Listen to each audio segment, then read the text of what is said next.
insurance, which is completely broken, of course, in order to reduce yearly copays to $1,000. So, for context, a lot of the plans that Biden is talking about have $2,000 a year copays, or deductibles. I think I said copay, but I mean deductible. He wants to reduce to $1,000 deductible plans that right now might have a $2,000 deductible or a $2,500 deductible. And he's also open to a public option. And the primary problem with all of this is that it's completely unaffordable for hundreds of millions of people, and it doesn't actually address the real issues with our healthcare system. And I'll explain to you both of those points.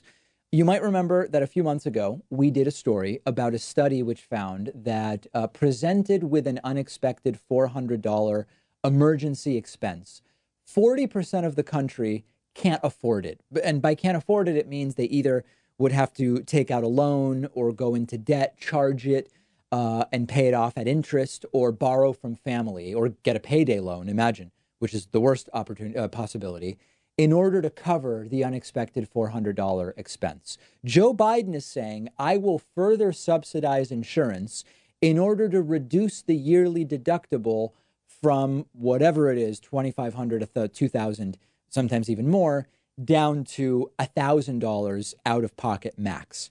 If 40% can't afford an unexpected $400 expense, then certainly more than half of the country can't afford a $1,000 deductible above and beyond premiums and medications and so on and so forth. Now, what this also ignores, of course, is the cost of the plans themselves. Biden's talking just about lowering the deductible to $1,000. And then Biden adds, I guess, sort of like as a wink, wink, or an attempt to bring in some of the people who understand how broken our healthcare system is. Biden says that he's also open to a public option. And sure, a public option is a fine idea if you are comparing between what we have now and what we have now plus a public option. Sure, I'll take the public option. But a Congressional Budget Office study found that a public option would basically only lower monthly premiums by 7 to 8%. This barely makes a dent, especially when you consider how quickly premiums are going up year after year. Biden also repeats in this interview what is basically a Republican talking point, which is that under Bernie Sanders' Medicare for All plan, you would lose your insurance. It's incredibly dishonest. It's not true. The way it would work is a public option would be put in place immediately during the 4-year phase-in to Medicare for All, during which the age for Medicare eligibility gets lowered and lowered until everybody is in. To say you lose your insurance under Bernie's plan is incomplete at best and completely dishonest and a Republican talking point at worst. This is the worst part of Joe Biden. These are Republican for-profit health insurance company talking points, and Joe Biden is repeating them. Now, I will try to find some kind of silver lining here. The one thing I appreciate about Joe Biden is he's being upfront with us. He's not for Medicare for all, and he's telling us he's not for Medicare for all. We can debate it. We can discuss whose plan is the best. We can discuss whose plan would be best for low income, middle, whatever. Joe Biden is not playing coy the way that Kamala Harris did, where on a CNN town hall, she said Medicare for all is the way. And then the next day put out a statement saying Medicare for all would be one way and tweaking Obamacare is another way that I would also be open to. Joe Biden has been upfront. He's not for Medicare for all. He's been upfront with the wealthy donors behind closed doors, but it went public, saying your privileged status will remain unchanged if I become president of the United States. He is safe for the super rich. He's been upfront. I don't agree with Biden's politics. I think it's terrible, but he is not sugarcoating it to appear more progressive than he is, and we can actually evaluate it for what it actually is rather than having to read between the lines. And what my assessment is that it's horrible, and I completely disagree with it. We have been sort of toying with the idea of changing the David Pakman Show opening theme song on the basis of remixes made from a voicemail we received. So let me set this back up for you. We received the following voicemail a few weeks ago. The David Pakman Show, it's my favorite show. You do more good than you know. The David Pakman Show.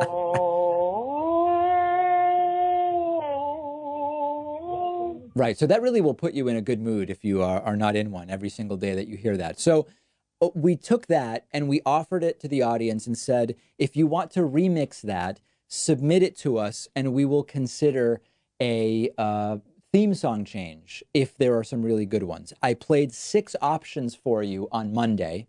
Voting has been fast and furious, and the results of the poll are people want us to keep the existing theme song. 29% of the audience says do not change the theme song. 24% of the audience says replace it with option number 4, which I'll play for you in a second. Option number 5 getting 17% of the vote, and some of the other options really not doing well at all. 0% for option number 6, which is sad. Funniest comment was that option number 4 made me consider dropping some Molly. So we are going to keep the theme song that we have, but we are going to use these new options as music before my live stream start on Twitch and YouTube. I actually did that earlier this week during one of my Twitch streams. Just a reminder, the most popular of the remixes was option number 4 from Three Lawn and the Chosen Masters. Take a listen to this one.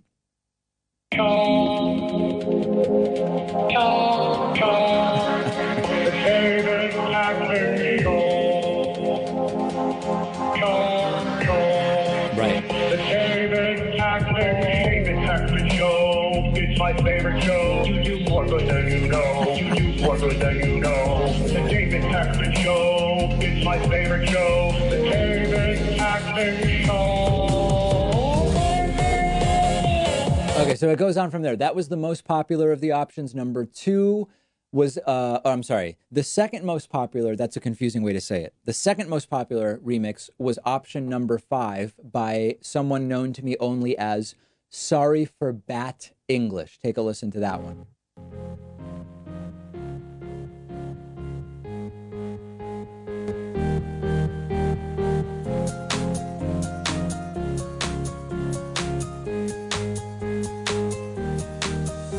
The David Packman Show. It's my favorite show. The David Packman Show. Yeah. It's my favorite show. You do more good than you know. The David Packman Show.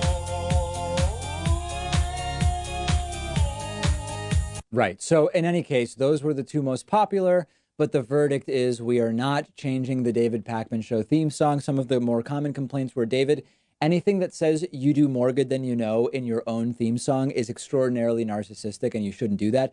Didn't even occur to me because I was having such a good time with the songs. Another one was you really shouldn't have lyrics in the opening theme.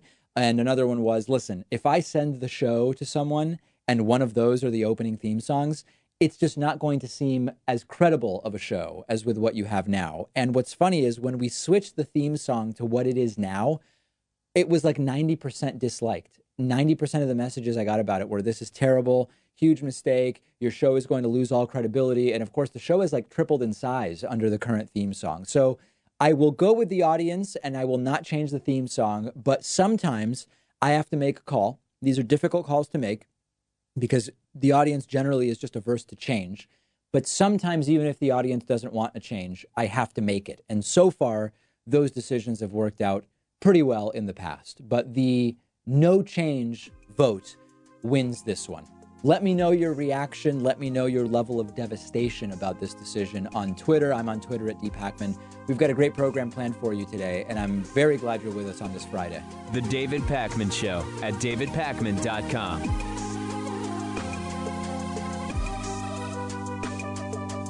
The David Packman Show isn't some corporate media show with huge advertisers and a media conglomerate supporting us. We actually depend on support from our viewers and listeners. The easiest way, the most rewarding way, the most exciting way to support the show is to get a membership at www.joinpackman.com.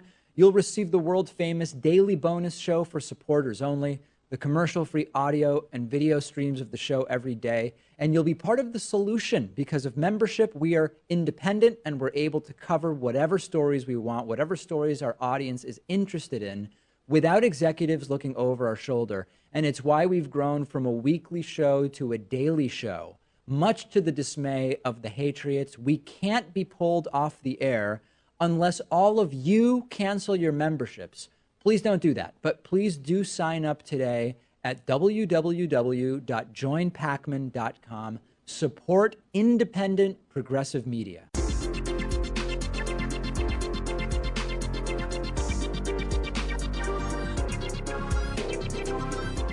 The David Pakman Show at davidpakman.com.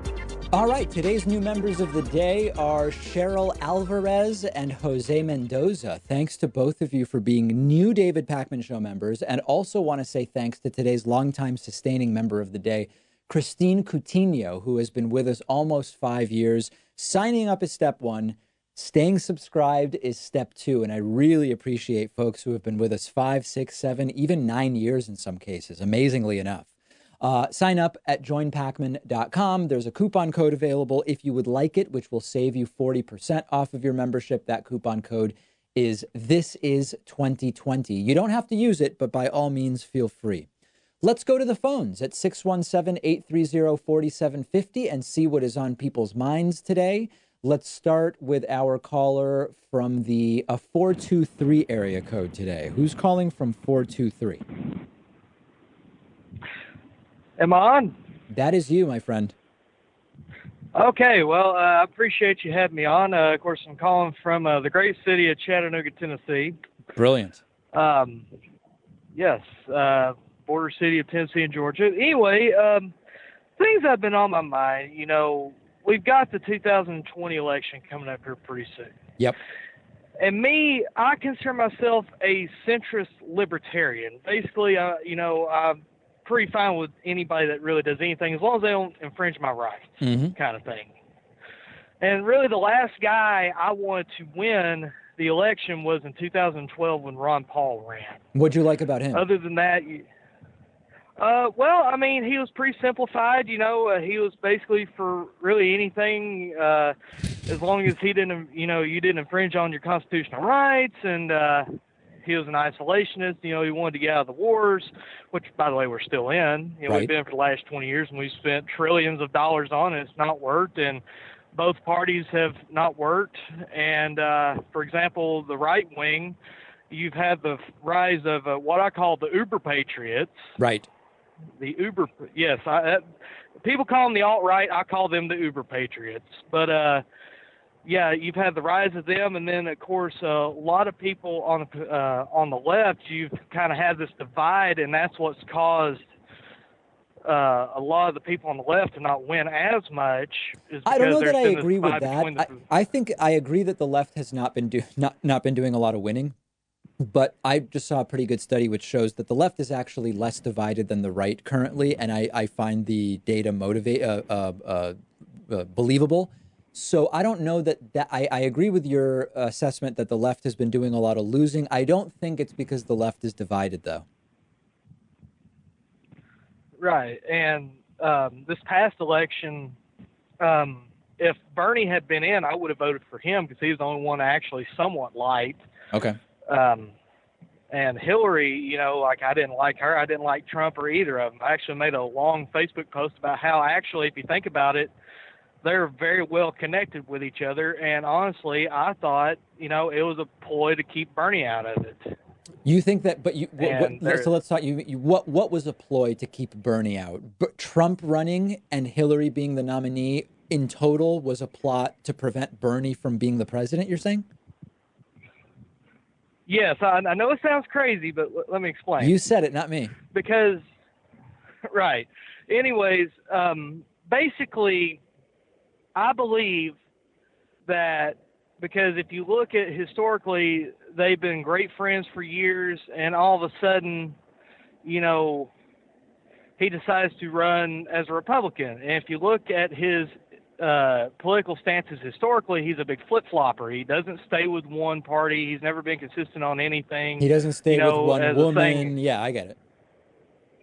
Yeah, and another thing too, another phrase I've heard is you couldn't believe him if his tongue was notarized.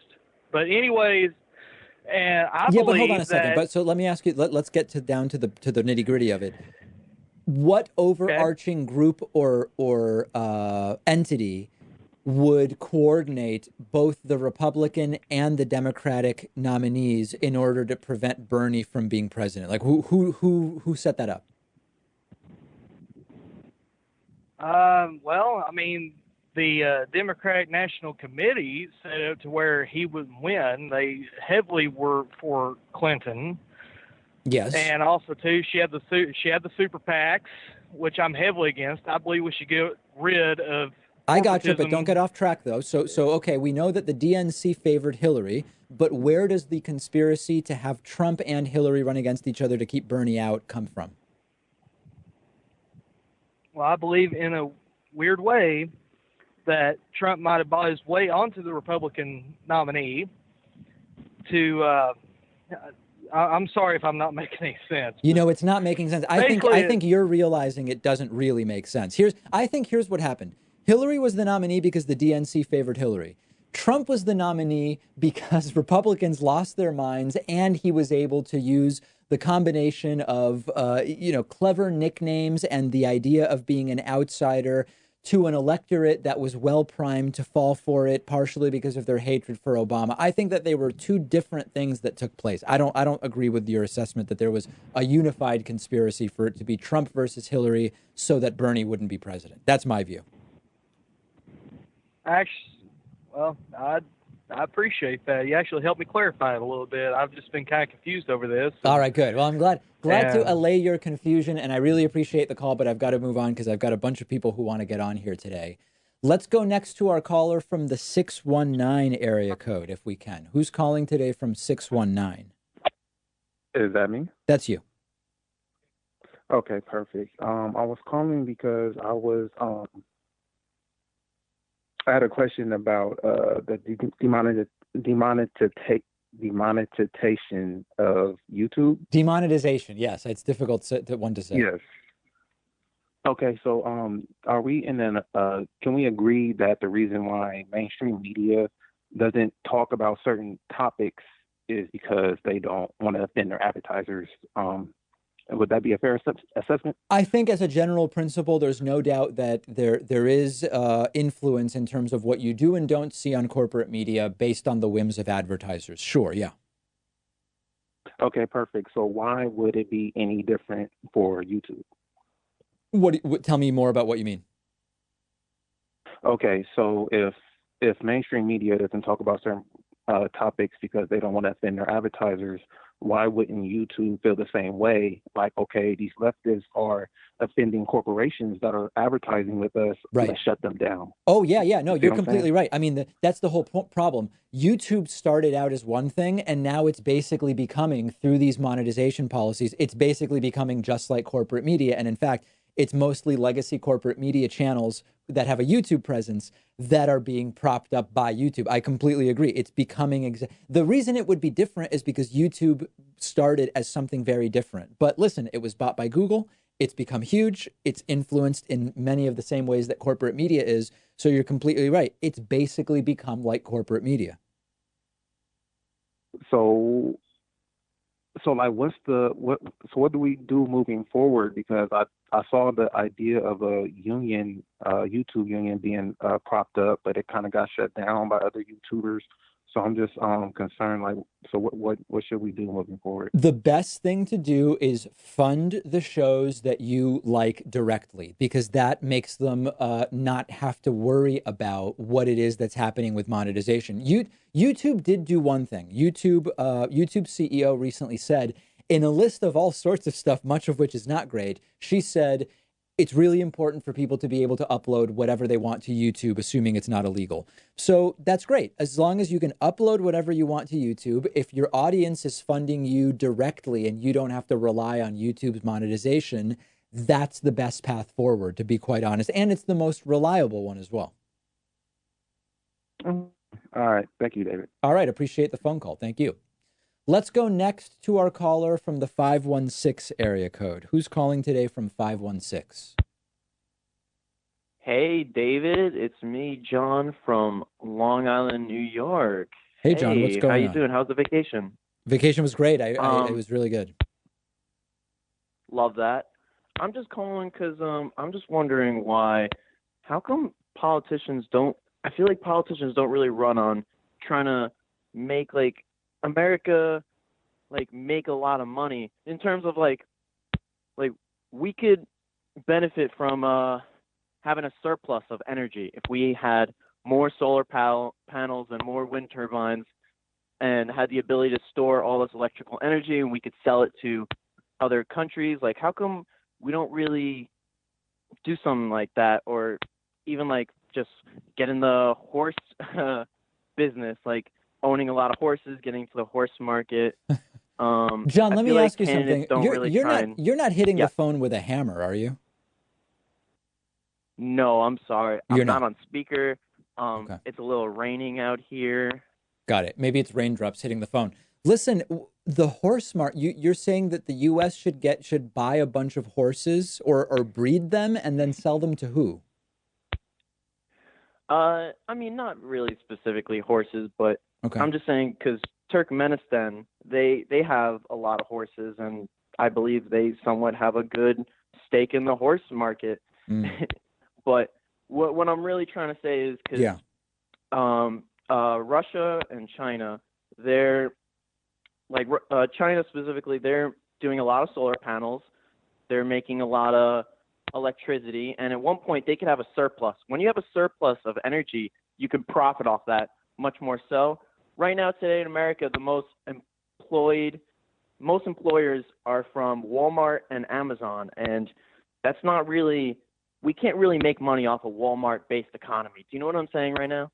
Yeah, it's you're saying a lot of different things and I'm doing the best I can to parse it, but just because of that hammering on the phone, I'm going to think about this one offline and then follow up, and I'm going to let you go for now, but I really appreciate you laying out your perspective.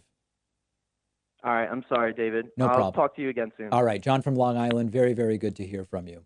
Let's go next to, okay, where do we want to go next? Let's go to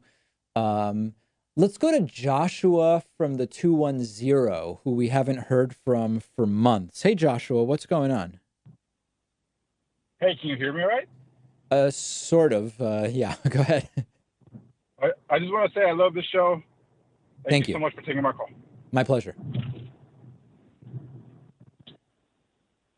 Oh, is that it? Did you have a question today? No. Thank you, David. All right. Okay, Joshua. Very good. Wow. All right. Everything happening today. Let's go next to our caller from the 716 area code. Who's calling today from 716?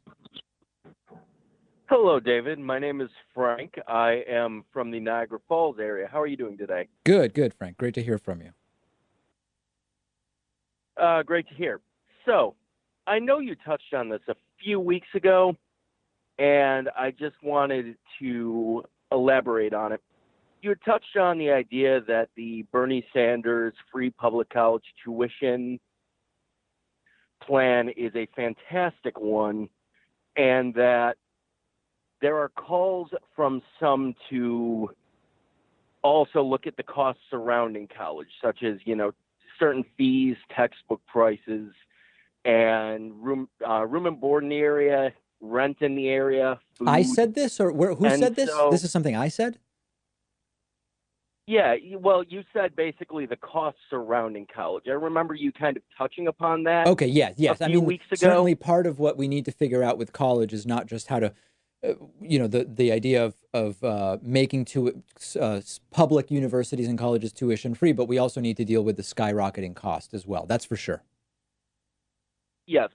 See, my main issue with the current mainstream conversation is that I feel like that's oft being ignored, because my fear, if we are to completely make public college tuition free and that is it, is that now all of a sudden these markets will see that, well, students have more money and we can still exploit that by raising textbook prices and, making it so. I don't know about that. Here's why I don't think that that's the way it would go down. Because when you talk about making public college and university tuition free, that's only public colleges and universities. And thus, if you're going to start skyrocketing the cost of textbooks and all of these other things, That's going to make all of the private colleges and universities even more unaffordable relative to the public ones. And I just don't think, I'm rarely a person who says, no, the market is going to prevent that from happening, but I just don't think the market would bear that. I don't think that that's what would happen at all. Do you think that the industries that are for profit, or the elements of the industry that are for profit, wouldn't still try to figure out how to exploit loopholes in the system? That is always going to be the case. Yes, absolutely. And that's why the plan has to be designed thoughtfully and accounting for what the for-profit companies are going to do. There's no question about that. I just don't think it's going to happen in the way that you're describing. Do you think that, see, this is the one question I'd love to talk with Bernie Sanders about if I were ever to be able to discuss this with him. Yeah. If there was a way to set kind of prices either where they are or make those affordable as well. Well, then you're talking I about mean, price controls. that, You're talking about price controls on private colleges and universities, and that starts to get a little bit dicier for a number of different reasons. I think that the idea would be if you make public colleges and universities tuition free, it'll put downward pressure on the private schools, because even if the private school is better than the public school, which is not always the case, by the way, if it's drastically more expensive, accounting for the free college tuition or tuition paid for through taxes, it may force some of those private schools to reconsider what they are charging. That would be wonderful, and I do think that would be a wonderful side effect of all of this. Yeah. And yeah, I just do have my anxieties that because I'm always pessimistic about a lot of industries that, you know, they don't want to let go of those margins that they're currently making. They're all about growth, constant growth. I see it everywhere I go with factories and everywhere I've ever worked. It's just this industry, having been just a few years out of college, I know exactly how they try to nickel and dime you at every opportunity. Yeah, But well, listen, you're I right do to be. appreciate- Any plan is going to have some unforeseen consequences and some negative consequences, but we want to be thinking about these things more macroeconomically. Frank from Niagara, really appreciate the call. Hope to hear from you again. I'm going to take a quick break. If you're holding, don't hang up because I will be going directly back to the phones right after this. The David Pakman Show at davidpakman.com.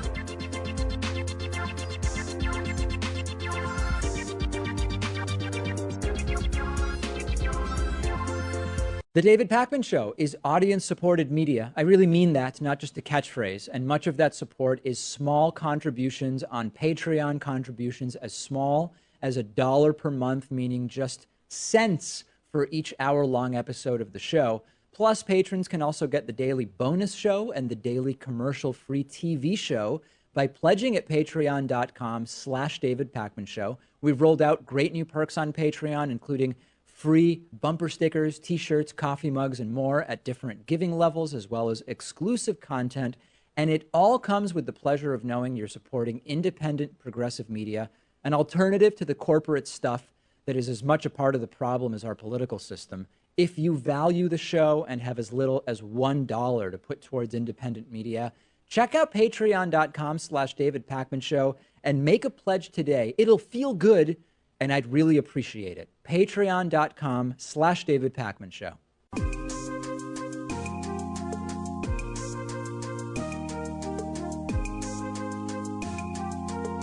Welcome back to the David Pakman Show. Welcome back to the show. Let's get right back to the phones at 617-830-4750, starting with our caller from the 347 area code. Who's calling today from 347? Hi, this is Eddie from Harlem. Hey, Eddie, what's going on? Anyway, great fan. I've been watching you for the last 3 years. Thank you. Incredible. All right. My question is, if Trump loses in 2020, don't you think his influence on the Republican Party is going to be there long after he's gone? He Absolutely. will still hold power, I believe. Yep. You know, he will have the influence of the voters, his base still. I think it's a little bit more nuanced. It's not that once Trump is gone. So at some point, Trump's going to be gone. It could be in 2020, could be 2024. I don't think it's that Trump is personally going to maintain influence over voters. I just think that the Trumpification of the Republican Party is going to persist for a long time. The idea that it's fine to have, I mean, listen, George W. Bush was no genius, but with Donald Trump, the idea that it's fine to have a completely ignorant person of economics, diplomacy, just everything, that's okay, that it's okay to have candidates that speak to others in the way that Donald Trump does, that do policy by tweet. I think those, like the coarsening of the dialogue, is what the effect of Donald Trump is going to be beyond Trump. It's not so much that Trump will influence voters, it's that he's influenced the Republican Party. Yeah, but what if he has his news network? He will have that large could be influence on these voters. It's possible. I mean, I don't know. He's promoting OAN more and more, and I wouldn't be surprised to see, once Trump is gone, whenever that is, from office, getting more involved with OAN, which he just seems to be just thrilled with, as I predicted he would be from months ago. But yeah, maybe he would look at starting a network. Maybe not. I mean, if he gets reelected, he's going to be almost 80 years old when he's out of office, and maybe he's just going to retire. One quick thing. What are your thoughts about Trump's tweet about Fox News today? Didn't see it. What did he say? He's saying that maybe they should go all the way left, and maybe Fox News should go to OAN. Oh, did he actually tweeted that this week? Yes. Did not see that, but not surprised, and I'm doubling down then on what I just said. I look forward to your video about that. All right, thanks. Really appreciate the call. Thank you, David. Take care. Yep. Okay, let's go next to our caller from the 781 area code. Who's calling today from 781? Is that me? That's you. Who's this? This is Alex from the South Shore area, Boston area. Hey, Alex. What's going on? Doing good. I had a question that might be a little personal. I know your mom watches the show, so have you ever tried psychedelic drugs? No, I have not. Oh, okay. Okay. I did have a couple other questions actually ready. Throwback to your interview with Richard Stallman. Did you learn anything from that? Did you change anything from that?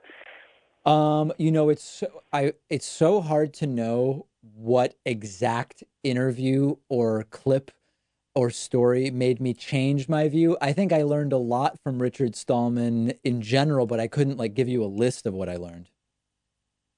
Okay. And also, there's a new man that you might be interested in interviewing. Just a recommendation for the show, Todd Weaver. He's about to release a phone for his company that's in line with Richard Stallman's philosophy. I think it'd be an interesting interview. And if you wanted to interview crazy people again, the Socialist Rifle Association. I don't know, just things I wanted to see on the show. All right. Have never heard of either of those, but I will look into them. All right, have a nice one, David. Okay, thanks. Appreciate it. Always great to hear from the South Shore.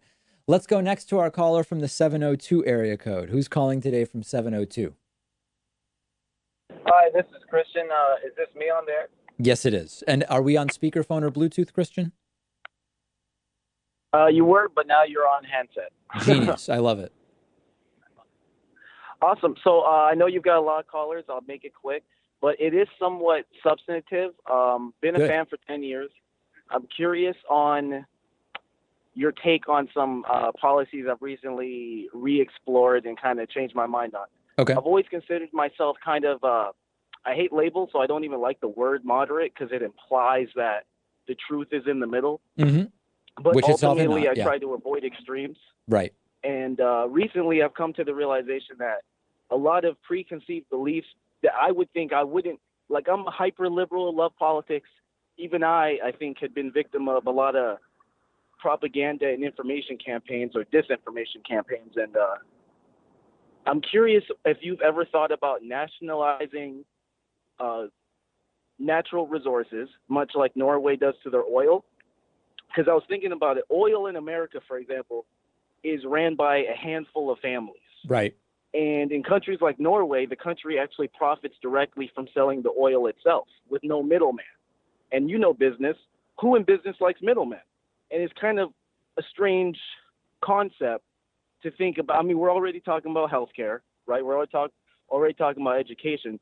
Why aren't natural resources being added to the discussion? Because oil is like $1 trillion plus industry. Well, I think more than just the size of the industry, I've thought about it because, so what's the argument right now for making the internet a public utility? The argument is that the internet is so fundamental to every aspect of almost everyone's lives that the idea of making it a saleable product for profit starts to become problematic. And I think that would be the reason. I think we should get off of fossil fuels, but to the extent that every aspect of what we do relies on them, why are we allowing for-profit corporations to take advantage of that? Now, the only problem with that is often, so the argument that a pro-business center-rightist would make is, hold on a second, it was for-profit companies that took the initial risk financially, and often it's more than just a financial risk, to establish the systems to harvest the oil. Therefore, it would be wrong for the government to just come in and take them over. And I'm not completely,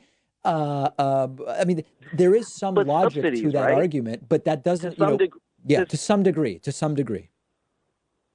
Like the subsidies that we employ, essentially, it's like these pharmaceutical companies. It's our tax. Like I've looked into it, even the Bush family. Right. The CIA gave George Bush, like he didn't. So it's like to some degree, yes, there's going to be. Wait, what happened? The CIA gave George Bush what? What did the CIA give George Bush? Oh, the CIA gave the Bush family their oil start. Probably because he was so invested in the CIA career-wise. Oh yeah, it's a crazy. I watched a documentary on it. But the point of all that is to say, I know that individuals are still going to be. So take Elon Musk even. Right. People criticize Tesla because it was birthed through subsidy, but the reality, of course, is everybody wishes they could get a $5 billion subsidy from the government. Not everybody's qualified to, so that doesn't take away from the credit of the achievement of starting the company. But to some degree, when we're talking about the product, the property of the country itself, because Tesla is not the Tesla and the products it produces are not the property of the country just because they gave them a subsidy. No, and it's not a resource in the same way that oil is. Yeah, right. Exactly, right. And I'm with you. Off of fossil fuels is long-term, ideally, but it's still a huge portion of not just our economy, the international economy. And it, like you said, it just doesn't make sense to me that these people profit. The pharmaceuticals are the most insane example of that, of course, because literally we're funding the research development start to tail end, and then at the end of it, they go, okay, now we're going to rip you off. That's ludicrous. Yeah, particularly when a lot of the people doing the research went to, public school and they rely on the justice system and law enforcement to enforce contracts and make sure no one steals their stuff. But yeah, I mean, listen, from a practical perspective, Christian, we're going to get off of fossil fuels sooner than we nationalize oil. So I think that we should just put the focus on that at this point. Well, and not to take too much time, I'm curious because it is very radical, right? That's part of why, and this is, I don't mean to take up too much time, but I'm actually curious about your thoughts on this. So I had a discussion with a friend. Long story short, a lot of people are really feeling Andrew Yang. Right. Because he seems like a young, ideas-driven guy who's less wrapped up in the politics of it. Sure. I actually, to be honest, if I'm being frank, I kind of lean towards Yang because he seems a little more savvy. Okay. Hello? Okay, that was weird. Well, listen, yeah, I mean, I don't know. I don't know what to say about Andrew Yang. I've talked about him before, but that was weird. Okay, let's go to Dante from Florida. We haven't heard from Dante for a while. Dante is, last time he called in, he was a Tulsi supporter. Dante, you still with Tulsi? I'm actually a Bernie Sanders supporter, but I do support Tulsi Gabbard's candidacy. But yeah, she's still a pretty progressive candidate. I never expected her to win the nomination, but okay, I think you're right about that. But my question was, do you think that there's a possibility that Elizabeth Warren be the Dante, you're breaking up. You've got a bad connection. I heard, is there a possibility that Elizabeth Warren what? Do you think that Elizabeth Warren would be the candidate that the establishment fully gets behind in the 2020 Democratic primary? As opposed to who? As opposed to Trump or as opposed to other Democrats? Are you saying in the primary or what? In the primary. Will the establishment get by? I mean, listen, they might have no choice. At a certain point, listen, the Democratic establishment is not going to vote for Trump. So they are going to push for an establishment candidate in the primary. It seems to be Biden. If it's not Biden, the most establishment seeming people to me strike me as Kamala Harris and Pete Buttigieg. Is Warren more establishment than Bernie? Yes, I guess if you're going to put everybody, kind of like on a number line, Warren's more establishment than Bernie. But ultimately, the establishment is going to have to figure out how to work with whoever wins the primary and support them against Trump. Yeah, but I was just thinking it's seeming more like it'd be Elizabeth Warren than anybody else because Kamala Harris isn't really going anywhere. She's been stuck in the same spot. Well, you're asking a different question. You're now talking about who's more likely to win, but I thought you were asking me who the establishment I said would like. Who's the establishment going to end up fully backing? Because it's not going to be Joe Biden, it doesn't look like, because he's going down in the polls and he's losing support even from establishment donors and the establishment class, the media and all of that. Listen, there's not going to be that long of a period. At a certain point, it may become clear that it's not going to be Biden. And there's not going to be that long between that point and when the primaries are decided. So there's not going to be that much time for the establishment to say, oh, we're now shifting this way or that way. I think the establishment candidates are Biden, Harris, Buttigieg in that order. I agree with what you're saying. It doesn't look like Harris and Buttigieg are going anywhere, though. Yeah, so that's what I'm saying. Like the entire Democratic leadership, the DNC, Nancy Pelosi, Chuck Schumer, it's not like they're just gonna sit back and not try to get influence over whoever the potential nominee is. So it seems like they're gonna get behind whoever their best chance to beat Bernie Sanders that they think would be, and it seems like Elizabeth I don't know Warren. that I don't know that the establishment would be thrilled for it to be Warren instead of Bernie. On policy, they end up in almost identical places. Warren comes from a slightly more establishment background than Bernie, though. She's not really committed to Medicare for all. She would continue the status quo on foreign policy. I don't know that on foreign policy, Bernie and Warren are very far apart. What's an issue? What's a difference on foreign policy? She just hasn't really made it a priority. Bernie Sanders, he made it a priority to get through that the vote to end U.S. involvement in the war in Yemen. Elizabeth Warren hasn't really made much of an effort to do anything like that. You're talking around the edges. That's not evidence that they would be substantively different on foreign policy. That's a big thing. That's the first time anybody ever had the war powers invoked in the Senate. So that is a big thing, and that's a big difference between Elizabeth Warren and Bernie Sanders. So their platforms are not hugely different, but we'll see what happens, Dante. Always great to hear from you, my friend. All right, nice to hear from you. Okay, good to hear from you. I'm glad for you to hear from me as well. All right, that's it for today. Sorry to everybody I didn't get to. We will take a quick break and be back with plenty more right after this. The David Pakman Show at davidpakman.com.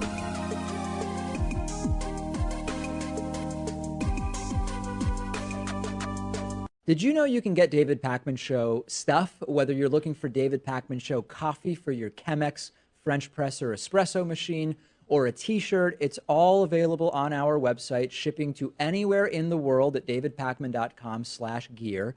The Very Stable Genius t-shirt is popular. The If Ivanka Weren't My Daughter t-shirt is actually popular with kids of all ages. We've got sweatshirts and hoodies with Hatriot Mail designs, more than a dozen available colors.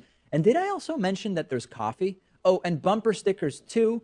Plus no bogus supplements. If you're looking for something to give you the strength to lift a school bus over your head or make you live to 200 years of age, you're not going to find it on our store. Check it all out, shipping anywhere in the world at davidpakman.com/gear. If you want a 15% discount, all members and patrons get a 15% discount code. Check out the store at davidpakman.com/gear. If you're wondering, how does the David Pakman Show afford to exist? The answer is mostly through memberships and Patreon. You can support the work we do by signing up for membership at joinpakman.com or pledging as little as $1 a month at patreon.com/David Pakman Show.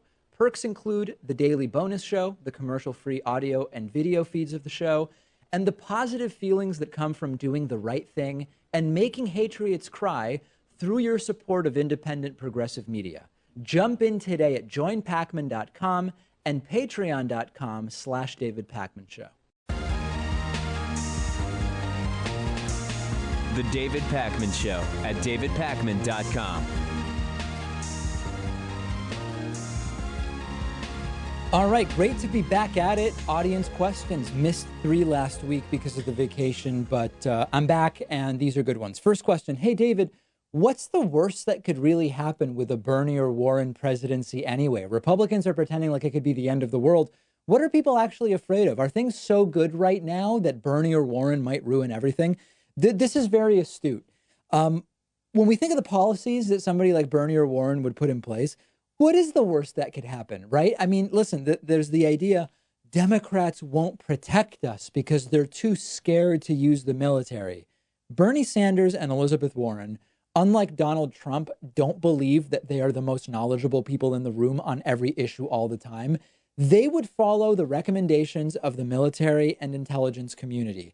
They would meet whatever threats our intelligence community and the Pentagon and the Defense Department present to them, period. The idea that they are going to say, no, we're going to do nothing and let people just attack. Come on, that can't seriously be something any thinking person believes is a risk. Number two, they'll ruin the economy. They're going to blow up the debt like every other president has done, other than Barack Obama, who actually slowed down the growth of the national debt. Historically, employment does better under Democratic presidents than Republican presidents. The stock market does better under Democratic presidents than Republican presidents. There is no evidence whatsoever to suggest that we should be worried. And as far as debt goes, the debt has been exploding for how long has it been exploding? The more we understand about debt, including modern monetary theory, we understand that just debt in and of itself, just the number, doesn't tell us whether the economy is doing poorly or well, or whether the president is doing a good or a bad job.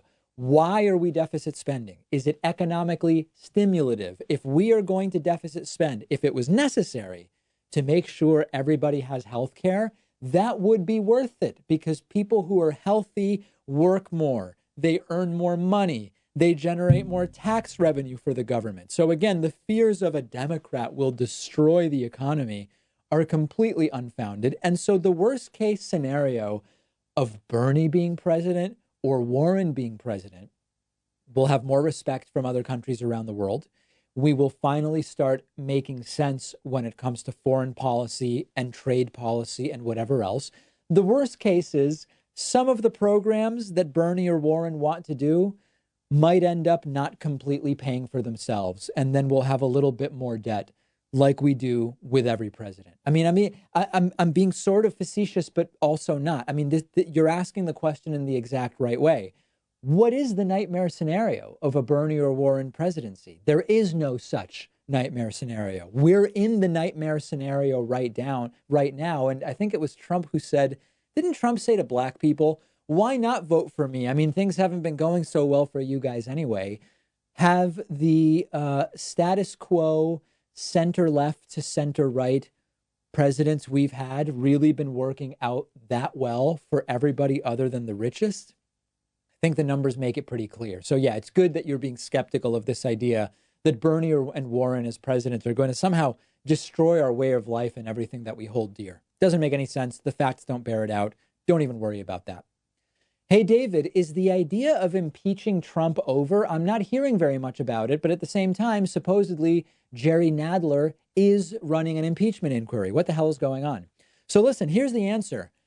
I don't care either way. And what I mean by that is we should know if there's going to be an impeachment inquiry or not. But I've said before, at this point, the possibility of the impeachment inquiry is doing nothing for the left. It's a distraction, okay? If anything, it's hurting the left. Internal debates about should we do an impeachment inquiry or should we not do an impeachment inquiry? Pelosi says no, and Nadler says yes, or whoever says yes, no, whatever, and they get into these arguments. That's how you lose, okay?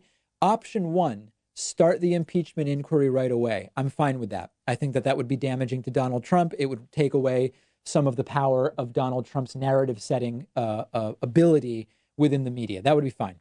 Decide we're going to table the impeachment inquiry until, for example, November 1st, 2019, or February 1st, 2020, or whenever Democrats say this is when the impeachment inquiry will be most damaging to Donald Trump. Great. I'm fine with that as well. Yes, it's playing politics. Oh, no.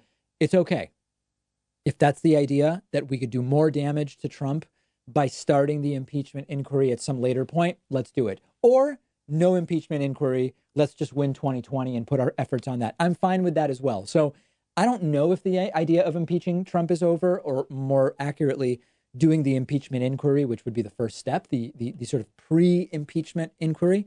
I don't really care as long as everybody is on the same page and we understand what the impeachment inquiry would lead to and what it would not lead to. The impeachment inquiry would lead to making public a lot of the content of the Mueller report, which most people haven't read. That's good. It will damage Trump. It will lead to media stories about the impeachment inquiry. That's good. That's time that is not being manipulated by Donald Trump, and other good things. The impeachment inquiry will not lead to the removal of Donald Trump via an impeachment conviction in the Senate. It just won't, okay? So as long as we understand what it will and won't do, I'm fine with doing it now, doing it in 6 months, or doing it not at all. But we've got to stop going back and forth about it. And in that sense, I'm not displeased that discussions of impeachment have sort of evaporated. Meanwhile, though, based on Trump's erratic behavior over the last 10 days or so since we started and since ended our show vacation, more and more discussions of removal under the 25th Amendment for being unfit to serve have surfaced and are perpetuating themselves in social media. Also don't know that that's going to go anywhere, but I'm totally fine with not pursuing impeachment against Donald Trump, and I'm completely fine with doing it as well. Hey, David, let's talk about white privilege. Do poor white people have the same privilege as rich white people? I'm going to answer the question. It's not a hugely relevant one because the question of privilege is better suited for, if you want to look at racial privilege, you need to really look at it where as many other variables as possible are held equal, so that you're really just looking at the variable of race. So the question of whether a rich white person has more or less privilege than a poor white person is a fine question to ask. The answer is easy. A poor white person has far less privilege than a rich white person. I mean, there's the question. That's your answer. It's not a very interesting question because it doesn't really relate to the problems we're trying to deal with in society. If everything other than skin color is the same, then we can look at the specific effect of skin color as a factor. And when you do that, if you imagine a poor white person and a poor black person, if the only difference is race, then there is some degree of white privilege that the poor white person has over the poor black person. And in fact, there are some really interesting studies with regard to employment where they were for jobs were open, low-skilled jobs, whatever. I think some were housekeeping, custodial type work, other low-skilled jobs. And really big studies were done with thousands of resumes with identical skills. Names were different. Traditionally white-sounding names versus traditionally black-sounding names were sent out, and the response rates were tracked.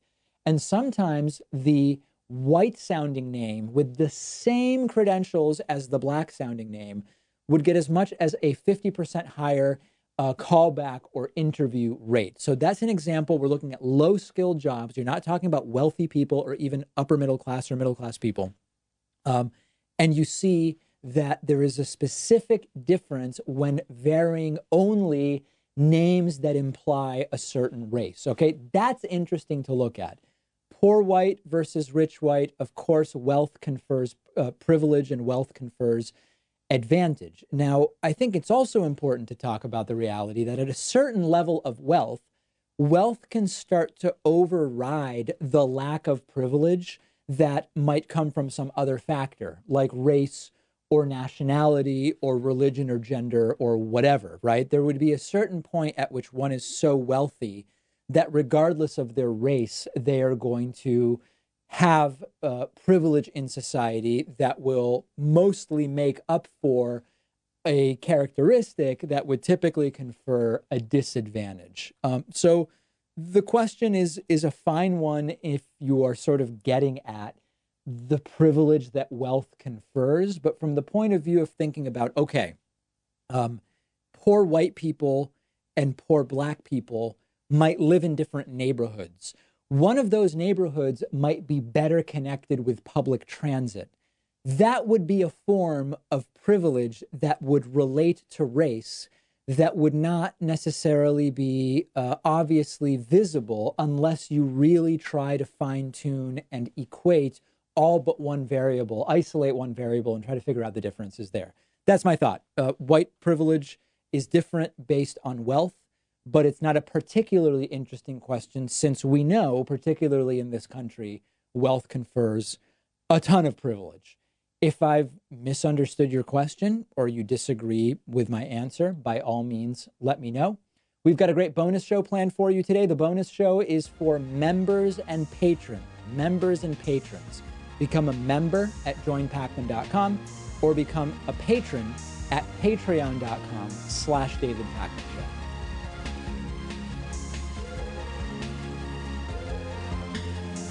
The David Pakman Show at davidpakman.com.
I will call this meeting to order. Select Board regular meeting for August 19th. First item on the agenda is a question for you. Have you any additions or amendments to the agenda? Hearing none, we'll move on to the next item, approval of the minutes of August 5th. think the board has copies of those. Any action?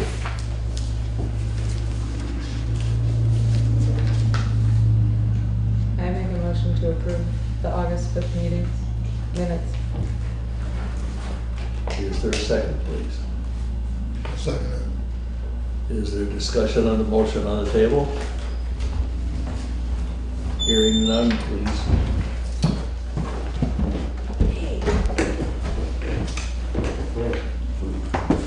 We have a motion, a second for approval of August 5th minutes. I haven't really seen him, so I'm just gonna say no. I was absent at that one time. Yeah, We both that's absent. great. So there's a stand. Okay, Oh, right. For August 5th, you're saying? Yeah, so it's only you three. Because I wasn't here. all in favor of approval of the August 5th 5 minutes, please say aye. Next up, August 12th, Was that special free? meeting. I'm sorry? Was that free? Yeah, sorry. Thank you. Gentleman said speak up to me. Make a motion to approve. Do we have a motion for the August 12th minutes? I'll second. Is there discussion on the motion? Hearing none, all in favor of approval, please say aye. Aye. Opposed? Aye. Okay. Road business, road foreman and road commissioners report. After looking at many roads with Emily from Wyndham Regional Commission, Timpson Hill is the next road that will have ditch and culvert work with the grants and aid money. We have until June 30, 2020 to complete this road. I have a proposal from Renault Brothers to extend a short cement culvert on the South Wardsboro Road. It'd be a 3-sided cement box extending the culvert by 6 feet for $4,500. I looked at the stone wall on Cemetery Hill Road. It's bad enough that it looks like it should have an experienced stonemason relay the fairly significant section of the wall, because it's also a retaining wall for that hill. I've received the scope of work for the Lynch Bridge project, and I'm awaiting comments on it from the river engineer before I can go out to bid. So I've sent, I think Pete has the draft as it is right now. The radio repeater on New Fane Hill is now covered by insurance. We went back and forth a few times because if they thought it might be covered, but then they determined it wouldn't be, so it actually is now officially covered by insurance, so if something happens to it. And I just half hour or so ago got the summary for the speed data from Wyndham Regional Commission. I'll review it and I'll be sending it along to you guys to look at also. That's about it. Thank you. Anyone have any questions? That Renault Brothers to fix that culvert on the South Wadsworth Road. If we have the money to do it, I'd make a motion to have them do it. Second. Been moved and seconded that we give Renault Brothers an opportunity to fix the culvert. Is there any discussion? Hearing none, all in favor of the motion as stated, please say aye. Aye. Opposed? Any abstentions? Thank you.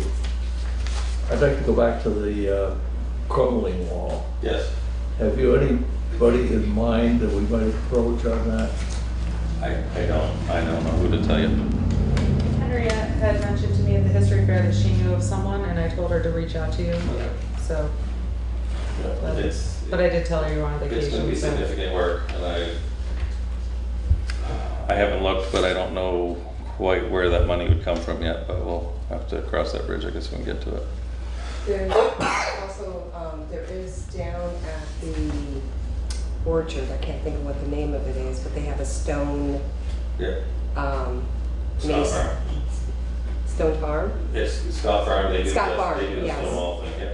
Yeah, and they have certified stonewallers that go through Classes programs. and so forth. I would recommend that. It's worth looking into. Anything else for the road report? Is there any money in the cemetery fund for something like that? I don't know. Is that a town cemetery?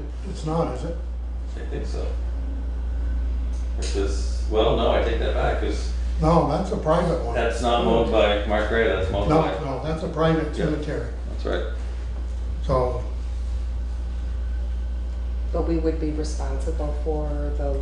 it's the retaining wall In the back way of the is road. on the, it's gonna come in the road if it's not fixed. Yeah, But I don't know how else I to word mean, it. because we have what, a certain amount back from Right. the center. Yeah, that right away goes way beyond the walls. Yeah.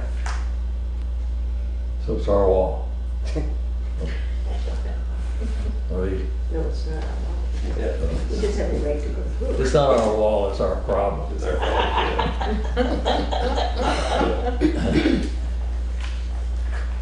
Okay, well, if you would check on possible funding and we'll follow up on that.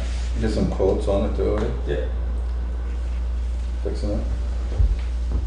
Another one would be Steve Fisher, he does that kind of stuff, doesn't he? Yeah, I was thinking of some of the, I mean, there's some real well-known guys, but I don't think we could even afford to go near them, so I was thinking some of the smaller guys might be good choice. So. Thank you. Administrative assistance report is the next item on the agenda. August 8th, we had a meeting with Cotton Design regarding the changing floor plans to create the walls between the 3 office spaces. Allowing these walls to go to the ceiling will help control the privacy issue as well as controlling the noise and echo throughout the rest of the building. Today, I phoned Mr. Cotton to discuss their recommendations, and Mr. Cotton understood our needs and suggested using the same floor plans that were created 4 or 5 years ago. Going with this concept, he could estimate our project at about $25,000, including extending the heating ducts. He recommends getting some contractors to submit bids on the project. Hunter Brook project went out to rebid with the minor changes that were recommended. With a mandatory site visit on Thursday morning and Labor Day on Monday, September 2nd, we will accept bids until 3 p.m. Tuesday, September 3rd. And we're experiencing intermittent issues sending and receiving emails. 2 technicians from SV Cable worked for over an hour on Friday, and then 2 wired guys did an update with Microsoft. Unfortunately, we're still having issues this morning, and 2 wired guys was contacted again, unsure when this problem will be fixed. Melissa and I did some extensive testing this afternoon, and Gmail and EDU is one of the problems still receiving. I was able to reply to Shelley at consult.com and she was able to get my email then. Mm-hmm. But as far as why we're having issues, we don't know yet. On September 18th, I will be attending the municipal budget workshop in Montpelier. Is there anyone on the board that would also like to attend? I'd have to take a look at my calendar to see if that's a possibility. Okay. The deadline for early registration is the 11th, so if you could let me know by then. September 11th? Yes, ma'am. Okay. Enclosed in my report is a draft of a letter to Sheriff Anderson inviting him to attend a select board meeting at his convenience. And for the board's approval, I'll send that out. In order to keep things moving, you have that letter, that draft of that letter attached. If you take a couple of minutes to look it over, if we have an okay for sending it. I'd take a motion to send the letter out to the sheriff. Is there a second? I have a correction on the first sentence. Congratulations on your appointment by Governor Scott, not by the Governor Scott. We've already done that. Oh, you did? Thank Okay. you, yeah. I appreciate that. That's all I got to read. Appreciate it.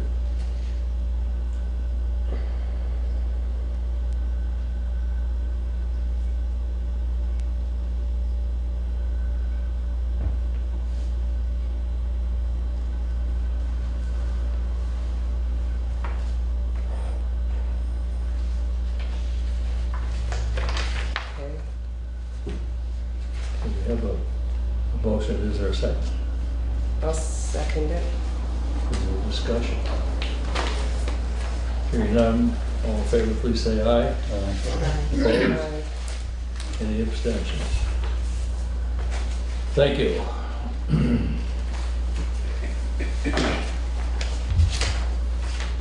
We do need to make a motion to accept both of the road commissioner's report and the administrative assistant's report. Thank you. Let's start with the road commissioner's report. Commissioner, road foreman's report. I make a motion to accept the road foreman's report. Second. There's a discussion on the motion. Hearing none, all in favor, please say aye. Aye. Opposed? Nay? Any abstentions? Okay, administrative assistance report. Make a motion to accept it. I will second it. Discussion on the motion. Hearing none, all in favor, please say aye. Aye. Opposed? Any abstentions? Thank you. Thank you. You're welcome. Scheduled members of the public. First? Yep. Okay. Think you are. That's me. So I'm Pamela Corbett. I'm going to pass this from, if you could take one and just pass it on to everybody. There's somebody in that. So I am from the health department in Brattleboro. Thank you for having me. What I want to talk with you all about is for you to consider becoming what we call a closed point of distribution, or we use the acronym a closed pod. So I need to do a little bit of quick public health education so you understand how the state would work with the towns and all the other healthcare entities, so you can put into kind of a framework of what I'm hoping you're interested in. Before I get started, can I ask, do you have an emergency management director for your town? Is it you? Oh, I'm so glad you're here. Good, because this is really also, you'll be a key guy in this. So if we have a public health emergency, and let's say, for the benefit of this conversation, let's say we have an anthrax exposure in this area, the health department is going to open up what we call open, meaning open to the public, points of distribution, open pods where we are going to dispense prophylaxis medication to help protect the public. And we've got memorandums of understanding in place with 5 different sites in the Brattleboro area that we can give them 4 hours notice if we have to charge in, and we can dispense, open up clinics and dispense medications. Part of this is because our mandate from the Centers for Disease Control is that we need to be able to protect our population in the event of an emergency, everybody in 48 hours. That's a tall order, and the reality is we would have a real hard time doing it. So kind of with that recognition, the idea came of what we call closed pods, meaning you are close to the public, but you can protect your own staff or your own employees. So again, if we have like an anthrax exposure, I would be contacting whoever you tell me to contact and say, do you want to accept medications? And you can then distribute it to your town employees, to their families if you so choose. And where towns are really critical is because you've got emergency responders. We want to protect those emergency responders, make sure they get the medications they need, and so they can go out and they can do their job. You don't want your emergency responders tied up in line at Brattleboro Area Middle School with another 40,000 people and they're gonna be in a big, long line, not able to respond to the needs for the town. So what this would be, now the beauty of this agreement is you do not have to open. So again, if we should have a public health emergency, perhaps you're my primary contact, I contact you and say, do you want to accept medications and do you want to distribute them to your staff and to their families if, again, if you so choose, you might say, we don't want to do it. We'd rather send everybody down to Brattleboro area middle school or wherever our staff will be distributing medications.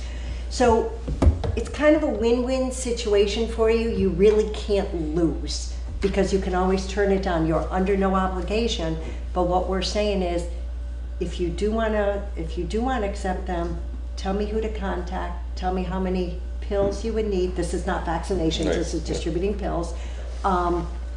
And sign this memorandum of understanding.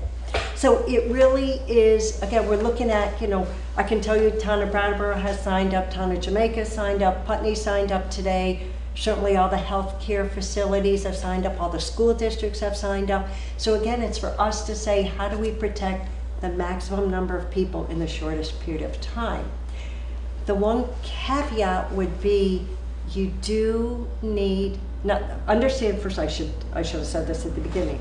This isn't a governor's declared public health emergency. So all normal operations would cease to function. Schools would not be open, businesses would not be open. This is a true public health emergency. The caveat would be you do need a health care provider, and that being a doctor, a nurse, a pharmacist. There's a couple other different types of licenses to oversee what you're doing. They do not, laymen in a public health emergency can actually dispense medication, but you would need somebody with a licensed medical provider to kind of oversee and make sure everything is going okay. So that would be the one thing that, if somebody In town had that kind of license? Yeah, I mean, if somebody has a spouse that's an RN or somebody who's a pharmacist, and I would certainly work with, if you choose to sign this agreement, I would certainly work with them, make sure they understand exactly what is expected of them and what the protocols from the health department would be. What would happen is, again, if there were an emergency, there would be all sorts of public health announcements and they would direct the public. Best case would be go online, fill out, download this medical information form, fill out the form, and they would come here with their form already filled out. And that, it's like when you go get a flu shot, kind of the same, they're like 5 questions. Are you pregnant? Are you allergic to latex? Those kind of things. They would fill it out. And then this form would automatically tell them what medication to give, what medication they could get. So it makes it very easy. They would come to wherever you would dispense medications with their form filled out saying, I'm gonna get Cipro. You give them a Cipro and they're kind of done. So it is a way that we can get prophylaxis medications out as quickly as possible to the public. And like I said, we really look at towns because you have emergency responders. We want to make sure they're protected. The fire department could also be part of this agreement. So it would really depend on how you want to structure your agreement. So I just threw a whole bunch of stuff at you in 5 minutes. So back me up, tell me what your questions are. I open it up to questions. It sounds good to me, having somebody identified in the community that would want to do that. Yeah, and I would work very closely with them. I would sit down with them and certainly give them, kind of make sure they understand the forms. Talk with them about where you would dispense medications, those kind of things. I think the other discussion, if you're interested, is who do you want to open it up to? Do you want to open it up to the staff? Do you want to open it up to the staff's families? I would suggest you want to open it up to the highway department, the fire department, and make sure they're protected. So that would be the only really kind of thing. What kind of emergencies are we looking at? What kind of body specs coming into like the areas and stuff that you need all this stuff? And where's all the pills and all this stuff being kept? They are kept. They are That's actually top secret. Even I don't know. No, but I mean, do But they have that it- kind of supply of Yes, medicines? yes, the All of a feds, sudden the feds, the feds. 300,000 people have needed it. The feds have 4, I believe, sites around the country where they have very large caches of all kinds of medicines. If we have an emergency, our central office would be contacting the feds. They would actually release whatever we need. It gets flown up probably to the Burlington area, is my guess. It gets broken down into who needs what up in Burlington, and then it comes down here. What's left over? Hopefully a whole lot more. We've actually practiced this. We do what we call exercises, and they actually brought them down. We had 3 Black Hawk helicopters actually fly down with what were Tic Tacs, but they were medications, and we pretended we had a public health emergency. We're getting some there. Yeah. So we've practiced this. We are. There's an awful lot of work that happens to respond to public health emergencies. There is. I'm just curious why all of a sudden they're looking at this kind of thing. I mean, just because what's going on around or what?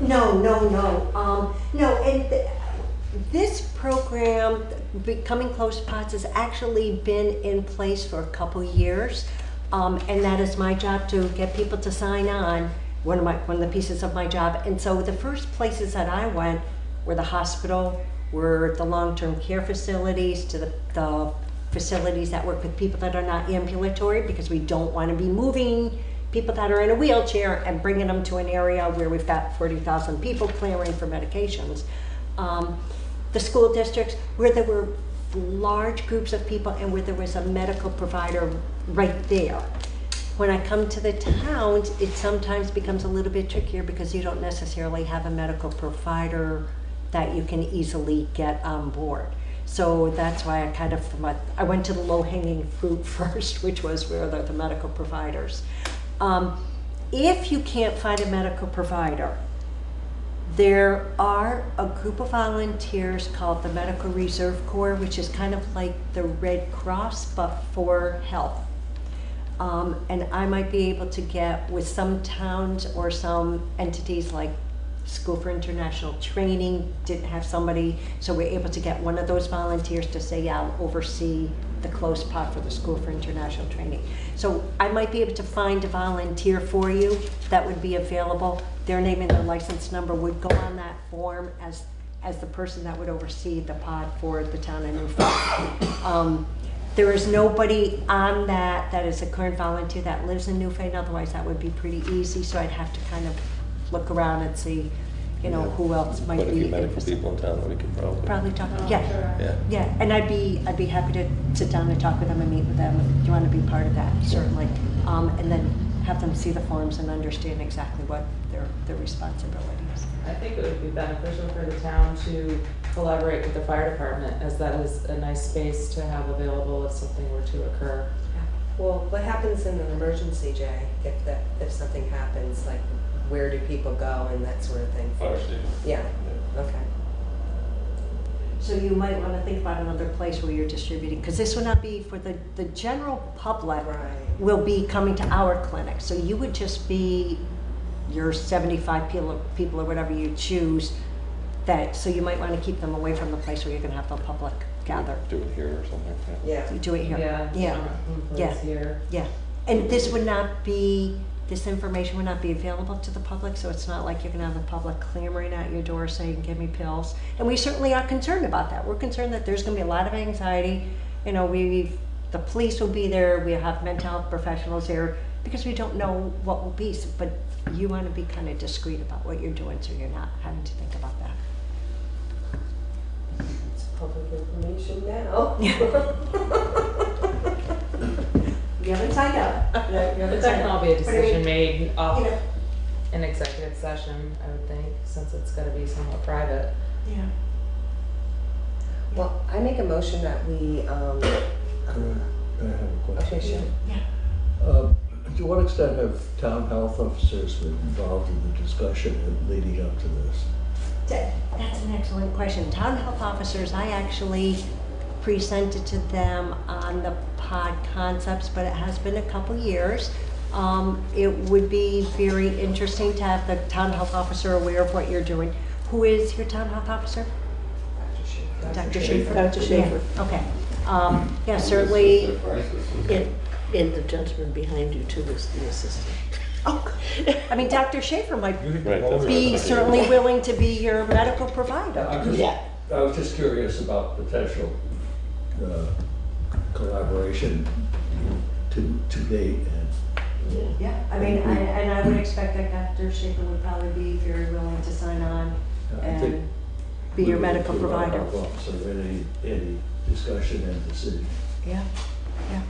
And so what I could do, I've got other paperwork if you really want to take a look at what the memorandum of understanding that would actually happen between the health department and the town, just really kind of just lays all this out. And I could even show you, I think I have copies with me of the registration form. And the registration form, what happens if you sign the memorandum of understanding, it comes back to me, it then goes up to the health commissioner, he signs it, and a copy will come back to you.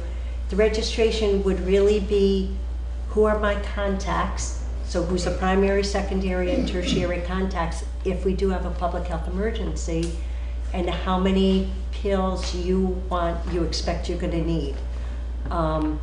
So I don't expect, I don't expect you to go to all your staff and say, how many people in your family, if you open it up to their families. We actually kind of use the number of the census average of 3 people per family. So if you tell me how many staff there are, you just do the math. Okay. So,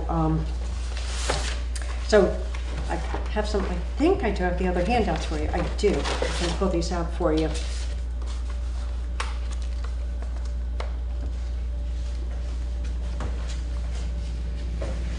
Any more questions while I'm getting these out?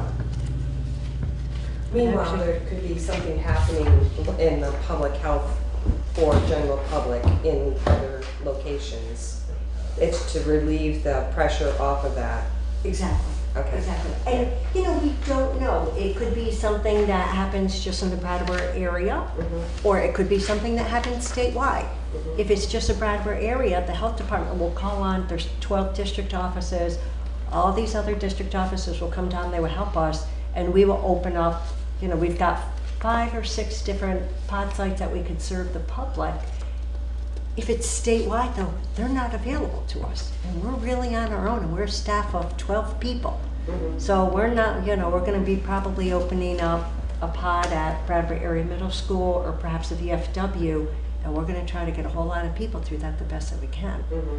So it's open pod and closed pod. Right. Yeah. Yeah. And open pod meaning that's us. We are open to the public. Right. Generally. You are closed. You're only to who you say can get medications. Right.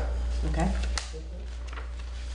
So here's. Pass those around. There's our memorandums of understanding. And just want to read that for a moment. See if I have some of these registration forms. I did.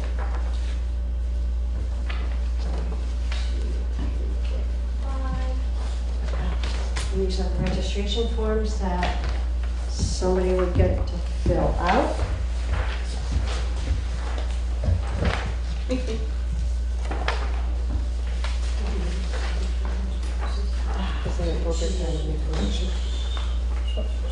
Yeah, I got the MOU and I also got this. I don't have an extra registration form, but they might have an extra one. And they're unless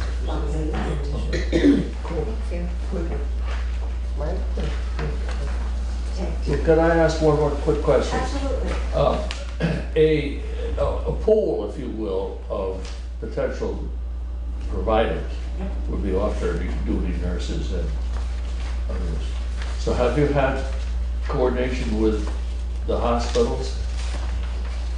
With any of that idea in mind? Say again what your question is. I think I'm a little bit. If a town were looking for someone to do the administrating and you're looking for a medical provider, right? Somebody that's home alone, not working at the hospital today because it's her day off, might be so that checking with the hospital to find out who might or might not be available. Well, your paperwork, you would designate who that provider is. So, say it's Dr. Schaefer. Dr. Schaefer would have to understand that if there were a public health emergency and you were distributing medications, that he needed to be available to the town of Newfane for the period that it would take you to distribute medications. If you're distributing medications to 70, again, I'm guessing 75 people, you're gonna do that if they come with their forms filled out, you're gonna do that in 15 minutes, no more than, I would think you're just kind of giving them out. Less than 5 hours. I'm sorry? Less than 5 hours. Yeah. So he would just kind of just make sure, his role would, I'm sure he's painfully familiar with the protocols from the health department. He would need to make sure that medications are inventoried when you get in. So if I say I'm giving you 75 pills, somebody has to make sure there's 75. What you don't use comes back to us. I mean, they're just kind of standard protocols that I'm sure he does every single day in his job. So that is the one thing he would need to understand is he is going to help you through the time that you need. So if he is feeling like, I'm not sure I can agree to that because I feel like I need to be available to the hospital, then I think we need to look at who else, what other medical provider in town would be willing to sign up. So at the site, some medical person, designated medical person would be supervising. Mm-hmm. And other medical personnel would be administering. No, in a public health emergency, you could be handing out pills. Okay. So we just need that medical provider to oversee everything, but laymen can distribute medications. It would be handing out pills, it's not giving vaccines. So laymen can hand out pills on a public health emergency. I was stuck with a needle. Yeah. And again, and I'm not a clinician, I'm not a nurse. But if somebody comes to me, I've got a box of Cipro and I have a box of Doxy, and those are the two medications we're talking about at these clinics. Somebody comes with a form to me to say, I can get Cipro, you give it to them. The online forms will say if somebody can take Cipro, if they can take Doxy, or if they can't take either of those. And then there's a big X on the form. And so if they come, you would just say, we can't give you any of the medications that we are giving out at this clinic. You need to talk to your healthcare provider. It's very easy for a layman to give them out. Anything else? Any other questions you want to throw out? So how should we leave this? I'm assuming that you want to talk about it. Is there a time frame that you'd like to see, or is it just open-ended until we make a decision about it? Yes, this is open-ended. And I unfortunately did not bring a card with me. I could call you tomorrow with my, I can email you my contact information. We can find you. Good. Yeah, so I'd just like to make a motion for that we would proceed on investigating how we would do this for the town, employees and staff. I'll second that. The discussion on the motion on the floor. Hearing none. Anything from the public? Call the question. All in favor, please say aye. Aye. Aye. Opposed? Anybody opposed? Any abstentions? Thank you and thank you. So why don't I, if I don't get them, I'll touch base in a month or so. Definitely. Good. Okay, thank you very much. Thanks. Thank you. Do you need any extras? No, I should be outside. Thank you.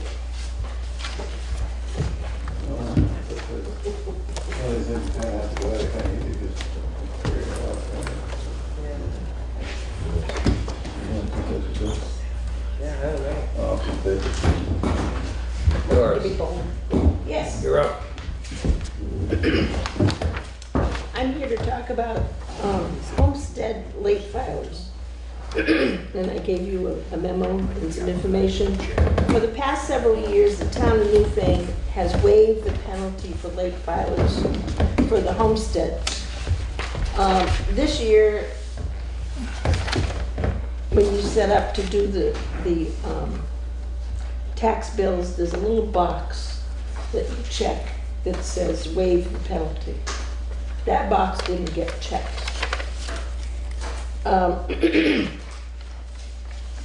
For whatever, we have 13 property owners that have been charged an 8% penalty. Not sure the reasons for some of these late filings, but I know that some, the tax preparer did not file it on time, even though they had the information from the taxpayer. The amounts range from $135 to $512 for not filing the HS 122 and on time. That's just supposed to be by April 15th. Now, this year on the tax bills, on the back of the tax bill, if you notice, there's a information about that you're supposed to file it and file it on time, but you don't get the tax bill until the end of June. So people wouldn't necessarily realize that. It's the select board that determines whether to impose the penalty or not. So, and I have attached some of the information on the law about that. Excuse me. And so it's up to the select board to decide whether you want to impose that penalty or not for those people. The municipality retains any penalty and interest assessed and collected in this section.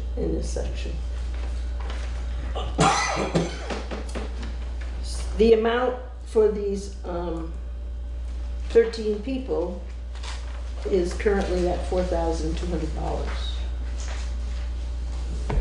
What would happen if you decide that you don't want to assess the penalty as you have, waive the penalty as you have it in the past several years, then a new tax bill would have to get sent out for those 13 people.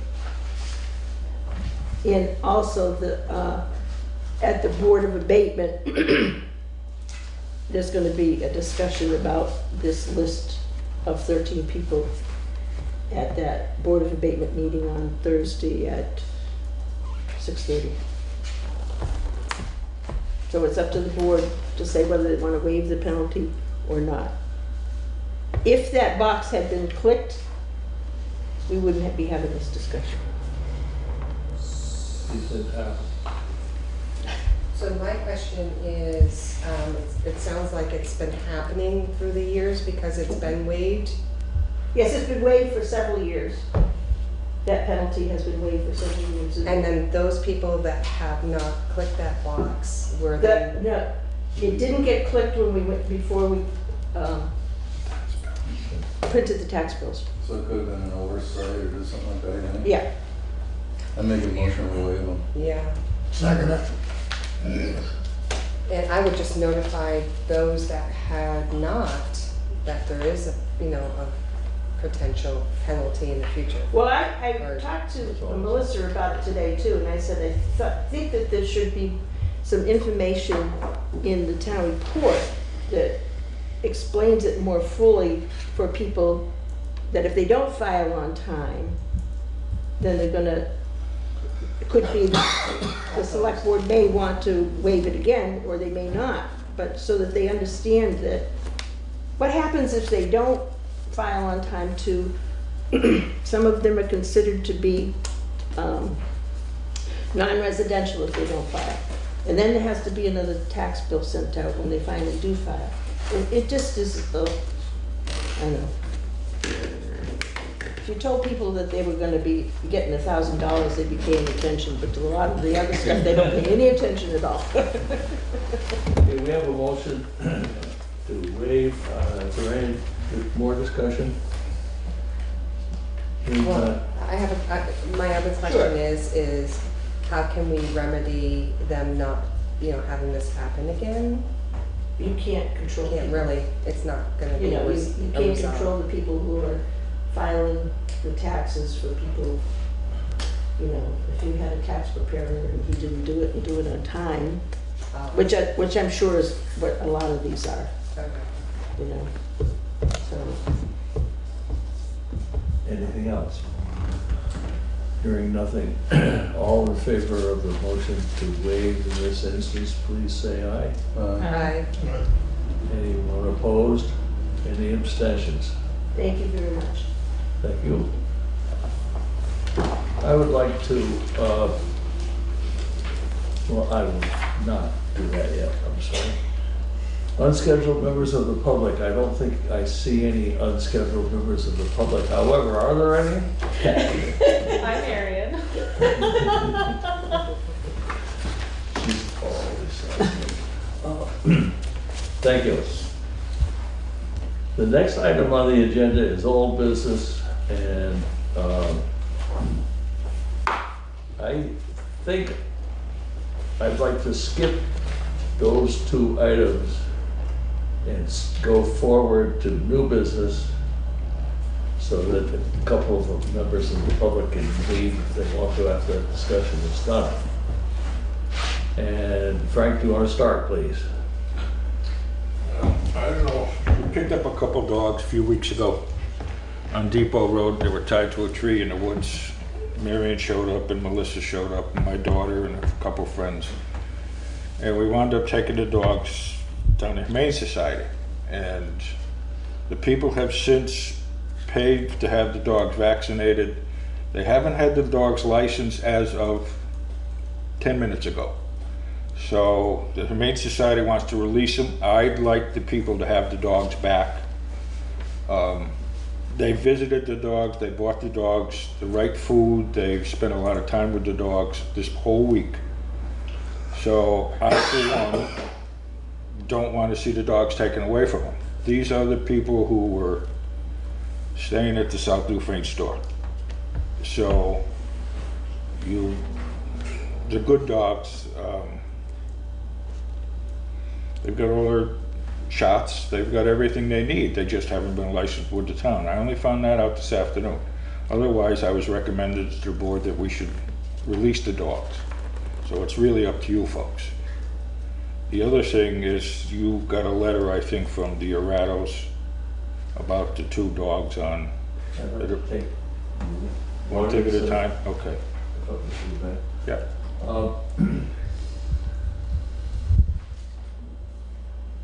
My suggestion would be that we, if we do want to release them, that we ask that they be licensed before they are released.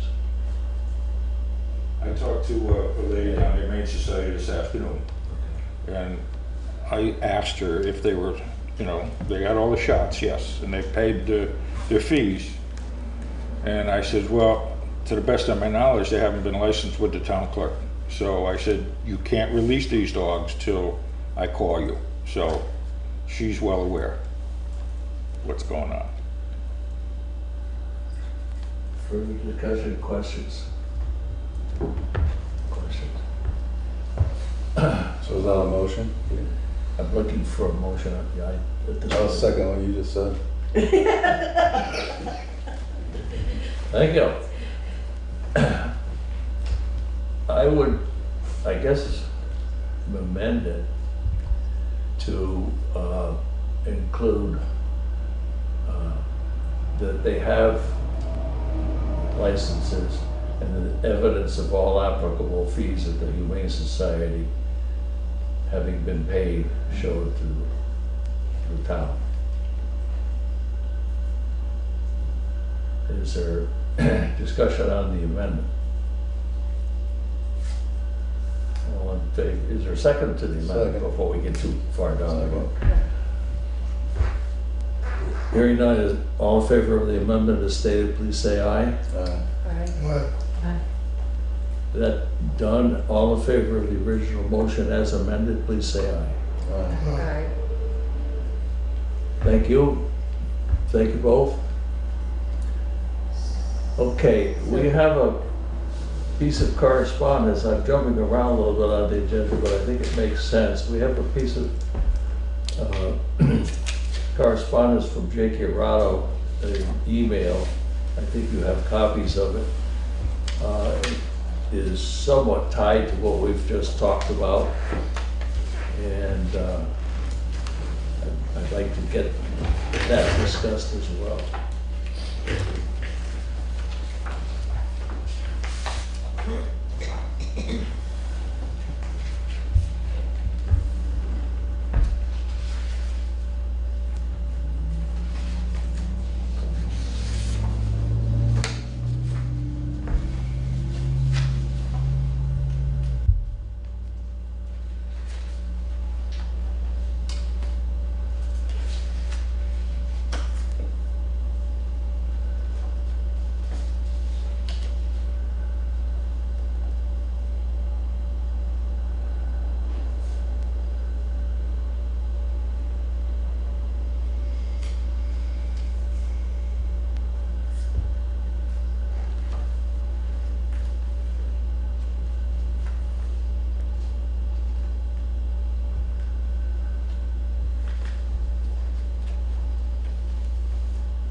Any suggestions or reactions?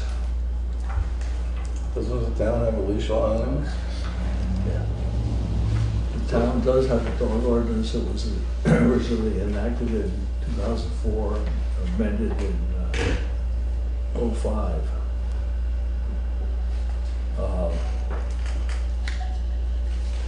I've gone pretty carefully over that ordinance since I heard of this complaint. And there are some areas that do touch on it. I think there are a couple of places that it could be stronger and perhaps even a little bit different.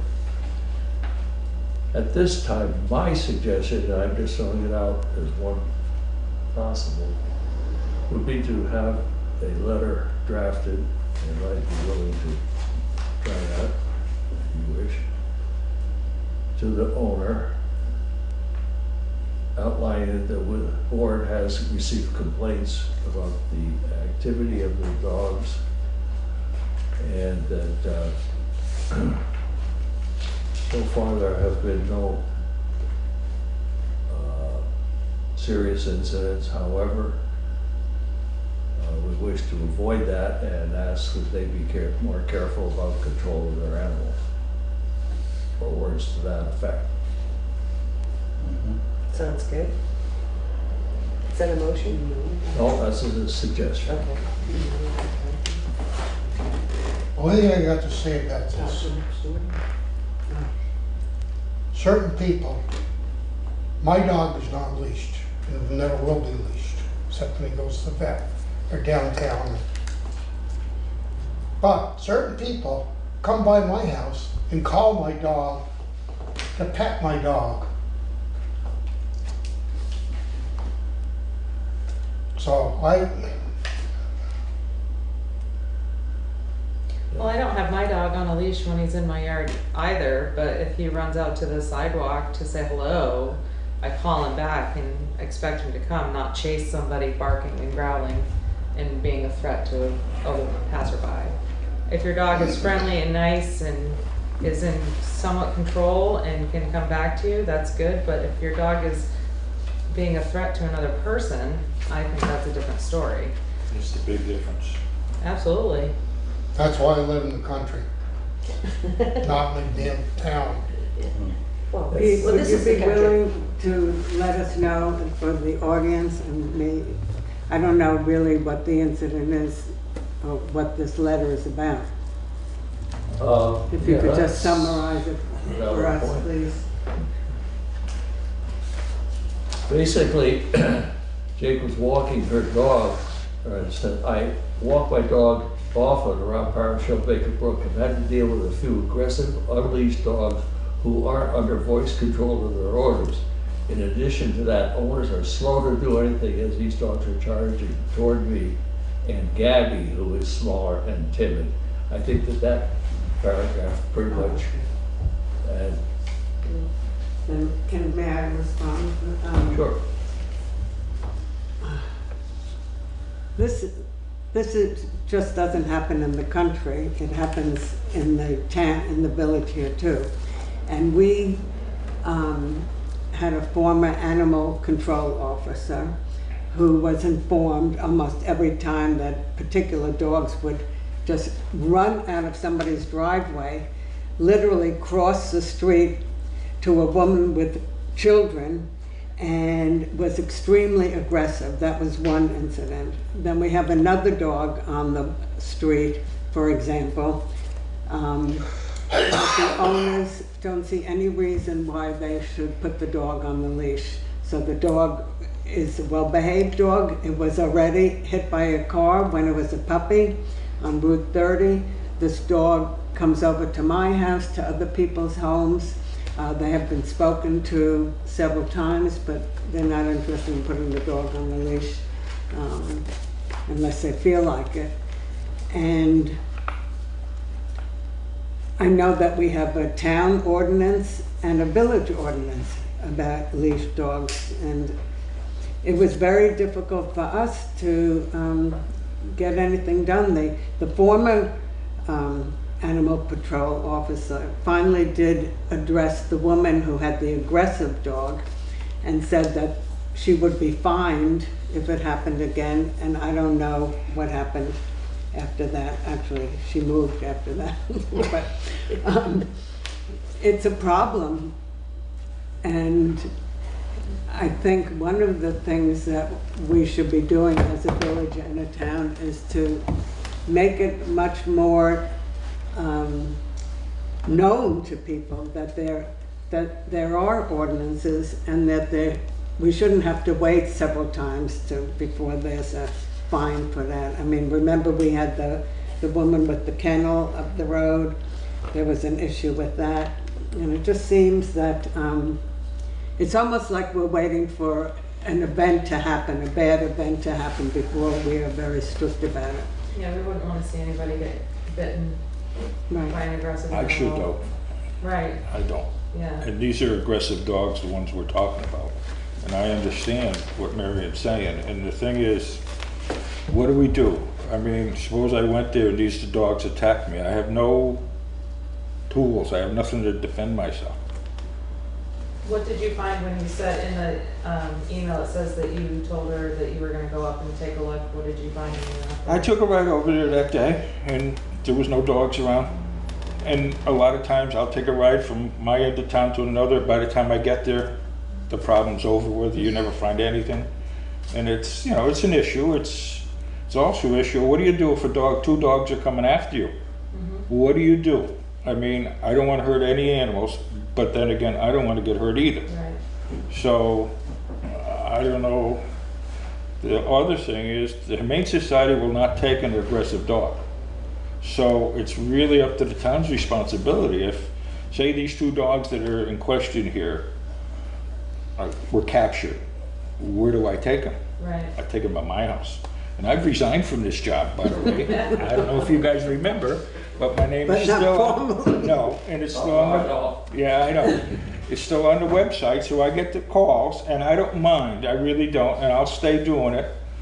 But the problem is, what do we do with an aggressive dog? I mean, I've got enough land, I've got a dog kennel in my barn, and Carol gave me a big cage, but, you know, what do you do?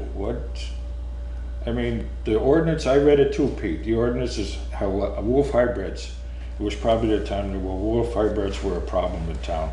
And it's all over the ordinance, but what do you do with an aggressive dog? Your Humane Society has told me, we don't want them, so don't bring them here. So that means the town's kind of stuck with it, so. Well, I like the idea of your suggestion of writing a letter to the homeowners and then citing what's in our ordinance.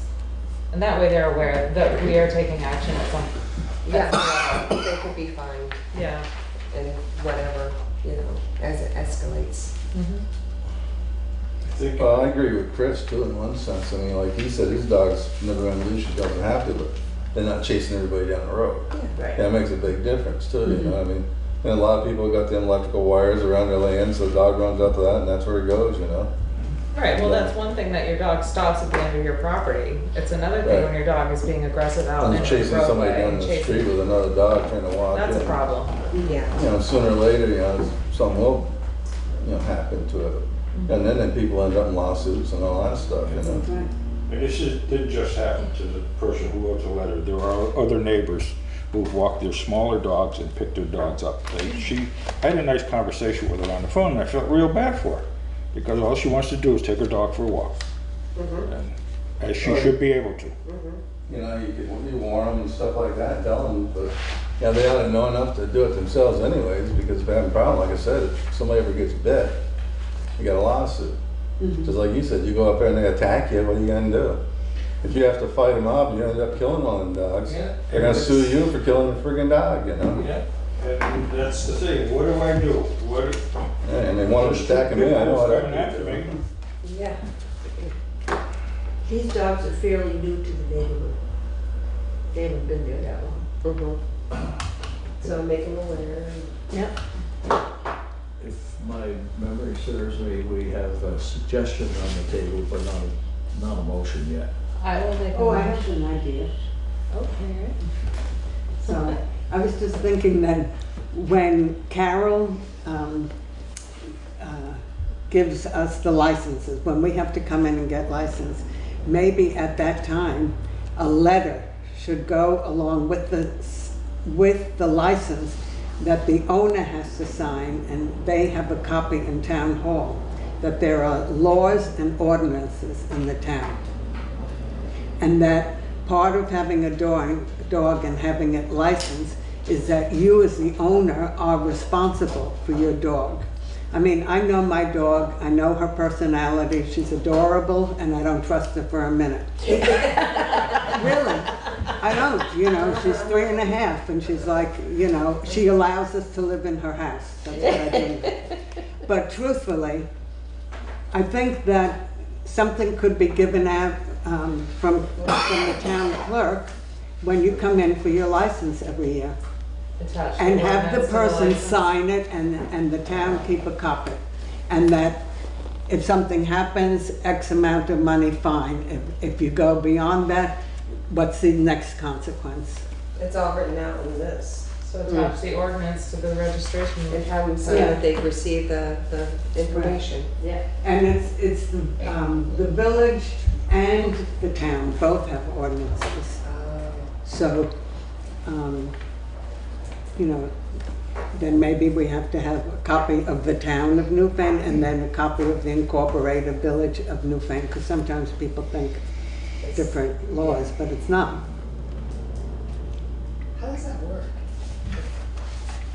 What? The town, the village, The town, ordinances. The Village of Newfane at our annual meeting could, when we send out our letter that we're having our annual meeting, we could attach something in there about the ordinance for animals. But I think for the purposes of attaching it to your registration, it's pretty much similar to this. So, the town has the ultimate responsibility, but the village plugs in. Okay, that's what I'm thinking. I like your suggestion. I think it's something we can work out between now Thank and you. license time. So for now, I make the motion and we go with Pete's suggestion. Is there a second? second. Is there discussion, further discussion? Hearing none, all in favor, please say aye. Aye. Opposed? Abstain? If I don't write myself a note, I won't write a letter. If I found a dog that's running loose, I try to find the owner. If I don't find the owner, I take it down to the Humane Society, and it costs them money to go get them. Yeah. So, loose dogs, how many times are they gonna go down and pay $60, $70 or whatever before they say, well, maybe we better put them on a leash? So, Or at least train them to stay on the land. pardon me?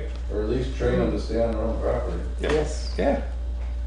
I'd like to take a little detour for a second because Frank has noted that he is no longer, but is still animal control officer. And we've been looking supposedly for some time for someone. And I was wondering if there might be 2 or more adjacent towns that might be willing to go in together and have one person as the animal control officer for the towns that agreed on it. I don't think there's any requirement that the animal control officer live in the town. It might be that Dover and Wardsboro and Newfane could get together or. And if it sounds like an idea worth pursuing, I think we could do some pursuing. I'll continue to do it for the town. I think come budget season, we need to have a chat. From what season? Budget? Oh, budget, yeah. Oh, absolutely. It's just- Chat it's is just- always awkward. Thank you so much. And it's free. I think we need to invest in a couple of things for the animal control officer, like a Well- ball with a whole body. Yeah, maybe, yeah. Something to protect me. Yeah. I don't want to hurt an animal, but then again, I don't want one latched onto my leg and won't let go. You know, I'm old, I can't move around like I used to, you know? Yeah. We could look into what they suggest for the municipalities, for town, you know, for the I'll start with the bottom, ask Brattleboro. Brattleboro. They have equipment, they have quite a bit of equipment. Oh, do they? Yeah. Yeah. Even- Well, they have a truck. Even a vehicle. Yes, they have a truck, yeah. Yeah. Yeah. So we don't want you to get hurt either. Okay. We don't want you to get hurt. No, and I don't wanna have to carry a gun. I don't wanna hurt an animal. Yeah. But then again, what else do you do? If there's 2 dogs coming after you, what do you do? What can you do? Think about it. And then what do you do if you catch them? You gotta take them home because you can't take them down to Humane Society. Bring a hamburger. Bring in the Winnetas. Okay, I think at this particular point, unless I hear objection, go back to the old business item relative to the South Newfane General Store. And I guess I'd throw this open to what people have heard, seen, know of activity there since, well, recent, let's just put it that way, because I've heard some rumors, things I can't really hang my hat on yet. I was wondering if anyone had anything else. The rumor that I heard was that other people have been going in and living in the store or in the building. Other people? Other than the ones that were in there. I'm sure, once 1 or 2 get there, it creates a following. The only... What's the owner say about going on to? Well, the owner does not respond to correspondence. All the mail comes Melissa back. told me today she get no response. She lives in the Virgin Islands, and she just doesn't get any response. I noticed that the electrical meter for the store is gone, but there's also a meter in the house. There's 2 meters on the property. And I opened the door to the store, was open, the floors have collapsed in the store. They've literally caved in. And I don't know, Melissa told me on the phone today that somebody peeked in the door of the house and it's a mess inside. So I don't know what the town can do about it other than screw the door shut. I don't know. I think there are 2 things. One is probably very difficult, if not impossible. That's to try to get a hold of the owner. And there may be some avenues that we haven't yet discovered or used. The second was, and I don't know how this would work for us, but can we get that property declared a public nuisance? And if so, what advantage, if any, is there? That would have to be something I guess we'd have to turn to our attorney for.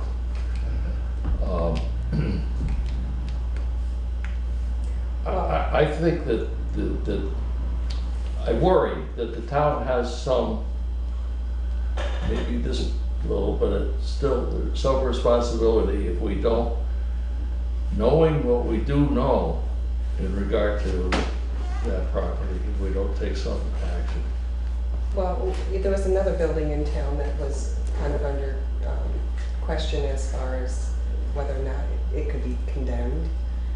So no matter if there's somebody in it or if the building is in bad shape, the floor's collapsed or whatever, or inhabitable, a risk to the community, I think we should make an attempt to figure out what to do with these properties so they don't become more of a waste to our community and draw unsavory people. Well, one of my concerns at the South Newfane store is that there are gas pumps, tanks of gas in the ground, and the current owner of Barrow's Coal says they're not his. I wish that they were. Amen, brother. That's why I called. Me too. So, Yeah. If it is amenable to the board, I would contact our attorney and have them start to work on ideas. The state police can't go up and arrest them for trespassing and stuff? They go there all the time. They don't have a complaint. You have to be told, according to the law, there has to be signs or placards posted outside and around, or you have to be told by the person in possession of or who owns it, or be given a trespass order by law enforcement, otherwise it's not a chargeable offense. So because she doesn't have those things on her property, or she hasn't given the authority to anybody to issue a trespass warning, then Same thing goes with your own house. Somebody can come onto your property if you don't have a no trespass sign statement. They're not trespassing. Are the taxes paid every year? Yes. Oh, they are. That's what's happening down in Brattleboro. People are going all over the place, and they can't arrest these people unless you have a no trespass sign. actual communication between the owner or a law enforcement officer. Actual, what does that mean? So verbal or a trespass order. So if you were to tell somebody you cannot come on my property, that's verbal communication. Okay, but also signage, I think, too, right? And signs and placards. Yeah. So, I mean, your own home, anybody could come on to it and do whatever, and they wouldn't be trespassing, correct? Unless they were told not to be there. Right. Well, like you said, the problem is if you don't do something pretty quick about it somehow, there'll be 15, 20 of them living in it. Because if they can get away with it, that's just what it's going to end up in. Well, we may find that we're up against a brick wall, but I'd like to find out how soft that wall might be. Does this have anything that Merle as zoning administrator would have ideas about? No. That's land use. That's, Uh-huh. No. I am your deputy health officer. If you folks want me to go there, and I will go investigate it, I would like to have at least one of you come with me. Preferably Pete, because he lives out that way. But in other words, the doors are wide open. If we think there's a health problem. Well, you already said the floors are all falling in. I wouldn't walk in Say there. that already? That's a little help. That's in the store. They're in the house. It's all connected though. Yes. Not really. Well, it's considered one property probably. Yes. Yeah. So you could condemn one area and the whole thing is gone. It's on one parcel. Yeah. So. And there's no And setback. it's on the postage stamp. Yes. What I think probably the routine would be to find out what the possibilities are, and then what we have to have in terms of evidence or whatever to make that possible. Don't bother stopping in my house to pick me up on your way. But not, First time. but also not just making it for this one property. No, but exactly. any property in town. Well, but to the extent that the situations are the same, yes, if the situations are different. Yeah.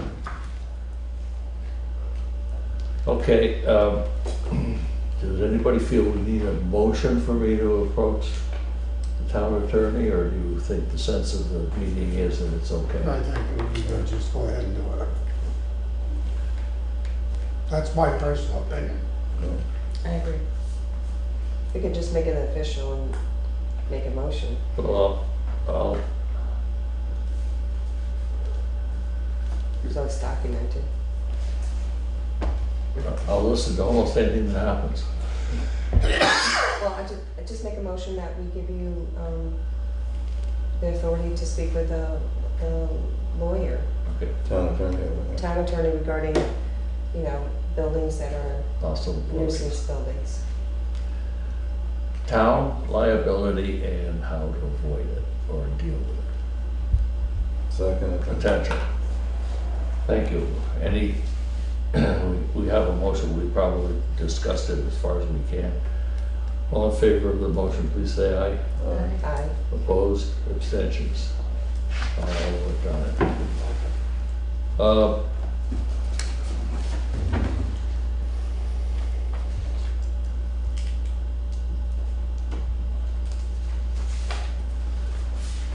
Okay.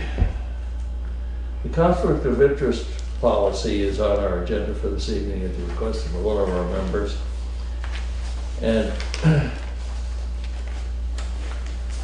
I wonder if it would be useful for us to not spend a lot of time this evening worrying about it, but to take a little time between now and we can put it on the agenda for next meeting, and each of us as individuals develop reactions to it and things we think ought to be changed, added. Excuse me. Sounds good. So, under review. I make a motion to continue the conflict of interest policy for the town of Newfane and have it under review until our next meeting. Thank you. Thank you. Wouldn't have understood what it was without you. Okay, we have a motion to put, to have board members as individuals do some thinking on the conflict of interest policy, and we'll keep it on the agenda. And we'll put it on for next time. What is that date? September? It'll be 3. September 2nd. I think not. That's Labor Day, right? So we vote tonight before we leave to meet regularly on the 3rd, Tuesday. Remind me, please. We have a motion. Is there further discussion? Hearing none, all in favor of the motion, please say aye. Aye. Opposed? Okay, Act 250 up at the Kendall Farm. It's in recess. You have copies, I think, of the action to date. And when it's reignited or brought back to the commissions. I have a question. I mean, I'm getting stuff on email about it, but I'm not really sure what's happening, what's happening with that. Why it's in recess right now? No, what it is. What is it? Well, it was before I came on the board, so I have to admit, I have no idea. It looked like it was because of the huts and things that they added to the property without the Act 250? approval. Yeah, the 250. Is that what I'm thinking? Huts and walkways, bridges. Yurts. Yurts, that's what I mean, yurts. So they're being reviewed because they had already built them? I think they hadn't filed proper paperwork. Right. I guess I take it back, you do not have copies of the action at this particular point. So, if you'd like to have one, would you please let Lynetta know before you leave tonight and get one for you. I think that we really don't have to do anything at this particular point. We are a party. When it gets opened up again, we'll be notified and we can do then what we want. I think they had sent out a letter saying that whatever they were supposed to do had been taken care of. And they just wanted the select board to know that. That was while I was still on, so it had to be before May sometime, maybe. Well, I just started getting emails regarding the Act 250 with Kindle Farms, and I read it real quick, and it looked like they had been asked to do X, Y, and Z to modify because they hadn't filed the correct And that it was paperwork. taken care of, and had been done. So it's being done. The hearing is in recess while they get together more information for the commission. Okay, we have a letter from business manager, or local business manager for Verizon. He would like to come talk to us at one of our meetings. Any reason why we shouldn't let him? What is it about? For what? No. Get this Verizon out of this stuff. stationery. Unstationary. It's only in the correspondence folder. Oh. Sorry. That's okay.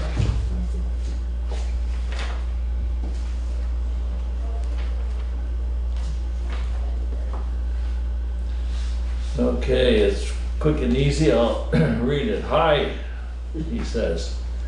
My name is Joe, and I'm the government rep for Verizon in southern Vermont. I was hoping to meet up with someone to discuss what we offer municipalities in the way of public safety plans as well as other solutions and discounts. Whom should I look to talk about this? Thank you, Joe. So we could invite him into a meeting and listen to him. Sounds good. Okay, we'll let him know when our meetings are, and he can let one another know when he wants to come. Okay. Okay, also under correspondence, I'm afraid I jumped over Bob Litchfield's letter, which was very nice relative to his impression of the looks of the front of the, and around the building, this building.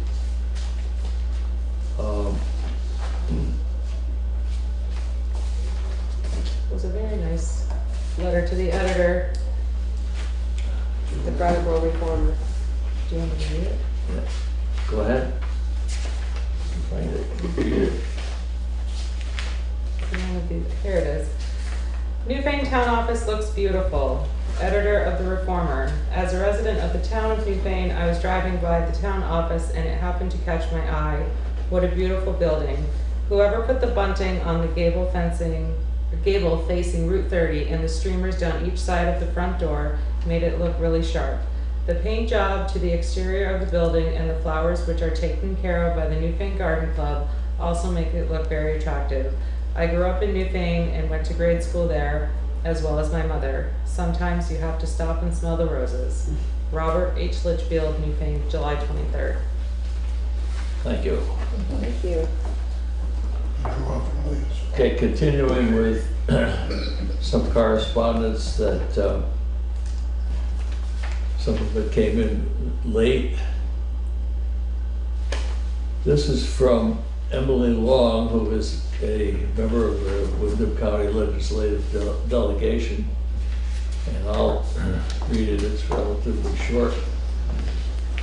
I want to make sure you're all aware of a meeting Windham County Legislative Delegation is pulling together as an opportunity to learn more about a new grant program to help our communities identify ways to expand broadband to our rural, unserved, and underserved areas. As you can see, we are holding a meeting at Memorial Hall in Wilmington on September 11th at 6 p.m. We hope you will not only attend, but will identify individuals in your communities who are interested in this topic. Encourage them to attend the meeting as well. Please share this broadly with them and others. Please share this also with members of your broadband committees if your town has one. As you can see below, the Windham Regional Commission has offered to act as a contact recipient for interested parties. So add yourselves and any other folks who are interested in this topic to the contact list, even if you cannot make it to the meeting. If you have questions, please feel free to contact me. Thanks very much, and I hope to see many of you there. That meeting again is September 11th, Memorial Hall, Wilmington, 6 o'clock in the evening. We don't have a broadband committee, do we? I don't believe so. But that would be kind of like maybe planning commission? Could be one of their topics. Yeah. Possibly. To the extent that towers or anything along those lines would have to have permits, would have to be subject to zoning. I think I'm down to the last piece of correspondence.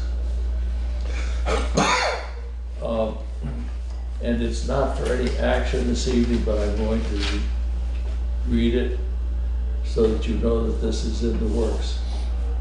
The incident at the Williamsville Hall after the play Nickel and Dined. It's from Karen Kors. Because you're involved in the Williamsville Hall events, I'm letting you know that last Saturday night, after attending Nickel and Dined, I fell and twisted my ankle crossing the street to my car. Because it was pitch black outside, I stepped off the blacktop onto the grass, inverted my left foot, and collapsed onto the ground. My husband was there to help me up. I was seen at Grace Cottage and I'm hobbling around, but likely will need physical therapy. I ask the people responsible to be more careful about illumination at night for people leaving the building.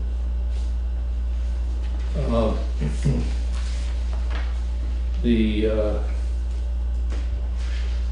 hall, representatives of the hall will be with us at a future date. Is there a date set for that one? The next meeting on the 3rd. The next meeting. So I'd like to put this off until then, but I just want you to know. This could go in several different directions in my thinking. Okay, what have I forgotten? Anyone have anything they want me to give a little crack at? There's one more thing here. Yeah. I'm sorry. What's this? Civics education workshops at the library. Who's it from? Erica Walsh, from the director of the Moore Free Library. You want me to read it? Yes, please. Okay. Wonderful. It says, hi all. There were a lot of questions at town meeting this year that indicated that many Newfane citizens don't understand how town meeting works, how to read the town report, and how local government functions. In response to that, we're putting on a series of civics education workshops at the library. They will be once per month, September 2019 through May 2020. The November 9th workshop will be on local government, specifically who does what in the town. We will have a guest speaker, to be decided, who will talk about the overview of local government in Vermont. We'd love to have some representatives from Newfane and Brookline be on hand to discuss what the different offices and officials do.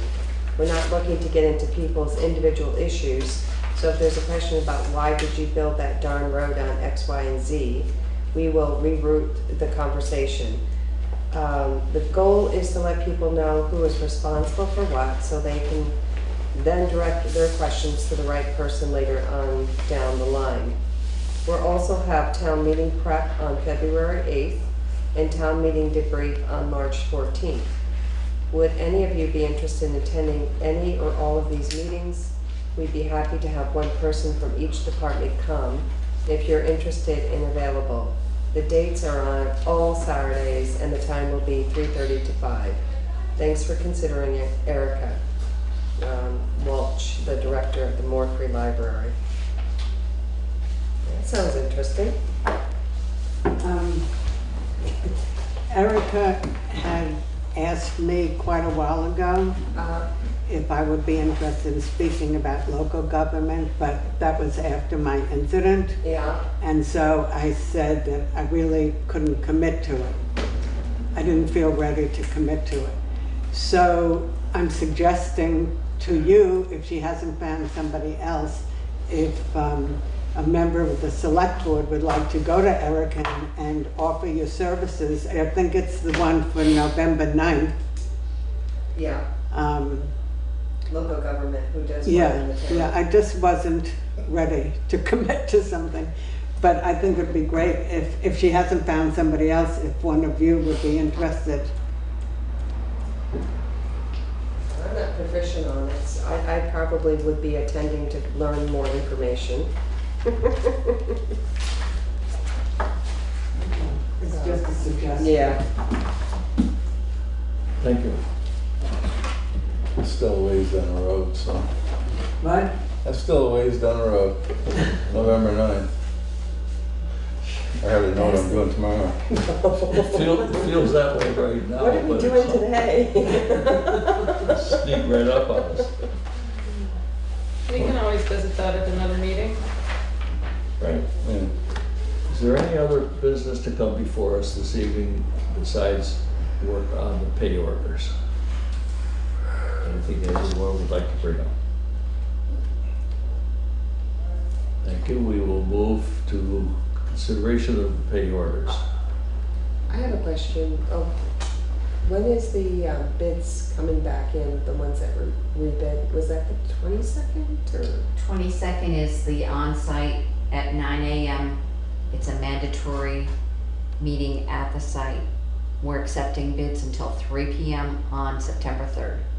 Okay, so that's good to know. And that's the select board meeting, so I would assume that you would open them that night. You did it. Thank you. We do have one more piece of business. We need to act to have our first regular meeting in September on Tuesday the 3rd, as Monday the 2nd is Labor Day. Make a motion that we meet on September 3rd. I'll second. Thank you. Any discussion? All in favor, please say aye. Aye.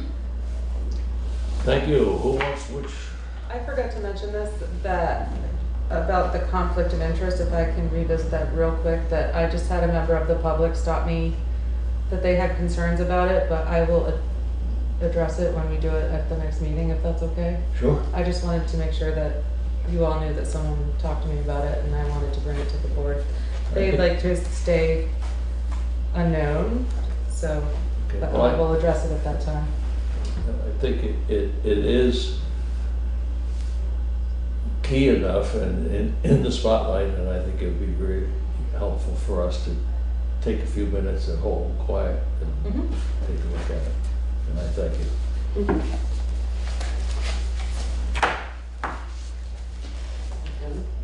Okay, pay orders. Pay orders. Pay orders. Who wants which?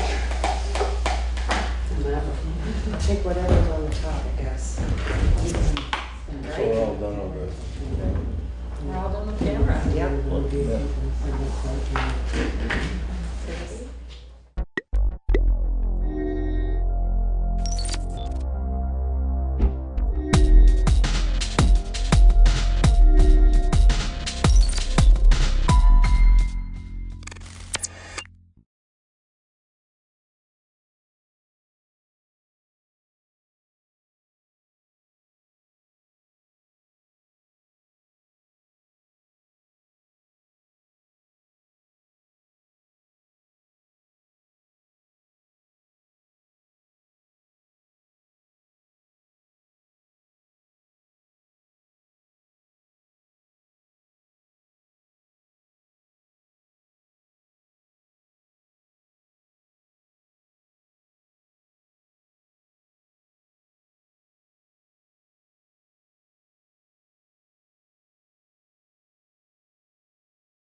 All right, good morning and welcome to the University of Vermont. We are here at UVM because the Attorney General's Consumer Assistant Program is part of the University of Vermont. It's been a great partnership for the last 30 years. And it really was the Consumer Assistance Program that dealt firsthand with the Equifax breach that occurred in September of 2017. And we are here to announce a national settlement and what Vermont's share of that settlement is regarding the Equifax breach that occurred in September of 2017. I'm Attorney General T.J. Donovan. Joined with me this morning is Charity Clark, my Chief of Staff, Chris Curtis, the Chief of our Public Protection Division, Ryan Krieger, who was the attorney who worked on this national settlement, Crystal Baldwin from our Consumer Assistance Program, and members of our Consumer Assistance Program. When the Equifax breach happened in September of 2017, the phones at CAP did not stop ringing. 251,000 Vermonters were affected as a result of the Equifax breach. 148 million Americans were affected as a result of the Equifax breach. All consumers had their social security numbers, their birth data, and their address information compromised. Some consumers had their driver license, credit card numbers, and some credit dispute documents were jeopardized. When that breach became public, our Consumer Assistance Program worked around the clock taking phone calls from Vermonters. We received over 700 phone calls that first weekend because people, Vermonters, were rightfully scared. When you're talking about a data breach, you're talking about a higher risk of identity theft, you are talking about a higher risk of being scammed. The bottom line is this: because of this data breach, Vermonters felt anxious, scared that their financial livelihood was on the line. They rightfully should have been scared. We are in an online, digital, global economy. Scams are on the rise. This Equifax breach demonstrated that. That's why we joined with our colleagues around this country to hold Equifax responsible. And I'm happy to announce today that Vermont is part of a national settlement which will total close to $650 million. Let me give you the breakdown of that money. And the most important part of this is about the consumers who were affected. $425 million will go towards a restitution fund. And I'm going to talk about that more in a minute. $175 million will go to the states. Between 50 to 100 million will go to the Federal Consumer Financial Protection Bureau. Out of the $175 million to the states, the state of Vermont will receive $1.85 million. Those funds will go into our state's general fund. As I said, we had 251,000 consumers impacted out of 139 million consumers nationwide that were covered in this settlement. That is 0.18% of consumers, and that equals our share in terms of the settlement. The effective date of this payment is August 22nd, 2019. The payment will be made within 30 days of the effective date. Now, regarding the restitution fund, $300 million is guaranteed payment that must be paid to consumers. That means Vermonters. How do you make yourself eligible, and what is eligible in terms of the restitution? Here's the quick part. Many consumers spend a lot of time on the phone making sure that their money was safe. Consumers can submit claims for time spent dealing with this breach. If you spend any time dealing with this breach, you're eligible for $25 per hour up to 20 hours for time spent dealing with a breach. On the phone, calling us, talking to your bank, freezing your credit. If Vermonters spent time making sure that their money was safe, you are eligible for restitution up to 20 hours at $25 an hour. Secondly, if you have documented out-of-pocket expenses, and we're going to talk more about that later, you're going to be eligible up to reimbursement of up to $20,000. everybody will be eligible, if you're an affected consumer, for 3 free credit monitoring for affected consumers. If you don't like one of the 3 options in terms of the credit monitoring, consumers can opt for a cash payment and use it to purchase credit monitoring from another vendor. As I said, those out-of-pocket expenses like freezes or credit monitoring purchased apart from Equifax's offer are reimbursable. If that $300 million is exhausted, that additional $125 million in funds will become payable if the original fund amount is exhausted. In terms of the monitoring services, for adults, you will have free 3-bureau credit monitoring for up to 4 years. The monitoring will include a $1 million identity theft insurance policy. After those 3 bureau monitoring expenses expires, consumers will get 1 bureau monitoring for 6 more years. And if you're a minor, if you're a kid, you'll have free 18 years of credit monitoring, 4 years plus 14 years for 1 bureau monitoring. 2 free credit reports every 12 months for 5 years, and Equifax won't charge anyone for credit freezes or any of the earlier breach responses, and no upselling to other services. This is a good settlement for Vermonters. This is good for consumers. But most importantly, what this breach did was to raise awareness about online security. That, as I said, we live in a global digital economy. More and more of our financial transactions are being done online. That raises the risk level for scams and for these breaches. Vermont has one of the strongest and most robust data breach notification laws in the country. That's a good thing. Why we have that is so we can protect consumers, so we can tell consumers when their money is at risk. When we are in a world where people have anxiety and angst and uncertainty about their financial futures, we have to do everything we can as a state to protect them. And given Vermonters the knowledge, the information, and the tools to protect their money, their retirement, and their livelihood is good consumer protection.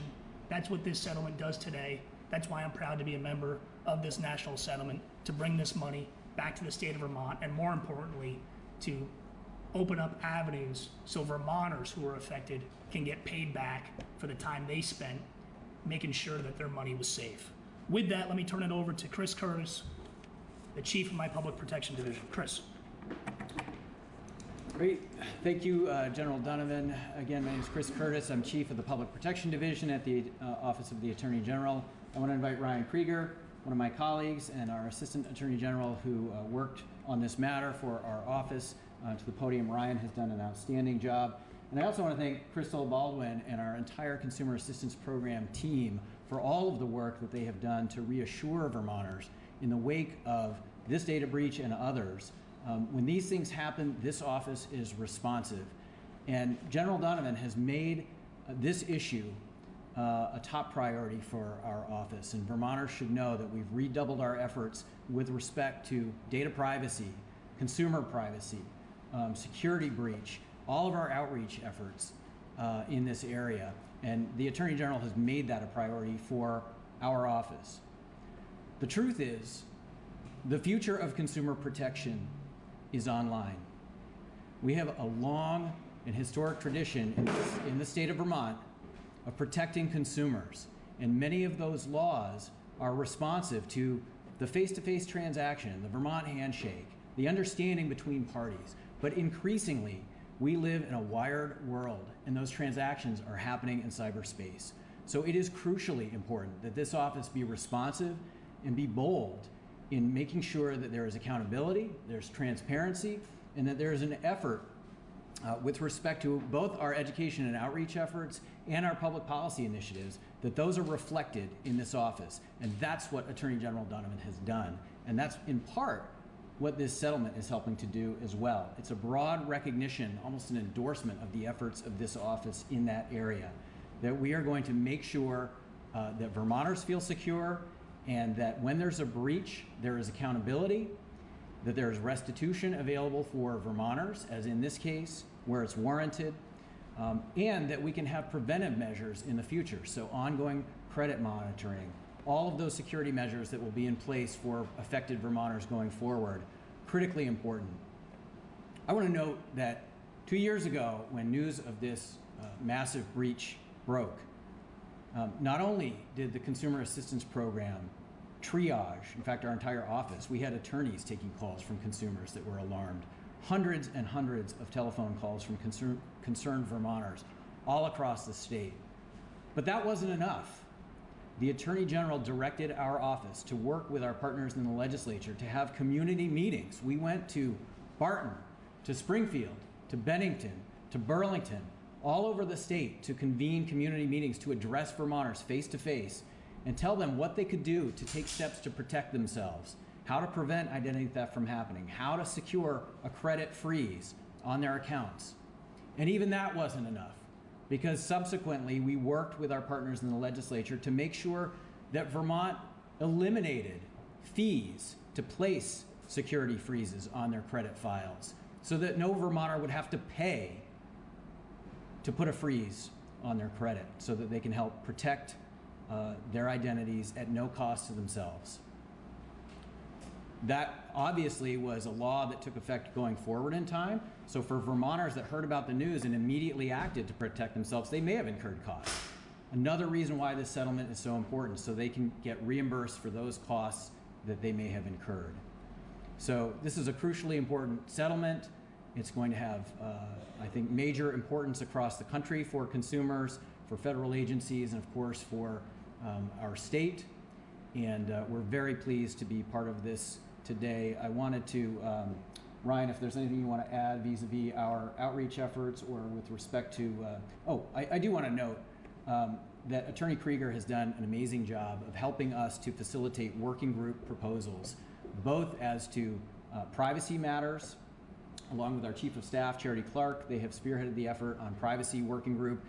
There is a bill pending in the legislature on additional privacy measures in the future that may help to ameliorate some of these kinds of issues in the future.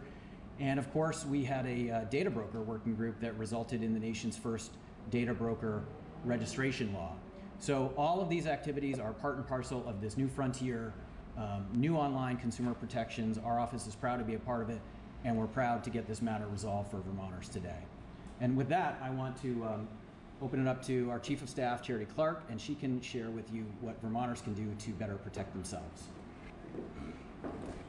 All right, so as Chief of Staff, one of my responsibilities is that I'm lucky enough to oversee the Consumer Assistance Program, which is located here at UVM. And they have, I want to reiterate what others have said, they did a phenomenal job in the aftermath of the breach of being available to Vermonters. They had a website up literally the first day. People didn't know where to turn, and they knew in Vermont because we were so responsive. So I was very proud of that. I thought it would be helpful if I shared some tips about identity theft. And I also, the Consumer Assistance Program, brought these handy dandy brochures for you that can help with a recovery plan if you do have an identity theft situation on your hands. These are free from the FTC, so we have a bunch. I'll pass them out because they really have a lot of great information. And let me say what some of those tips are. So the first step is we should all be reviewing our credit report every year. You can get a free credit report going to annualcreditreport.com and just looking it over and making sure there's no inaccuracies or suspicious activity. When I'm talking about suspicious activity, I'm talking about things like credit card accounts that you did not open, address changes that you didn't initiate, loans that you did not take out, things like that. And if you do find suspicious activity on your credit report, there are recommended steps to take. The first thing that you should do is call the company where the fraud occurred to let them know, I did not open up this credit card account, I need to close it, and let them know that you believe you may be the victim of identity theft.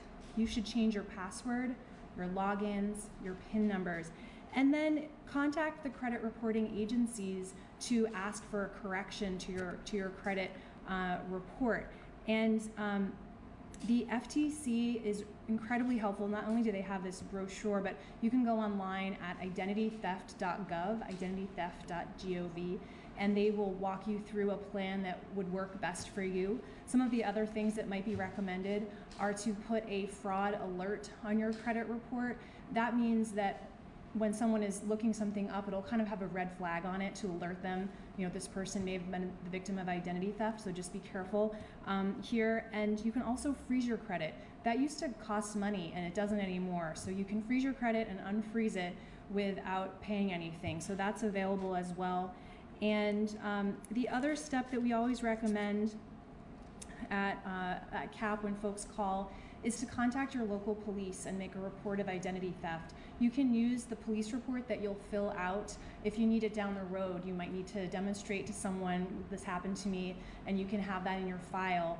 With all of this, with identity theft, be sure to keep really good records, keep a file and who you talk to and when, and it'll help you as you move forward. So those are just some of the resources that we wanted to bring to your attention, and like I said, I can pass these out that if they're any use to you. So thanks so much. All right, thank you, Charity. So this is where we need your help. How do Vermonters get their money? Here's the website, equifaxbreachsettlement.com. This is going to be the website, equifaxbreachsettlement.com, where Vermonters will go to submit their claims, whether it's for the time spent, again, $25 per hour, up to 20 hours, for just time spent. equifaxbreachsettlement.com. Secondly, if you have those out-of-pocket losses, equifaxbreachsettlement.com. If you have out-of-pocket losses, it's up to $20,000 reimbursable. So those are the big two restitution issues for Vermonters to be paid back. You got to submit a claim. In addition to that, the free 3 credit monitoring services that will be provided to all affected consumers. So please get this website out, and Vermonters should go to equifaxbreachsettlement.com. I don't want to confuse matters, but there's another website too. The FTC, just explain what that is, Ryan, please. So the Federal Trade Commission has set up, the Federal Trade Commission was one of the parties in this settlement. They have set up a website. All you have to do is Google FTC Equifax Settlement, and it's going to be the first thing that comes up. That's probably the easiest way to get there. And on that website, there is a link that you can click on, and you will get email updates regarding the settlement. That's important because on that equifaxbreachsettlement.com, there is a judge in Atlanta that needs to approve this settlement, and once that approval comes through, some of the things on the breach settlement website will go live that might not be live right now. So if people go immediately to that website, they might not be able to take advantage of all the other things. We suspect that within a week, everything will be live on that website. Thank you. Okay, so to get updates, the FTC website to submit your claim is going to be Equifax Settlement, equifaxbreachsettlement.com. If our partners in the media could put that information out, we would appreciate that. So with that, let me just again thank my team. I want to thank our partnership with the University of Vermont. I want to thank the students at UVM who were on the phones talking to Vermonters. It is a great testament to the quality of students here at the University of Vermont and to the institution itself for having such mature, responsible young professionals that the Attorney General's office relies on to handle consumer issues. I just want to say this about CAP. 13,000 calls a year we get to the Consumer Assistance Program from Vermonters. I think we're the only place in state government where you actually get a real live person on the phone. That's why we get so many calls. We're not going to be able to answer every question, but we do our best to navigate the bureaucracy of state government to get information to Vermonters to solve their problems. That's how government should work. That's what we're doing here at the Attorney General's office, working with UVM and working with our CAP program. So with that, let me conclude and open it up for any questions. Joe. You said what, 256,000 Vermonters have security breach? 251. The exact number is this, 251,419. 251,419 Vermonters were affected, 148 million total Americans. So, I'm trying to do my math here. Yeah. It comes to like $7 a person. Your math is better than mine, Joe. Do you think that's enough? Yeah. This is a severe security breach. Yeah.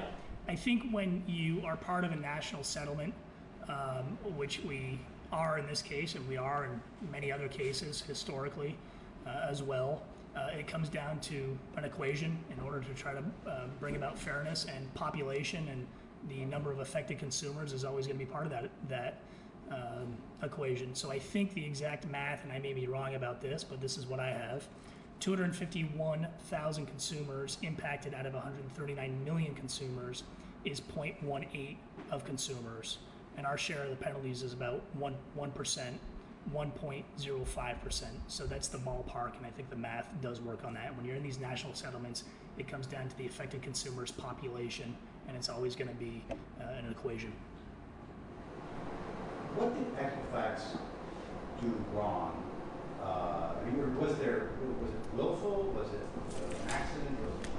I'm going to ask Ryan Krieger to explain that, and to talk also about I think the importance of our data notification security law. Sure. So the key thing that Equifax did wrong was not having sufficient data security. And that is often the case when we see these data breaches. It is possible to have a data breach and still have done everything within your power. The bad guys are often just that good. That was not the case here. Equifax had some pretty bad data security. In particular, there was a vulnerability called the Struts vulnerability. It was a known vulnerability that Equifax should have patched. They did not patch it. The bad guys were able to get to a database by logging in through the internet. It was a database with a lot of data that probably should not have been easily accessible from the internet.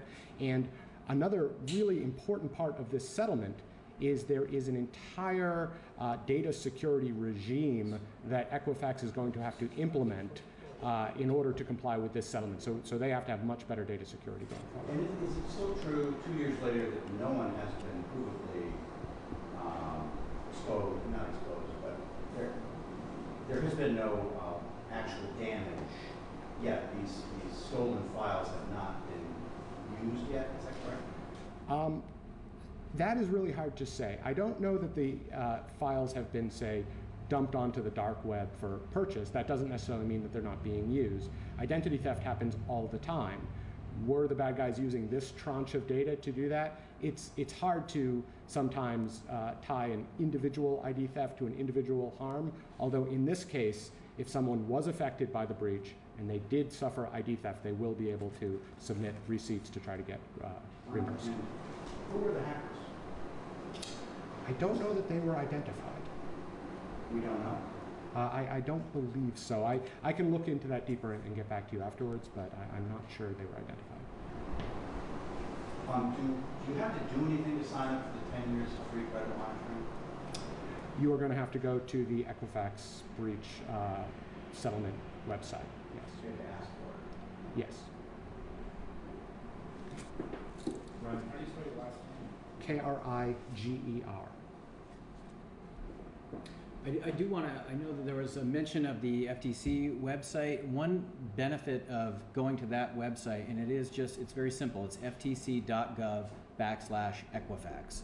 So if you can put that out there as well, consumers can sign up today to get email alerts so that when the National Claims Administrator website goes live, or portions of that start to go live, they can get email notifications through the FTC that that's happening. So that is one action step that a consumer could take today, so that even if the settlement website isn't fully up and running until after the orders are approved and so on and so forth, the FTC will keep people updated. So if you want to know and not have to be checking back yourself every day on that website or looking for the news about when the settlement is approved, you can sign up for the FTC through the FTC website for email updates and alerts that will keep you apprised as the process unfolds. So. The judge's decision is expected when will the money start flowing? It's impossible to say for sure. We are hoping and suspecting that within a few days it will come down. Yes.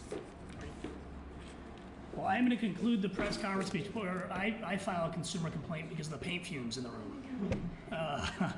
But with that, if there's no other questions, thanks for coming.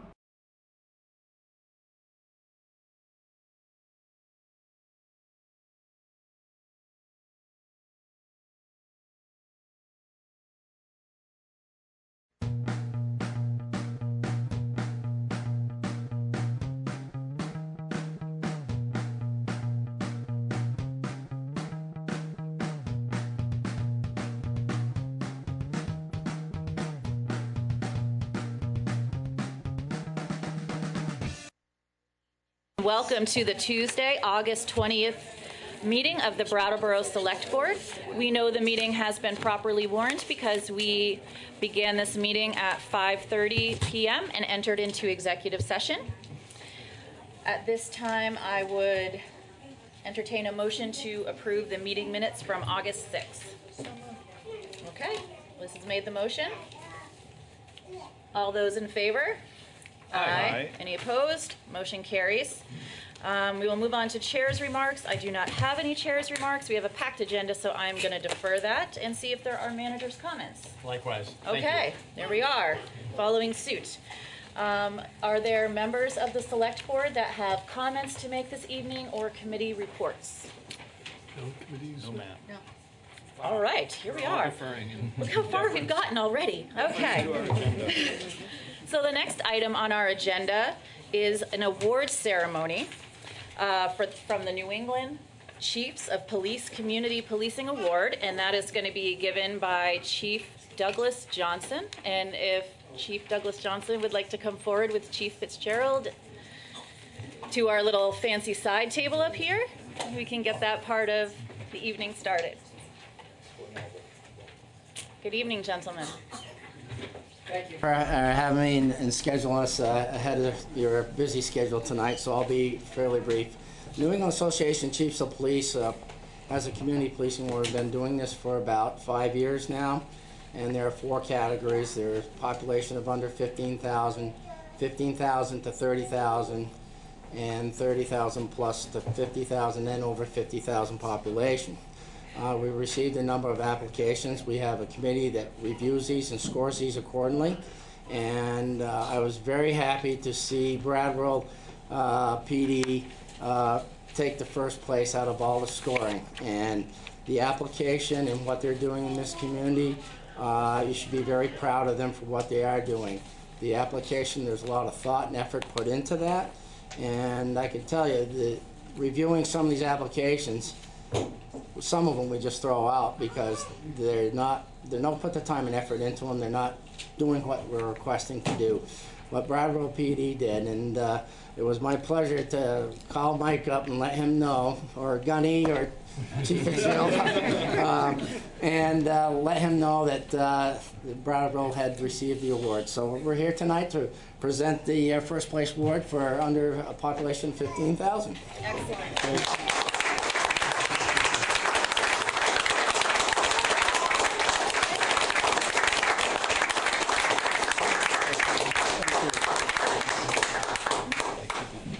Thank you very much. Thank you very much. And thank you, Chief Fitzgerald and Brattleboro Police Department. That's a wonderful way to kick off the meeting. Okay, at this time in the meeting, we are going to move on to public participation. Naya's starting us off. Remember that this is an opportunity to speak on items that are not listed on tonight's agenda. George. Please come forward. You know the drill with introductions. I believe I do. I feel like you do. I'm George Harvey. I feel like saying I'm in District 3 because I am in District 3. I was going to bring this up when the meeting got to the point of talking about a sustainability officer, but I don't want to get it involved in that because it's bigger than that. In the last few weeks, I've been seeing, actually over the years, as many of you are aware, I do a blog every day. I've posted almost 34,000 links to articles at this blog in the last 7 years. And I'm seeing a development that I think we should be very aware of. And in the last week, it has got to a point where I can see that it's going to be critical. There's good news. The city of Los Angeles negotiated a deal where it was able to get solar power for 7% of its electricity with battery backup. And the premium price, solar power at night, is a little bit less than 3.3 cents per kilowatt hour, which is about half of the price that Entergy was telling us we couldn't refuse for power from Vermont Yankee. There was a study done. They looked at cities in China. They found that in 344 cities that were studied to see how solar power prices compared it with grid power prices, they found that solar power prices were at or below grid power price in every one of them. Now, there's a little bad news that goes with that, and the bad news is something that can impact us here. And the bad news, I'm going to give you 2 articles that came up in the last week. One of them came from Marine Strategies International, which is an advisory group for the shipping industry. They basically said, if you own an oil tanker, it's not going to be worth any more than scrap in 10 years, because 5 years from now, the oil industry is going to hit a wall and nobody's going to be shipping oil. BNP Paribas, which is the 8th largest bank in the world, told its investors, you've got to be ready for the fact that oil is not going to be competitive on the world market, crude oil, unless it's selling at a price of $8 to $12 per barrel. Now, this is critical for us because in the United States, according to the Energy Information Administration, 58% of our oil is coming from shale oil. And according to Forbes magazine, in order for shale oil to be profitable, it's got to be at a price of $50 per barrel.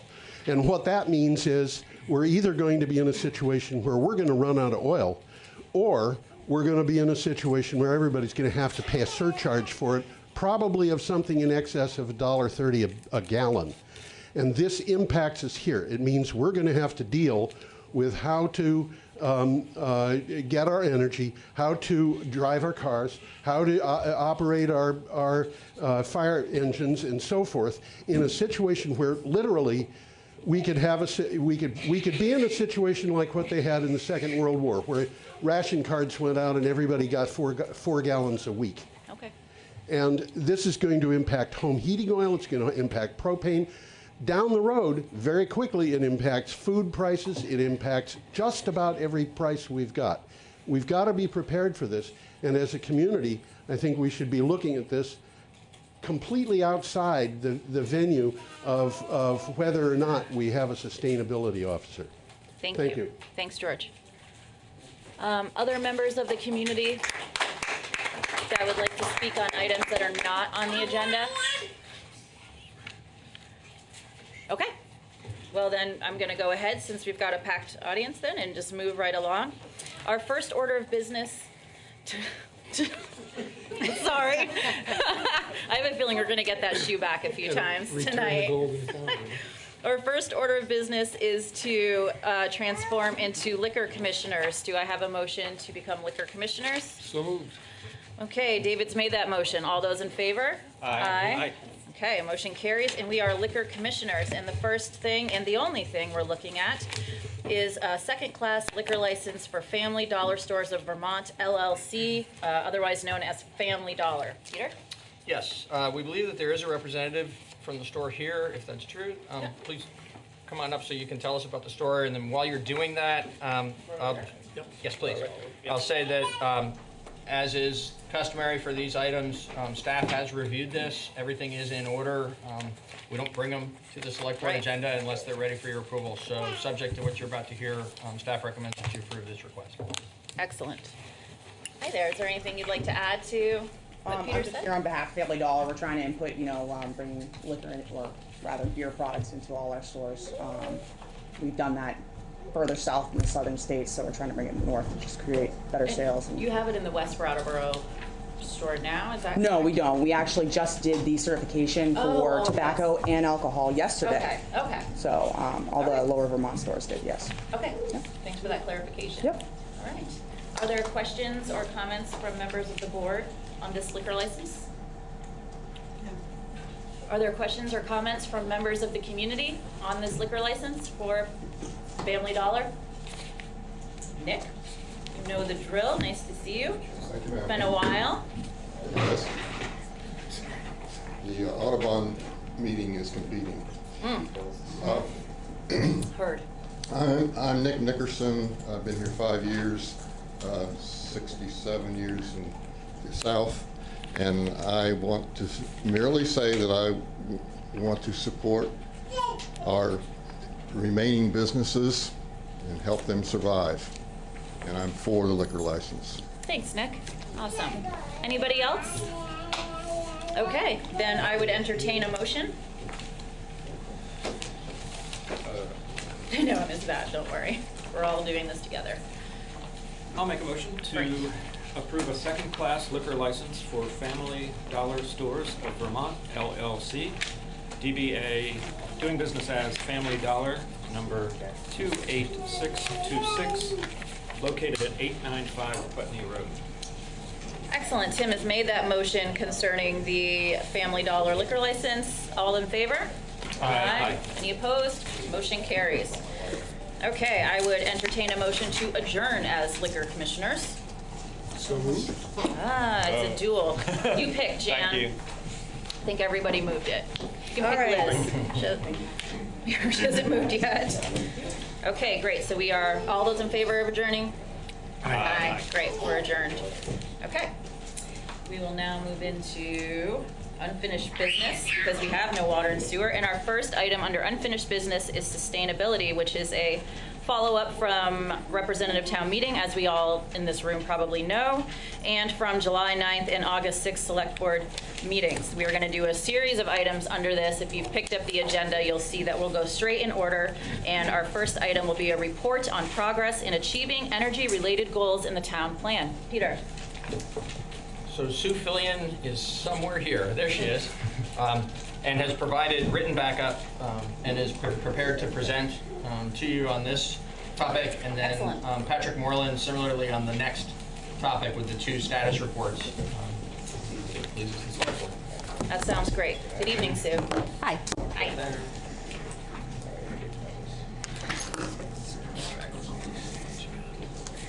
Okay. You can keep it. So, generally, there are two goals in the town plan that are related to energy. There is a goal to reduce the greenhouse gas emissions by 40% from 1990 levels by 2030. And then there's a 25 by 25 goal, so where we'd be producing 25% in state renewable, 25% in state renewable energy supply for all energy uses by 2025. And then a 25% of homes made efficient by 2025. And so those are fairly compatible with the state's energy goals.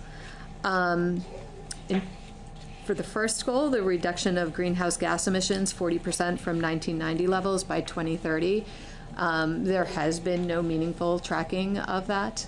There was some software used when the greenhouse gas emissions was first produced, I think, in 2002 for the 2003 Climate Action Plan that Brattleboro Climate Protection and Paul Cameron. Can you speak louder? We can't hear back here. We can certainly see. Sue, do you feel like you could project out a little bit? I will try. Awesome, thank you. So that greenhouse gas emissions inventory was first completed in 2002. There were some updates done in 2009, although we can't find that information. And there has been, since the Energy Committee did do some work up until fiscal year 2017 to take a look at the emissions produced by the municipality, but not the entire town. So that is not a goal that has been being tracked, let's put it that way, especially since there's been no energy coordinator on assisting with that. Got it. Sorry, please your question. The other goal of 25% in state renewables supply for all energy uses by 2025, there has, in some of the energy uses, such as heating and electric, we are meeting that goal, according to the Vermont Community Energy Dashboard. Transportation, we are only at 8% in renewable, and most of that is hybrid, not complete electric. So that means for our total energy use, we are at 32% renewable, according to the data on the dashboard. In terms of efficiency upgrades, we are about halfway to meeting the goal of 25% of the homes. We're at a little over 12% right now, almost 13%. And that's based on data from the Weatherization Assistance Program, Efficiency Vermont, and 3E Thermal. And again, that is from the Community Energy Dashboard. And then in terms of, there's 3 policies and then some actions in the town plan as well. One of the actions is to report annually to the select board on progress towards energy reduction goals. I think that it was since fiscal year 17, that may have been, there haven't been updates since that time. There had been some tracking up until that time. And that was the Energy Committee that typically made those presentations. There is an action to review the town procurement policy manual to ensure energy conservation and efficiency are key purchasing criteria. There is an update planned for 2019 to 2020. So that's in the works, or will be in the works. And then encourage the improved energy efficiency of municipal and school district buildings and operations by means such as converting streetlight fixtures to LED. So the streetlight fixtures have been converted to LED. That was completed in 2013, and there have been both energy and cost saving reductions. Can't really report on what the school district is doing. They have done some wood pellet boilers over the years, and the town continues to do that as well, with the transportation center being completed earlier this year. And then there's a action to organize participation in programs to increase energy efficiency and renewable energy use in homes and commercial buildings. That's primarily been done by our permitting processes through the Planning Services Department. We provide a lot of information to homeowners and business owners about the various efficiency programs that they can take advantage of. We have some things in our land use regulations, such as requiring electric vehicle chargers if you're having more than 20 parking spaces. So those actions are ongoing. And then the final action is to promote the use of the community energy dashboard to monitor energy usage and celebrate success. That's not something that has been promoted so far. I would encourage you to take a look at it, and it's something that we could probably make more use of. There's actions and pledges, and I was looking at it, only 2 of the municipal actions are listed on there. That's the streetlight conversion and installation of an EV charger in the Highgrove lot. We've obviously done a lot more, so citizens can add actions that they've been taking, and there are a lot on there for Brattleboro. So we can make more of that community energy dashboard. Great. This is great report. Thank you so much for having this for us. You're welcome. Members of the board have questions or comments regarding this report from Sue? Yeah. So I see like some of this kind of falls onto the Energy Committee.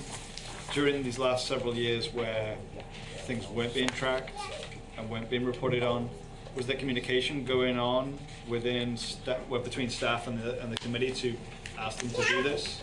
No. Okay. Liz, did you have something you wanted to say? With regard to the town plan, it's also the case that in general, the land use plan itself and the density that Brattleboro maintains is a sustainability factor for the town compared to other towns in Vermont. Could you please speak up? Okay. My question is, does Sue feel that the general density in the town of Brattleboro is a sustainability factor in and of itself? Yeah, I think that there is, in terms of sustainability, there are other parts in the town plan. So the land use chapter really looks at concentrating our development and making it more dense in the area that's pretty much bounded by 91, so east of 91. So the policies are looking for compact development in that and increasing density in that area. And the land use regulations reflect that. Thank you. David, Tim? Nope, I'm content. Yeah, I think You know, I watched, at least the one that was available, the Planning Commission meeting where you were discussing the town plan. And there seems to be an acknowledgement that perhaps the town plan is not the place necessarily for there to be an overall overreaching plan for sustainability per se. Do you want to just comment on that? Because I don't want to feel like I'm speaking out of turn. Actually, the select board received a letter that the planning commission wrote that probably might go more to the conversation a little bit later. But the town plan is used in various settings. It's used as regulatory in the Act 250 and the Section 248 proceedings. And so while there's goals and policies, there's not really metrics except probably within this chapter of where we want to be. And so it's, when we were constructing the town plan, we were thinking of resilience and sustainability. It wasn't really written exactly in that framework. And so, yeah, you have a letter from the Planning Commission that kind of talks to that. And it's very helpful. I think I'll pull out, maybe a little later, I'll pull out a couple quotes from there, so that, because unfortunately it was a little late breaking. Yes. David, you said that you felt content. I also feel content, and I'm pleased to have this report. Are there members of the community that want to question or comment on anything that they have just heard Sue speak on specifically in this one item? Okay, then I'm going to move on to our second sustainability item, and that is going to be a report on progress of implementing recommendations that came from the 2016 energy audit, which I would imagine by looking around the room, most of us are at least somewhat familiar with. Are you taking this one too, Sue? I am not. Oh, that's Patrick. All right. Can I stay still? Yeah, please do. Yeah. Patrick? Yes, good evening. So there's a report in your packet dated August 12th that speaks directly to the status of all the energy audits and the work that was recommended within them. I think what I'd like to do is just speak to them in terms of groups, in terms of what's been completed already, in terms of what has been funded or is otherwise underway, and then what is we haven't moved forward with just yet. And largely the reason for that is moving forward on certain individual projects is dependent upon other decisions that are actually still in play. So as those issues get resolved, we can begin the process of moving forward with some of those. But I think it'd be wise to start with what we've been able to complete successfully so far. The first wholly complete set of energy saving measures, as Sue noted, took place down at the Brattleboro Transportation Center. There was a whole suite of replacement of certain things, an installation of a new heat pump hot water system, some variable rate pumps replaced what had been 100% operational pumps. And also at the Transportation Center was a complete transition to modern wood heat. So we no longer use number 2 fuel oil as a source for heat down at the Transportation Center, and instead use wood pellets that are kept in a big silo. Perhaps you've seen it behind the parking garage.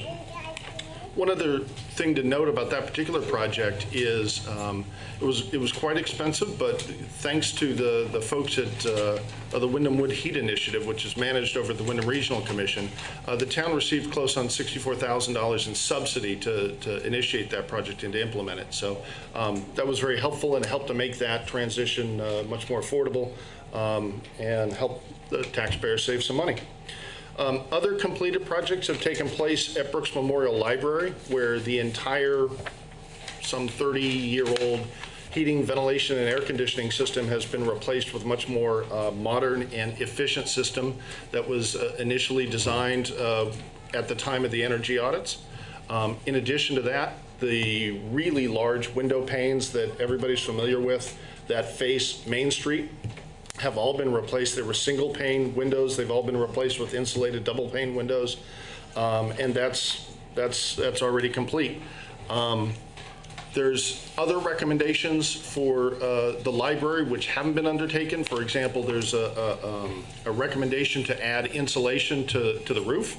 The roof is currently in pretty good shape, but you know, we're going to keep that in mind, and when the age of the roof requires replacement, we're going to make sure to incorporate the recommended insulation into that project at that time.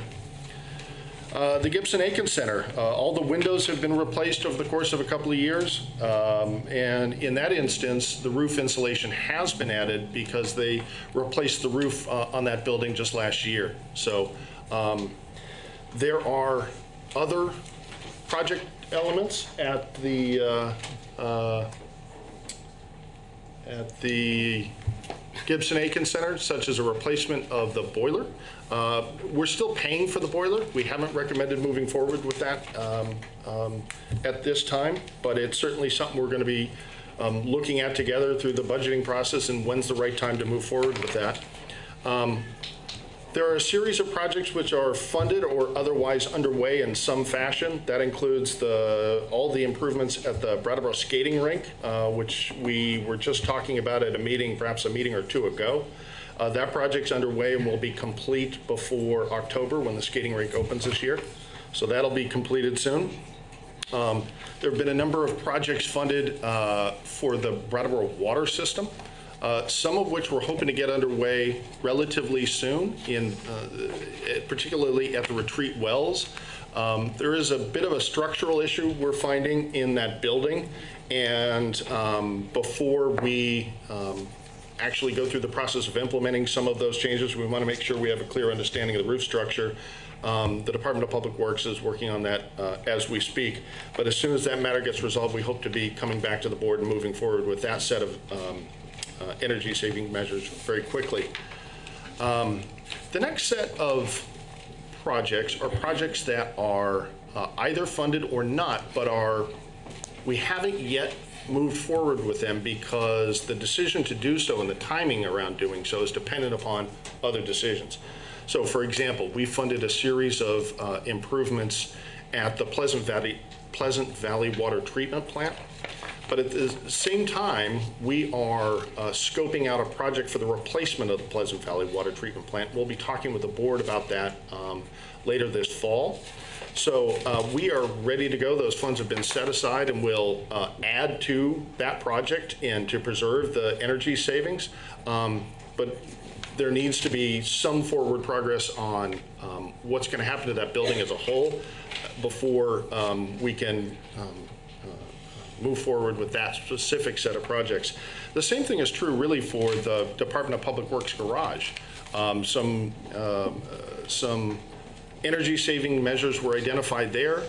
At the same time, we're in the process of evaluating that site for where the future Public Works garage may in fact be situated. And that's another project that's going to be begun to be discussed in the budget seasons, probably this season and the next couple of seasons, as we begin to scope what the future Public Works garage project begins to look like.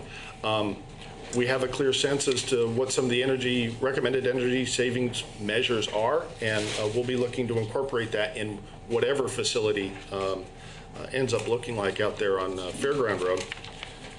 And then finally, I guess what I would speak to is the Municipal Center. Now, the Municipal Center has been around for a long time, and in recent years, its future has been a little bit more uncertain. The police moved out a couple of years ago, and there's a good deal of the building which continue to sit vacant. So with the future of the Municipal Center uncertain, one of the major projects recommended in the 2016 audits has been sort of waiting for a resolution, and that being the district heating plant that was recommended for the Municipal Center and for Brooks Memorial Library. It was maybe 2 meetings ago that Peter mentioned we've formed a strategic partnership with Wyndham and Windsor, and we believe we have now a track forward for the Municipal Center. And so we think it's exactly the right time to be looking at the implementation of that district heating plant as a component piece of the coming renovation of the entire Municipal Center. And that would be concluding all the other energy saving measures here at the municipal center, which have already been funded, and the big showpiece, that being the district heating plant. Incidentally, the town's been working with the Wyndham Regional Commission about the potential for the Wyndham Wood Heat Initiative to help support that district heating plant. Now, they can't confirm that they're interested in participating just yet. That project is actually in the midst of beginning to wind down. But there's been, what I would describe as a very high level of interest in preserving what funds are left in the Wyndham Wood Heat Initiative for the potential future project here at the municipal center. So we continue to make progress in all of the energy savings projects that were identified in 2016. Over the course of the last 3 years, the town has set aside more than $700,000 for energy savings projects within its facilities, which is something I would say is relatively significant. And in addition to that, there have been a variety of other projects at some of these same facilities that weren't even identified by the energy savings measures. And just one example of that is the recent transition at the library to a LED lighting.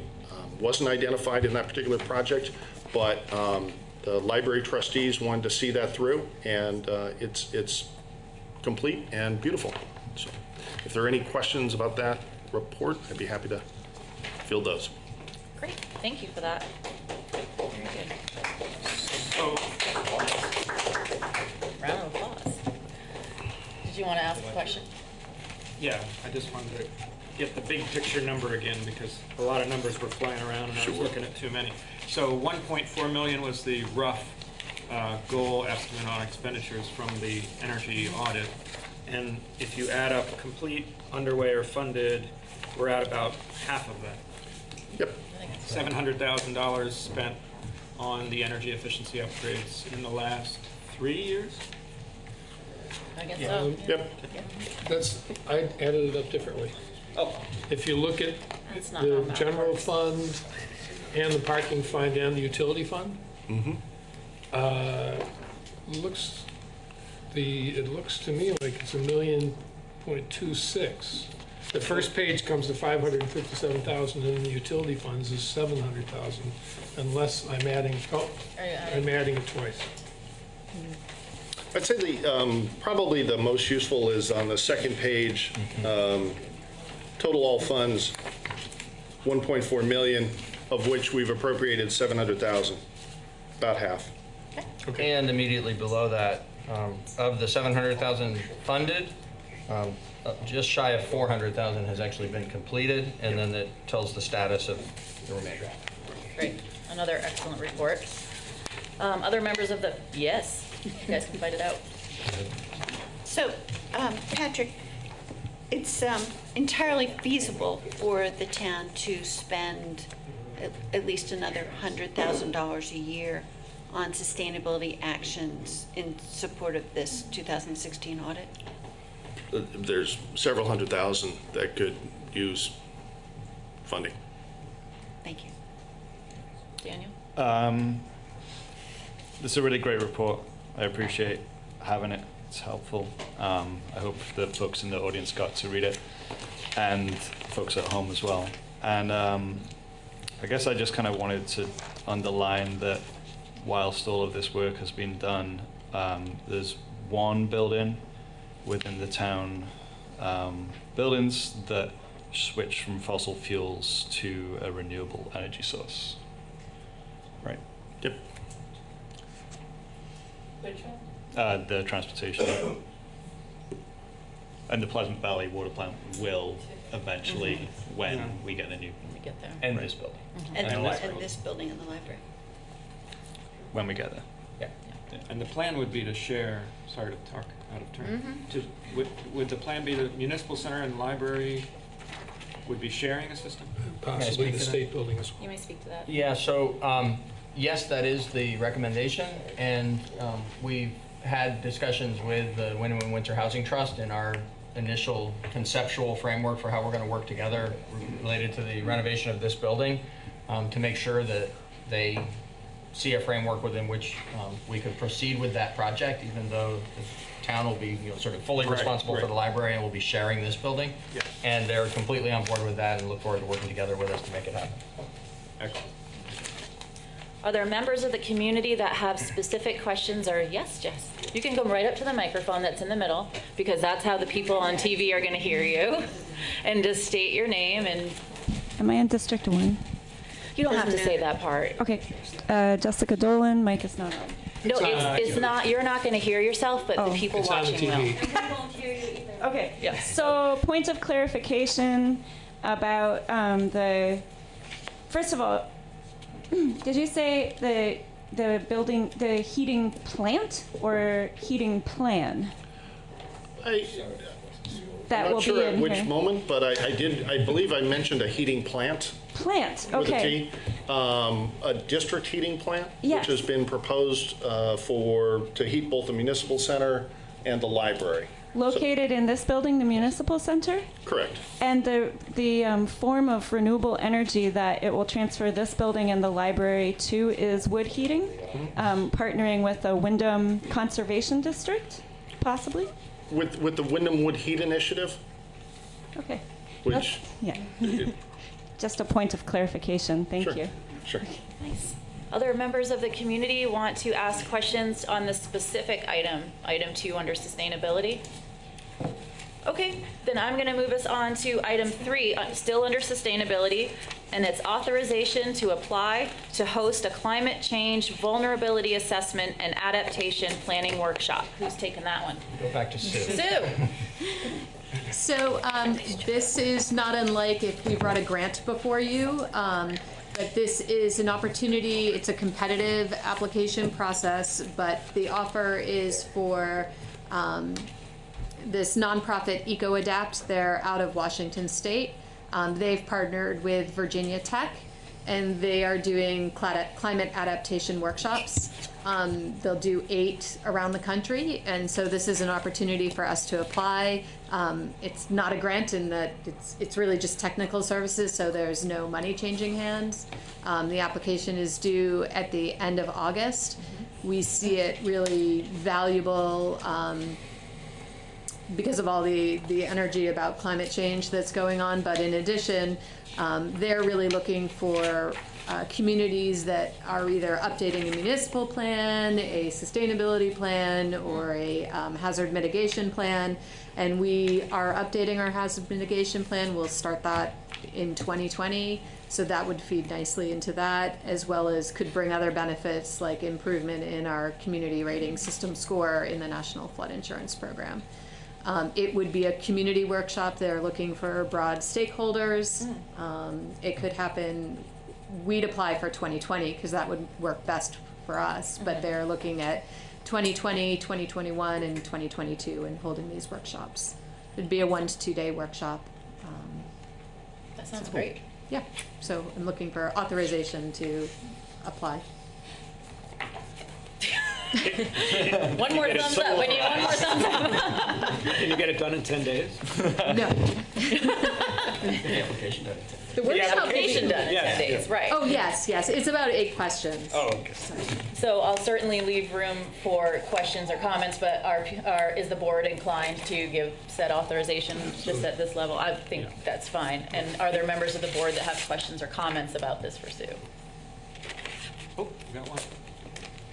Yep, well, we're going to do board first, though. Are there members of this board? Yeah. Sorry, That's I all already right. asked that. No, No, I don't have any specific questions. great. I have to keep it the same, otherwise I forget what I'm doing. Michael, you can go ahead. Quick question. Broad stakeholder engagement. Yeah. How do you plan on doing that? Like, so this is So a. look at this turnout. You take all these people out? Yeah. Great, good job. So obviously, local, regional government, even the state, we always reach out to our partners at the Department of Housing and Community Development. Sometimes they send planners down, even VEM. There's lots of community group, businesses, the schools, so colleges, high school. I think we can produce a good, Yeah. a good group. Me too. You have a broad group that you public give public notices to, correct? Yeah, we do.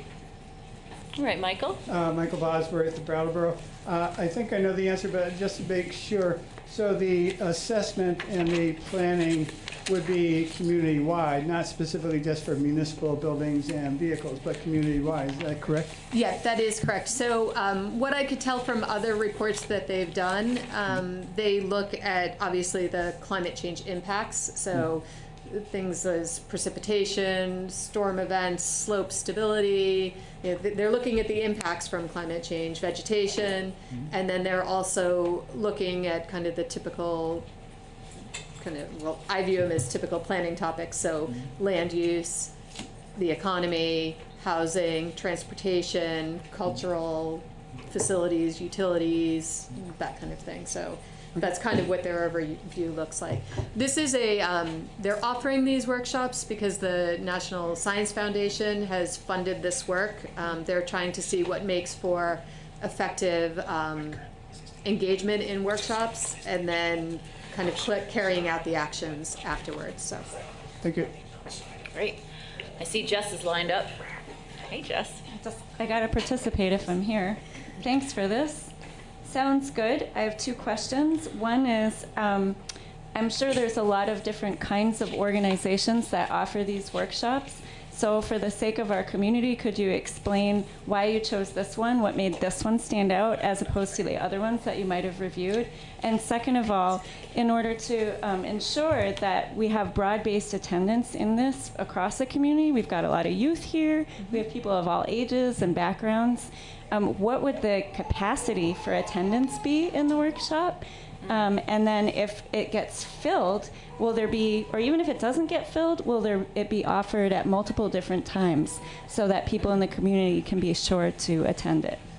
To that point, I haven't had direct conversations with them. The way I've seen their workshops work is it's 1 to 2 days. There's different, breakout groups and times that things are going on. So I can't.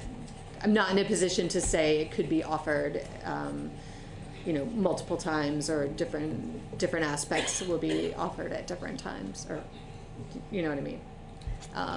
So I can't yet. Typically, the way these work is, we find a date, we find a location that's going to fit what we think the turnout will be. I would think that this we'd be looking for a larger venue to handle those that are interested. In terms of this particular program, I was actually approached by EcoAdapt. One of their scientists lives in Western Mass. She keeps an eye on Brattleboro, and she reached out to me. I did a little research on them. They really seem to be into the education and awareness and building networks and creating kind of experts as they go. They work, they've worked with NOAA and the Forest Service and Fish and Wildlife, Yale Forestry, and so, I think they've had lots of partners. They just seemed like they'd be a good match for what they're offering.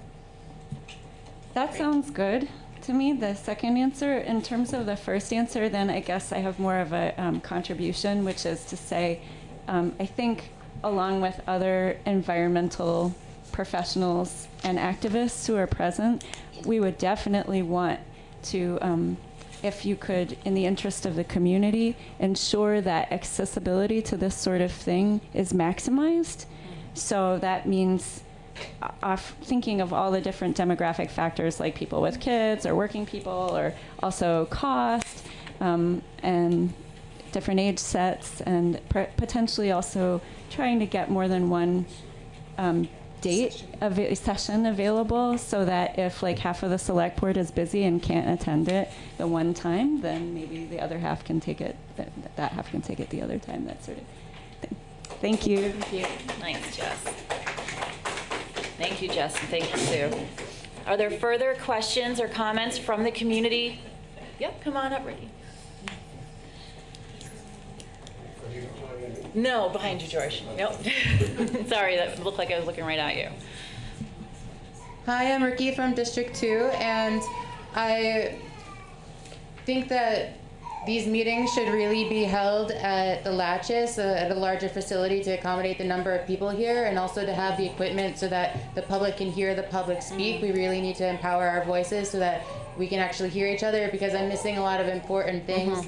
I'm in the back, and even it's not everyone has access to be in the front and hearing distance, so we really need a mic so we can hear each other. Thank you, Ricky. Yeah, tonight especially, that's really noticeable. Yeah. Other members of the community want to speak on this particular item under the sustainability item? Okay. Then, George. Oh, George. Now I don't see you. Sorry.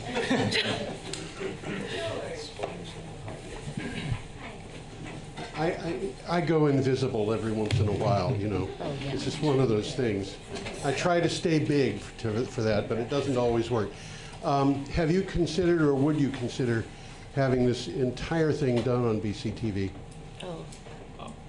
I would consider it. I haven't thought that far. Well, But definitely. Yep. Emily, yeah, come on up. Just come right up, and if you haven't done this before, just state your name and where you're from. Emily Payton from Putney. And what I wanted to ask and see, is there room for planning some of these sustainability meetings and sustainability workshops with many of the people in this area who are already working on it in businesses? And, talking about things like how are we going to help learn to grow indoor greens, indoor foods, the kind of things that we really are going to need to be doing. There's so many businesses. I know that I have started one just because of the sustainability factor.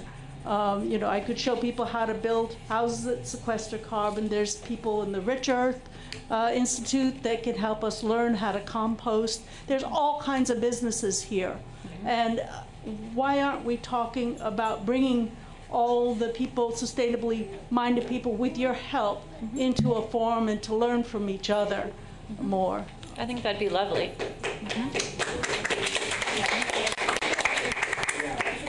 Hi. Come right forward and just state your name and where you're from. Hi, my name's Django Grace. I'm a student here in Brattleboro. And I was just thinking about this workshop. I think as a student, you should definitely advertise it in schools, public schools and private schools all around Brattleboro.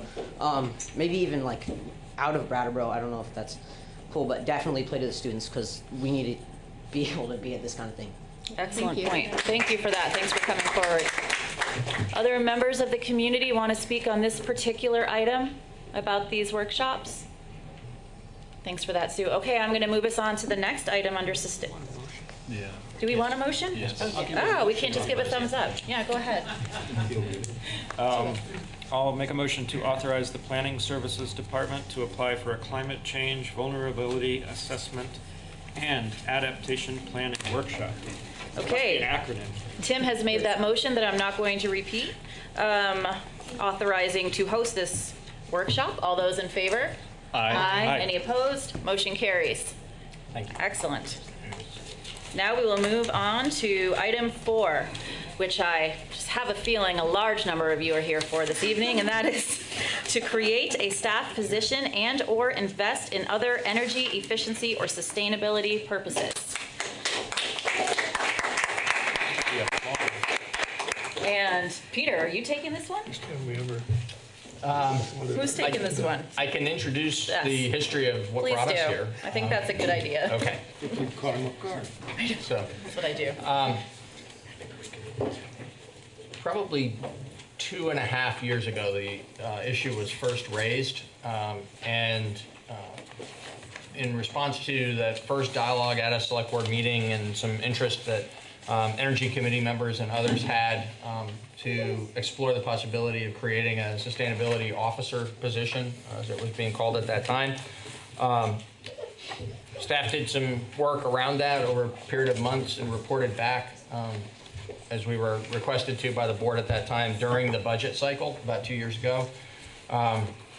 And advised at that time that we thought the town actually, as it related to energy projects specific to town facilities and related sustainability issues, which in our research at that time focused very heavily on solid waste matters, that the town actually was in a very advanced place on those things. We were doing really well related to our own facilities and solid waste, in part because of changes that have been made over time, particularly being out at the leading edge of curbside compost on the solid waste side, and because of work that had been done between sort of the departments of town government and especially the Energy Committee in conjunction with the departments of town government and some select board decisions that have been made over the years on town facility energy. We recognized that there was more outreach that could be done to the community, that there had not been a lot of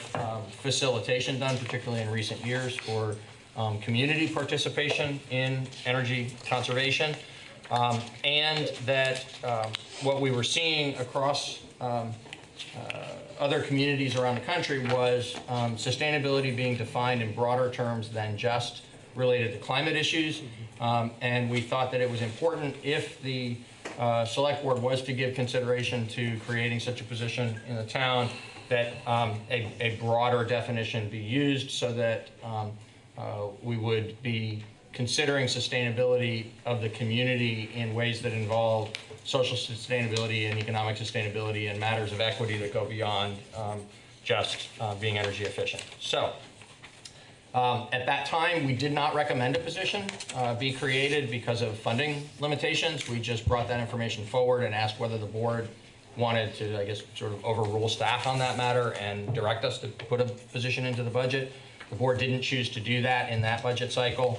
Some time passed, and then a year or so ago, the issue was raised again by the people in the community, recommending that the town take another look at it. There was some work done together, primarily by the people in the community, but with some communication with staff through the fall months as we were in the budget cycle last year. And in December, Tom Franks in particular, Michael Bosworth was involved, I believe, and a couple of other folks, brought the recommendation to the select board to create a sustainability coordinator position. The decision was similar in last year's budget cycle as it had been previously, that this wasn't something that would be funded at that time, but was something that would be given additional consideration. The specific direction from the select board was to, once we got through the town meeting cycle, finishing the budget and then holding the town meeting, got into the springtime months, for me and other town staff members to work together with the folks from the community who had been doing work on this over the months, to get together around that and look at what the more precise definition of the role of this position would be, and what we thought the position might need to be paid, and come back with a recommendation for consideration in the FY21 budget process that's going to begin here in the next couple of months. Instead, at town meeting, there was much discussion about whether, instead of waiting for the FY21 budget cycle, that the policy consideration related to whether or not to hire a sustainability coordinator should be accelerated. And town meeting had discussion around the article that traditionally funded $10,000, which had been for years mostly for the energy coordinators as kind of an offset to the hours that were contributed by the energy coordinator. And then more recently had been defined more broadly as being for energy efficiency and sustainability purposes. That was still funded or still styled as a $10,000 annual appropriation. At town meeting, that $10,000 was increased to $100,000, and there was discussion about whether that $100,000 ought to be invested in a sustainability coordinator position. In the post-town meeting review that the select board does to kind of say, okay, these are the things that happened at town meeting, what follow-up actions do we need to take? That discussion occurred in April. The select board directed that by midsummer, that staff come back together with folks from the community who had stepped up to say, we want to keep working on this, we really want to have a community-generated perspective around this, that we work together to come to the select board by midsummer with some better definition of what the position might look like. We did that for the July 9th select board meeting. You heard primarily, and that material is in your backup again this evening. You heard primarily from the folks in the community who had been working on this. They should, excuse me, speak for themselves about the breadth and details of the process they followed. We did engage from time to time with them as they were doing their process. And then as it was coming to conclusion at the end of June, agreed together basically that their report should stand alone as the sort of community committee's advice to the board, and that we on staff, particularly Sue and I, would provide what we thought would be, the outline of the position, not quite a full job description, but pretty close, of how, if you did decide to move forward with this, how we thought the position could best fit into the town staff and add value to town government and to the community. You have our position outline in your backup. You have the materials from the citizens who have been leading this effort. There was some discussion of it that night, and it was deferred for further consideration. And we're here tonight to have that further consideration. There's a fair amount of additional work that's gone on, both from the original community group that self-organized around this, and from many others in the community now as the issue has become more prominent and the expectations were raised that there was going to be further consideration here at tonight's meeting. So I think that's a fair setting of the stage for what you need to now hear mostly from the public. Unscripted, it's pretty impressive. Okay, so generally when we're doing things, I like to go to the board first. But since we're the ones that'll be making the final decision, it almost feels more fluid to go to the public first and then bring it back to this table to chew on not only what we've already read and what we've already heard and what we already think, but then also what we hear this evening. Otherwise, I feel like we control. I don't want us to necessarily have deciding conversations when we haven't heard from everybody. Yeah. But I'm open to push back on that. Well, could I just make I don't really have a problem with it, of course. But I was going to make a clarification that I thought might help people to frame it a little bit. What do you think about that idea? I think you can go for that. Okay. I'm going to leave out any kind of commentary, color commentary. Yeah. But I just wanted to point out, and anyone up at the board can correct me if I'm wrong, that all 5 of us here are very committed to the actions that this town has already taken for climate change and to control the amount of output of carbon that we are making here in Brattleboro, Vermont. And that this discussion is all about what to do with this money that has been allocated and put in our laps to really dig into this and decide what's the best way to use these public funds. So I'm not going to tell you that you shouldn't address your concerns about climate change, but I want everyone to understand, and correct me if I'm wrong again, that we are all believers in doing actions that are going to positively affect our environment and our community. Okay, thanks for that. I guess I think I hear what you're saying. You're saying we don't necessarily need to be convinced that climate change is real. Yeah, there's no climate deniers. Okay, yeah. It'd be more useful to hear why this position. We will use up all our time. Right. Yeah, and we don't want to do that. Okay. Okay, Right. so I'm going to open the floor to members of the public, and I'm going to do this as fairly as I can. I saw your hand go up. Yeah, come right up to the microphone. For anybody who hasn't done it, this microphone will allow people who are watching on Facebook or on actual BCTV to hear it. And so state your name and where you're from. My name is Maya King. I'm a student in Brattleboro. And I think you're saying that you believe in climate change, and I fully believe you. But I think you need to prove that and actually show that you will make actions to make a change and put in place people who can make that change rather than just saying it and kind of letting it be. And yeah, I think that people are coming up and saying why they're so afraid of climate change because it's so rapid. and it is terrifying. I think all of the time about how, like, when I was young, I thought, I'll grow up and I'll have kids and I'll live a long life and I'll die happy. And now I think, what if I can't have kids? What if I can't live a long life because I can't breathe the air that I live in? Like, the reality of my generation's future isn't survival. It's like trying to live. It's not like a happy life. And so I think that it's really just now, like, we want to see you make those changes and put in a job for someone who can make those changes. Thanks, Maya. Thank you.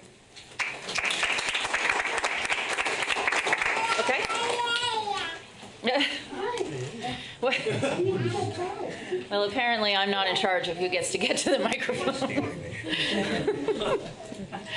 Hi, my name's Jane Southworth, and in the interest of a sustainable meeting, I won't go on and on too much. Obviously, this is an issue of critical importance to the town. I agree with the opinions, positions, ideas of Elizabeth McLaughlin and Tim Wessel in letters to the reformer, and I hope that the select board will vote for continued action on sustainability projects and not in favor of a staff position. And the reason that I believe this to be the way to go is that on a national level, climate change is urgent, and I do hope that you pass the emergency declaration that so many people are here for. However, local sustainability in Brattleboro requires much more, in my opinion. For Brattleboro to be considered sustainable, it needs to take giant steps toward dealing with problems in addition to climate change, present and visible within the borders, but part of a much larger nationwide dis-ease. These include, among others, opioid addiction, homelessness, food insecurity, and financial insecurity. However, in contrast with the communities that have been interviewed who have created staff positions, Brattleboro but does not have the resources of tax base and more affluent population that Amherst, Northampton, and Hartford, Vermont have. We are a small town in a large region struggling to maintain itself sustainably.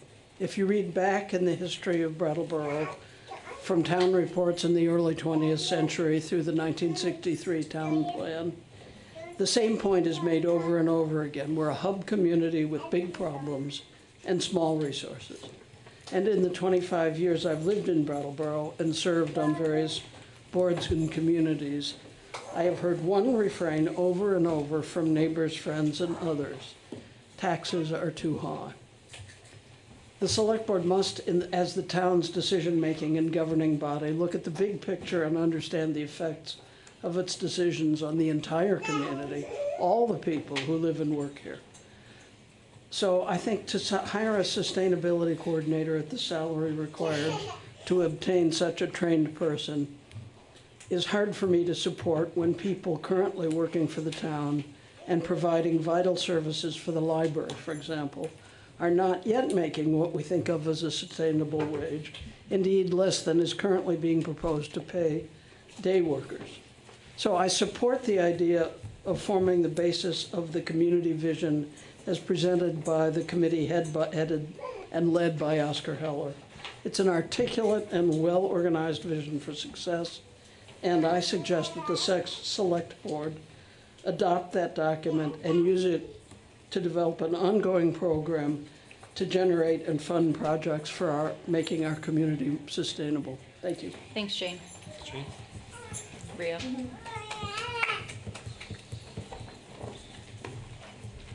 I'm going to kind of go that way, and then the next time I ask for a hand, I'm going to come this way, and then I'm going to kind of go back and forth like that. My name's Rio. I'm from District 2, Brattleboro. I think the truth is that every single issue is affected by climate change. Our whole entire world is affected by climate change. We don't have time to debate these issues anymore. We just have to act on them. We are being put in grave danger. My future, my friend's future, your children's future, your grandchildren's future. We don't know what that's going to look like because it's going to be a fight for survival. And we, as a town, we need to put all our resources that we can into making our own change. We have an effect as a town, and we need to make that change, and that's why we should hire a sustainability coordinator so that they can work towards making those changes as soon as they can. Thank you. Thanks, Rio. George? George in the middle, not George Harvey. Yep. Thank you, George Carville, District 1. The question here is whether or not to hire a sustainability coordinator. Couple of points on this. One, as a town meeting member, and my memory of that meeting was that we voted to hire a sustainability coordinator.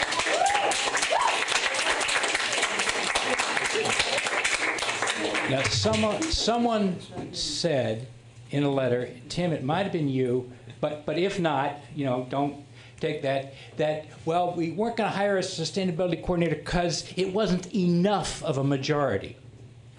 Well, that's not the way democracy works. I mean, would an incumbent select person who only got 49% of the vote say, no, I'm not going to step down because, you know, it wasn't enough? We voted for a sustainability coordinator. That's my point. And we've heard tonight suggestions about all the things, and we'll probably hear more about what needs to be done. And those things go beyond the town. We need to talk about things like reducing energy consumption in residential. All these things that people talk about, we need somebody to lead us, somebody in charge of getting it done, and not just laying it on the town manager's office to when they can find a few spare minutes to work on it or something like that.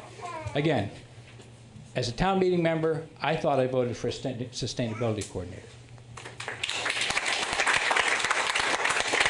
The gentleman in the back in the button-down T-shirt. So I'm gonna block it out. Like, that's you who's standing up. Yep, you're doing the right thing. Come right over to the microphone. Well, that's a button-down T-shirt. So I'm gonna go to sides of the room, and I'm gonna try to pick people who have not spoken. Okay? I tried to go formal. You did well. Absolutely Tuesday formal. I left the T-shirt at home. My name is Dan Jeffries. I'm from District 3. And I got what I hope is a fairly quick statement to read in order to be succinct.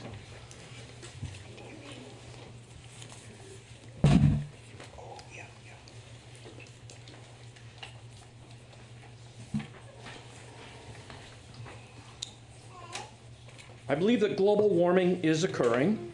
I also believe that CO2 emissions are a contributor. But as a matter of fact, Brattleboro is not contributing to global warming. Brattleboro does not have enough population, traffic, or industry to make a measurable contribution to global warming. When it comes to having a minimal carbon footprint, Brattleboro is already there. Brattleboro itself does not have a climate emergency. What Brattleboro does have is a very weak economy and negative demographic trends that do not portend well for the future of the town. Brattleboro has been on a spending spree over the past few years. $55 million for the high school, $32 million for the waste treatment facility, and whatever we spent on the fire and police stations. Good investments, but expensive. But they are not paid for. We took out loans, and to pay for those loans, we need to tax the residents and businesses in this town. Therefore, we need people and businesses. We are losing both. If anything, Brattleboro has an economic emergency, and that is what town management needs to stay focused on. The local economy is our primary concern right now. The select board should not be unduly influenced by a small group of people passionate in their beliefs. Being passionate about something does not necessarily make it desirable or acceptable by others. 500 people signed a petition for the climate emergency. Well, that leaves about 11,000 people who did not. So what is the CO2 emission contribution of Boston, Philadelphia, Chicago, Dallas, Atlanta, Los Angeles, Beijing, London, Paris, etc.? How does Brattleboro compare? Again, this town is not contributing to global warming. Richard Davis stated in a recent article related to controlling drug costs, "It is a lot of effort put into merely chipping away at a problem that must be solved at the national level. Global warming as well can only be effectively addressed at the national level. Just because what is being done at the national level may not be deemed adequate, that does not mean the problem can be solved at the local level. If the town pursues a sustainability coordinator, are we going to have televised confirmation hearings? We should. I'm absolutely against any resolution that has any potential to inhibit town management from the flexibility it needs to address the weakening Brattleboro economy. And in closing, a relevant analogy to the Brattleboro climate emergency would be Massachusetts is emitting considerable secondhand smoke, and in protest, the residents of Vermont are going to quit breathing. Okay. Thank you very much. I want to take this as a moment to say that everybody who's here tonight is going to feel really passionate. Everybody's been making their speeches for the last week, and if we can just hold anything in between, that is going to be best for all of us. Yes, right? Yeah, you. Come right forward. No, not you, Tony. Sorry. I'm trying to keep it. I'll try to do super quick. It's not, yep. Everybody's having their time, so. Introduce yourself. Sorry. My name is Maya McNeil. I'm from Brattleboro, District 2. I'm like 90% sure. Sorry. So, first of all, I'd like to start by saying that we are all contributors to climate change. And I think there's kind of this myth that just because we're doing better than other people, that means we should sort of like lay low and just do whatever because we're better than the status quo, and that we're doing like that we're a small town and we don't necessarily contribute that much, but we're all part of a national community, we're all part of a global community. It's not about solving climate change by Brattleboro being against climate change. It's about being part of the steps necessary in order to solve this problem. And I think if we simply say that we're not contributing to the problem, 100 other towns are going to do that, 1,000 other towns are going to do that, and we're not going to solve anything. I'd also like to say that I understand that dealing with this problem is expensive. It takes a lot of money. We talked about like $1.4 million is a lot of money. But we're talking about our futures here. We're not just investing so that people can be aesthetically pleased by the trees. We're investing for a future in which people can actually breathe outside, in which people can continue to farm like we do in Vermont. And I think 1.4 million isn't going to be the end of it. And we need somebody to continue working on this problem. We need somebody who has more time, and I understand you guys are really pressed for time. You talked about a lot of projects you wanted to get done. And even as somebody who doesn't necessarily know that much about this problem, I can think of like a list of hundreds of other things this town could be doing, and we need more people working on it. And that's just a fact. And if it takes $100,000, that's $100,000 invested towards the future. It's not $100,000 that we just feel like spending, or we're just like really passionate about having somebody who agrees with us. Like, it's not like that. And I understand that people are really pressed for money, and people complain a lot about taxes. But in certain ways, you know, solving these problems can be economically beneficial. We're not going to be saving our local farms by polluting the water, and we're not going to be saving our local farms by relying on foreign oil or relying on outside companies. And I think that everything is interconnected. We need somebody to really push forward and lead the way, and that person needs to be somebody like a sustainability coordinator, and clearly we're not doing enough because there's always something we can do more. Okay, thank you. Nicely done.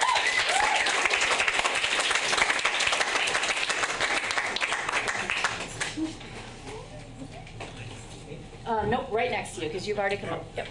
I'm sorry that names are slipping me a little bit today as we're moving through. My apologies in advance. Thanks. I'm Orion Barber from District 1. Sustainability is a long word, and it's a huge task. We really don't know what will come at us, and we don't know what direction it will come from. We are beginning to see some of it. We have a drug problem here. We have businesses struggling to survive. We have homeless people. We know that the climate is changing, and human beings have caused it.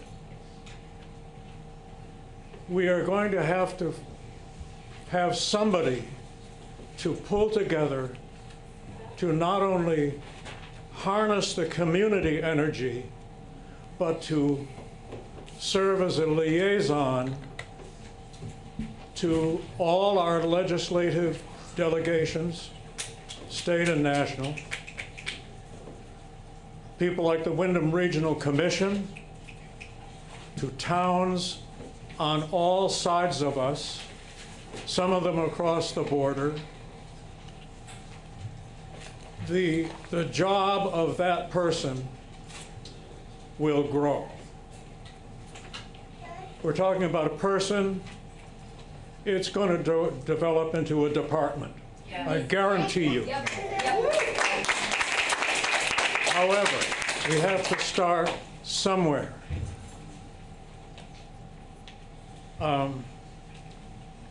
That's all I have to say. Thanks, Orion. Purple shirt right here. Blue, maybe.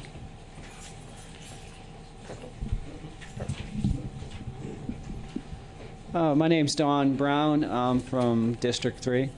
I wasn't going to speak tonight, but sustainability is up on, I have experience in that field. I worked in renewable energy back in the 2000s when Bush was president of the United States. I did a lot of education, installed systems. You know, if the ship is going to get anywhere, it needs somebody at the helm, basically. And if you don't change direction, you're going to end up exactly where you're going.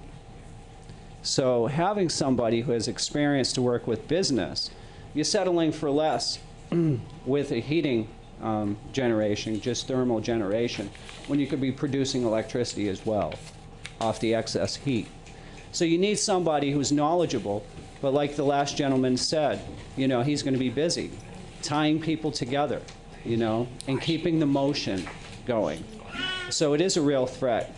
It really is. I was watching climatic data back in the early 2000s while the rest of the press was just saying, oh, there's no global warming, you know. So this is really great to see this community come together, and this is where we're at right now, unfortunately, but this is where we're at. But it is an important position, and I hope the Select Board hires somebody to get the job done. Thank you. Thanks, Don.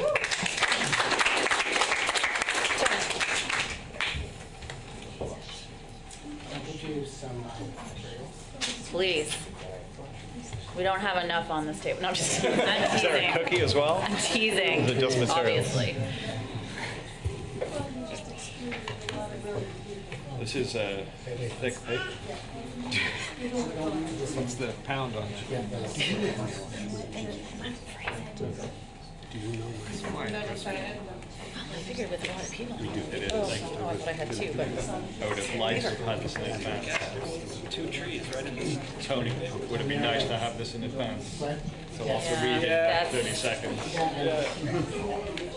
Okay, Tony, did you want to come to the mic? Here, there are extra ones here, and then there's a summary that I got here. I'm sorry. Why am I ignoring you? Yeah. Okay. Thanks, Abby. Abby. Can we skip to the conclusion? Tony Duncan from District 3. Unfortunately, I was under the impression that this committee that's been working extremely hard for the last few months and has done a tremendous amount of research would be able to actually address questions from the Select Board. The last time that we did this, Oscar was up there, and unfortunately he left, and there were a number of misconceptions that were discussed by the Select Board that we were not able to address other than his comments here. So that report is hours of work that's been done, and it actually is very specifically about the question of whether or not a sustainability coordinator has more value than a specific project. We have interviewed, a number of us have interviewed a number of people from towns all over the country, a number from Vermont and Massachusetts, but also different cities of different types and different populations and different circumstances.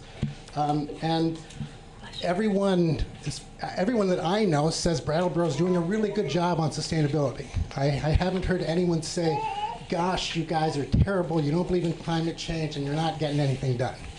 Nobody thinks that whatsoever.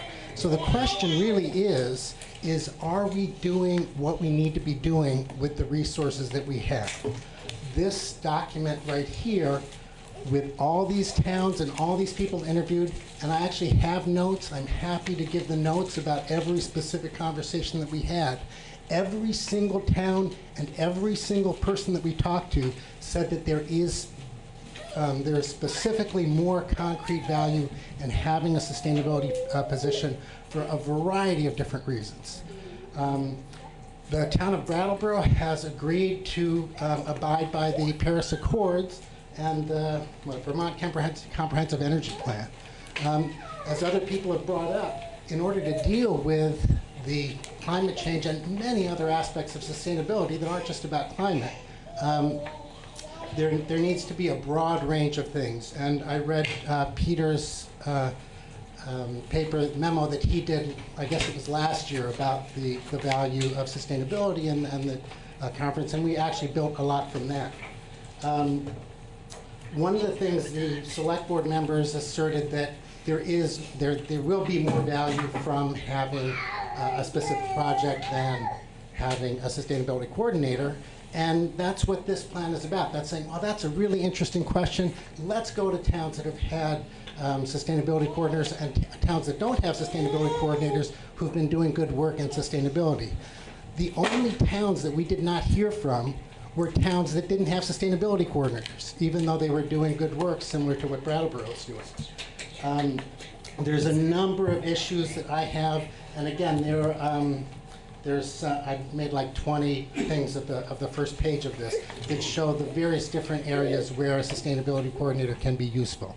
And on top of that, it's not that a sustainability coordinator is going to be doing this new stuff, which presumably they will, but that they'll make it much easier for the goals that we already have and the process that we're going through to be more effective. One of the reasons this was late is because I've been waiting to hear from Burlington.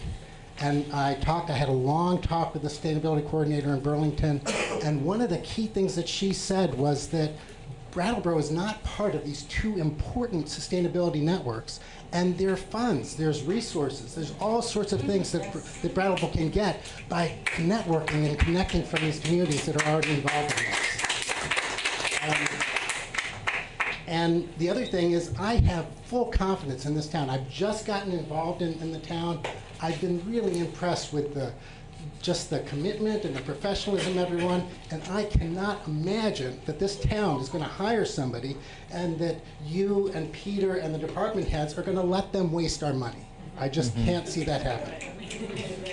And again, if anybody wants information, I'm going to have it for the sustainability coordinator. We do have the actual notes that we've taken from these people, and I encourage anyone to get in touch with the people. We have their information. If anybody wants to get in touch with people and find out if these towns really think that they're getting value from the coordinator, I really encourage them to do so.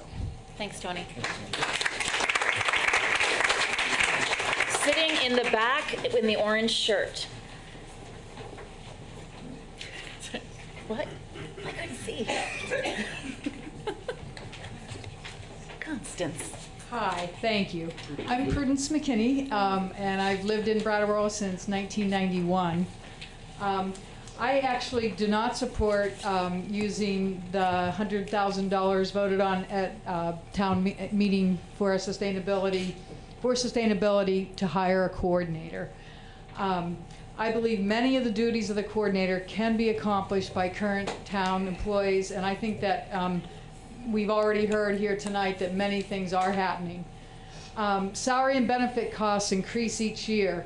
Let's spend the funds on efficiency improvement, infrastructure upgrades, and continue to address climate change. without adding to the payroll. We're a small town with an enormous tax problem, and the select board must continue to work very hard, and I think even harder, to hold the line on new positions in town and work to level fund the budget. I'm a representative town meeting member, and I was at town meeting, an incredibly long, interesting town meeting, and I didn't interpret that vote as a mandate to hire a coordinator, but it was definitely to spend funds appropriately for sustainability. I didn't know what Jane was going to say when she stood up here, but I actually agreed with everything she said. Thank you. Thanks. Lisa. What? Oh, I'm just trying to move my hands. So Lisa Weinman, District 1. I think, this is evidence that this is an emotional issue, and I think everyone does appreciate what the select board and what our town is already doing. We have appropriated money to make these upgrades. That's already in the budget. That's already coming. That doesn't mean that we can't do more. To me, as a town representative, I take very seriously the fact that I'm there representing people in my district when I go to town meeting.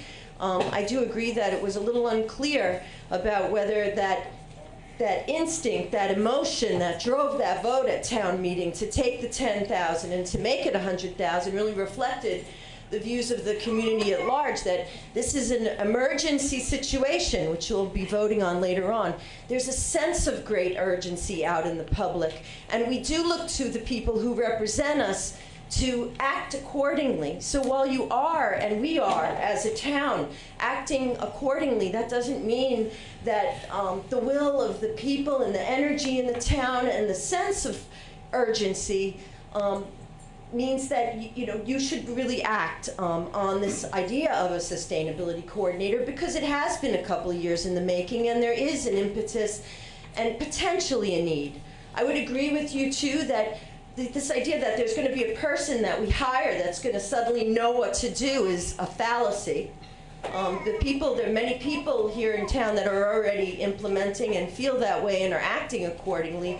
However, this idea of having a person come on, maybe initially as an independent contractor for the first several months, at least let's get started, which won't cost anything, with the process of looking to see if there is a person out there who might really inspire us as a community to do better and to act with the sense of urgency that we clearly are all feeling.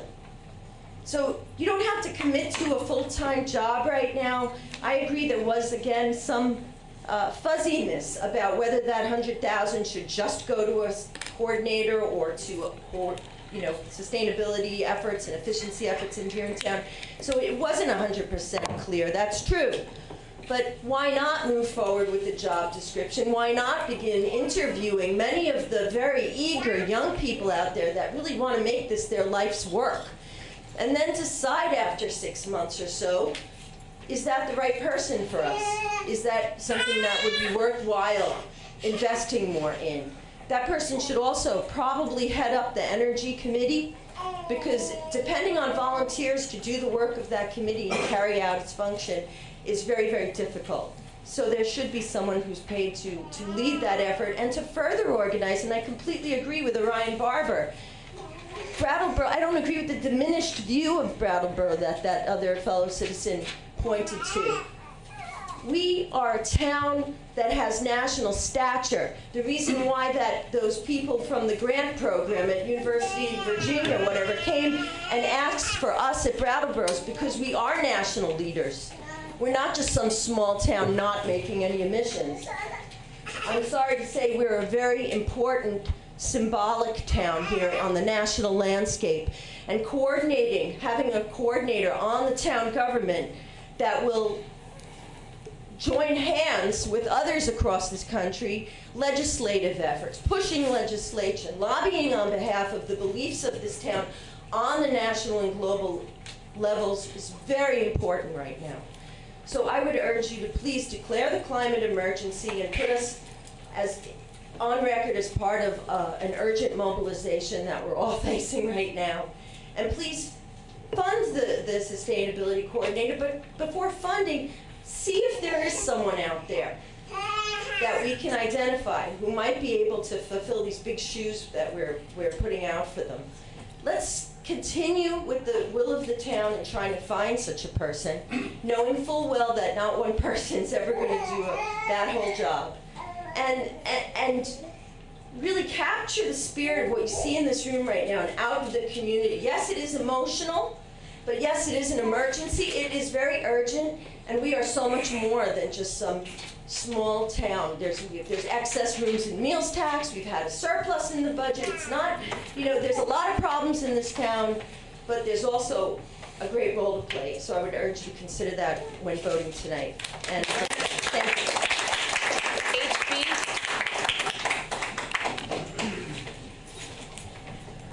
I'm good at projecting.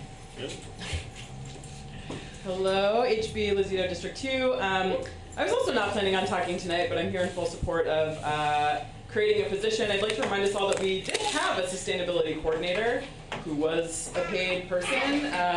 Phoebe, a woman of color who we hired, was severely underpaid for any of the work that she was trying to do. And I think what was coming to mind when my friend Lissa was talking was how much more could she have done if she was actually funded to do the work that she was doing. What kind of different position would we be in right now?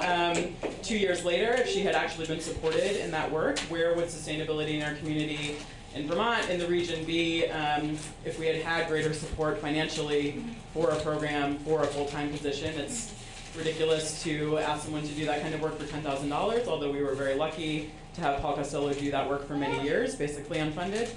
So I was relieved at town meeting when we voted to have a sustainability position, and I would just like to urge the board to vote for it.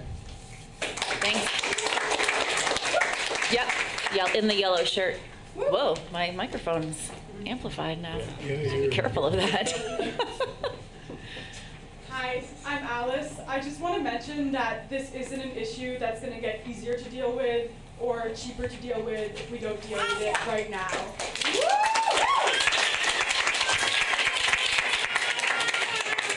We need to fund this now, and we need to deal with it now because it's not going to become less of an issue. It needs to happen now because this is the only time that we can deal with it. Thank you. Thanks, Alice. George. Yes.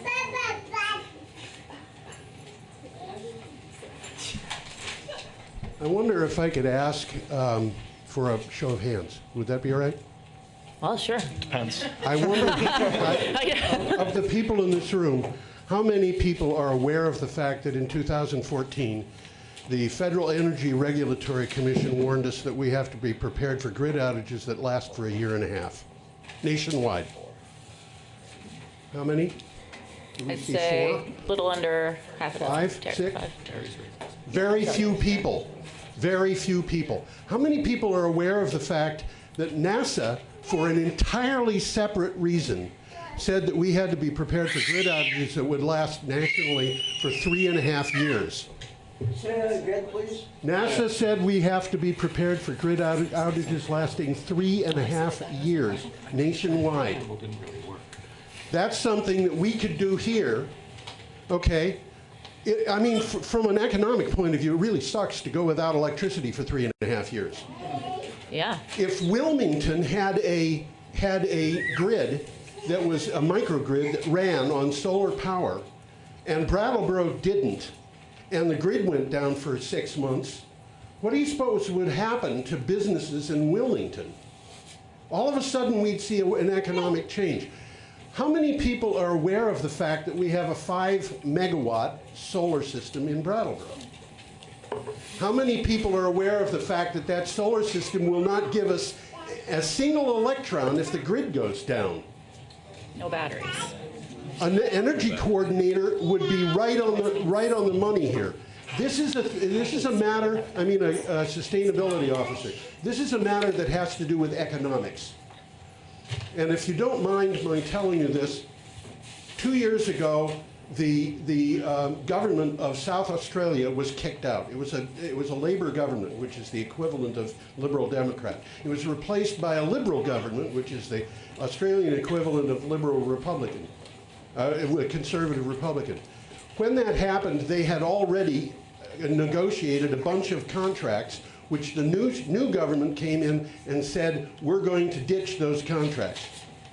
And when the contracts started to deliver on this sustainable electricity that had been agreed to under the previous administration, and the Conservatives started to realize what that was doing to their economy, they decided they were not going to cancel those contracts. And now they're trying to go to 100% renewable energy.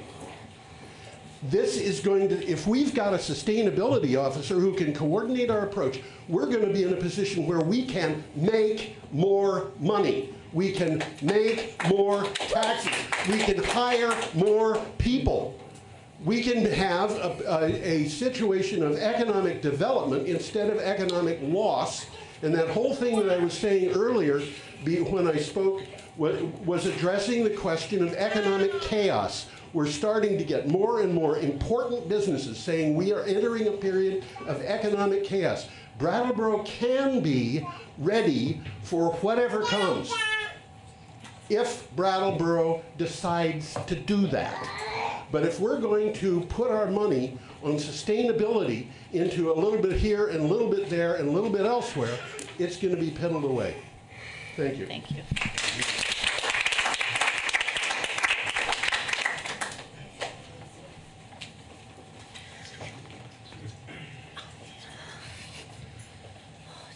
Hi, my name's Penelope, and I own the retail store in just below Main Street, and I am a horrible public speaker. But I just wanted to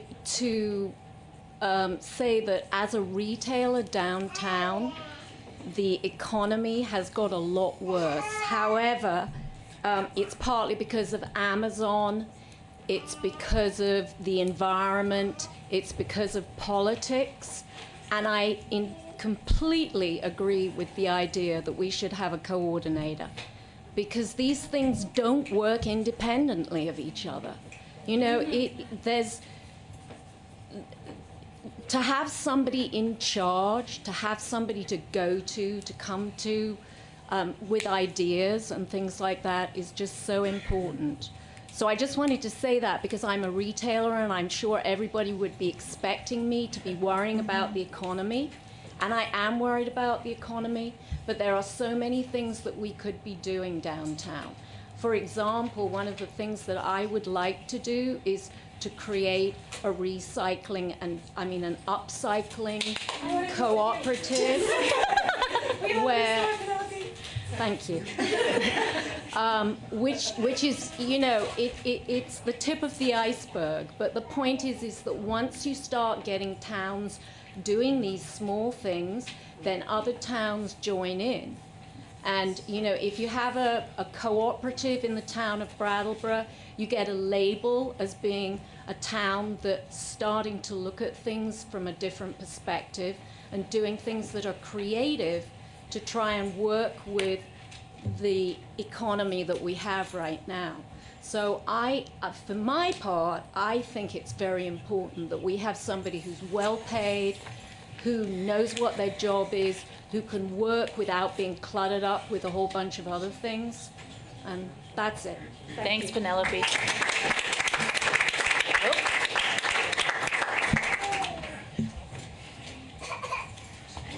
You're doing a good job, Naya. Hi, my name is Millicent Cooley. Can you hear me? It's not going to amplify your voice. Yep. Okay. I happen to be a contributor on this report. I wanted to make a couple of clarifications. I talked to a number of these people.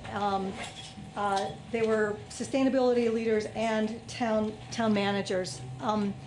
And one thing is that I learned a little bit about the salaries, and even in one city that was 20 times as big as Brattleboro, they are paid way less than $100,000. There's money left over for projects work. Number two, the two networks that Tony mentioned, New England Municipal Sustainability Network and Urban Sustainability Network, you cannot join those things unless the city has a dedicated sustainability person.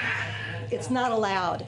And like to take, for example, the Urban Sustainability Directors Network, that organization is funded by philanthropists who happen to believe that having a person in place dedicated in the city is so valuable that that's what they won't provide that funding unless you do have that person in place. And when you belong to those organizations, like in the Urban Sustainability Network, you have access to funding. So I talked to a number of people in these different cities, and these directors and managers and coordinators raised grant money and raised funds because of their membership in these networks and because of their contacts and their expertise in raising money. So I believe that if we do not have that person in place, we are leaving money on the table now. Thank you. Thanks, Melissa. Right here, yep. Sorry, Oscar, I'm still kind of moving this way. Hi, my name is Taliesin. I've been here for almost 4 years now. I went to SIT, and now I work at SIT and Marlborough, so both local colleges. Both positions are involved in sustainability. I've been studying this for, just as long as I've been alive. I heard us talk about indicators and benchmarks and not really having all of the data to even really know where we stand in relationship to the 1990s. I heard us talk about a lot of really incredible projects that are already funded and could potentially, in some examples, possibly even be more far-reaching. And I also heard a call, specifically at every town meeting I've been to, for more engagement among the community and between the community here and the select board and the executive council of the city. You know who could pull off all of that stuff, the indicators and the community engagement? Yeah, a sustainability coordinator. I'm just mentioning this because while standing here these 3 years, I've seen you guys lose about maybe 400 potential young professionals because you don't have opportunities like these out for us, because you guys are planning for an economy that can't proceed into the future. I'll leave it at that. Thanks, Taliesin. Abby, go ahead.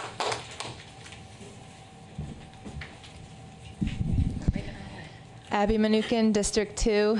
I'm a town meeting rep. I was also part of the working group that has put together a lot of the research and proposal for the sustainability coordinator. While I respect people's differing views, I do believe that the majority of people here are here in support of this position, as we've heard speaking. I think just the number of people in the select board meeting today really speaks volumes to how passionate people feel about it and how much we want action. I also want to piggyback on what was just said about how this is not just an either or. It's not like we can have a sustainability coordinator or we can move forward with projects. And in many cases, that's how it's been presented. This is and more. So we hire a sustainability coordinator, and that person leverages their funding and invests in more projects, looks for grants, brings more funding for sustainability projects to the town. So it's not an either-or situation here. I also want to talk about how while climate change affects everything, sustainability is not just about climate change, and this position is not just about climate change, and climate change is not just about energy. So a lot of what we heard with the energy audit updates, a lot of the movement that the town has been taking is really positive, and we could be doing more, and that's not it. So it's not just about carbon, it's not just about greenhouse gases. It's also about resiliency and what kind of community we want to be and how we can build a compassionate community, how climate change is not going to impact everyone equally, how we address that, how we look at the people that have really been impacted the most and figure out how we can lift them up. If we are all in boats, we rise together. And so as the seas rise, we rise together. And I think all of these issues are really important, and we can't rely on volunteers and overworked town people who are doing such amazing work. And I really want to commend all of the work that's being done, and we are not here to say that we aren't doing good work. So thank you for everything that's being done, and let's do more, and let's work together, and let's weave the web, and let's bring everybody together to the table to make this community more sustainable all around. Thank you. Thanks, Abby. Lisa? Oh! Oh, yeah. Oh, that was a big one. Oh. It's getting late. We might want to wait just 1 second. I'm going to let that kind of filter through. Yeah. Oh. Thank gosh we have such hard heads. Otherwise, we'd all be in trouble. Yeah. Been there. Yeah, dude. The head bump phase. I remember it like it was 6 months ago. It was. How you doing, baby? You think we can do this? Go ahead, Lucia. I think we can do this. Hi, I'm Lucia Mori. I went to Brattleboro Union High School, and I'm going to make this really short because I know we got a lot of things that we're doing here. The first thing I want to point out is that current energy efficiency is guided by the town plan, which came before the emergency and the UN IPCC report.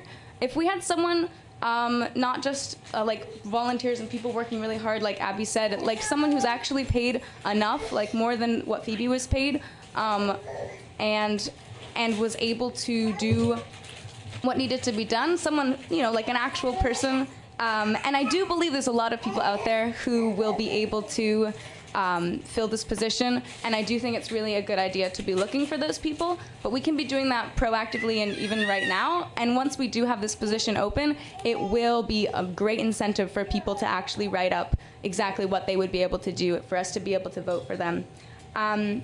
So we need to have somebody who's able to make new energy efficient plans which are responding to the UN IPCC report and not just stuff that came before, although what we are doing now is amazing. I think there's going to be much greater things we could be doing. So having that placeholder, that actual person who's in place, will not only be someone that people can come to and give grants to and work with outside the community, but we, the community, I mean, if you look at the people who are here, we're not going to let this person just sit on all that money and, like, not do their job. Like, definitely the person who's going to be hired is going to be someone who goes above and beyond, works harder than what they're paid for anyways, and they're going to be bringing plenty of money into projects and into groups and into more things like the event that's happening soon to inform people and have people be able to respond in their own way at their own capacity. I think just the last thing I want to say is that my generation is going to create a really sustainable future, and it's going to be really hard, and it's going to take as long as it takes, but it's up to you guys whether you start now in helping us out or whether you wait till I'm on that direct board doing what you're doing. So we're going to keep moving through comments, but just to remind us that we're going to still deliberate this here. So if you're coming up to speak, I would invite you to think about whether or not what you're about to say may have already come to our ears this evening. With that said, Oscar, you had your hand up. It went back down. Do you want to retain your hand uppage? Okay. And then we'll come all the way back. Yeah. Oscar Heller, District 3, Energy Committee, etc. So a couple quick points. I agree it's great the town is doing so much, and that's why so many of us choose to live here in a place like this that focuses on those issues more than other towns. And I think this is our recommendation as the most efficient next step how to spend this kind of money. The working group has been trying to answer this specific question of, is a position worth more than spending that money directly on projects? The report you have now, as of an hour ago, is great. It's really well researched. It's the product of a lot of work. I would have loved for this to come to you last week or a month ago. Everyone would have loved that. But it's actually, and what you do have, I think, in your packet is a much smaller report that I put together with 3 towns, which I happened to have done last week. And I think it's just a good illustration of the fact that this was done over the course of 3 or 4 weeks by at least a dozen volunteers, and the limits of what can be done in that way. This is something that might take a full-time professional a day or two afternoons maybe, to put together and schedule and write, and you would have had it well in time. And then the last thing I want to say is just based on other conversations in town and other meetings, is that the Energy Committee has voted to unanimously support creating this position. The Town Finance Committee has voted unanimously to support creating this position, and the Town Planning Commission has voted unanimously to support creating this position. So I hope you will. Thank you. Thanks, Oscar.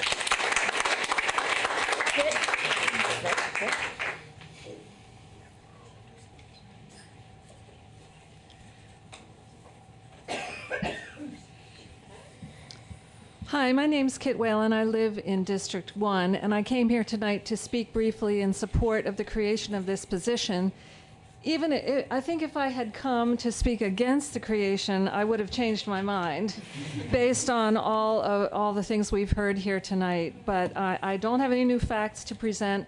It's just really, really obvious, probably to many people who are watching this on TV as well, that we need a dedicated position. Thank you for letting so many of us speak. Oh, sorry about that. Jessen. Baby. One last contribution, and then I think I'll take the girl out. Jessica Dolan, District 1 now. I've lived in all the districts. I first moved to Brattleboro in 1980 when I was 3.5 years old, and lived here until 1996, and then moved back again in my 40s, sort of coming back and forth and finally settled here now. Recently, in the postpartum sort of doldrums, I was sitting in the co-op cafeteria, and I think she was not an octogenarian, but what's in the 90s? Nuptogenarian? Anyway, I was sitting with my baby, and she started to talk to me. She was really compelled by my daughter, like a lot of wonderful people here are. And I said, well, what do you think about this place in terms of settling to raise my child here? I grew up here, but I'm sort of still on the fence. And she said, well, she's like, I'm not going to see this now because I'm pretty old. But this is going to be waterfront property, so you might as well invest. We're going to have a climate of North Carolina. So anyway, I just wanted to give that anecdote because I'm going to say a couple things that expose the uncomfortable, which no one likes to say. This is an intergenerational problem. The youth are terrified, and older people are living in the paradigms most often that they grew up in. This nuptogenarian or nonagenarian isn't. She's right with the times right now. But we need to hear and respect the voices of the youth and the next generations, which is why Naya has worn her future ancestor onesie tonight. Yes. Which means that she will get to reproduce if she chooses to.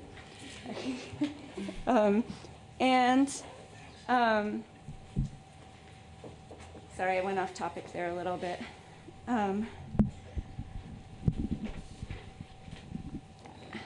Shoot, I went off topic. It's uncomfortable because I think there's tensions between generations on this. And, the other thing is, I'll say another uncomfortable thing.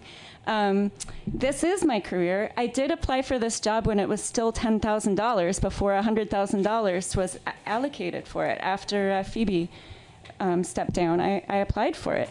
I am qualified to do the job, like many of the people here. And I think it's a marvelous opportunity for job creation in green jobs in Brattleboro. I totally agree with the others that any opportunity to create meaningful jobs in Brattleboro, people should go for it. And that being said, this is the uncomfortable part. Not just anyone can do this. It takes certain training to do these kind of things. And I'm one of the people who has it. I have a PhD in environmental anthropology and a master's in ethnobotany and anthropology of conservation. I've been working in environment for 15 years. Not everyone can do everything, and that's okay. I can't work in the bank, That also being said, There is no economy without environment. So all of these things really are connected. I think that's about it. That's about all the multitasking I can do right now. Well done. But I think there's a couple of things I added there that weren't already said, and I really appreciate everyone's patience and community spirit with my daughter. I think she did a great job. Naya's welcome at any meeting. I think she did a great job. Ricky? Madam Chair, point of order.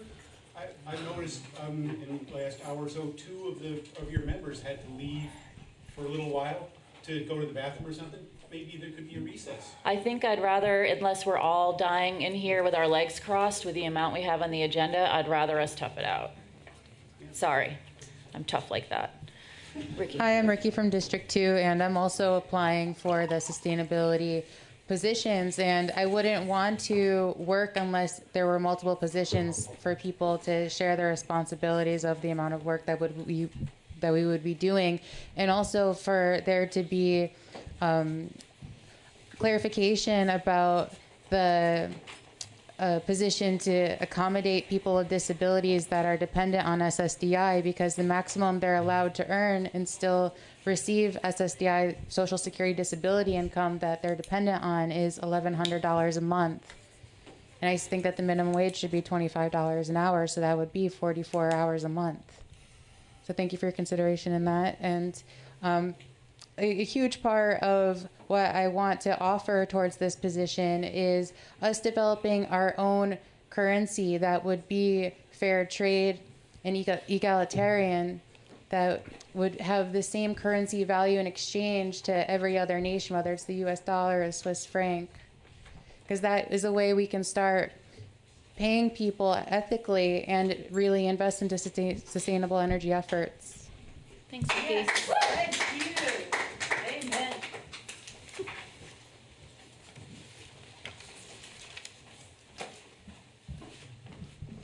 Hi, I'm Karen Saunders. I think I'm in District 1 now. I know that I am part of the working group that has been looking at this possibility. And I also know that just as the Select Board is, as Tim said earlier, really clearly committed to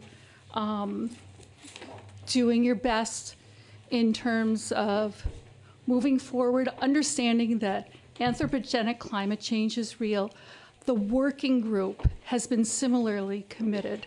I'm just so impressed with the work that people on that our group did, far more work than I did. I'm so impressed with their integrity.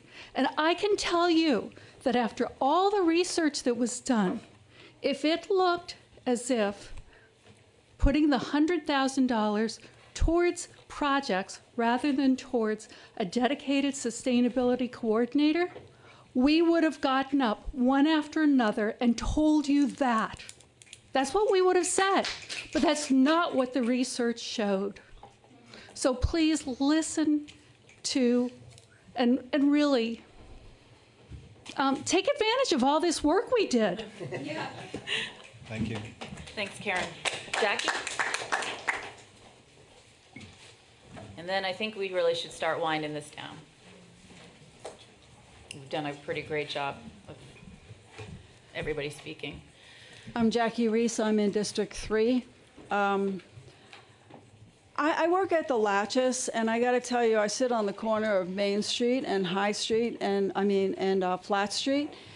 The water coming down in the last couple of rainstorms has been enormous. I know there are videos of out there, but that water comes down, it hits right, and it takes a right on Flat Street.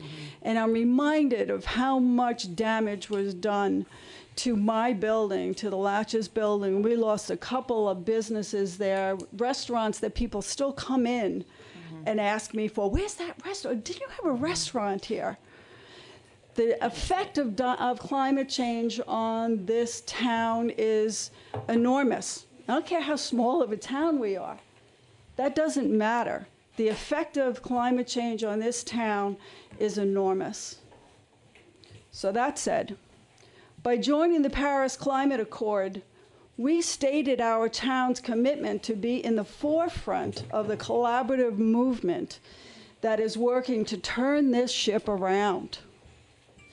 That is best accomplished with a dedicated, fully informed person at the helm. You have a lot of people on a ship who keep it going in the right direction. If you don't have a captain, where are you going to go? You're going to go here, you're going to go there. You need a captain. You need a person at the helm. We have wonderful people already working in this town. I mean, the commitment that has developed over the 20 years that I've been here in our select board and in our town members is marvelous. We need somebody at the helm for climate, for sustainability. And because we voted to commit our financial resources to this effort, we need accountability. If we start taking this 100,000 and throwing it a little bit here and a little bit there, we will have no record of what effect that money has had on things. If we have one person who we can hold accountable, who we can go to, and we can say, hey, listen, I got this problem, or hey, listen, I got this idea, or a department who can go to this one person and say, I have done some research and this seems to be the way to go. Then we have somebody at the helm. Then we can turn this ship around. As small as our little town is, we do have a lot of place and a lot of street cred in the world. There are people who come to my hotel every week who say, I had to come and see what this little town was about from all over the world. I want to see what Brattleboro is. So new projects can be thought up. Elizabeth, you came up with many of them. Marvelous. But efficient and effective implementation is paramount to a success. A sustainability coordinator will have access to a national and international information base and expertise, so we don't have to reinvent the wheel. We don't have time. As the young people here are telling you, we don't have time to reinvent the wheel. We don't have time for a dozen or two inexperienced people to go and research things. We need somebody who's there. This is a movement that's already happening in the world, and we need to put our full strength and commitment into where it is already, where it is now. If we're going to have an effect, we got to get behind it. We got to ride that wave. A sustainability coordinator will have the time and knowledge and will be able to access what's needed for Brattleboro to put our resources to their most effective use. What we have done so far seems pretty good, as people have said. But as other people have said, this is a long-term commitment with the highest stakes of our lives, and the stakes are our lives. Thanks, Jackie.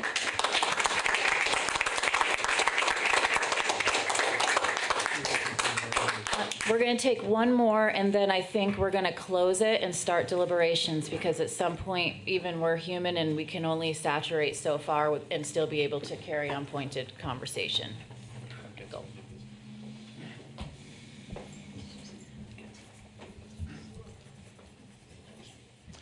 Good evening, Franz Reichsman, District 2 Town Meeting Representative and Chair of the Representative Town Meeting Finance Committee.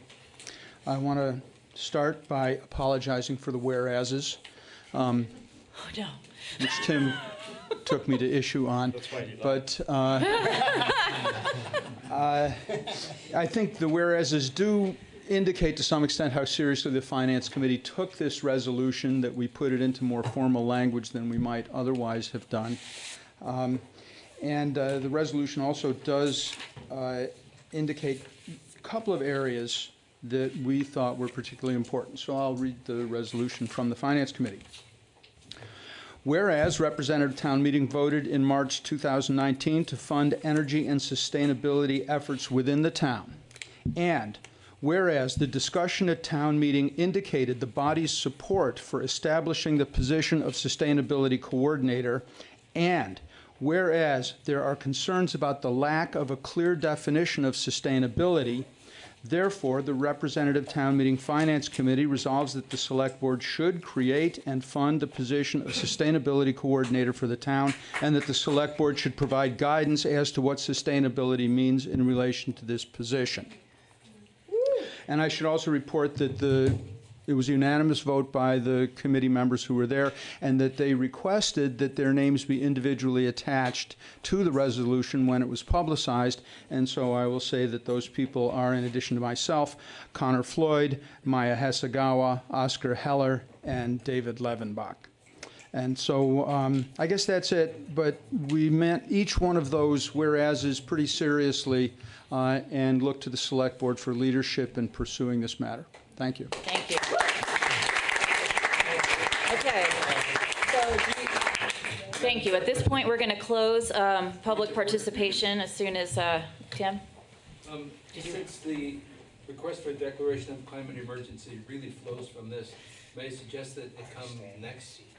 There's a reason that we had to have it later on, and that is because it is technically not unfinished business because it actually wasn't an expected item. But thank you for bringing that up so I could answer it publicly. Okay. What I miss? Everything. We already voted. You're done. Franz apologized No, to you you, missed actually. Franz already. Oh, Yeah. sorry, So, Brent. whereas. Then may I suggest that the declaration of climate Tim, would you come to the mic so the people at home can hear you, please? Yeah, and then we're gonna, but probably we're not gonna move that item. Just as a heads up. We're just Tim Maysale, Brattleboro. My request is to move it at least to the first item of new business. You can consider that. Yeah. Okay. Heard. Okay. So I'm going to remind the public that just as people on the board may have heard things that made their heads feel like they were going to explode for the last 40 minutes, you guys are going to hear things that are going to make your heads want to explode up here. And I'm going to ask that we all that we don't interrupt each other, basically, during this process. David. Well, thanks for coming. I hope you come back next week and the week after. Next meeting, though, not next week. I think a lot of really great information was shared here. And when I missed the previous meeting, so I watched it. And I thought, well, we had a lot of conversation there, and we had conversations at town meeting, so do we really need to go through it all again, or can we just make a motion and vote? But I'm glad I was wrong. I'm glad that we did this, and thank you again for coming. My view is still the way it always was. I actually was the person that got Mike and Tom Franks and Jason Cooper together to start looking into sustainability coordinator definitions and job descriptions and stuff, which led to all of this. So I pretty much see that as the need. But I want to just say this community is facing unprecedented scale and unprecedented variety of challenges, well beyond climate change. And our staff is overstressed in trying to keep track of it all and keep order, keep things moving. And we're not managing those challenges. We're not getting it done. And the staff will clearly support that. And it's a real burden. Having a person in this position it won't be the same. A lot of people have said this before. I just want to reinforce it. And I want to use the language that's in the position summary that I hope is going to guide the development of this position. This person is going to be building capacity and relationships with a variety of entities, including other public agencies, civic organizations, community and faith-based organizations, businesses, philanthropic organizations, and community residents. And it's going to be done in the context of social justice, which is pretty much what has to happen for it to be effective. The town can't do it. All of these different organizations are already trying to do it, and they're not doing it. There has to be somebody that can pull it together, and somebody that can build the capacity and the relationships that are necessary to get this to make progress in this area. So Peter wrote a memo for the July 2nd meeting, and it's in the binders. I don't know if you all have it, but it talks about the history that he gave. And at the bottom, there's a sentence about if the select board was to approve it, and then some other things. And what I'd like to do is change some of the words on that so Jan won't have to write it all down.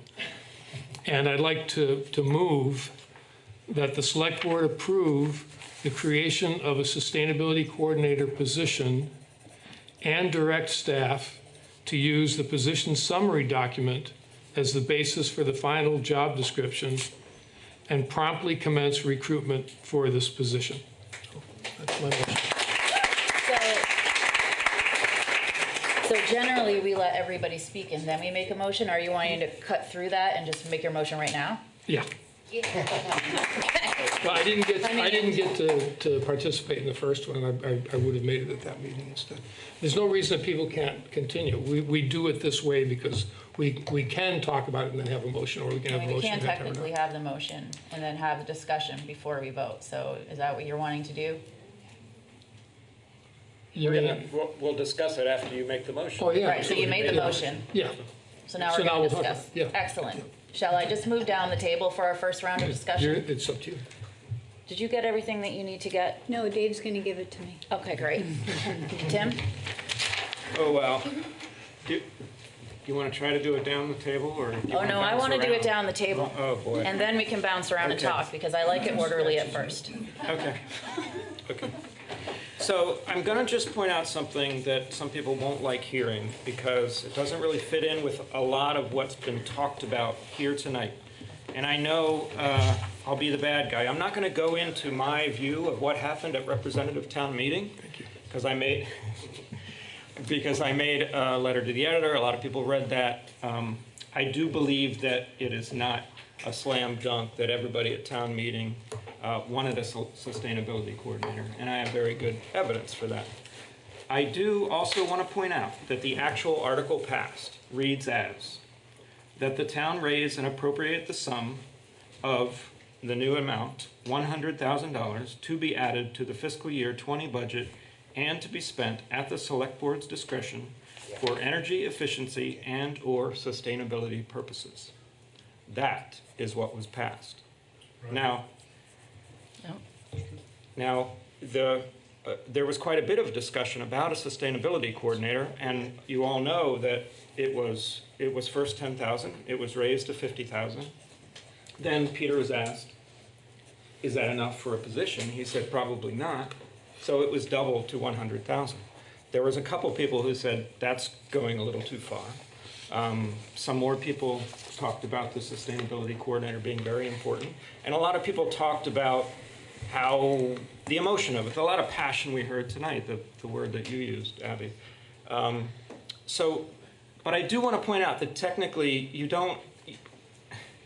you could have talked about everybody needing to wear purple pants on Friday, but that doesn't change the actual article, okay?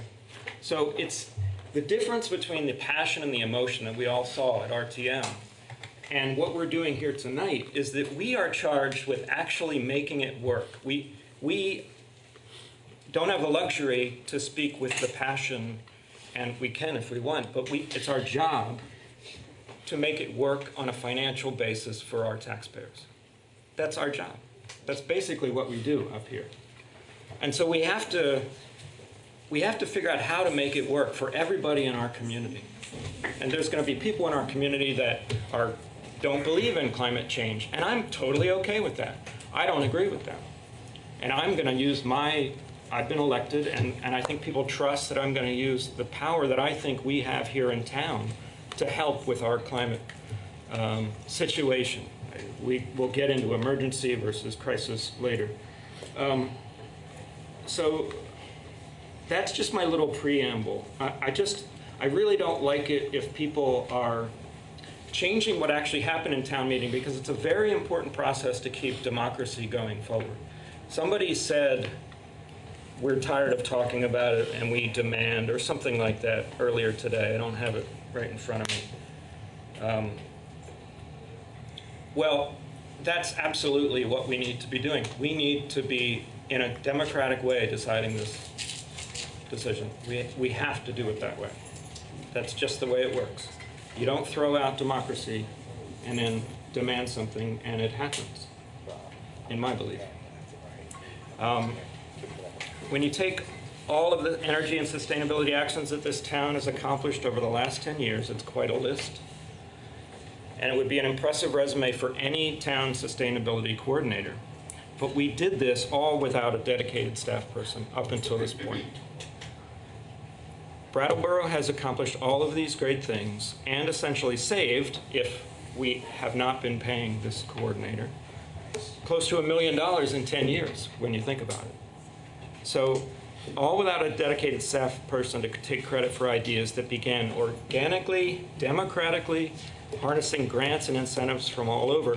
Just last week, last meeting, when there was a big show in front of us, later that same meeting, less than an hour away, we passed something that was a huge movement forward, which was energy savings over at our skating rink. And that was $80-something thousand. So right there's a big ticket item that we're watching this ship. We are steering this ship, and we are your democratically elected board that is doing that right now. So my point is that, you know, sometimes these ideas come from DPW. One of the DPW staff might realize that there's a way to reel back on the salt and save that way. There might be a library staff person who understands that you can have motion sensor lights and not have the lights on all the time in the children's room. There's an organic process and a democratic process that all of these decisions have been being made over and over again. And I was lucky enough recently to be a fly on the wall in one of Peter's staff meetings. And it's a staff meeting of a lot of people. It's like 15 leaders in town. And I got to see personally how they make decisions. And they all help each other, and it's a very collaborative, wonderful process. One of my concerns is that this is going to feel really good for our community to have somebody who's steering the ship, as someone said. But I don't like the idea of handing the keys over to somebody and feeling like our job is done. We've done enough for climate change here. I think that's misleading to the facts on the ground. And the facts on the ground are that we have a very limited scope of money to make changes. And I know it's not all about money, but again, that's what we do. We worry about money and taxes and not driving people out of our community that they love so much, for instance. So I'm going to skip a bunch of stuff, but I think that a lot of what's been going on is a ready, fire, aim attitude. Okay, a constituent of mine used that phrase, and I've heard it before, but I thought it was really. You. What? That was my quote. Oh, okay, there he is. Thanks for coming. Okay, tell me your name, because I'm all like. It's Ralph. Ralph Buchanan. Oh, sorry, close. I didn't mean to use your last name if you didn't want me to. I believe that the community member group, is that what it's been called? Began with the assumption that a coordinator would be better for money than money for projects. And they didn't investigate which would be better for Brattleboro, and I think that's our job here. I believe that a little bit of reverse engineering into this document happened. The Finance Committee strangely recommended that we approve the position, but then do the work of figuring out what we want the position to do. Have you ever heard of somebody deciding they need a position, but then deciding what the position should do? Yeah. Okay, that was rhetorical, but thank you for the participation. You need somebody to help you think about it. Okay, so I'll just talk. I'll be done soon, Jackie. I promise you. The Planning Commission did something similar. They passed a motion to show their support of the coordinator position. Then their next two meetings produced a document that recommended a sustainability plan, something that we could do as a community, not hand a single individual to do necessarily. I believe in making a plan, and I think making that plan is a community effort that we should all be involved with, not just say, here's the keys to our ship. Fantastic person who, by the way, doesn't exist yet. We don't know who this person might be. So I'm urging us not to go ready, fire, aim. I'm urging us to go ready, aim, fire, and really nail what we need for this town. I'm fantastically impressed by whatever was handed to us by Tony, right? And Millicent, I think, did most of the work. And I haven't even read it yet, obviously. But what I noticed was all but one of these towns have much more population than ours. Hartford, Vermont has less. But they either all have double or triple or much more than triple population than ours. I think we as a board need to look at return on investment in this situation. How much money do we think we have to make some of these movements? And I also want to know what's happening, what happens to the Energy Committee if we pass this? Like, what's the plan there? RTM was very impressive, and honestly, this presentation has been very impressive to me. But I'm not convinced that the right thing to do is to go ahead and support a coordinator position at this time. Thank you. I need this back because I made a circle. Oh, yeah, on yeah. it. Mine's here somewhere. My circle. It's got to be right there. Okay, so I really wanted to have a statement put out about my feelings on this, but I wasn't able to get to it. I went back and forth with myself a few times, being swayed by how I perceived town meeting, and then being swayed by, the cost of an ongoing position. And really, I often don't fully make my decisions until I hear from the sitting public. So that's another great reason to come and attend meetings, because I bet I'm not the only person that does that. And that's why I always like the public to speak first. It's pretty clear to me that this position is needed. It's a slam dunk for me. And the reason is because I've never worked in a place except maybe nonprofits. and I'm not saying that about the one I work for now. It's very well structured. But when you're in charge of large amounts of money, it goes to either a department or a person.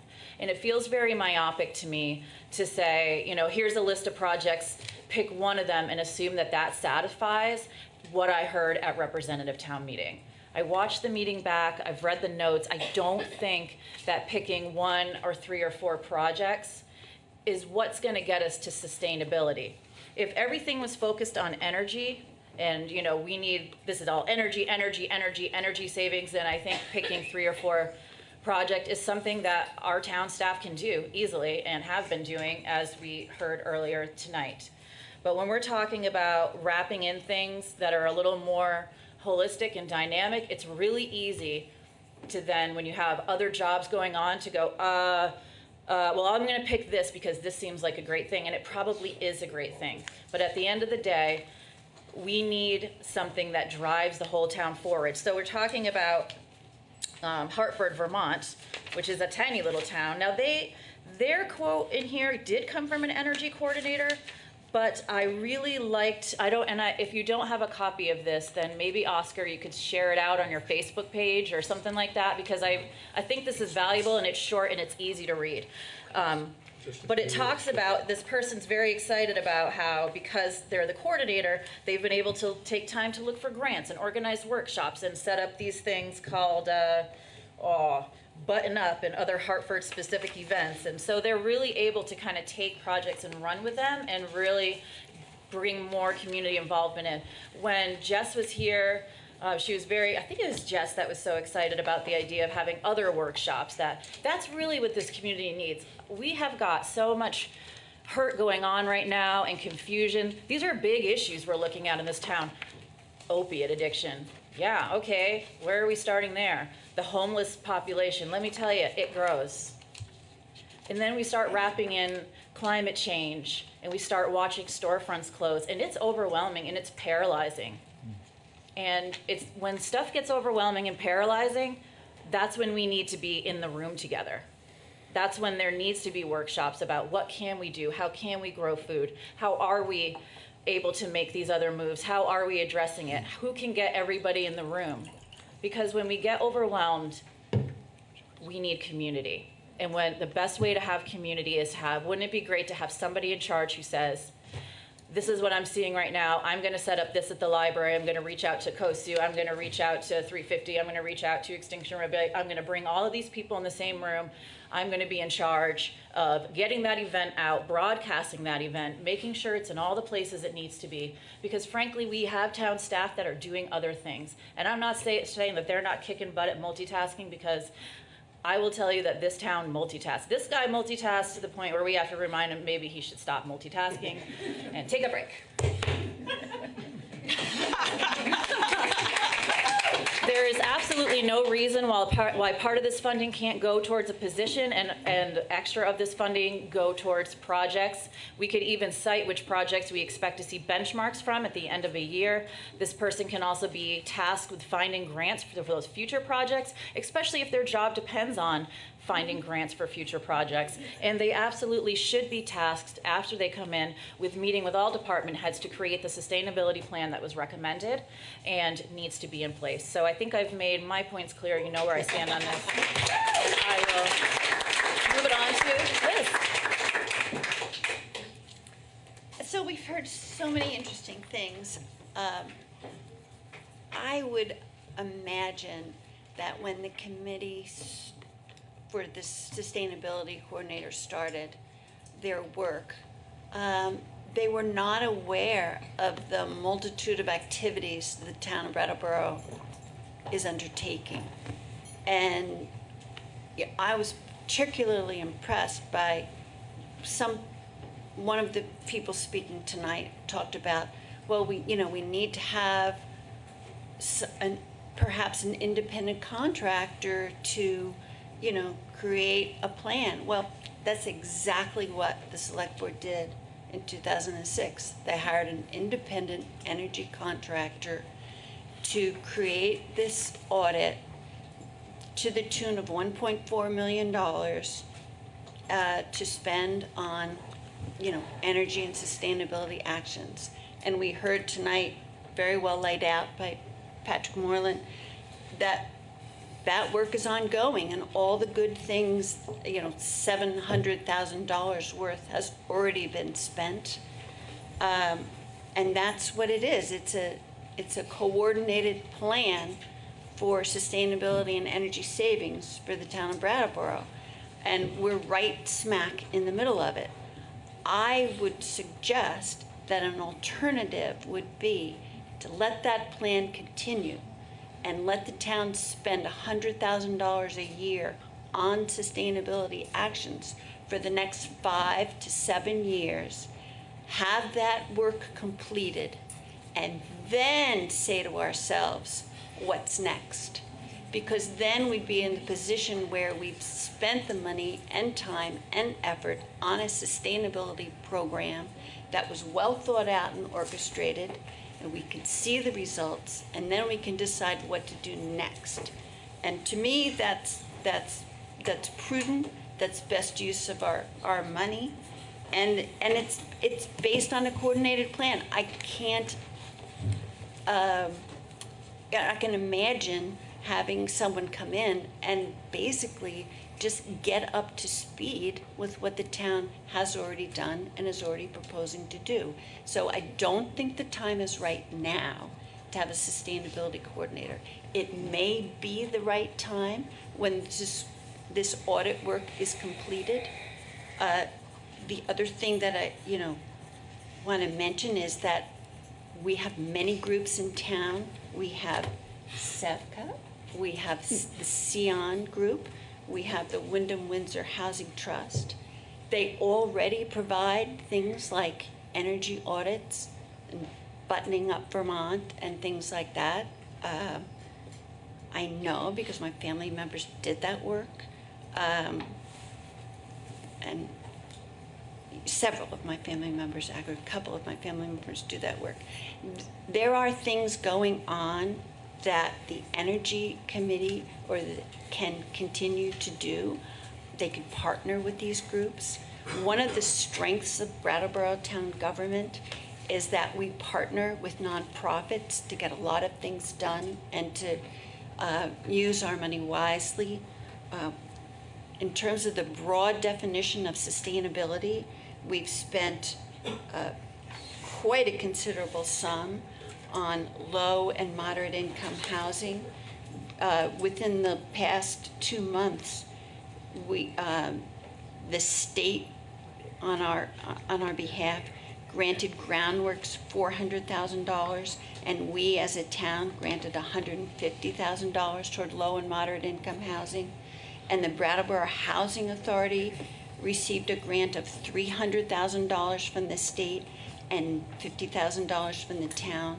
Those are broad sustainability actions that the town of Brattleboro has coordinated for the broad range of sustainability actions for low and moderate housing.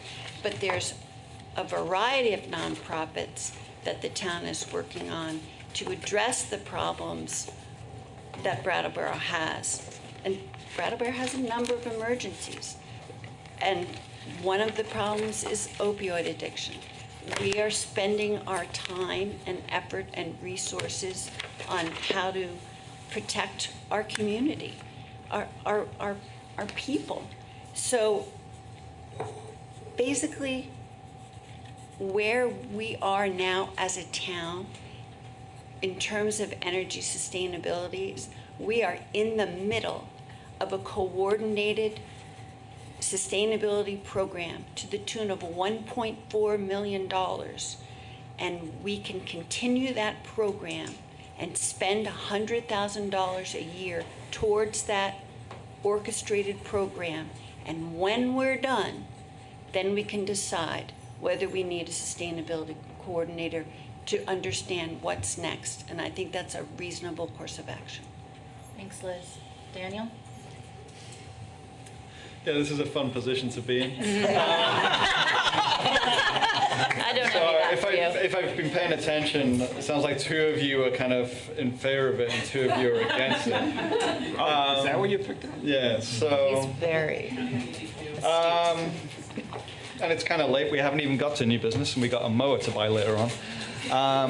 So I won't take too much time. I guess one thing I want to say that really was apparent to me tonight when we were sitting here and, you know, seeing so many of you here. And I've sat there on lonely nights where it's just me and, like, you know, Steve Barrett.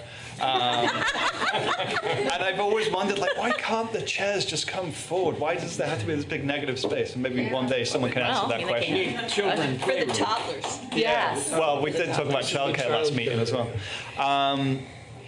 And so I was really struck by, like, the level of interest in coming to a meeting on a Tuesday night after what was probably a long day for most of you. It's been a long day for me too.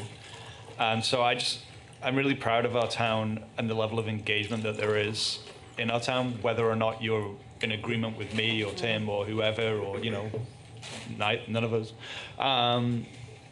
You know, and like, that isn't just about what happened in this room tonight, but it's also about what's been going on in this town for the years that I've lived here. You know, we have a vibrant democracy, and that's, you know, I think one of the ways that we will continue to be a resilient community.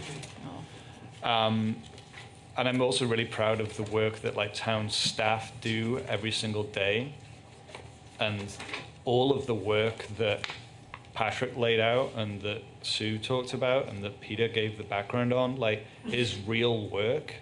And whether or not it's at the scale of the work that you want to see being done, that's for you to decide, but it doesn't mean that it was nothing, right? Like, it was real work.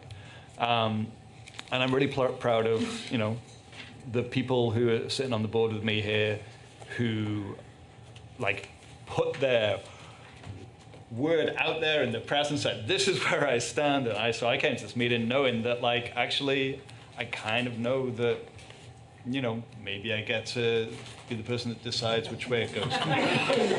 And those of you in the community that know me and know that, like, I've spent some of my last several years doing, like, climate activism with Abby and Kit and a bunch of other people in this room. And so, like, it would seem like it would be obvious that I would just be like, yes, this is a great thing and I don't even need to think about it. But, don't worry. But I think also, like, doing my job as somebody that got elected means that I did have to think about it, right? And I spent a lot of time thinking about this quandary, whether or not, like, money for projects makes more sense. Like in some ways, you could make a really easy argument that like spending that money directly on projects rather than spending it on somebody that's going to tell you to do projects, right, makes more sense, right? You could make that argument. I'm not going to make it. Thank you.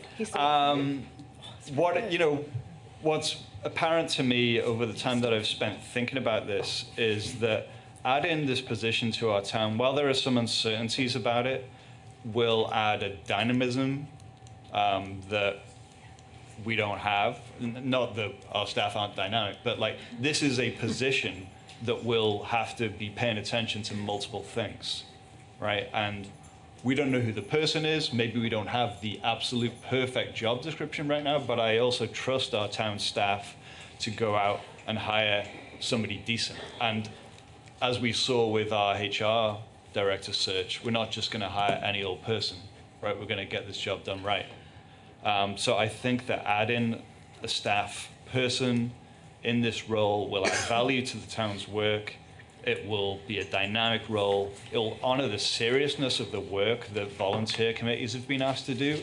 And no disrespect to those volunteer committees, but the fact that we have no clue like where we are against goals that are in our town plan, it's a little upsetting to me. I think that one of the kind of unspoken things, like one of the tensions I think in this question is we're kind of saying, well, it's not just 100,000, in 1 year, in one fiscal year. It's a chunk of money forever, right? Unless we like give that person 1 year and then fire them if they didn't do the job that we wanted, right? So we're really saying it's a continued investment. And so as a taxpayer, that's going to have an impact. But I also think that the continued investment in this part of our town's life is an investment that's worth making. I think this person will leverage funds. The document that I saw from Oscar, the research I did myself, and the document that Tony and Millicent presented earlier does make a pretty good case that having somebody paying attention to this every single day is going to mean that we can leverage more money. I reached out to our grant manager, Kim, last week to get a better handle on the work that she does. And, she does really important work, like every single one of our town staff. And it also seemed to me like we probably could have more capacity for grant seeking. And then I guess for me, the kind of final thing is that saying yes to this position opens up possibilities. Like there are question marks for sure, but I think that I'm more excited about those question marks than I am about the certainty of spending 100,000 on some projects. We did that at our last meeting. It's going to be a better insulated ice rink, and that's great. But I'm more excited about this, so I'm in favor of it. Thank you. So, a long time ago, David put a motion on the table. I have no idea what it was anymore. Yes. I think that'd be a good idea.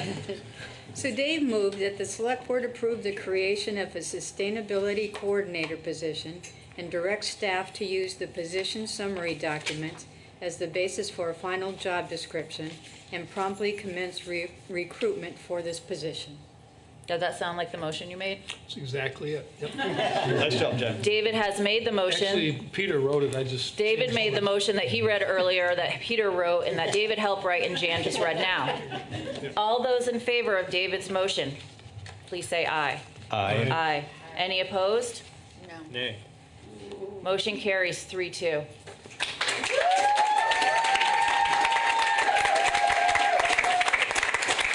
Now, does anybody on the board think we need to take a break? Yes. Sure. We'll take a 5-minute break. Thanks for the kitty. It's a dirty kitty. I should have not given it to her. So we will be back here before 9:05, so think like 9:03. Now we're on. Back in session. What are we doing? Oh, actually, board members. Yes. I have had a couple requests. We still have old business. We still have old business, but I've had a couple requests in new business for some movement that I want us to keep in the back of our mind. I've had a request for the Small Business Association loan program to move up and also the climate emergency. And since that one will probably be longer, I ran all the way down here from the bathroom in heels. I was just keep in the back of your mind the idea of maybe moving the loan and then the climate. I would like us to make sure that we get all of the stuff done that is like an action that needs to be taken so that the town's operations continue in a seamless fashion. So we're still on unfinished business, and we are right now moving on to item B, which is the potential appointment of a charter review commission. We're pretty sure we can do that, right? Move it after the meeting has begun? You can move items on the agenda. Good. Just don't want to hear from the, secretary. Spoon's already here. He'll let us know. So is Kurt. So. Okay, so Charter Review Commission, this is continued discussion, which is somewhere in here. All right, Peter, do you want to remind us of where we are? Sure. So at the June, whatever the second meeting in June was, I believe it was the 11th? 18th maybe. Okay. But in any case, the second June meeting, you gave initial consideration to a request that had been submitted to you from Spoon Agave in mid-May. And you had with Mr. Agave's letter a memorandum from me that outlined some steps that I thought if you were inclined to move forward with this, which is the question of the evening, some steps that I thought you ought to take in order to move forward with it in an orderly manner. And I can go through those in greater detail if you want, but they've been in writing since June. Yeah, I think that's You fine. had some initial consideration of this at that June meeting. You decided that evening when there was not a full select board present that you would wait for when there was a full select board present. And this is the first opportunity we've had for that. And so you would have further consideration of that matter this evening. I know that Mr. Gavi's here. Don't know if you want to hear from him further or if he has something more to add to it. We need your direction about how you wish to proceed. I think he's over there. He's here, I promise. Are there members of the board who want to start this conversation, who have initial thoughts that want to jumpstart this conversation? We've had, as he said, this letters from May. Our first meeting about it was in June. Do people feel like they're up to speed on the notes that Peter's given us under the recommendation section? Yeah, I feel up to speed. And otherwise, we can have Spoon jumpstart us. Well, I have questions for Spoon. Why don't you sit at the table, Spoon? Would you like to? If you are fine. You are cordially invited to sit at our fancy table on the side. Very much. You're welcome. You don't have to stand at the meeting. They say in town meeting. Yeah, because I think it's just going to be easier that way. If you should choose to be so. You're so fancy. All right, Daniel. Hey, Spoon. I guess I'm kind of curious. I've heard tell of this, but I've never seen it. So, pardon my ignorance. How many people were involved in the last review commission? 9. Okay. I think it started off 10, but then one dropped out. Okay, so 9, 10. All right. And then how does that group of people get recruited? May I just run through and kind of explain, not just for you, but for the whole town that's listening I think we want to keep it and pretty here? bullet point, and I think that Daniel's going to be great at keeping the questions bullet point, and I think we should keep it that way, and then we'll certainly open you up. All right. So how does that group get together? Like how does the select board makes a decision to reestablish a charter revision commission. It develops a process by which that will end in appointments being made. Okay. And then puts out the public notice and makes the appointments. So the board solicits folks. Excuse me? The board solicits folks for this. Well, you do a notice like you do for all Jan your. solicits it. Okay. All right, so just like our regular kind of committee Yeah, it's a application regular, process. All right, May I? that's basically it. May I just add to that? That's in the sequence of events that we've recommended if you do choose to move forward with this process. It's actually, I think it would be helpful to the board and to the community for the clarity of the process moving forward if Bob Fisher had an opportunity to address you and if staff had an opportunity to provide some additional information. And then there'll be a public discussion just as there has been tonight. So there's ample opportunity for you to decide what process you think you want to follow in order to make those appointments. Okay. The reason that you don't have any of that in front of you tonight is because in the first instance, you need to provide us direction as to whether you want to move forward into such a process, whether you feel like this is a timely matter for moving forward. Okay. David? I think, well, the recommendation, I wasn't at the previous meeting, so I didn't hear the initial presentation. The recommendation is to hear more input on September 17th on this matter from interested community members and receive more detailed background information. And I think when I look at as I said, I wasn't here for the conversation. As I look at the letter, the examples of status, the relationship with the school board. Well, we don't have school board anymore in the town, so there isn't one. And the 16-year-old vote is in the hands of the legislature. So what I'd like to have is on the 17th is a much longer list of things that need addressing or that have some urgency to make this, to make this effort. And hear from more people that are, that feel like this is something we need to take up right now. As Peter pointed out in the memo, depending on how you do the counting, we're either somewhere between 6 and 11 years in the 15-year window. That's the interval between charter reviews. And I know it takes a couple of years, it can take a couple of years or more to do the review. But I'm having trouble seeing the urgency. So I really would like to hear a lot more about that. But Spoon, have you seen the recommended timeline? No, I haven't. Do you want mine? I will just cheat off somebody else. That way you know what we're talking about when we refer to timeline. So if we were to go forward, this is staff's recommendation on what going forward looks like. But that would be after. Yeah, I go think just to forward. clarify a little bit, I think the recommendation is that we just, based on the info we have now, if we were to decide that we should start to proceed, this September 17th is actually just the adjusted date for the first step. Right. But first, we're being asked, should we proceed? Do we even want to go to that? And the most salient point is, we're somewhere between 6 and 11 years into the 15-year window. That's the maximum interval. Do we feel like we have to kick this process off now, or is it something for the next year or the following? And I don't have enough information to decide yes or no on that. That was just clarification, right? Yeah, I think that was good. I was fine with it. I mean, I'm fine. I'll be honest, like, with the amount of things that come before me, I would be telling a lie if I felt that this was super urgent.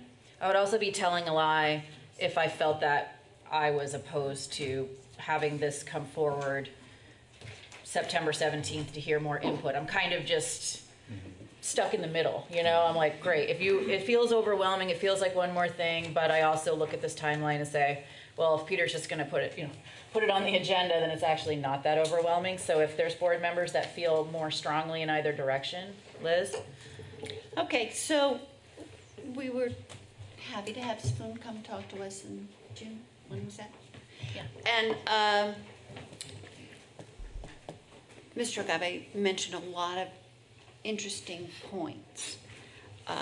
But in the article that was in the Reformer about his discussion, he characterized the commission as an intellectual exercise. Would you concur that that's what the newspaper, that you were quoted in the newspaper as saying that you considered this to be an intellectual exercise? It is to a large extent because it is talking about the application of democracy to the way we live. Okay, so in that last presentation, you also mentioned that you wanted to spark civic engagement. And at the same time, what we heard tonight, and we will hear later, is that the Energy Committee and the Arts Committee need rejuvenation. So what I would like to see, rather than some new group that's going to have 74 meetings over 3 years producing 33 proposed charter changes, is to revamp democracy through the structure that we already have. And all the people that were here tonight that were so interested in energy and sustainability can repopulate the Energy Committee. And, you know, the people here who are interested in the arts can invigorate the Arts Committee. And that we should save our intellectual exercises for the work that we have at hand and the emergencies of the opioid crisis and sustainability crisis that we're working on, and that I don't think the time is right now to engage in this charter change commission, because I don't think it's appropriate. I think I agree with you. And it's not because I don't think it's good work, but I think at some point we do have to look at what's on our plate. We have to say when at some point. And we're actually super good at not saying when, and I'm really proud of us for that. And therefore, I think it's even more poignant when we do say when. I gotta say when on this I'm one. proud of us for saying when, by the way. That's good. That's why we're a good balanced board.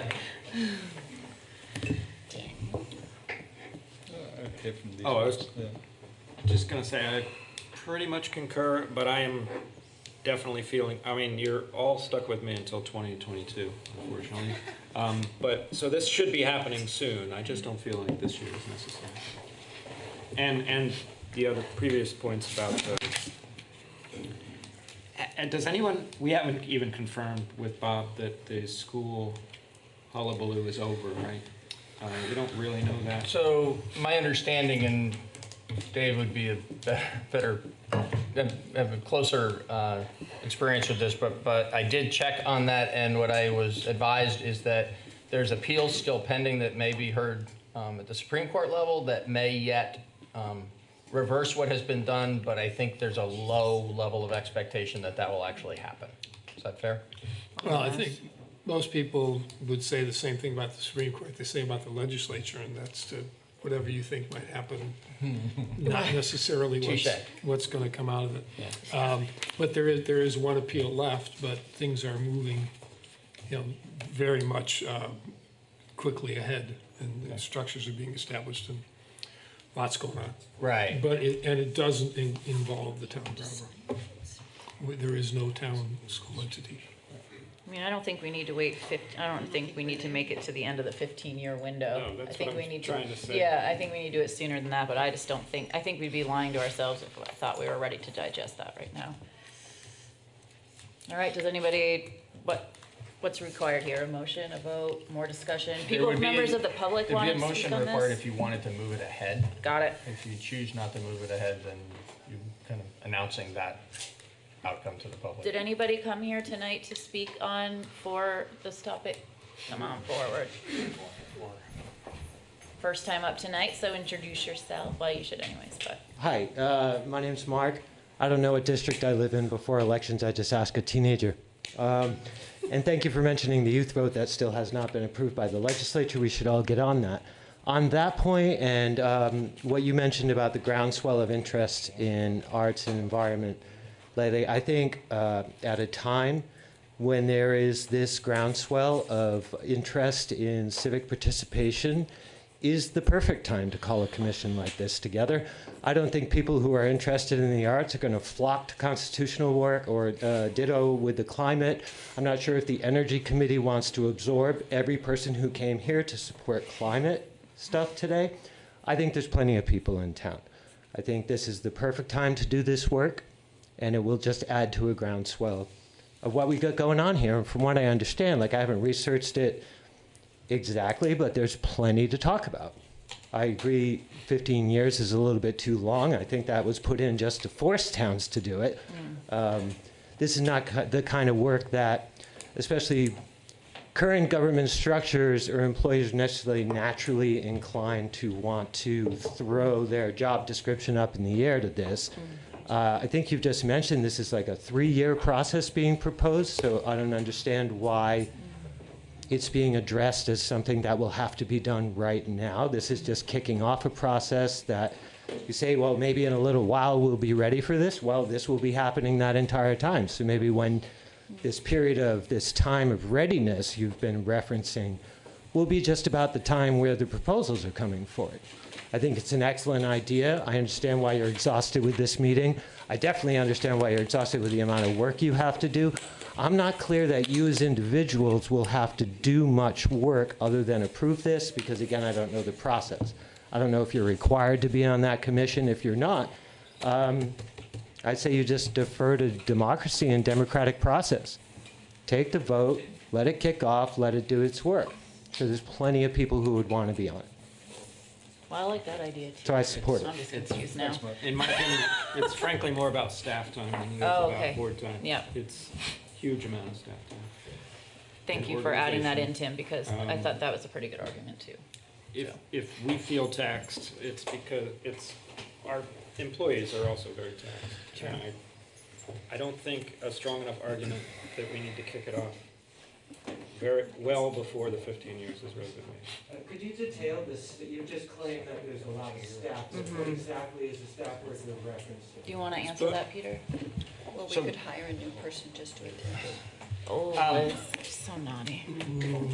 I can take that deeper dive with you right now if you'd like. That's actually what I was suggesting, was if you have interest in the idea, that we have an orderly discussion of that when we've had proper preparation, when there's some information out into the public, when folks have been invited to come and be part of the conversation, just like folks knew to come tonight about Yep. sustainability.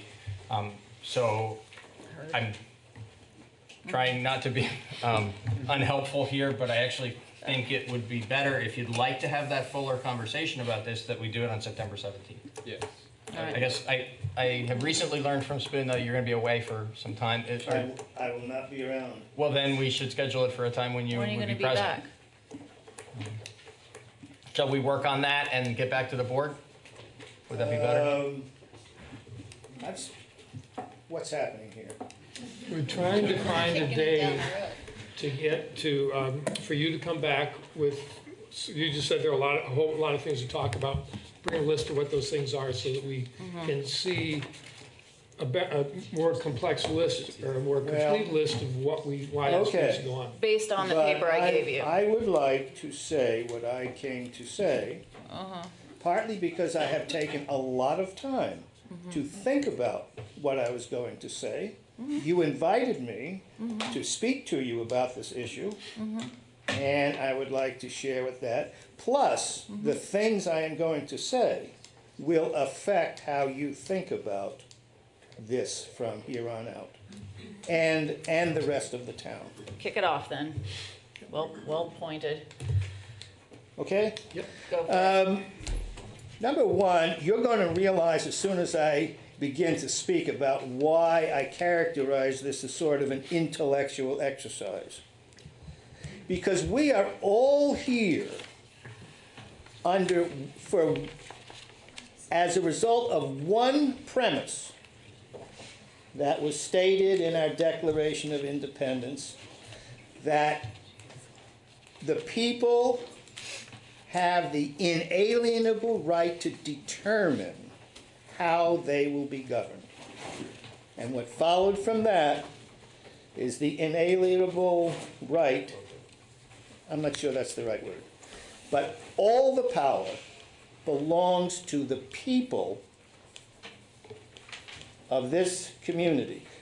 And the people get together with that in mind, and they write a charter. The charter is the social contract. That is the agreement that we have all made about how we would like to conduct our affairs in this community. The power of the people never diminishes. It cannot be given up. one could believe it cannot be given up even morally, any more than you can give up your freedom. As a human being, you are born with the right to be free. You can't give that up. It can be taken from you, but you can't give it up. And so the charter is this agreement about how, and so we decide in this charter how we will run it. We decide that there will be a select board, that it will be 5 people, that they will have exact, precise terms, how they will get elected, what power they will have and won't have, because we as the people delegate that power. We do not give it away, we delegate it.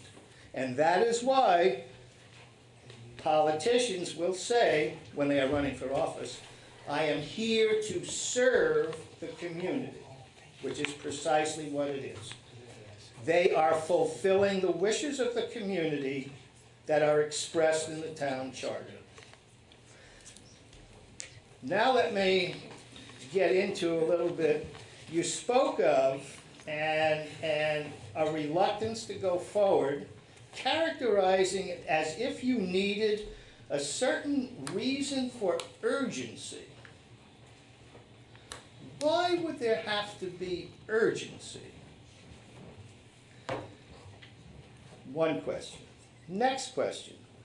Why would there be a statute that only says you can't go more than 15 years? But you can make a change anytime, every year.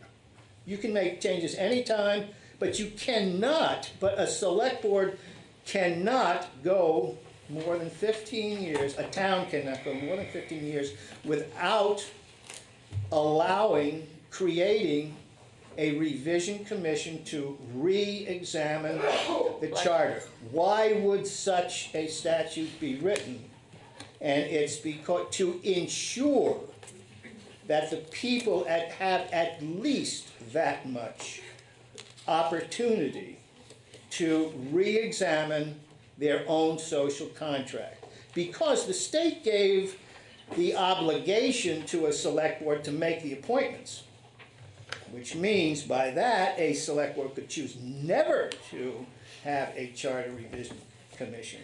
That would completely change the power structure if they could do that. So the state said it can't be never. Every 15 years at least, you have to do it. So that's the maximum. It is not a minimum. It's almost, I hear from you, as if you're looking at it as if to say, we can't do this other than every 15 years. I think we need a clarification.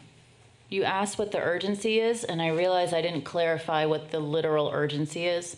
We lose our interpreters at 10 o'clock. It's 9:30. It's 9:30. Okay. So I was like, before we get too philosophical about urgency, we literally have an urgency. All right, so I will. So that's number 1 point. I don't think it's just that, it's also scheduling. You also use the word appropriate. I don't understand what appropriate means. It is always appropriate. It is never not appropriate to look at, to think about one's own social contract. It's always, there is no such thing as inappropriate, unless you just went through it like 6 months ago and you want to start the whole thing again. But, so that, one of the other things, and this was just mentioned, there seems to be a major misunderstanding about how it works. I believe it was Ms. McLaughlin who thought you couldn't do it now because it was too much on your plate. This is not on your plate. Your plate, your job is simply to make appointments.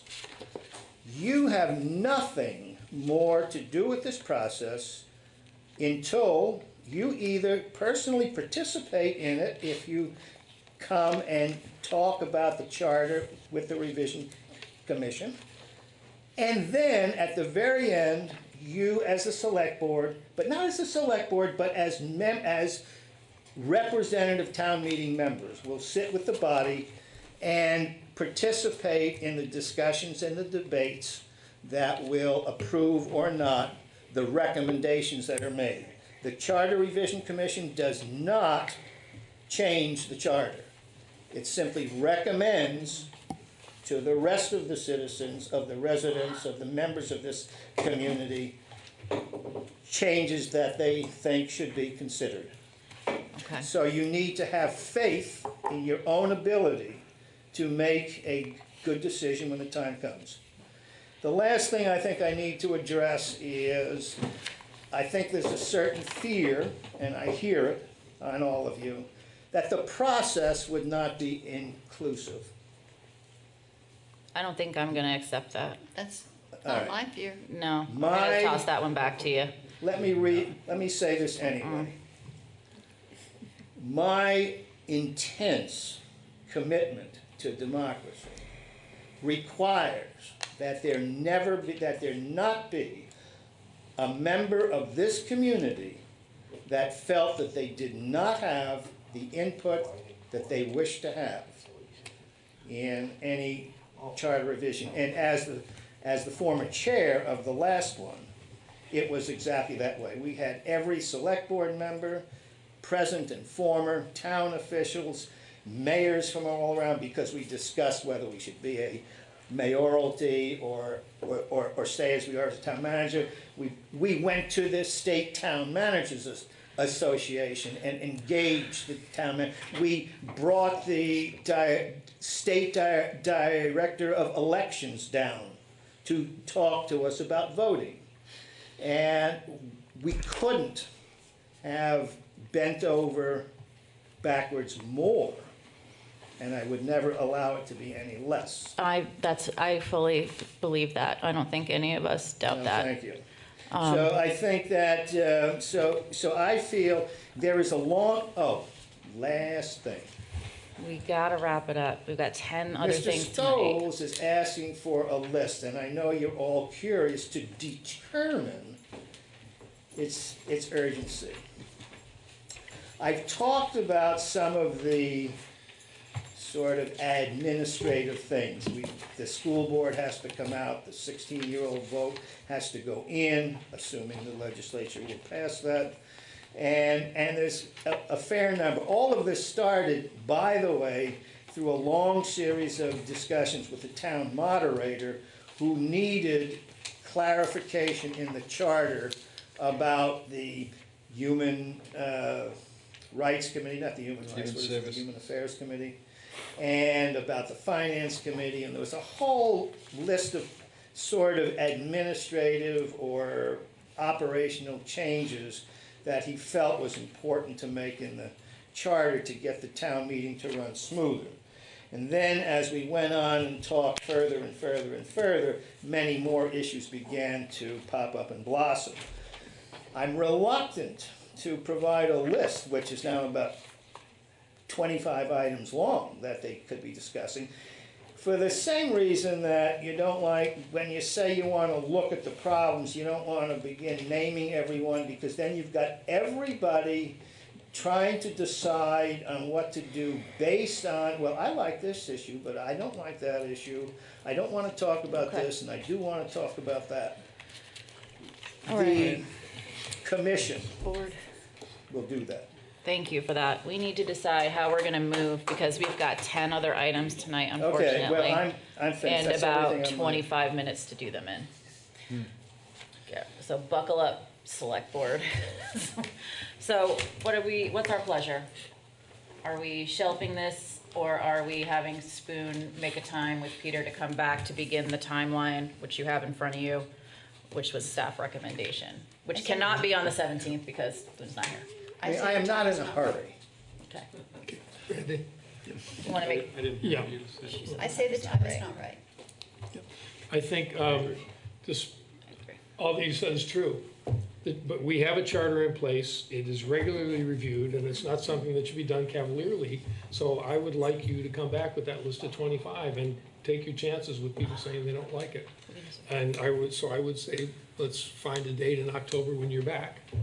and come with more information to convince us that this has to happen. Because if there's disagreements about whether it's, I think 4 of us have said that we're done.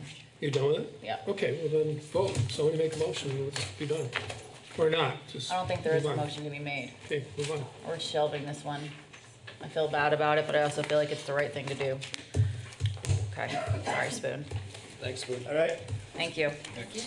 Okay, at this time, we're moving on to an ordinance amendment, second reading in public hearing, and this is on extending Tim's parking, or 1 or 2 of the parking spaces on Grove Street to allow people who are using the AIDS project in Sevka and so forth to park for longer than 30 minutes at a time. I believe it's to 2 hours. Is that true? That is correct, and that is all that this is doing, and you need to have a public hearing before you actually take action. Great. I'm going to open the public hearing to anybody who has feelings about the 2 parking spaces on Grove Street. Ricky.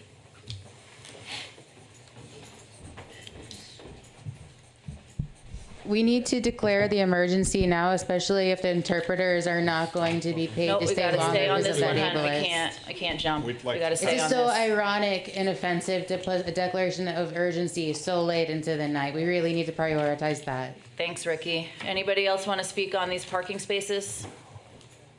Great. I'm going to close the public hearing. Anybody want to make a motion? I'd love to.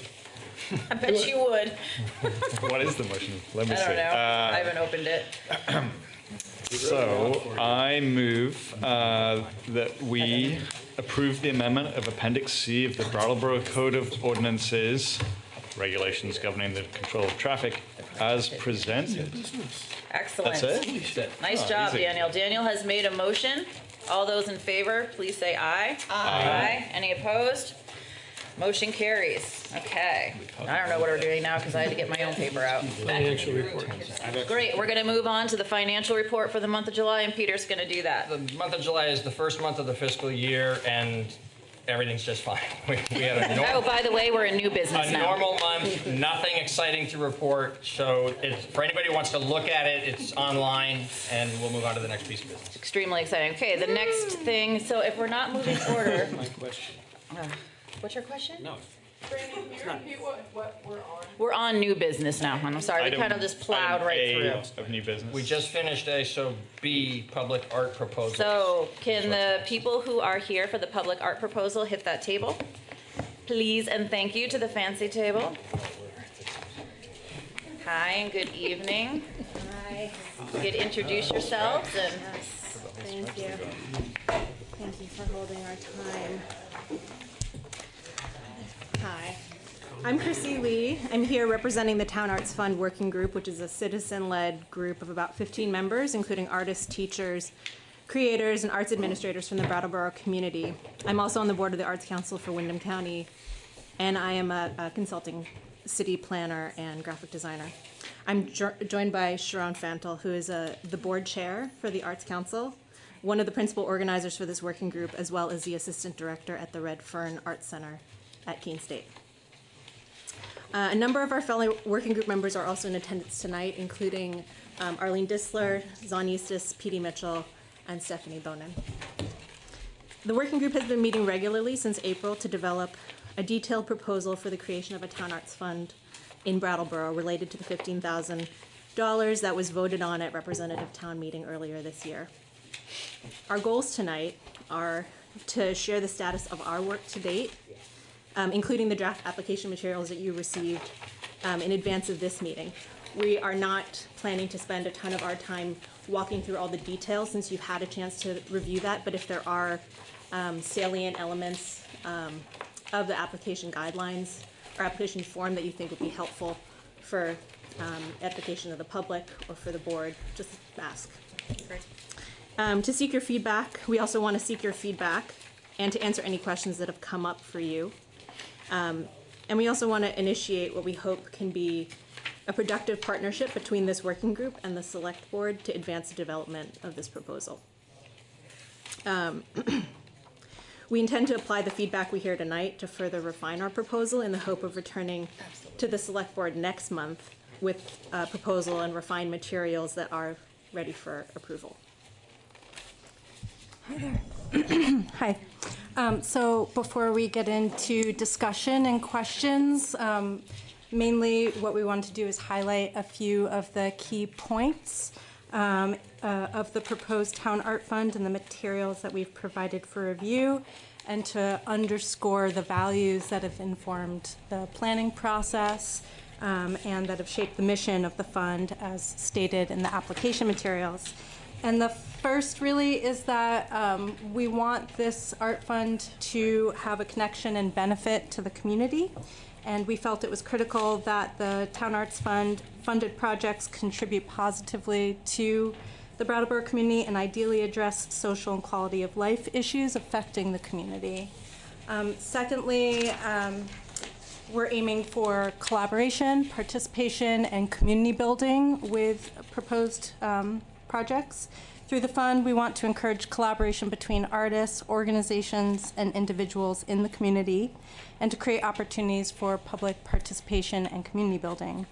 And three, we want to support diversity, equity, and inclusion for the fund to be open to a diverse range of creative projects and mediums, but also to a wide variety of participants, artists and non-artists alike, organizations, and other community partners. We want the application process to be accessible to first-time grant applicants and to provide priority for underrepresented and marginalized artists, organizations, and individuals. Excuse me.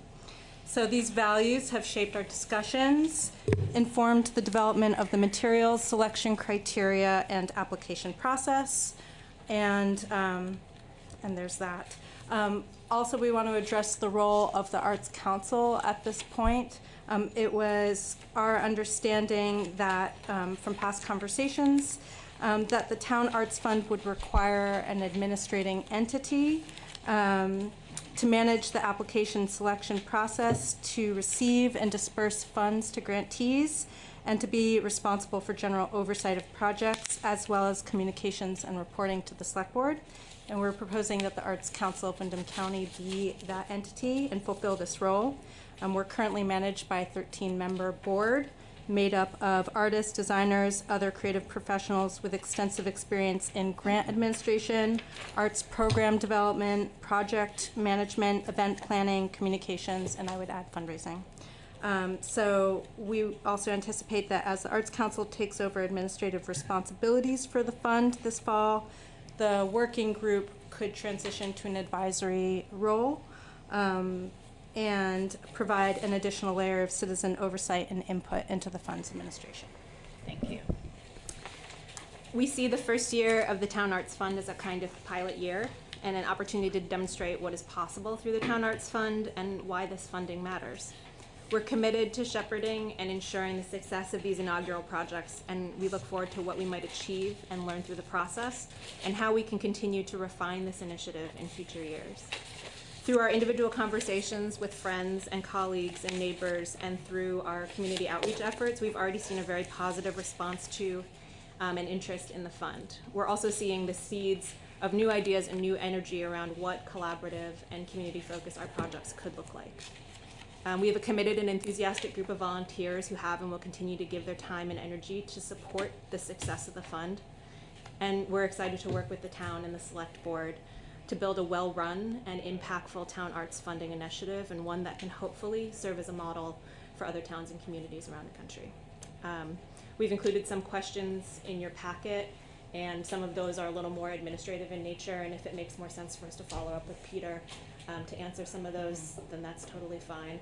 But if there are some that feel a little bit more substantive and worthy of discussion in this forum, we're happy to hear your responses and questions. This is fantastic. This is an absolutely fantastic proposal. And I will tell you personally, and my board members may not agree with me, but I have literally zero interest in micromanaging, dissecting, or being overly curious about literally anything in here. I think it's clear by the way that you wrote it that you know what you're doing, you know that you're going to be accountable for this money. You've already talked about the most important thing for us, which is having, you know, the fiscal ability to run through the EIN number of the council. This is great. For me personally, I say go forth and prosper. I'm sure somebody else up here will have further questions, but this is great. Liz. I also applaud you. I think this is a very well thought out program. And I'm all in favor of it. And this is an example of something that was presented at town meeting. And you've really followed through nicely, and I appreciate that. I would just like to answer to your questions. Yes, this is Brattleboro tax money and should remain Brattleboro-based projects. And I think that Sue Fillion, our town planner, would be the perfect person to see about its administration. I agree with everything Liz just said in response to your question. And the question was, do projects have to be based in Brattleboro? I think Liz is absolutely right. Yeah. Yeah. Oh, can I just chime in, because it's right in with that. I agree about based in Brattleboro, but I do think that regional themes could be included as long as it's physically in Brattleboro, you know, because we're part of a larger community. Yeah, sure.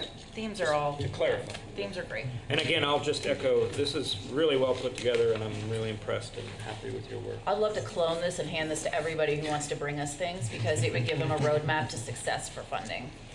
And I'm guessing that this document didn't just happen because I've seen these people out doing their work over the last several months. Yeah. They're hanging out in Amy's. You know, and that's where I No wonder you've been seeing it, Daniel. But you know, Yeah. I was really excited. This is like the first thing that I've seen that was kind of from the community Just fantastic. that came to us in such a kind of polished way. So I was kudos. relieved when I saw it. Relieved.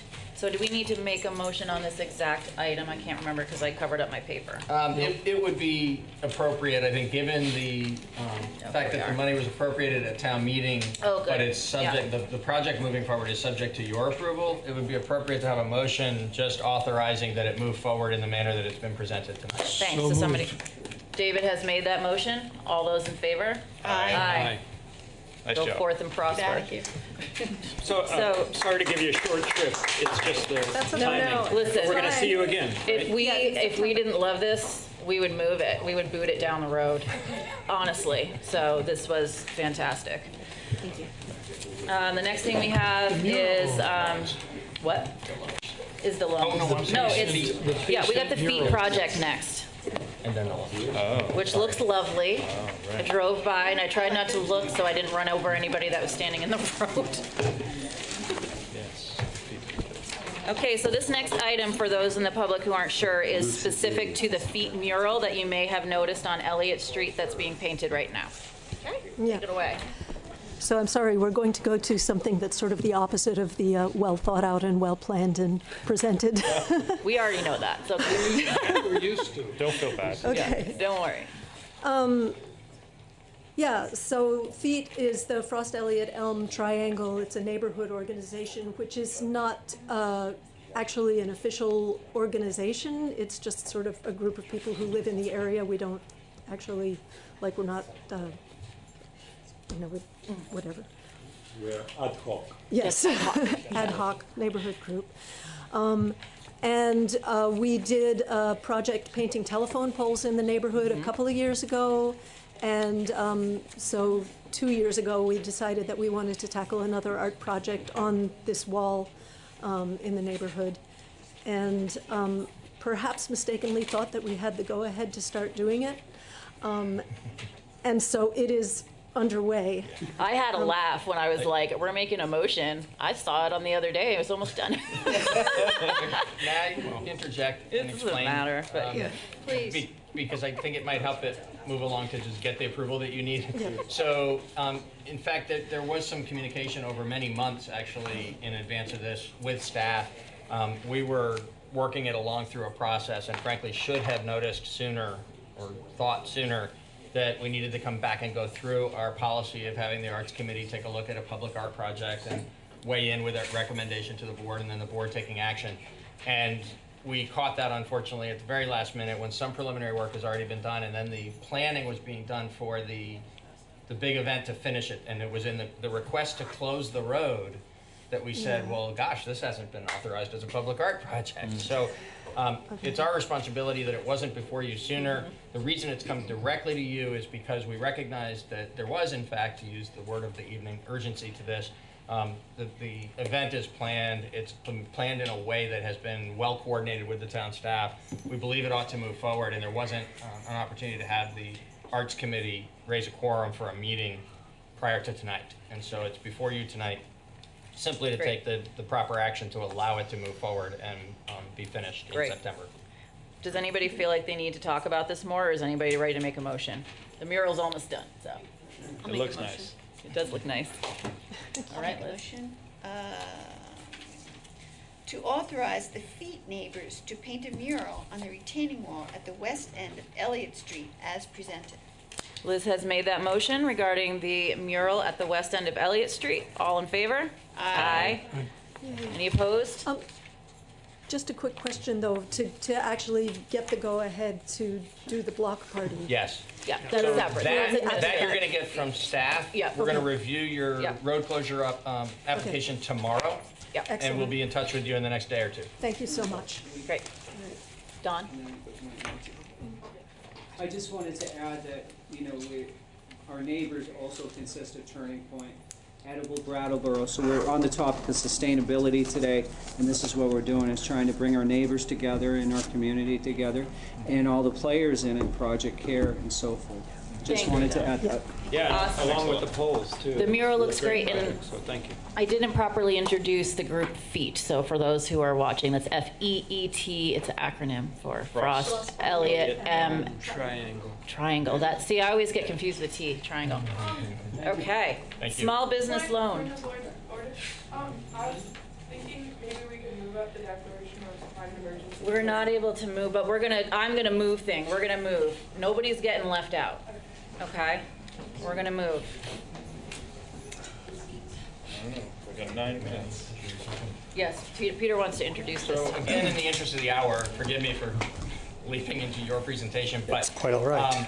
This is, as always is true with the small business loans, something that has been fully vetted at the Small Business Loan Committee level. If you have concerns based on what you've seen in the materials, then certainly you should vet those concerns. But staff joins the Small Business Loan Committee in recommending that both the $70,000 loan to Northeast Processing LLC, and the $45,000 loan to George J. Brooks Florist be approved by the Select Board this evening. Board members? Great. Anybody want to make a motion? So moved. No. They're written. Jesus, David. These ones are written. I will make a motion to approve a $70,000 small business assistance program loan to Northeast Processing LLC in accordance with the terms and conditions approved by the Small Business Assistance Program Loan Committee. Make them both? Just make them both. And make a motion to approve a $45,000 small business assistance program loan to George J. Brooks Florist LLC in accordance with the terms and conditions approved by the Small Business Assistance Program Loan Committee. Great. Tim made a motion for these two loans. All those in favor? Aye. Aye. Any opposed? So we don't get to You're hear about your unanimous. business. You also go forth and Thank prosper. you. We were There we are. happy. Thank Climate you. emergency. Sorry for the short You want to come to the meeting. table? You are up. Anybody who wants to come, you can just yank around chairs. Oh, Jan? Yep, no, I don't want to come. Jan, go on over. Rio handed us, as the meeting started, you guys. Oh, thank you, Rio. Okay. Thank you. Maybe this has those. Wait a minute. Wait, where's your It's a revision to a revision? That's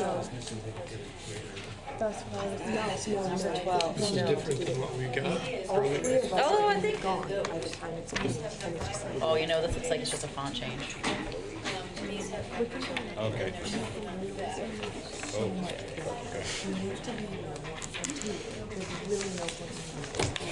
Who's going to speak? Rio, do you want to be speaking, or who's going to lead the speaking over at the table? Yeah. I'll lead it, I guess. That's right after this. Go ahead, hon. We're talking about what we need to, actually, hold on. If we run a few minutes over, and I don't mean like half an hour, I mean a few minutes, how does that work for our interpreters? we agree we're willing to stay until 10:15. That sounds wonderful. I really appreciate your flexibility on that. Thank you so very much. Okay, my apologies for the interruption. We are asking the town of Brattleboro to declare a climate emergency. We are in a state of emergency in this climate. Our whole entire population is at risk. You pass the coordinator position you need to take the action necessary to continue action against climate change. Our town, our people feel the urgency, and you need to reflect that. We need to follow in the footsteps of the many, many other towns and cities who are finally realizing this urgency that the world is facing by declaring a climate emergency. We need to act now. Each person, each family, each neighborhood, each town, and so on has a responsibility to take action, a responsibility to every young person, to every animal, to every future child, to do our part in saving this environment and ending climate crisis by declaring a climate emergency today. I'd also like to say, I think we've heard a lot about your guys' stress over like financial issues and also like issues of like the opioid crisis, like homelessness, and everything is connected. Climate change encompasses so much. If we can talk about like different issues like the homeless population and like poverty, like dealing with climate change can also deal with other issues. Like having a more substantial public transportation system will also deal with other issues. And so I think like if we reject this declaration of climate emergency simply because it maybe focuses on something so much, we're missing opportunities to deal with other problems in different ways than we might have. And also, when I first saw this declaration, I thought it was a little bit scary. It uses war language. It's very extreme, but it's also kind of what we need right now to keep us out of like a period of denial. And it doesn't, you have options when you accept it. You have options in the way that you would like to go about interpreting it, and you have options for giving people a way to interpret it. And it doesn't necessarily mean that you have to do what we'd like you to do, even though we'd love to continue working with you, but I just think it's a very flexible way to say that you're invested in something, and we're all invested in this together. Yeah. Should I read the declaration? No. No. Okay. But we should make sure that if it gets passed, it gets posted out for sure. I also just want to kind of point out, I don't believe that declaring climate emergency will cost money for the town, which is just a really good thing to point out because that obviously is something on everyone's mind. And not declaring climate emergency does not mean that something is fixed or that it's not scary. It's just that it's going to bring to people's minds that it is an emergency, and if we don't do it now, it's just going to get worse, and it's going to people are going to realize even more that it has to happen. So either we can do it now, which would be the best action, or we can do it at the point where it's not even really, I mean, it'll help, but at a point where it'll really be past the time. By declaring this, you don't mean you're not promising to do every single small detail on this declaration. You're just showing to other towns and to the people in this town that you care about where our climate is going and that you're trying to do what you can in order to help fix it. I'm going to keep this brief because it's like 10 o'clock and I'm really tired and there's like 10 people here. But I'm just going to say that I'm fed up. As an activist here in Brattleboro, people tell me, you're preaching in the choir, Django, why are you doing this? And I have noticed there is no choir here, okay? We're just preaching, and people here in Brattleboro, they say, oh, we're so invested, but I don't see any action here. And this is an opportunity right in front of our noses to put this ball rolling, to make it to go. And so are we going to do it? It's up to you guys. Yeah, I think that this is an opportunity to mobilize people and to put this issue in the political eye and in the public eye as an emergency, and that's really important. And that's all I'm going to say. Thank you. Okay. I just have one, like, really quick. It sounds like a huge thing, and it is, but it also is like a small action that can make very, very, very large change, I think. And I think that it is extremely necessary. Thank you. I noticed there were some changes to the amount of hearings that were requested in there and some other changes around the emissions, and I wanted to say that I appreciated those changes. Those were important to me. I disagree. Well, I thought it was looser. Yeah, I guess I was surprised that a document that you felt that was so important that you wanted to come and disrupt our meeting last time, that could get changed so easily, you know. We began with striving for zero emissions by 2025, and that the select board shall immediately warn monthly representative town meetings and meetings of the people for proposing various solutions. And now it's striving for zero emissions across all sectors of the economy by 2030 and warning hearings of the people, that the select board shall warn hearings of the people. And I guess I'm just like a little surprised that you're so flexible on that.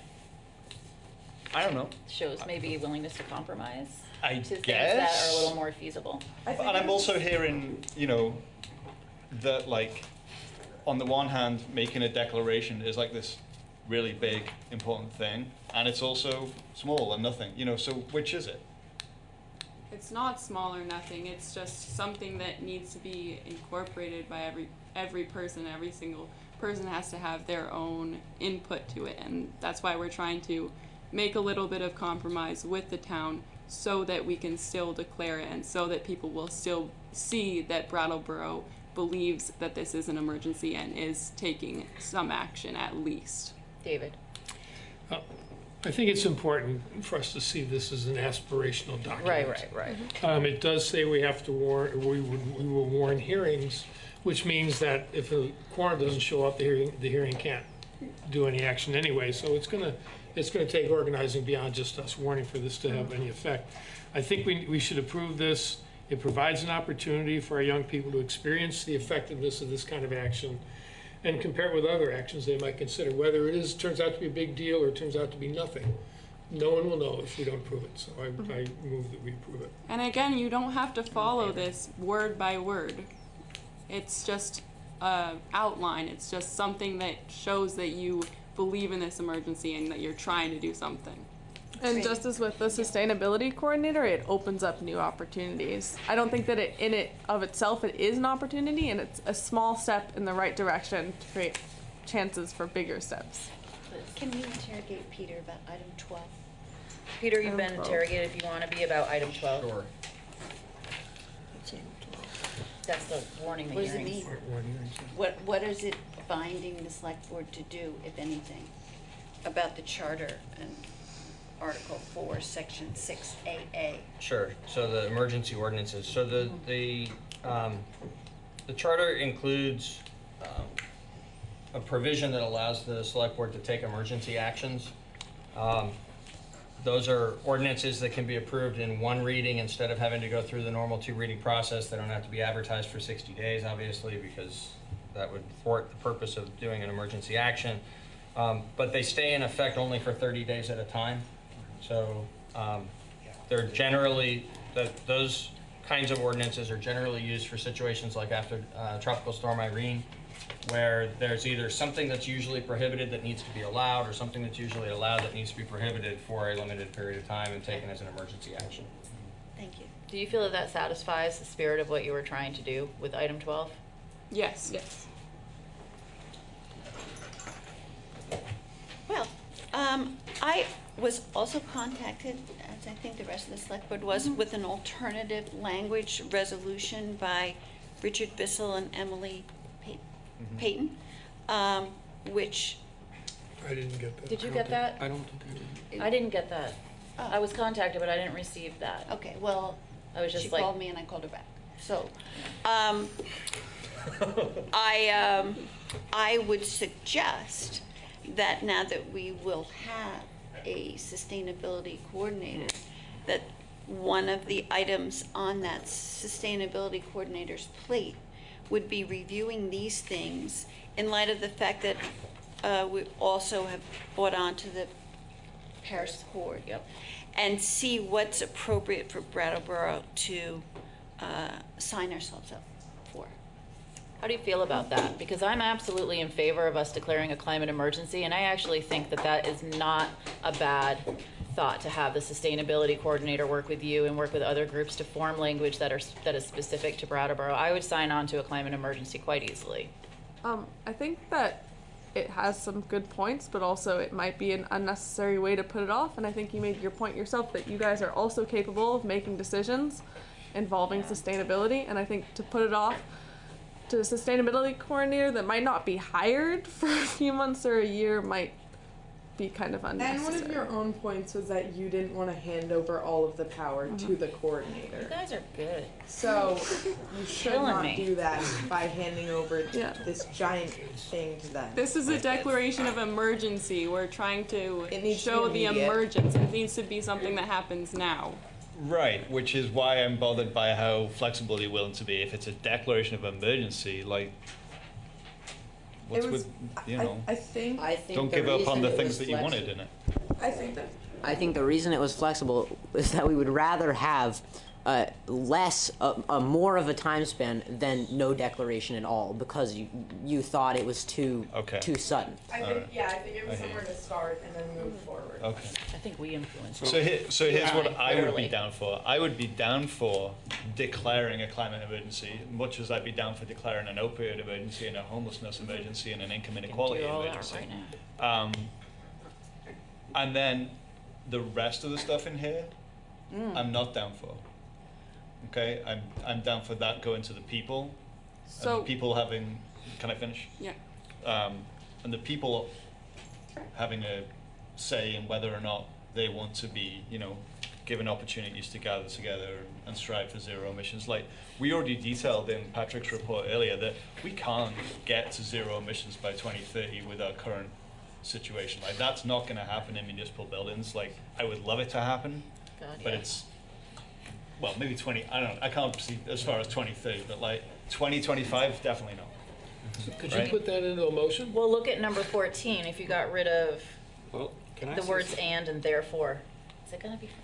Okay. Well, no, I'm totally. No, changing a word here and there is still not going to be anything that I'm comfortable signing in terms of the pretty subversive things that are stated here. Oh no, I think it is in lieu of. It's how to word the fact that we might be willing to literally declare a climate emergency. It's not. It would not be the adoption of the document. It Right. would be the wording. Right. And so I was looking at number 14, which seems like a broad statement if you got rid of the first two words. When David said, what would the wording for a motion be? Didn't Dave make a motion? I didn't. No, I was No, I don't asking think if so. Daniel could come up That with first one. sentence or that all includes of item 14?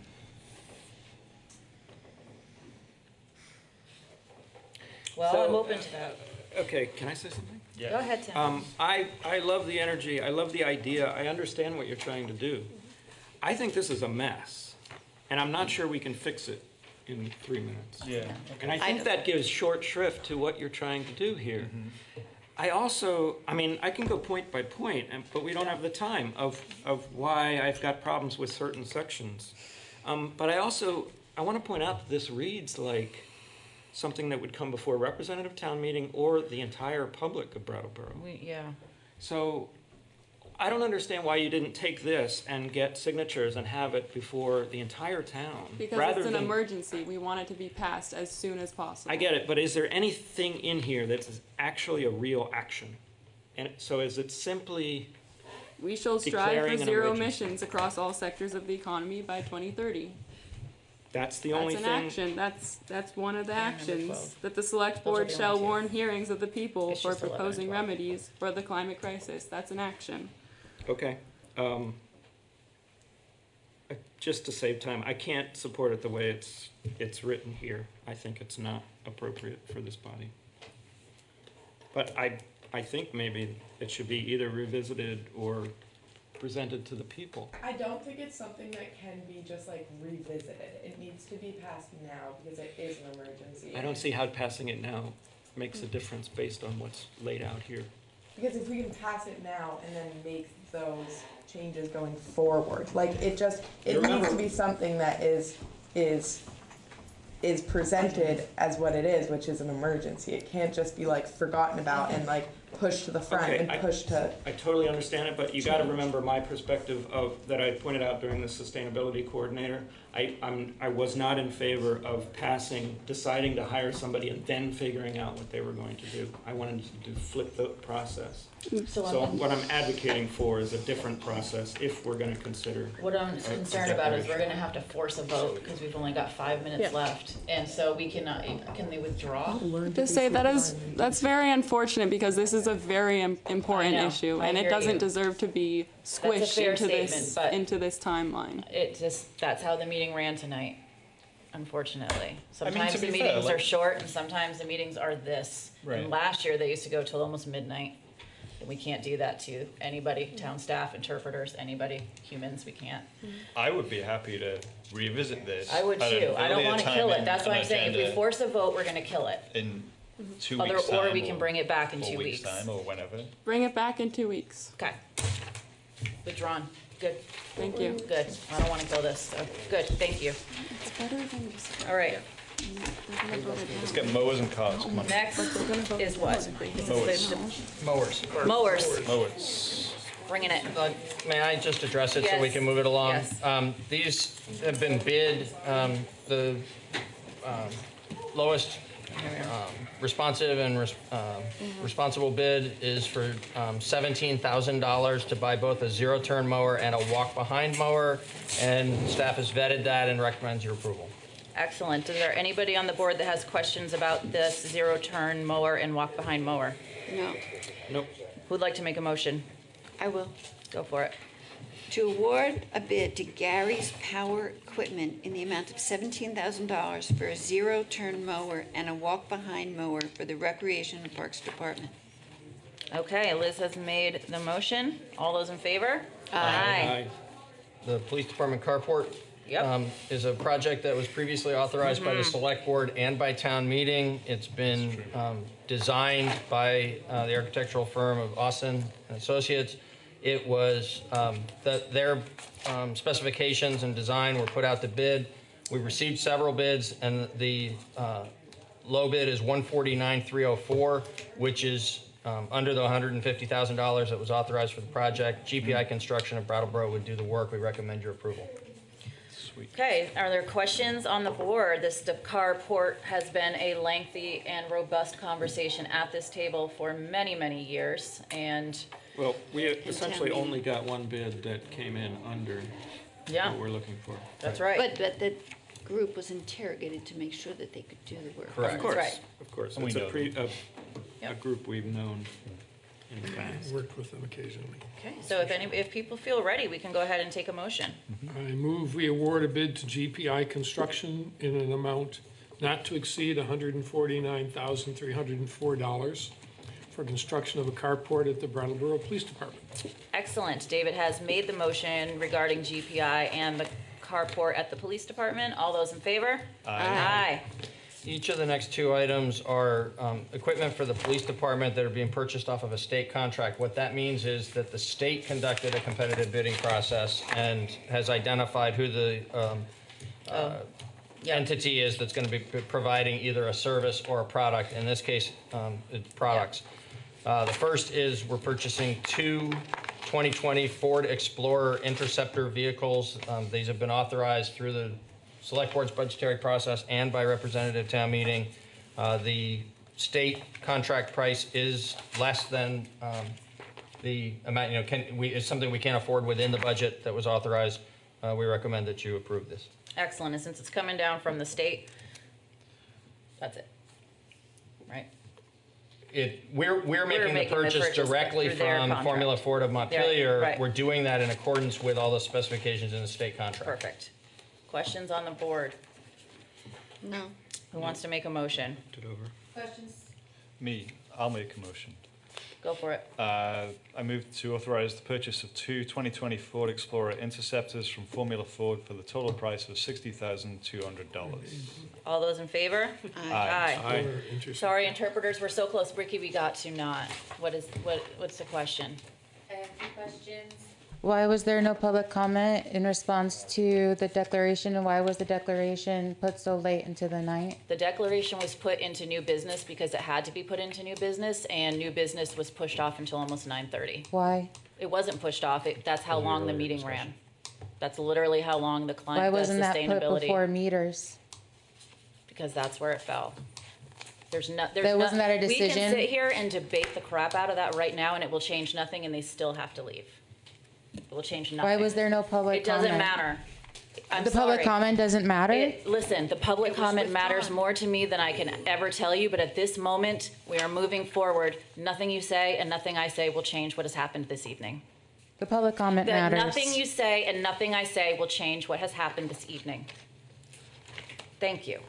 We are now moving on to police equipment. And it's the fingerprint scan morpho-track system. It's also off the state contract. It's also been approved through the select board's budget process and by representative town meeting, and the state contract price is less than the budgeted amount that we have been authorized to spend. Beautiful. Questions on the board? Nope.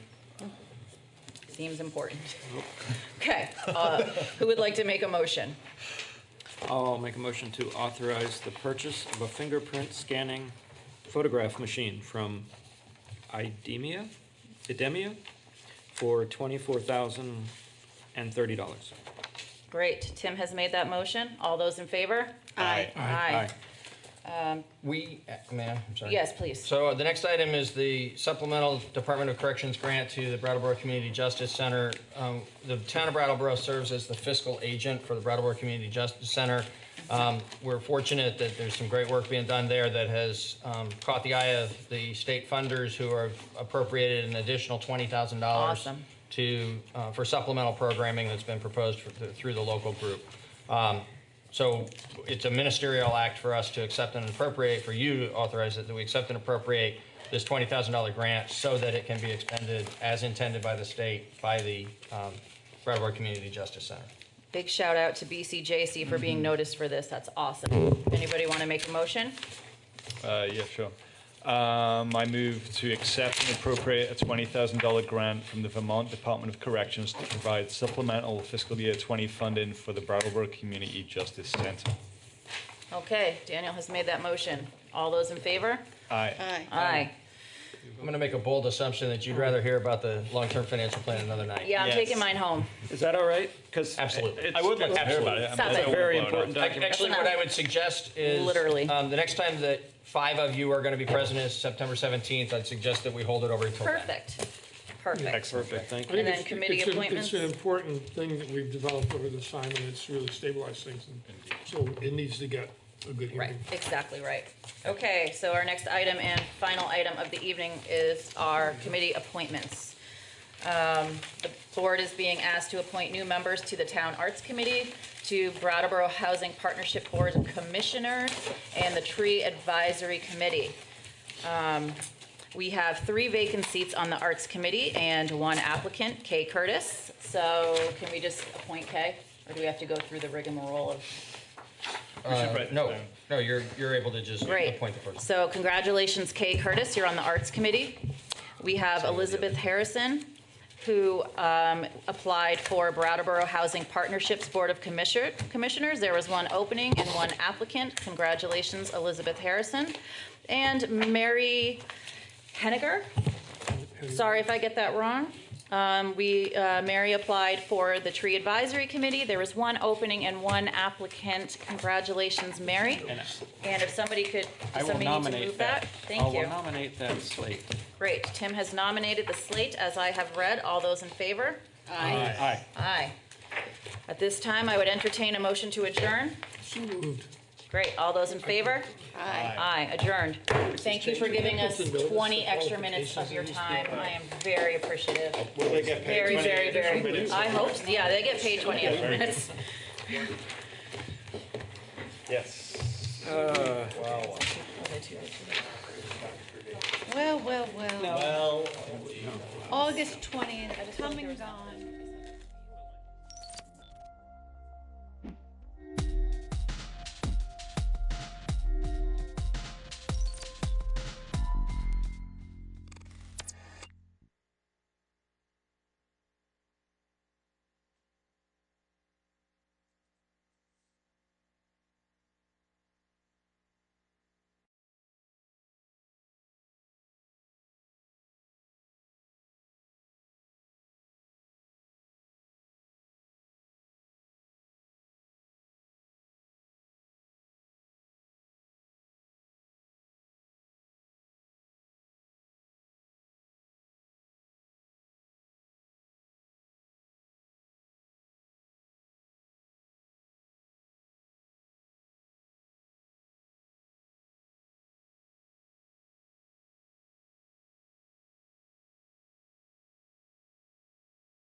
Looks a lot like 7 o'clock.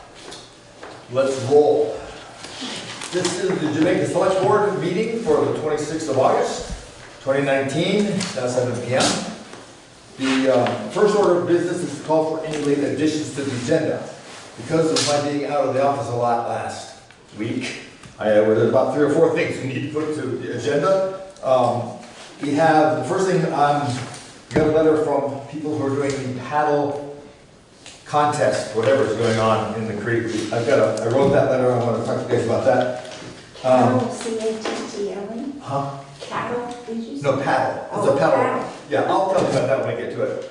Tom wants to talk about the radar sign, and Lex is on for a survey, and real quickly, I want to introduce Bob Stonsky, who's our new fire chief. Say hi, Bob. Congratulations, Bob. Thanks, fire chief. Fire chief. He's the fire chief. All right. Once again. He's who we complain to from. Do I have a, sooner or later, we're gonna have to comply with the way the rules read. I put it to the board, do we have approval for me to add those 3 items, or 4, to count Bob, to tonight's agenda? Technically, the way the book reads, I'm supposed to present them to the board, and we decide whether or not you feel it's okay for me to add those to the agenda. So we make a motion to. All of them? To accept those. Or pick one apart. I can't even remember all of what you just said. They were really exciting. I'll make the motion Wait a to minute, accept. wait, I would like to also add one, and that's an update to the town hall and, issues that we're having.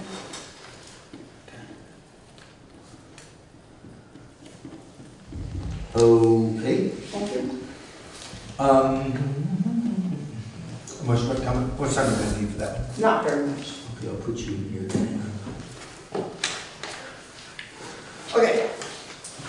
So with the approval of the board, I guess we make a motion. Anybody not approve of me adding these things to the? I think there's too many things to add. Which would you like me to delete? None. No. Right. I'll make a motion to add the items to the agenda. Thank you. Thank you. All in favor? Aye. Any opposed? Thank you. All right, so the next item of the business is to approve the minutes of the August 12th Select Board meeting. And they were all sent around to everybody. And they're available electronically. Do we have any questions, comments, deletions, corrections? No, I didn't see any. Anybody? I move we accept that. I second August. Okay, we have a motion and a second to accept the August 12th minutes as presented by Sarah. Any further question, any further discussion? All in favor say aye. Aye. Any opposed? Thank you, Sarah. I'm staying. Once again, an excellent job. Next item, of course, we'll do the select board sheets for the signed orders and the Lister's Highway Transfer Station timesheet that will be done at the end of the session, as is our custom. Number 5, we have a presentation from the Brattleboro, BDCC, Brattleboro Development Credit Corporation, and Southern. You're on. Let's introduce yourselves as well as one other CVED stands for. Wonderful. What's CVED stand for?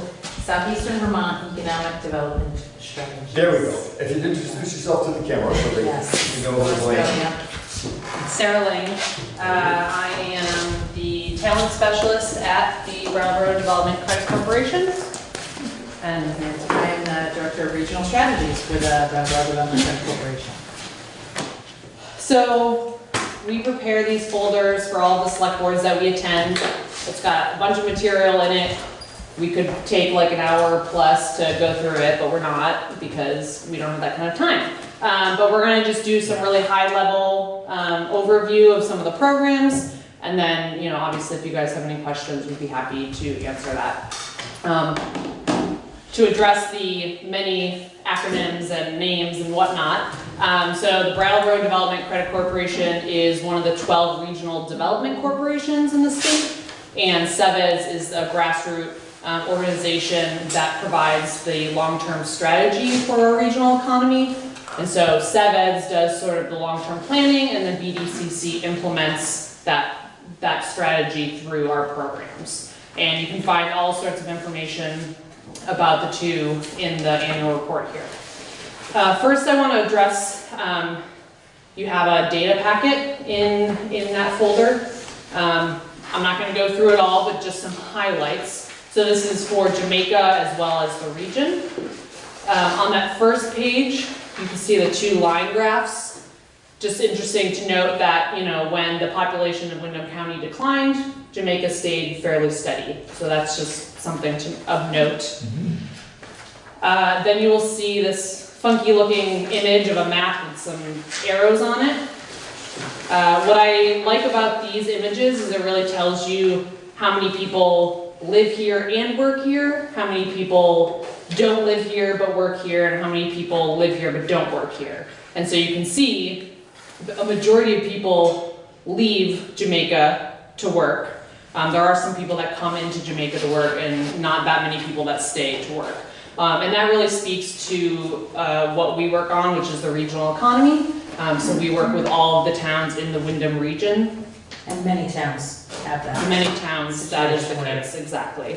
And about 50% of your residents travel about 20 minutes or more to get to work. Yes, which is typical. And so there's a bunch of other data in here. You guys are welcome to look at it, ask questions, but we won't dive too deep into that. The next thing, sorry, did you? No, I mean, we really think that data is important. It's the basis for, data is the basis for where our strategies come from, data and conversations with, through the communities. So that's where we start conversations and where we like to kind of measure. Right, exactly. Yes. Don't interrupt, but do you have any idea or have any data that provides where the Jamaica residents are going to go to work, where they're traveling to? We could get that for you. And then where they're coming in, I mean, where they're going out to else, but the ones who are coming in from to work here. Yeah. Because that sort of thing will help speak to a variety of issues, transportation kind of things that are coming up. Yeah, we can definitely find that out. It's not that detailed, obviously, in that, but it's something we can look into for you. So we not only work on economic development, but we work on workforce development. And so I want to just give a really high-level overview of our workforce programs. So this beautiful brochure that we just had made covers that. It's quite large when you unfold it. So we essentially work from middle school and high school children all the way through, you know, high-level skilled workers.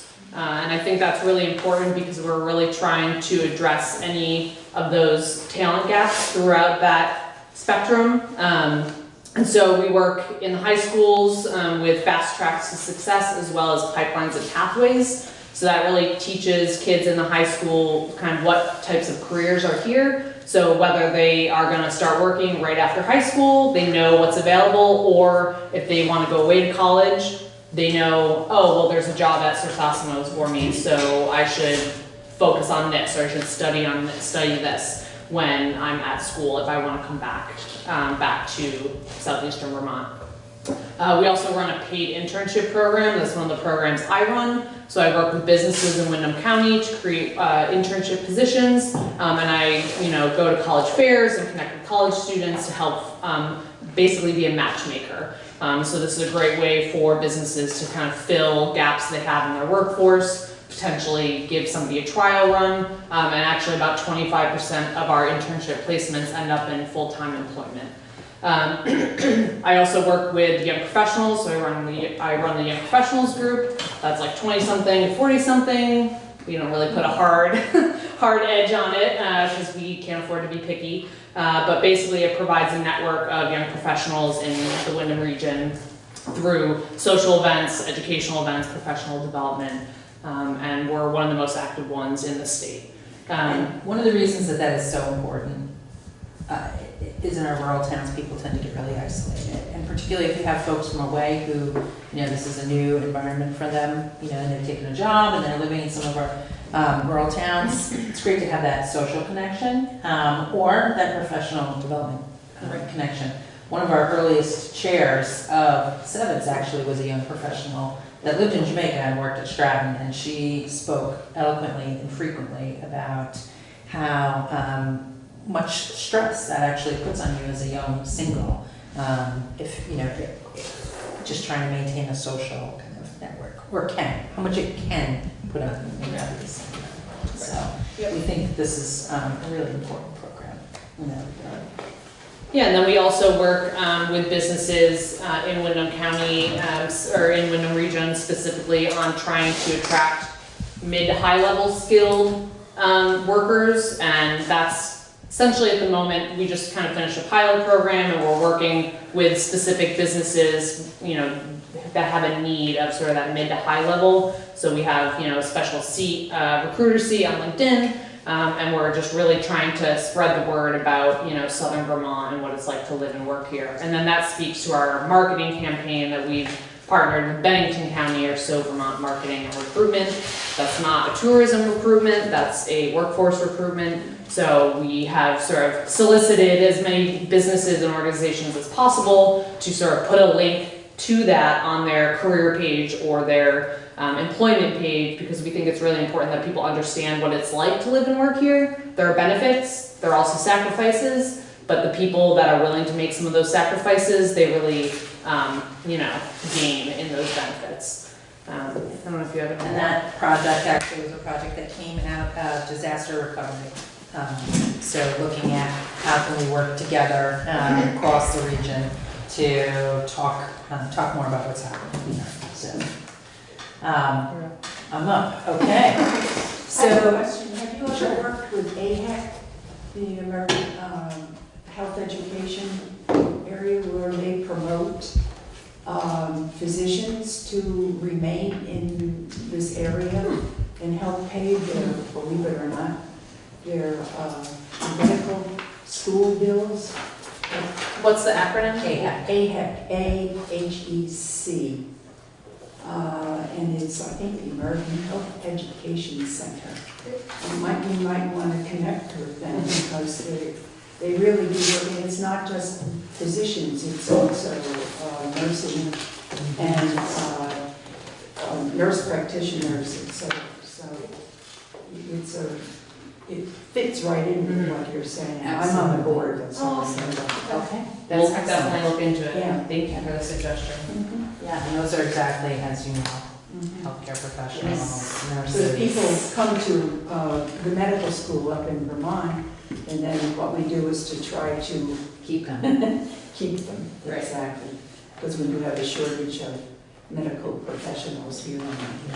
We should definitely follow up and close that That sounds like a good connection to make. So my primary job at the BDCC as Director of Regional Strategies is to help the SEVITS board. That's a regional board, intentionally regional. We always are struggling a little bit to get folks up from the northwestern corner. So just say that, we're looking for diversity. So if there is someone who is interested in our long-term strategies for the regional economy, it'd be great to be in touch. But I work with that board, which is public sector, private sector, nonprofit, to work on our 5-year comprehensive economic development strategy, the SEDS. Has everyone heard about that at some point or another? So our first SEDS was for Windham County, and that was finished in 2014. That's a 5-year plan. The feds tell us how to do it, tell us how to set it up, and we did it, and we actually won some awards for implementation. All of the programs that Sarah spoke to came directly out of that. So we looked at data, went around, talked with folks in the region, set out some goals, and then have been building programs to start trying to meet those goals. One of the largest goals, well, 2 of the largest goals from the first SEDS were to act regionally and to increase the size and quality of the workforce. And a lot of the programs that Sarah talked about, that's exactly what we're working on. This year, we just completed the next 5-year comprehensive economic development strategy, and that was done with Bennington County. Most SEDS are actually multi-county programs, plans that are put together. This was done with Bennington County at the invitation of the federal government. We have this zone that was created. One of your former legislators, myself, in my other role as a legislator, and Kai Morris from Bennington, helped to set up the Southern Vermont Economy Zone, which was all of Windham and Bennington counties, and that was in 2015. And so the federal government said, hey, that's a good idea, that was good. Why don't you set up your next SEDS in that zone? And then if you're able to do that and you have a good plan, we invite you to apply to become a district. And big deal, what's a district? A district is actually recognized by the federal government. It would give a little more heft to applications that come out of this region for EDA funds, and also would give some implementation dollars to towards getting some of these programs done. So we've just finished that, and that is with the EDA right now, and we're waiting to hear back any feedback that they may have. When we think about a 2-county SEDS, here in Jamaica, actually here in Jamaica, that may make some sense to you. I mean, you're touch distance to Bennington County. In some places it doesn't. The mountain feels like a very big barrier to people. And what we've said is that when we look at implementation of this next SEDS, it will be, and as the 2014 SEDS has been, it'll be distributed implementation throughout the region. It's a plan that we think a number of different private companies, nonprofits, educational institutions can work together on.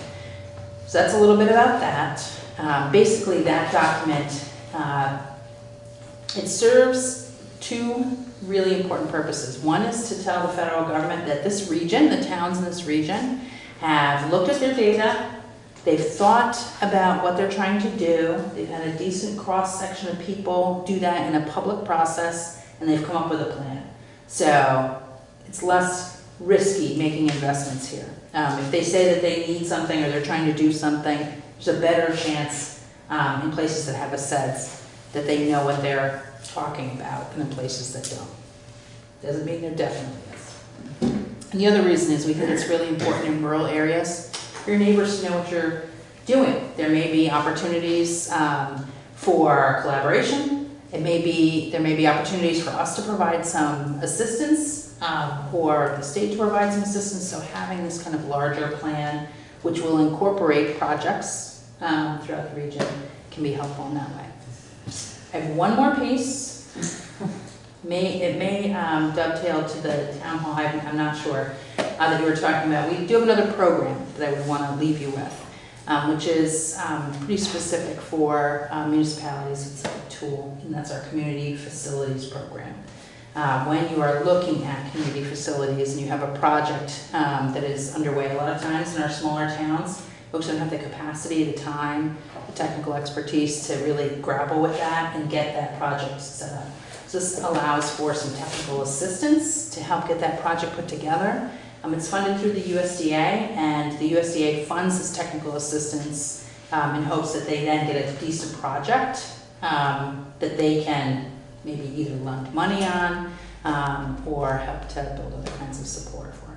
How do they select the projects?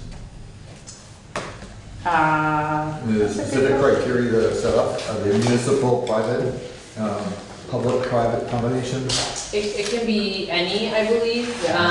It just has to be a community facility, and that's specifically on purpose defined pretty broadly. I guess the question I'm asking, are you doing a 501c3 on The old mill building? the old mill building? Yes. Would that 501c designation inhibit it or help? I don't think it wouldn't matter. Wouldn't I believe a nonprofit is fine. And what you can do is, It looks like this. yeah, it's that brochure there. And we're gonna have RT Brown, whose program it is, Yeah. get back in touch with you. Yeah, and we can connect you and, you know, you can have a meeting with him to just sort of put feelers out and figure out if this is the right type of project. But it sounds like it's the right type of project, just the little that I. Okay. And then potentially it's the town hall, I'm not sure Yeah. what needs to be done, but, that could also be, That's good. yeah. Yeah, one of the things that I like to tell towns is, and you probably know this, you know, it's not always that there's no money to do a project, but it's that there isn't a good plan. Well, there's not a good plan. If you have a good plan, if it's been, you know, if your research is there and the need is documented and, you know, you've got that all put together, it's much easier to attract money to that. And so this technical assistance program is helpful in that regard. Okay. So we could talk on and on and on, but we'll stop right there. Thank you. Unless you have other Do you have any questions? I have to tell you, this is, for me, it's enlightening, because I didn't realize all the things that are going on. And frequently something will come to us, and then we, you know, kind of scratch our heads and. Give us a call. Yeah, and I think, the biggest thing we could say from leaving here is if you have a question or you're not sure, just call us, because if we are not the people that can help you with it, Yeah. we'll hopefully know who it is, you know, and we'll gladly put Brattleboro? What's that? Where are you located? Brattleboro, correct, yep. Yes. It's Cotton. Yes. Oh, okay. I'd also like to thank you for these stats, because I think one of the things that's missing from most of our conversations is facts over fantasy. And it'd be nice, that's why I'm asking, where are people going, where are they coming from? Yeah. Those things will help us with lots of kind of issues that come up. Yes. Excellent. Yeah, I took a note of that while we get that information to you. Thank you, ma'am. Welcome. Thank you. Good. Thank you for having us. Thank you very much for the time. Well, you guys are always welcome. Can't always let you talk, but you're always welcome. Well, if you need us, just call and come I on. will do that. Thank you very much. By the way, did you introduce yourself on the camera? I didn't hear. Laura Spilly, Director of Regional Strategies. Okay, wasn't sure. Just want to make sure you guys get credit. He's seen me in so many different hats. Okay. Thank you Good very much. night. Good night. Bye-bye.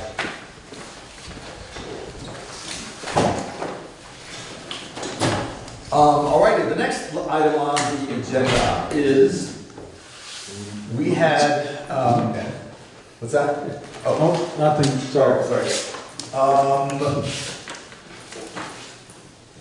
We had, RFQ went out to the greater population for contract to complete the LHMP. The only response we got was from Alyssa Sabato from WRC. And so we have a contract that we need to ratify and decide, since it's the only bid out there. The other thing is, Alyssa and I worked on the last one together. I know she knows what she's doing. She's really, really good. And because they've got all the background history, they've got the legs going in the right direction. So I would encourage us to accept the bid The bottom line is $8,967, but that includes lots of things that won't necessarily need to be done because we already have a solid hazard mitigation plan in place. So much of what's listed as things that needed to be done here, they priced them out for us one item at a time. But I'm real confident that most of what has to be done here has already been done. We've got it on paper. The last whatever I said, hazard mitigation plan was, she and I did it, it was approved, we went through, FEMA liked it, it's been chopped on, we're happy with that. But understand that the bid is for $8,967, but we're real confident that this is the max price. It will be significantly lower because many of these things have already been done. To give you an example, there's asking for identifying mitigation strategies. Past mitigation strategies will be reviewed to assess what has been done and assist the town in identifying new ones. We got that pretty tight. They listed as a 20-hour and $1,220 item. That's not going to take 20 hours. You know, those kinds of things are the ordinary bid against a blank slate, and we're not working a blank slate. Alyssa knows what we've got. I've been working with her for years, and we're in good shape. So I would encourage us to accept the bid, the only bid, from Wyndham Regional to assist the town with the local hazard mitigation plan. Rebecca, who has been working on this as a hand up. I just wanted to add that we've actually gotten a FEMA grant to cover this cost. The select board months ago actually signed the 25% matching funds letter, but that can be in-kind work as well, so it includes postage, printing, you know, the space where you hold public meetings, that kind of thing. The other thing is that our current plan expires in February of 2020, so this is something that we have to do to be eligible for the ERAF funds from the State Emergency Management. So I guess that's about it. But we have gotten grant money to fund this, so it's less than less than waiting. Thank you for reminding me of that. And just to go back to what you're talking about, this is only one of several things that the state has put out that are set to encourage us as municipalities to do stuff. They throw money at us, and then they modify our cost responses. I think FEMA, at one point, we were down to like 5% by the time we meet all the standards that they've set up for us. So this is one of these things that we need to do to keep getting the financial support from the state. I would entertain a motion, since we're spending money. I'll make a motion to accept the Wyndham Regional bids, I guess is what it's called, a bid? Yes. Okay. I have a second. I have a second from Tom. Any further discussion? All in favor to accept the bid from Wyndham Regional for the local hazard mitigation plan preparation, say aye. Aye. Any opposed? Thank you. Thank you, thank you. Okay. The next item of business we have is to appoint a voting delegate to the annual business meeting of the VLCT. I had a conversation with one of our members, and I'm wondering if that member is still interested in doing that. Sure. I was voted, I believe, last year. I can't remember that. I think you were. A lot. This is, anybody can go to somebody this, else wants to go. and certainly the town will support anybody going to it, but VLCT only allows one member per town, I mean, one member from each town to be voter member. And so that's what we voted on. So, anyone else interested? That we could have a drawing of straws, Unless you want to go there. arm wrestle or something. No, it has to be me, guys. Oh, it does. Yeah, it's gotta be one of those. She wanted to go too, that would have been great. We can still go. Oh, she can still Go go. to meeting, yeah. Yeah, but that, you can't vote. Nothing personal, you live in the wrong town. Okay. Do we, any other comments? When is it? It's, oh dear. October 2nd. October 2nd. It's a 2-day, second and third. I think the annual meeting portion of it is the afternoon of the 2nd. Where is it? At Killington. At Killington, yeah. So anybody can go. There's other agenda items too. Sure. All day long, a couple sessions, whatnot. All right, thank you very much. So we'll appoint you to do that as a member of the crew. and then you can come back and tell us everything. All right. I didn't know about that. The next item of business that we have is, answer our select board members' question regarding the budget. And I have handouts because I had a chat with Terry. And so just grab one of these and pass it on down. This is the budget status report for just completed the last fiscal year. So this has, we had talked before about getting quarterly reports or annual reports or monthly reports. This is the most recent year. And so you all get a copy. If there's any questions, if I can't answer them, and it's a really good chance I can, Terry's available by email, by telephone, and would be glad to answer them. I had a couple questions in here because it didn't make any sense to me, but she pointed out that A, lots of things don't make sense to me, that doesn't make them wrong, and B, there is a legitimate answer to some of these things. One of the things that I find peculiar, and you guys may also, if you go to page 4 of 7,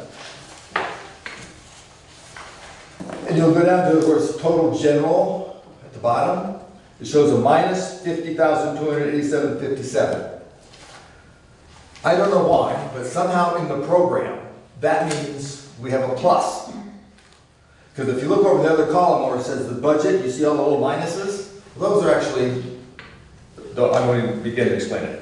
The point I'm making is, we're $50,000 to the good, even though it's got a minus in front of it. So understand two things. One, I don't understand. And number two, it's understandable if you listen to Terry. So I would encourage anybody who has any questions to give her a call. She has a copy of these things available. It's obviously public.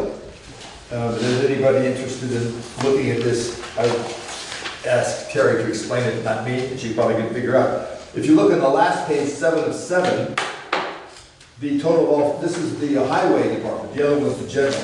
The highway department shows a minus 28,872. It's really plus at this point, so that we were ahead by 28,872.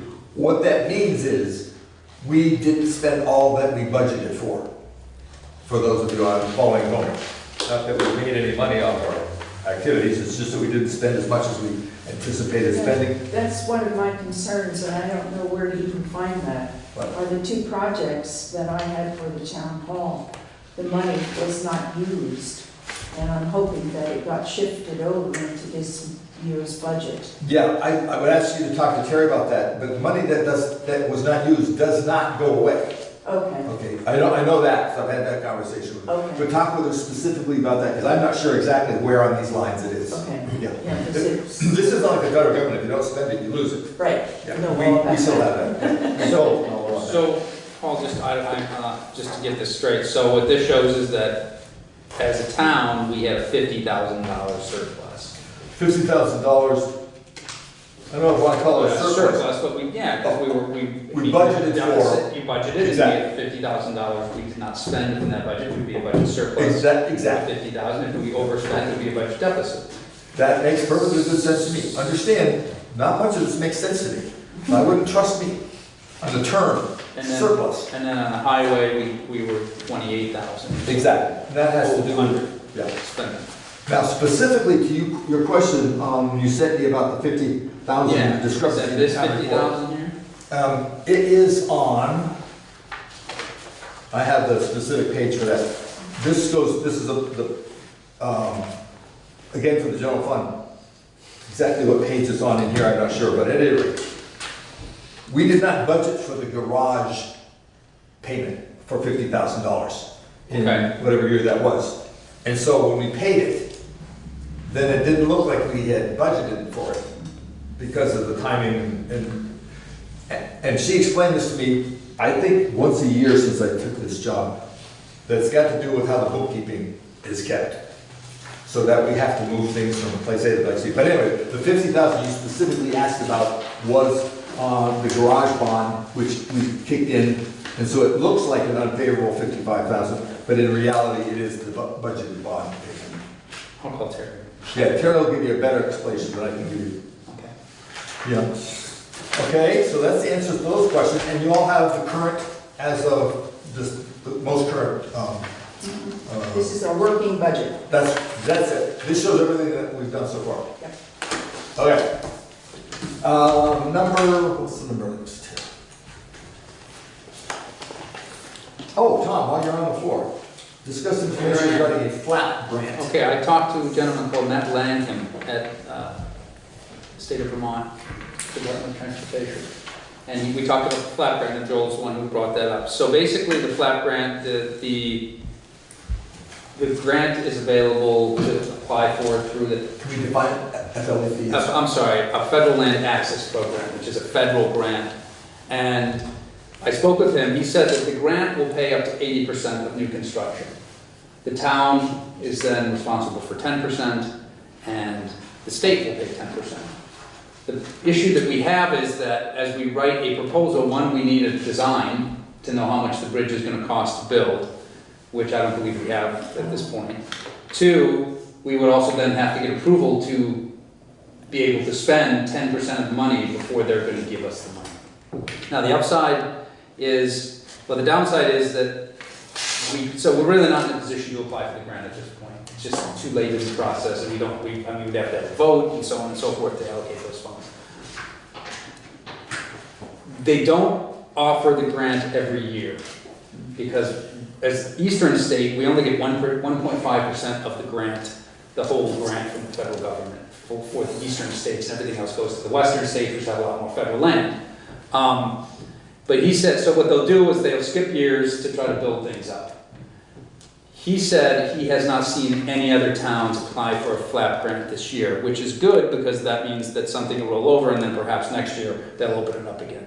So hopefully next year we can get our act together, we can go a little further down the path with the bridge project, and then we can apply for it then. So that's kind of the goal. One of the things, as I understand that, is we've got a plan, which means there's an expense of getting a bridge designed. Well, the state should design that.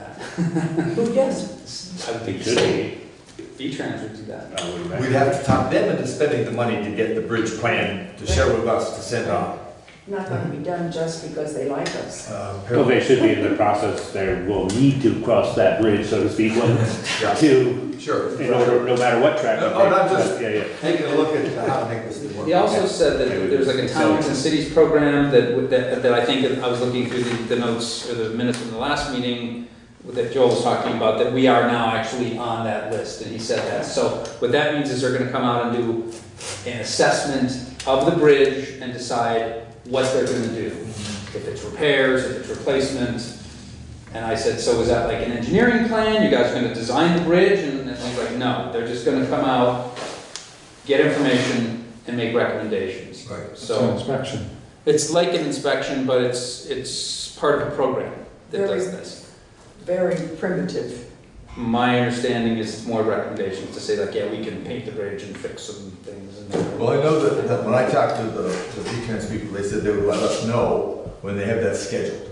And I asked him, and he said in a few weeks. Yeah, Same thing we've been hearing. Yeah, late summer is what they said to me as well. Yeah. Okay, Yarmouth's up. Yeah, I have a lot of information on that. First of all, that inspection is going to be in October. Do you know when in October? I don't. She didn't have a date yet, but I expect that she will let us know. Number two,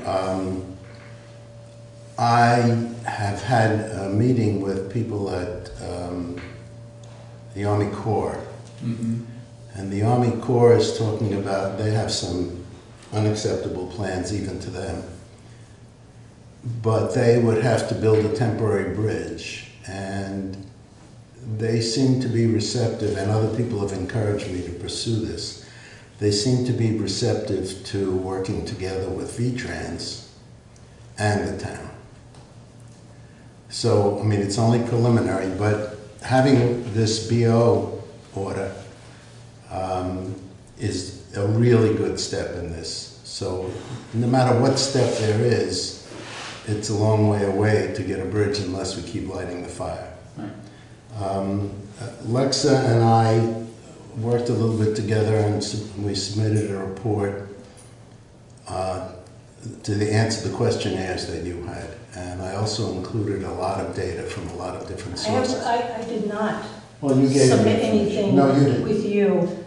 You didn't I'll let you submit. finish talking and then I have something to say. You're talking about the survey? I'm talking about the survey. Okay, let's put that on hold. There's other things, I have that further on down in the agenda, we Okay. can get to that a little later. Okay, but just know that there's other possibility besides just paying for a bridge. That V-Trans might possibly be able to work with the Army Corps on this.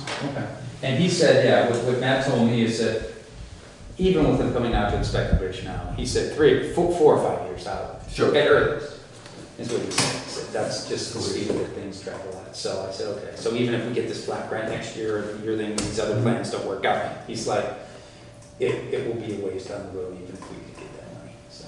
Yeah, but you're right in checking it out. Yeah. Yeah, exactly. All right, thank you for that. You said the flat ground, I was trying to think, figure out what it stood for.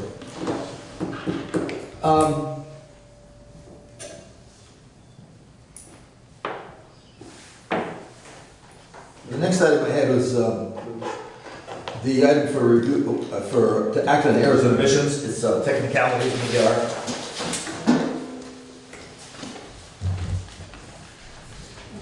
Paul, right here. I came in. I snuck in. If I was really paranoid, I'd notice you, Mike. All right. Steve. Yes, sir, you're up. We have a letter from the listeners asking us to consider a readjustment to the grand list because of some errors and omissions. I think you're getting past out the copies as we speak. Is this the same one I have? Yep, same one I sent you. Okay, good. As you know, whenever we find a problem after the tax bills are sent out, whenever we need to adjust the grand list, we need to come to the select board for your approval. That's the reason I'm here tonight. A lot of times when tax bills goes out, people will see that there's a problem and they call up and they let us know. And that's what happened in these first two issues. It's actually the same issue. Wilbur Rice owns 3 properties, or had owned 3 properties up in Rossonville, all as part of one big large parcel. He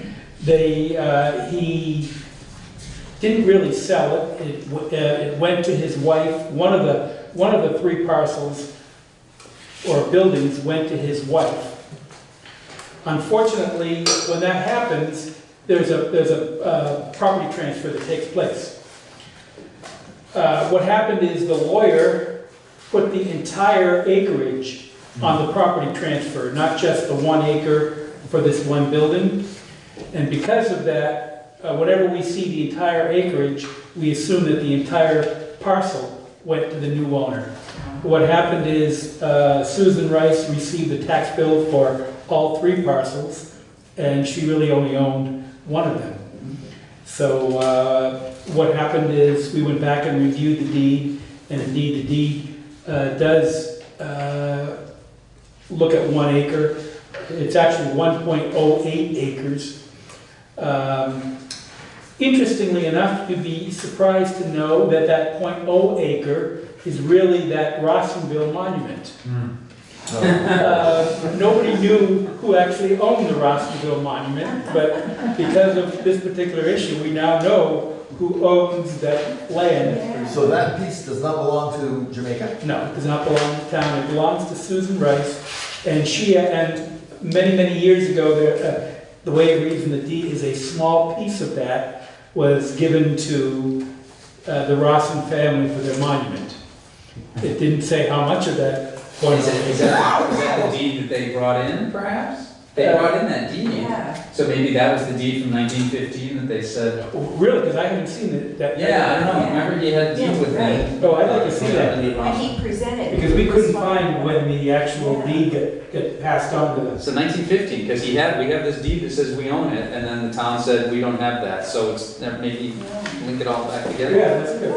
We will. But anyways, so my request is to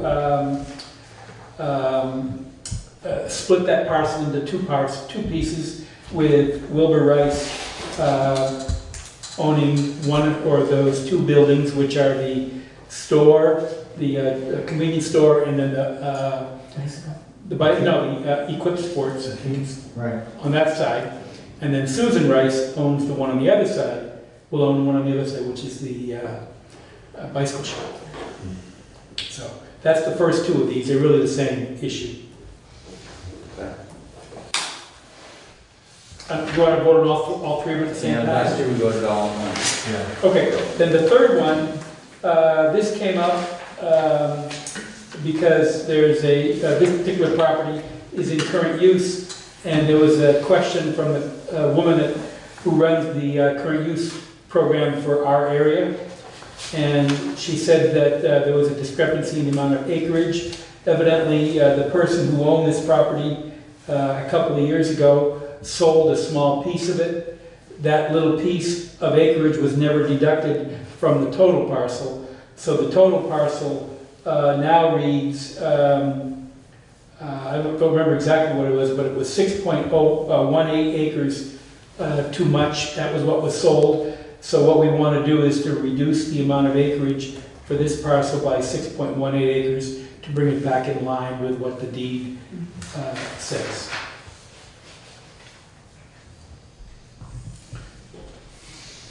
Any questions? Any problems with that plan? I'd entertain a motion. I will make a motion to grant the lister's request to change the value of parcel 00F-38 from $1,053,700 to $805,100. The lister's request to active parcel 00F-42 with a value of $307,100. And the lister's request to change the value of parcel 00I-14 from $582,100 to $575,500. I'll second the motion.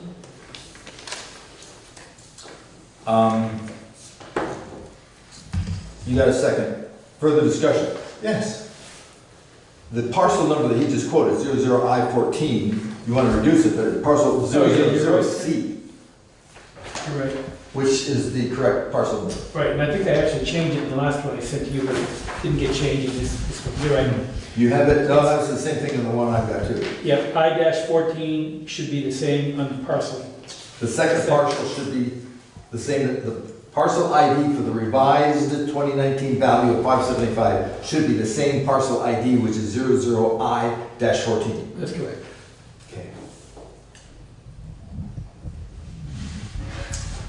Okay, I would make a motion that we amend the motion on the table to reflect the corrected parcel numbers. All in Well, the favor? parcel number I read was the correct parcel number. Right. But for the revised one on the sheet, did you? No, I said 00I-14 in mine. For both of them? Well, there's only one. I mean, there's three things here. These are two, and what I said was the lister's request to change the value of this parcel from that to that. Okay. So what I said was accurate. So you said it was accurate. If this had been the right parcel, we would have had to amend it. Gotcha. I retract my motion to amend the motion. All in favor of the motion, as it reads, say aye. Aye. Any opposed? Thank you. Thank you. We'll, so note that we'll change the paperwork, but we'll keep the intent intact. All right.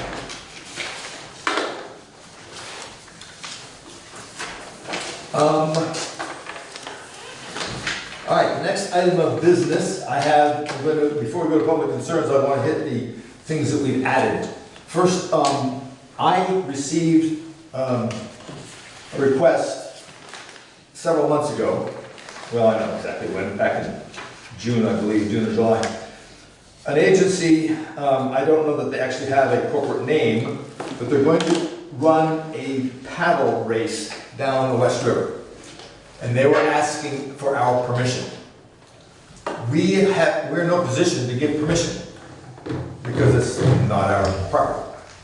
So what they were talking about doing, I gave them some suggestions of who they should contact to make sure they have an exit point, because they're going to run from State Park to the Pine Bridge. and then they're gonna exit the bridge and come out, it's private property. Well, they've decided that or found out that there's Corps of Engineer property that they exit on. So they've worked all these details out. I suggested who they should be in contact with about rescuing this stuff. So they need, apparently, to go through the procedure. Here's what she wrote. Just making sure to see this email. If you have no further questions, I hope to be submitting a permit net request this week when I was out. If possible, can you reply with a simple statement in the email confirming we have been notified and approve of our event? I am struggling with the word approval because we don't have a dog in this fight. What permit? Huh? What permit? She's getting a permit from the state. Not us, so. Exactly. So here's the letter that I penned today that I intend to send to her, but I wanted you guys to hear first. I'm writing apologizing for, I was out last week. So anyway, the town of Jamaica has no objection to your running your event. It sounds like you have been pretty thorough in the advance work. Good luck. I hope you have a very safe and enjoyable time. I'm saying we don't have an objection to it. I'm not saying we approve of it. Do we even have the right to say we have We no don't even objection? have to respond. Well, Because we don't have an maybe objection. we have no authorization to. That's why I'm saying we don't think we can approve it. Well, I would say we The should, word authorization is better than objection, because that still sounds like. But we have- authorization sounds like we're in a position to authorize something, No, which we we're are not. not. We're I- not in a my point. position. I think that's what we should say to them. We're not in a Yeah. position to authorize it, Right. and thus we're not sanctioning or not sanctioning Right.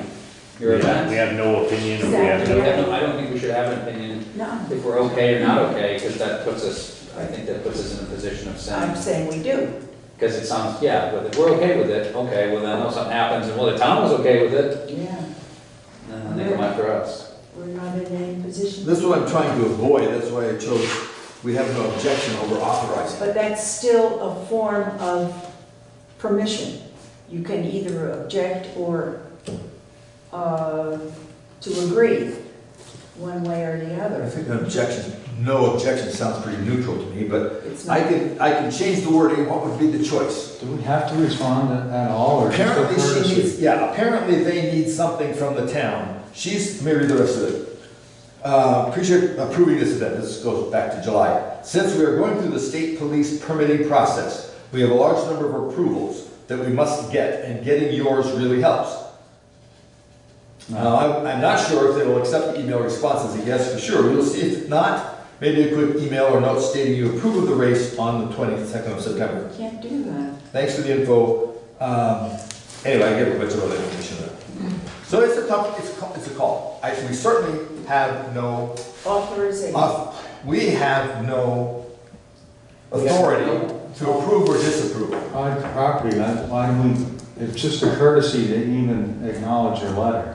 Yeah, but having said that, I'm thinking, Or say we are aware of the event, you know, with that, But it's that not we're in just our- aware of it. It's not Well, in where our is that? jurisdiction But- to give you authorization. Correct, yeah, but it's outside of our, that's outside of our authorization as a town to give our approval or Right. disapproval of the event. Exactly.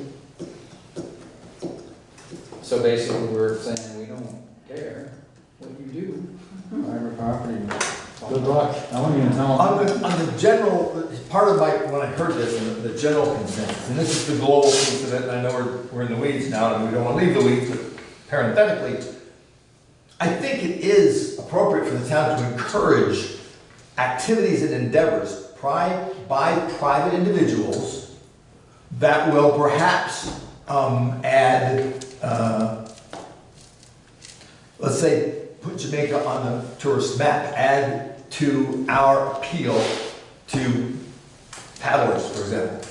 That if this is something that they can get going, it helps the town in general with us not blocking it, but saying, okay, this is a good idea, you guys have a good idea, go to it. We can't approve it because we don't have the authority, but we're not going to stand in your way. Because I, personally, just me, I think that anything we can do to coordinate or, not coordinate, support or attract endeavors of this nature seems like a good idea. We wish you well with your projects. I hate to think not having this in their package they're setting up is going to block the state police from doing it. That's the state police. Yeah, that's a permit from the state police, they don't get a permit from us. No, but see, she didn't tell me what they require, but in her letter, they're saying they want to hear from the towns. I haven't seen a letter of the state police. I don't know what that application looks like. I'm just responding to what I think sounds like a reasonable, and apparently a well thought out, at least tempting to think out. Paul, I don't think, and I hesitate to say this, but I don't think you're hearing the rest of us. Oh, no, I hear it well. I have it at the side. What I'm saying, in addition to the reality of us not having the authority to say yes or no, I would like to encourage that kind of initiatives on the part of individuals to put something like this together. That's how it starts. I think we agree with that. It's I think kind of we're tough gonna to block say it. that even to say we're not, I can't recall your wording. It does imply that we're endorsing it. I agree with you. I think anything's better. More activities are better. I guess looking at it from another standpoint, I know it's in the river, but let's say it's on the road and somebody wants to do a 5K down Route 30. Do they still, we would like them to come to us and say, we're gonna be closing the road and running a 5K down Route 30. How would we speak to them? We'd probably say, we'd have to line up a lot of other resources. Right, which This is they've already done. This is pretty benign and not invasive when you're having them flow down the river. It's not gonna affect traffic, it's not gonna affect population, it's not gonna even affect our private property, because it's going down the middle of the river. Not to be crass or harsh or anything, but I don't really care if they're floating down the river. I'm sitting on the select board. Yeah. I mean, that's nothing to do with us. So I don't know, been corresponding with them already.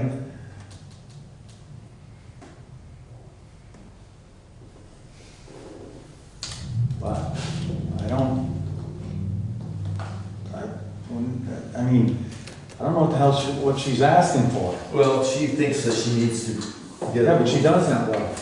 But it's also nice It's all that they progress. did seek us out to let us know what's going on. They must have worked That's out nice. where, I'm sorry, I didn't mean. Oh, to sorry. interrupt you. Go ahead. They must have worked out where it comes out down towards the French Bridge, because you can't walk down through there. No, and I don't care. I sent her a map showing where the private properties They were. worked all that out, but I don't care how they worked it out, really. Yeah. I'm sitting here as I a guess board member. the concern I have is that they need something from the town to make the official authorizing agency happy. I would like to support that in some fashion without putting ourselves in legal jeopardy if something goes wrong. Oh, you can. You, Paul Fraser, can. I don't want anything to do with it. As a board member, I mean, I don't even really feel like talking about it anymore. As one board member, anyway. I remember the original request, and now that she doesn't need anything from us. I don't know what she needs, I'm just going by what her letter says. And she's asking for approval. When is the event? When is the event? September the 22nd. Is there another meeting before then? Our meeting, well, she has to get the paperwork in, she wanted it in last week and I wasn't here. I'd be interested to hear what the state police have to say about this application or something. I don't know what that's about. Say, oh yeah, okay, if we don't send something back and we don't do anything, then they won't support it or they won't offer emergency services or what. It gets back to, okay, then they have to cancel the event and then that puts a bad stamp on us. But at the same time, I don't know even if that was the case, if I would vote to say, yes, we condone it, and yes, go ahead. Because again, I think that brings then we could be liable. If something were to happen, they come back and say, well, the town actually said we could do this, and they condoned it, and. That's why I said we have no objection as opposed to An approval. objection is a form of approval. No objection, is it a form of approval? Yes, it is. It falls in that category. Well, let's not get into a semantic battle. Let's just. I do agree with Judy on that I think that it does, if we have no objection, it's saying that we're condoning it, basically. What if we got to be, back it up to be a little, even more neutral, to say, thank you for making us aware of your event and wish you all the success. Yeah. Yeah, that would be And good. if then it's something. It But the town doesn't- has no authority to. Just says, okay, we're aware. I'm glad we're aware. I mean, the fire department's probably glad, the rescue squads, I mean, we're all glad to know that it's going on. It's Because a if little it was a nicer surprise. then I don't care. We don't want to be that surprised. language, I like that language, but I think we could also say, but the town has no authority to condone or to, I don't know. Yeah, to take it one Has step no further. authority to Even just what you said. authorize and or condone the event. No. Something like that. Okay. I think we're all better off knowing that it's going on than not. It's better to know what's going on, but it's. Thank you for making us aware, but the town has no authority to authorize or approve your endeavor. Your event, she calls it an event. Yeah, that's, I think that's good. Okay, Best of luck. Best of Have luck. fun. thank you. Best of luck. We wish you And well.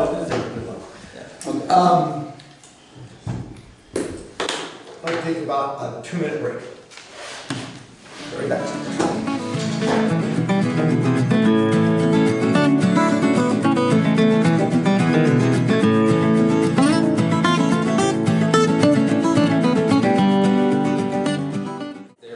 The next item on the list is, Tom has some information about, Yes. we had talked over the last couple of sessions about potential radar signs on Depot Street. Tom has some information. So I haven't heard back from the sheriff regarding the data. When I visited with him, he had said that the cart came in and then it was put right back out and he didn't know if we could even get the data. So I don't know if that day is even gonna be available. He said he would try. He thinks the battery would last for a month, but it was unplugged for a while. I mean, there's all kinds of complications around it, so he doesn't know. He did say that at the time though, what we could get, and this is from, I believe it's from Chris Campany down in, Winter Region. They rent out the rubber counters. What the counters can also detect what speed you're at too, if there's 2 of them. So you can do that. So that's an option. I haven't pursued it at this point, but they only have a limited amount of them. But if I could go and ask and see if we could do that and get some data at least, to see how many cars are going down. Now it's a little bit of quiet season, of course, but that's a possibility. In any case, I did contact a firm. They're out of Minnesota, or they're out of Virginia, I guess. The number was Minnesota, what I called them, for All Traffic Solutions. Just getting a 12-inch radar, battery power, you can get solar on it, you can hook it up to electricity if you need to. You just put it on a sign, and then if you go over a certain speed that you set, it flashes, would slow people down. I priced out 2 units, and each unit was about $4,500. Now what that includes, the units themselves are $3,000 each.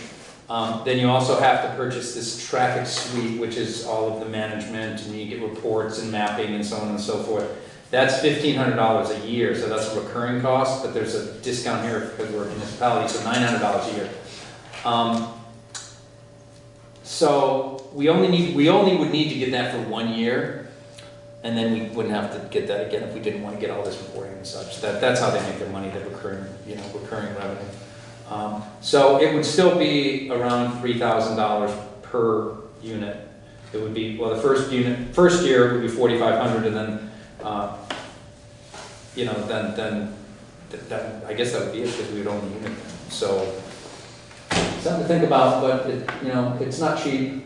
Then we'd have to decide where to put it if we wanted to get 2 of them. If we didn't want to continue to get these reports and stuff out of it, then we would have to continue to pay this $1,500 a year. So you're thinking it might be smarter to get some more data before making it? Yeah, I have all the data I can provide. I can email this to you guys. I have an email with all this. I apologize for not getting it to you guys. What we can do, I can look at other units too. I mean, this was one that I drive by when I'm driving to work, and they always flash at me, so I pulled over and looked at what the unit was. I won't tell what the town is, but so I can look at other options too. Generally, what I've talked to some people about it, and they said this is again how they make their money, the recurring revenue. Oh, we have this application, you can buy it, and then you pay every year to get access in cloud. You know, you get it from your smartphone on the cloud and all this stuff. Again, a lot of bells and whistles that we're not really looking for, but. I like your idea about getting that counter.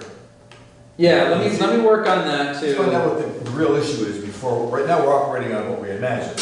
Yeah, it's disappointing that we can't get that information out of that unit from the sheriff's office. I can contact him back, but he was helpful that we be able to put that up. Sure. So. Andy. Thank you, Tom. We didn't ask them, we didn't expect that kind of data when they put that there. It was just like to slow people down. Yeah. Right. Well, would have been nice, but I didn't have that expectation that we were gonna get all kinds of data on how fast people were going. But anyway, if this is correct, I'm reading this correct. We budget for traffic fine revenues, $20,000 a year. And does that mean that we've collected 15,000 so far? Yes. So that comes into our, what's that going to the general? That goes in, general fund? yeah, but that's allocated out too for the sheriff contract and such. So, if it came to that we wanted those signs, I don't know if that'd be a conflict of interest, but it wouldn't be earmarked out of there, but we do get those revenues from the $48,000 contract we have with the sheriff's department. Yeah. Not that that makes I don't know. difference, but I've heard of those signs being like 3,000. Well, that's what this is. But they don't have all the, it's like almost like an EDT thing, like a home security thing. Some of them, they get really complicated, a little bit I read about them. I would be interested to know more, what do you lose if you don't buy the app? Right. And is it harder to configure? Can you even configure it? Now we kind of stock. I mean, companies do that. That's how they make the money. So, you gotta continue to buy the service. It locks up when you're done. Yeah. So we have a $3,000 brick that we can have. No. So I can talk to them too a little more. I did this a few weeks ago. I can call them back and say, what if we don't get the app in the second year? Can we still configure it off our smartphones? Because there is another smartphone app here, mobile interface, and that's a perpetual license. So. There's other municipalities that have them too close by. I think Winhall, do they have one? They have the big unit. Winhall is a big, like on the wheels and stuff. Yeah, they have a big one. Weston's got, Ludlow. Chester's got one. Chester's got one or two, a bunch. There are a bunch around. Tell you about 5 of them between here and Dartmouth. Yeah, the big ones are about 10, 12,000 each. Yeah. You get the other wheels with the cart behind it. Yeah. Well, maybe the smart move is to go ahead and get with the sheriff to do that study. Well, I don't know. I guess I would talk to the highway commissioner to figure out the highway. To figure out how we would set that up and how we get the data. I don't know how we even do that. I don't know if there's a box there. I think there's a little box on the side and then you can get the data. But I can talk to Chris Campany before the next meeting and I'll report back. All right, good. Thank you. Okay.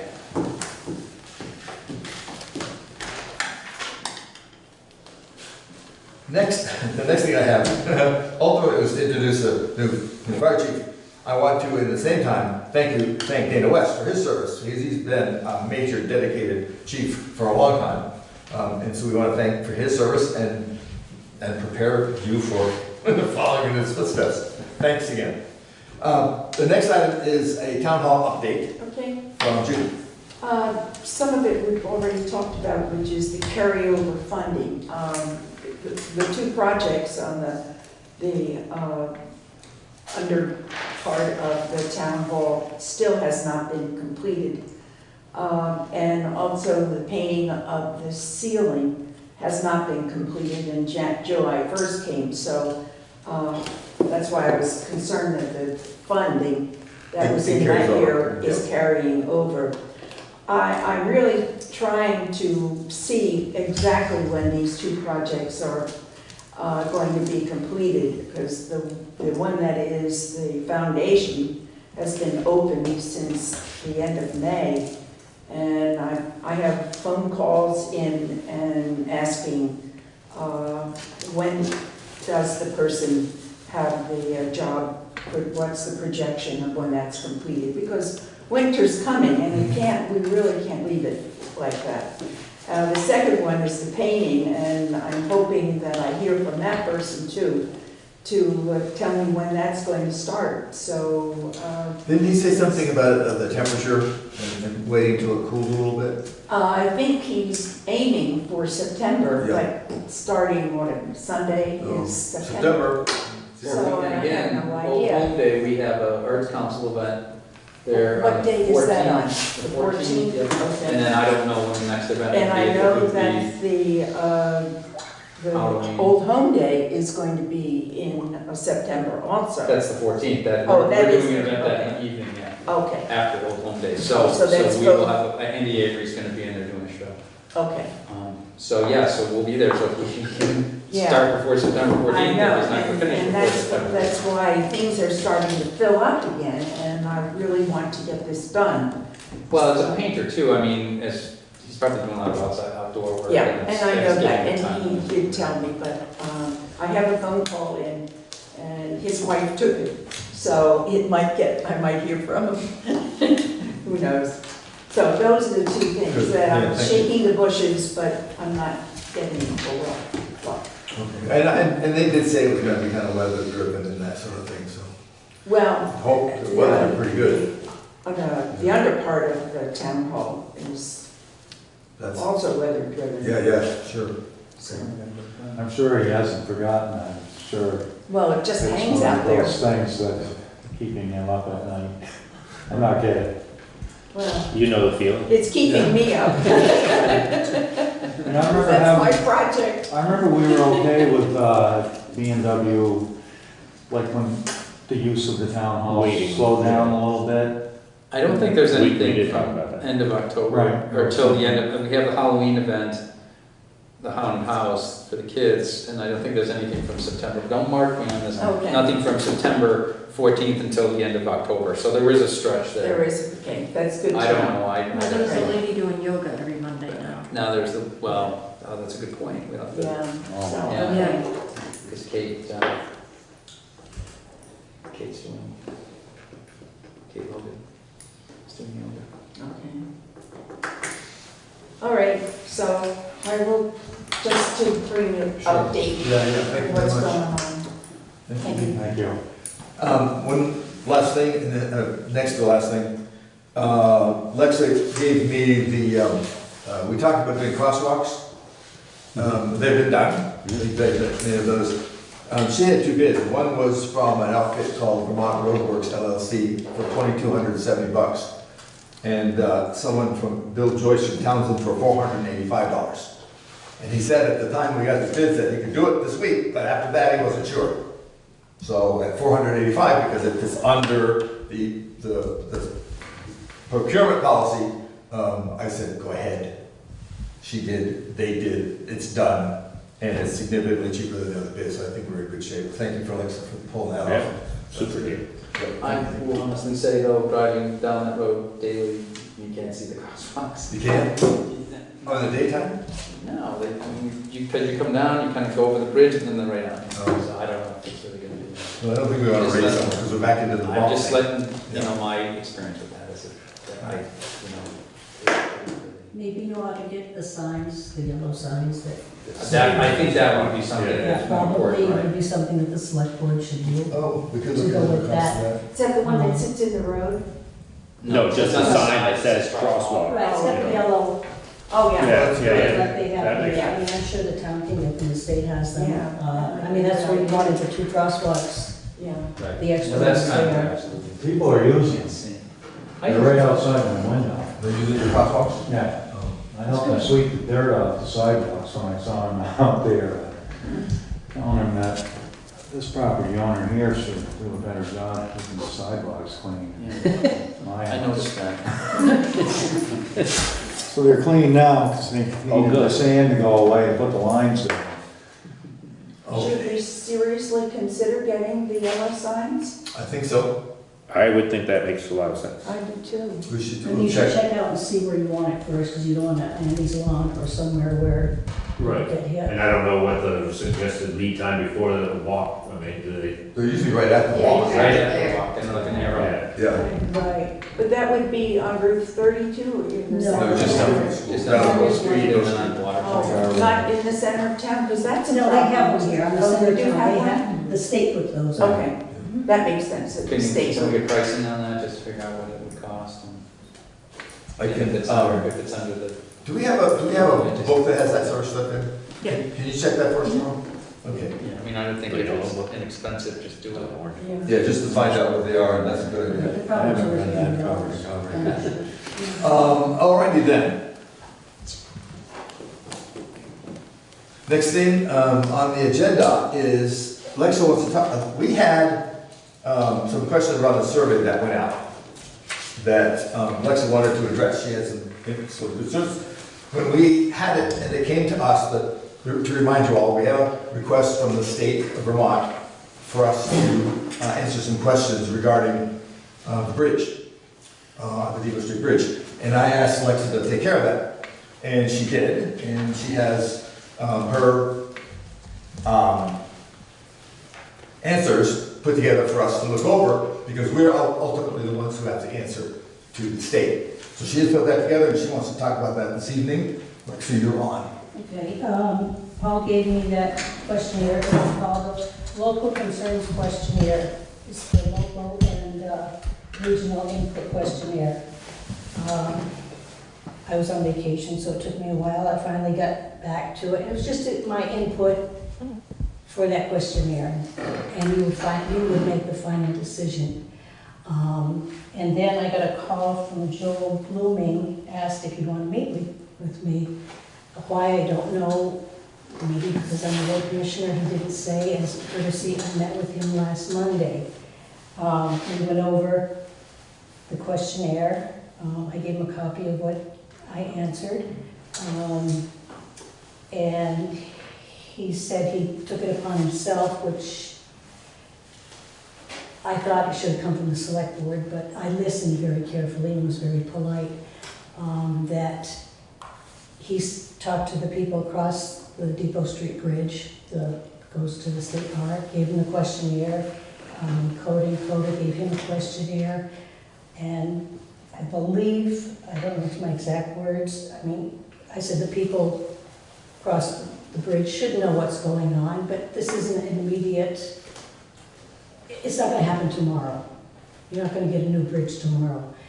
And then I said, I think the select board should know, being a liaison with the Wyndham Regional and the select board should know what Joe was thinking, what was going on.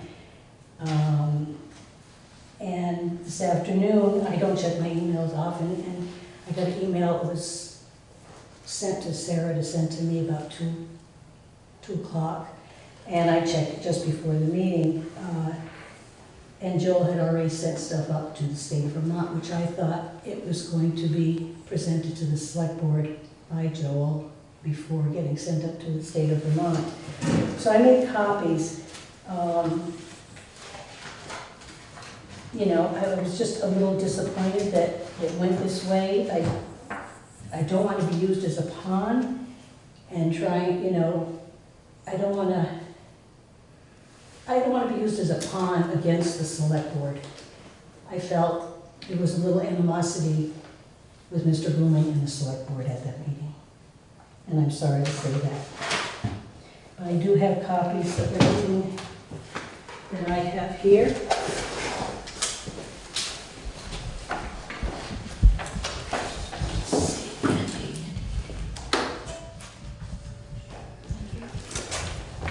Thank you. This is I've got another one too. This is the one that Joel sent to the insurance people. I have another one here.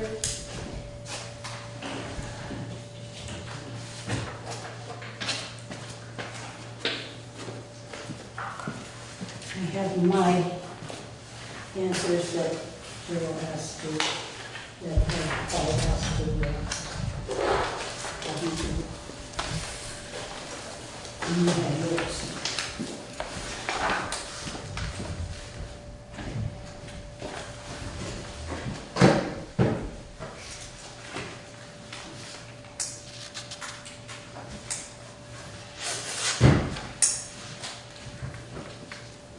there something you wanted to add, Leslie?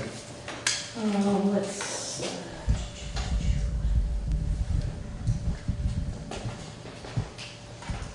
okay, the questionnaire has to be back to V-Trans by September 19th. It can be done through email, through the computer. If one of the select board members, after reviewing everything, wants to send it in, the questionnaire with their final answers on it, or if you wanted someone else to do it, it has to be done before the 19th. So your understanding is that the state of Vermont asked the town to complete the survey Right. and respond to that. And I think there's an email from, let's see.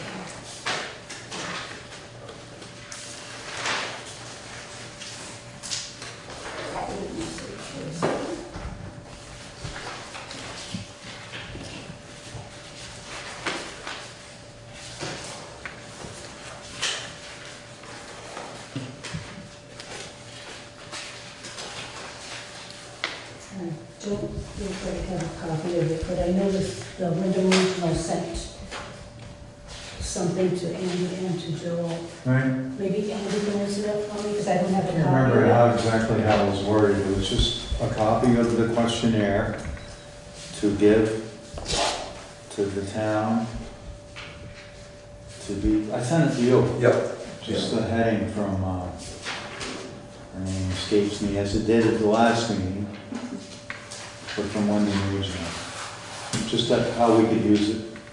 Yeah, The original one came down from Yes, state to but us. this was the one that. This one came lateral over from Wyndham Regional, correct? Right, Yeah. to both me and Joel, I assume. Yeah, right. Because we're both road commissioners. Correct. So they, On the transportation committee. they brought you. That's all we got. Yep, that's all you got. Was there any request for you to answer the questions or respond or to coordinate with the select? No, it was very vague what she said to pass it along to make it as useful or as helpful as possible. Something like that. Yeah. I sent it to you. I didn't think I needed to bring it with me. That's okay. But it was just, I have one more comment, Tom. Sure, yeah. This email I got today from Sarah from Joel, I don't believe any of the select board were copied that. Yeah, I don't understand that. I did. I copied that to Sarah And But it should have been to the select board. to distribute as you saw fit. It just said, no, on your email, it was just to me. I also sent it to Sarah. You I sent it to Sarah and just said to send it to me. Because I didn't have your email. I know, but it should have gone to the select board. It did, it went to the select board, it went to the fire department. It I went- know where it went to, I got it right here. It did not go to the select board. Okay, so I guess the situation right now is that this information Yeah, right here it is. was lateral to us for information, was sent to you guys for information, Well, but not action. I called, there's no action, it's just information. Yeah. I called V-Trans and they said, yeah, the more the merrier, the better that it be filled out. I would love to see that letter. I believe called that. Jackie Casino. Please do. My understanding of the original. I called Jackie Casino and Okay. she said that as commissioner on the transportation committee, they would like to hear from that kind of source as well, that I should send a response. They sent it to us, asked us to fill it out, and The this, select board can fill it out. You designated it last week to Lexa, and when I met with Lexa with absolutely no animosity, she said that I should fill it out. she told you to fill it out? Yep. No, what I said was that, You said you'd fill it I out. say, I filled mine out, you fill up, get them Well, together and send well, them to the let's- select board. Yeah, let's just be clear. I said it had to go to the select board before going. The select board will fill it out. And the select board Board shall, she'll fill it out too. You can fill it out too. The select board was requested by the state of Vermont. We will respond to that. Right. We will also lateral it to WRC because they were in the information room. But the answers are coming from the select board. Those answers are coming from the select board. There were also answers coming from me as a commissioner. But you weren't asked, I guess that's the position. Well, I my understanding, excuse me, my understanding of the position of both of the commissioners as a communicant between the Wyndham Regional Commission and the Select Board does not empower you to go into the community gathering information. As an individual, I can go to the community gathering. Not with the letter in your hand that is supposed to be from the town Select Board. I didn't go with a letter in my hand. Where did you send Dakota and go? I went to talk to them directly and said. Did you give them a copy of the letter? Questionnaire? Yeah, I gave them a copy of the letter. That was not your And prerogative. they could have filled it out too. That was not your prerogative. Nor was it your prerogative to send it to the fire department. I think we're kind of, our main purpose here, and maybe we gotta step back, I know there's whatever you wanna call it. I mean, our main purpose here is to gather information, and all five of us here too don't, I mean, we obviously are the final, you know, we submit the questionnaire, but there's a lot of input that should be put into this. You know, it's not a simple process, and it's gonna be a long-term process to replace the bridge, and I think we gotta get beyond maybe finger pointing and trying to, you know, what should have happened, what should have happened. What the bottom line is, we want to gather as much information as possible to make as bold a presentation as possible, so that the state supports us to move this forward in a way that we want. I mean, would you like that information to come to the Select Board? No, through the Select Board. To the Select Board and then out. Sure. I mean, but I think, I don't know. I mean, I don't know what the role of the commissioners are, but I think anybody can have say in this. To the Select Board. They're communicating between the Select Board and the Commission. We decide where we're going to get the information. We answer the question. We don't send the questionnaire out to different agencies. I don't think there's a problem with that. That's my personal opinion. I think it's a problem, and especially That since he's already sent a letter to the Vermont Agency of Transportation. And it says, enclosed documents include the response to the questionnaire distributed to me by the Wyndham Regional Commission, originated by, and gives the names. The name that I gave was from V-Trans, who I spoke to on the phone. Was what? V-Trans. Laura Stone is in charge of project management at V-Trans. Do you not It's not at understand? Wyndham Regional. Do you not understand that this was to come from the Select Board, not from you? I understand that the Select Board should respond to it. Correct. Right. And that's the letter to us. Right. And that you stepped over your bounds. No, I answered it as it came to me when I spoke and asked. It came to you as information only, there's no request for action. If I could fill it out and if I could send in information, and yes was the answer. All right. Call Jackie Casino for that. We have other options. Any other questions? I would recommend that the town, the Select Board, take the product that Alexa has produced, review it, she's made copies for all of us, add our input to it, and that at our next Select Board meeting, we can decide what is going to go out and what's not going to go out. And I would ask you to not any further muddy the waters by taking unilateral action in this regard. I didn't take any action, I sent that information. I thought you would say thank you. Whatever you say, if there's any information in that you disagree with, let me know. I did a lot of work on that. It looks like I would have appreciated it if we I spent asked a you to do lot that. of work on that, and I sent you copies of it, and the Select Board could send something under the name of the Select Board, and that would be fine. You can do another questionnaire, you could do 5 more questionnaires, whatever you want. I did that, I went through procedure calling people, and I wanted to have this input. We will Because clarify. I spent so much time and energy on this. It is admirable that you spent that much time and energy. Sadly, it was not in support of the Select Board's mandate. Let us get back to the topic. I would suggest that we all get a copy from Alexa, review it, decide what we want to put in it, and then next week we can make an approved response to the state and send it forward. Does that make sense to everybody? Any other? Well, it's coming from the road commissioner. And just one thing that. I'm sorry. I put the road commissioner. Joel, get out on the floor anymore. Go ahead. It's just that, you know, when I was road commissioner, I had some more focused on this. We had all this information from 2 years ago, most of it. They inspect that bridge every 2 years, that's why it'll be 17 was this last one. And so a lot of this, we had presented to us before, maybe by Joel. by some of it by me too. We had this, we just had it as information, that's all I'm saying. But the project, you know, I don't want to alarm the people across the bridge that, you know, it would seem like if someone brought this to my house, I know what your intentions were. The people across the bridge were already alarmed.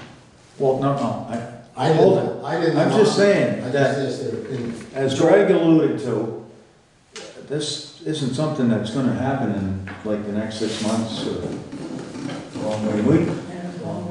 off the record, I heard some feedback how people were a little bit upset about it. A couple people.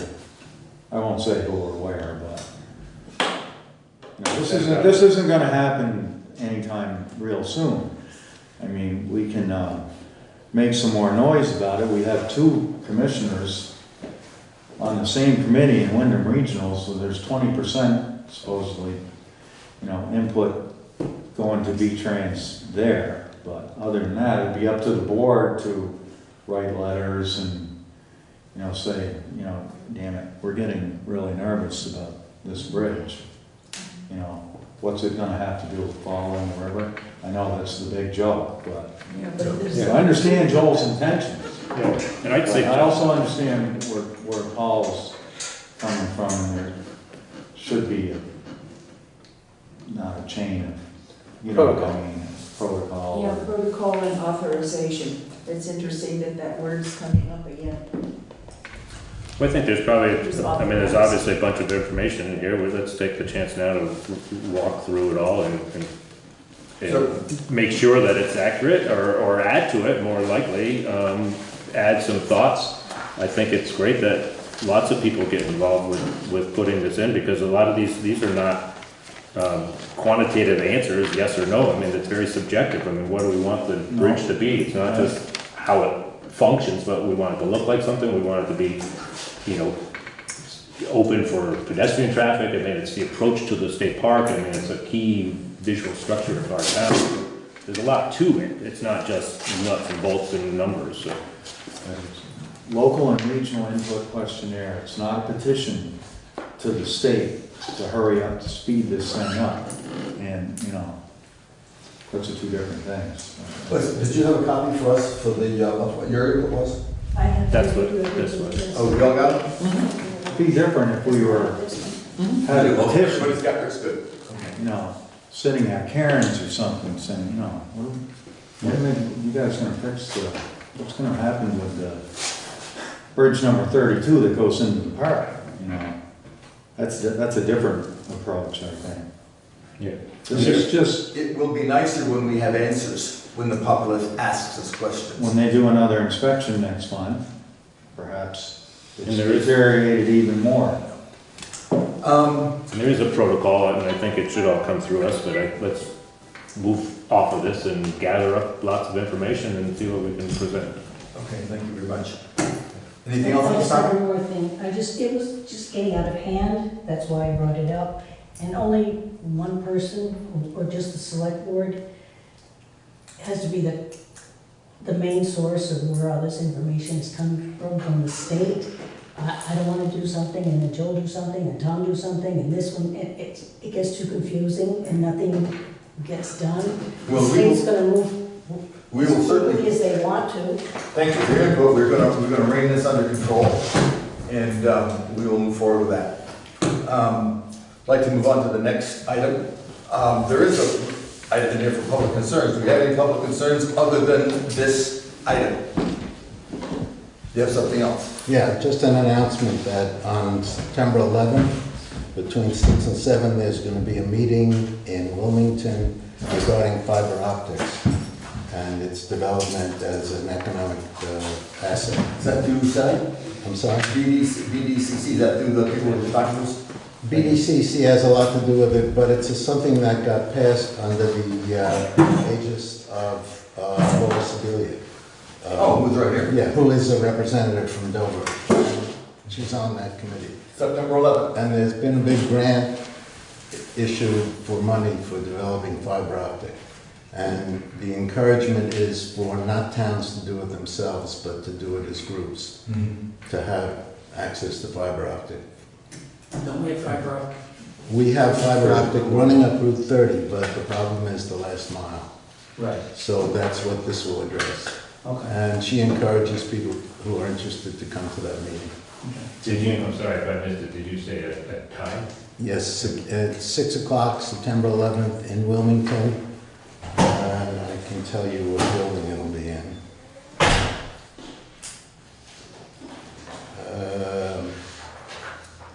Memorial Hall in Wilmington. Do you have that, Sarah? All right, I'd like to move into the next item. It's an executive session, so let's take 5 minutes and we'll move into the executive session. Are we taking action? Can I ask? No, we won't take action, so you can go ahead and shut down. We have a discussion we have to have. Okay. We're gonna.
Call the meeting to order at 6:30 because that's what time I said it is.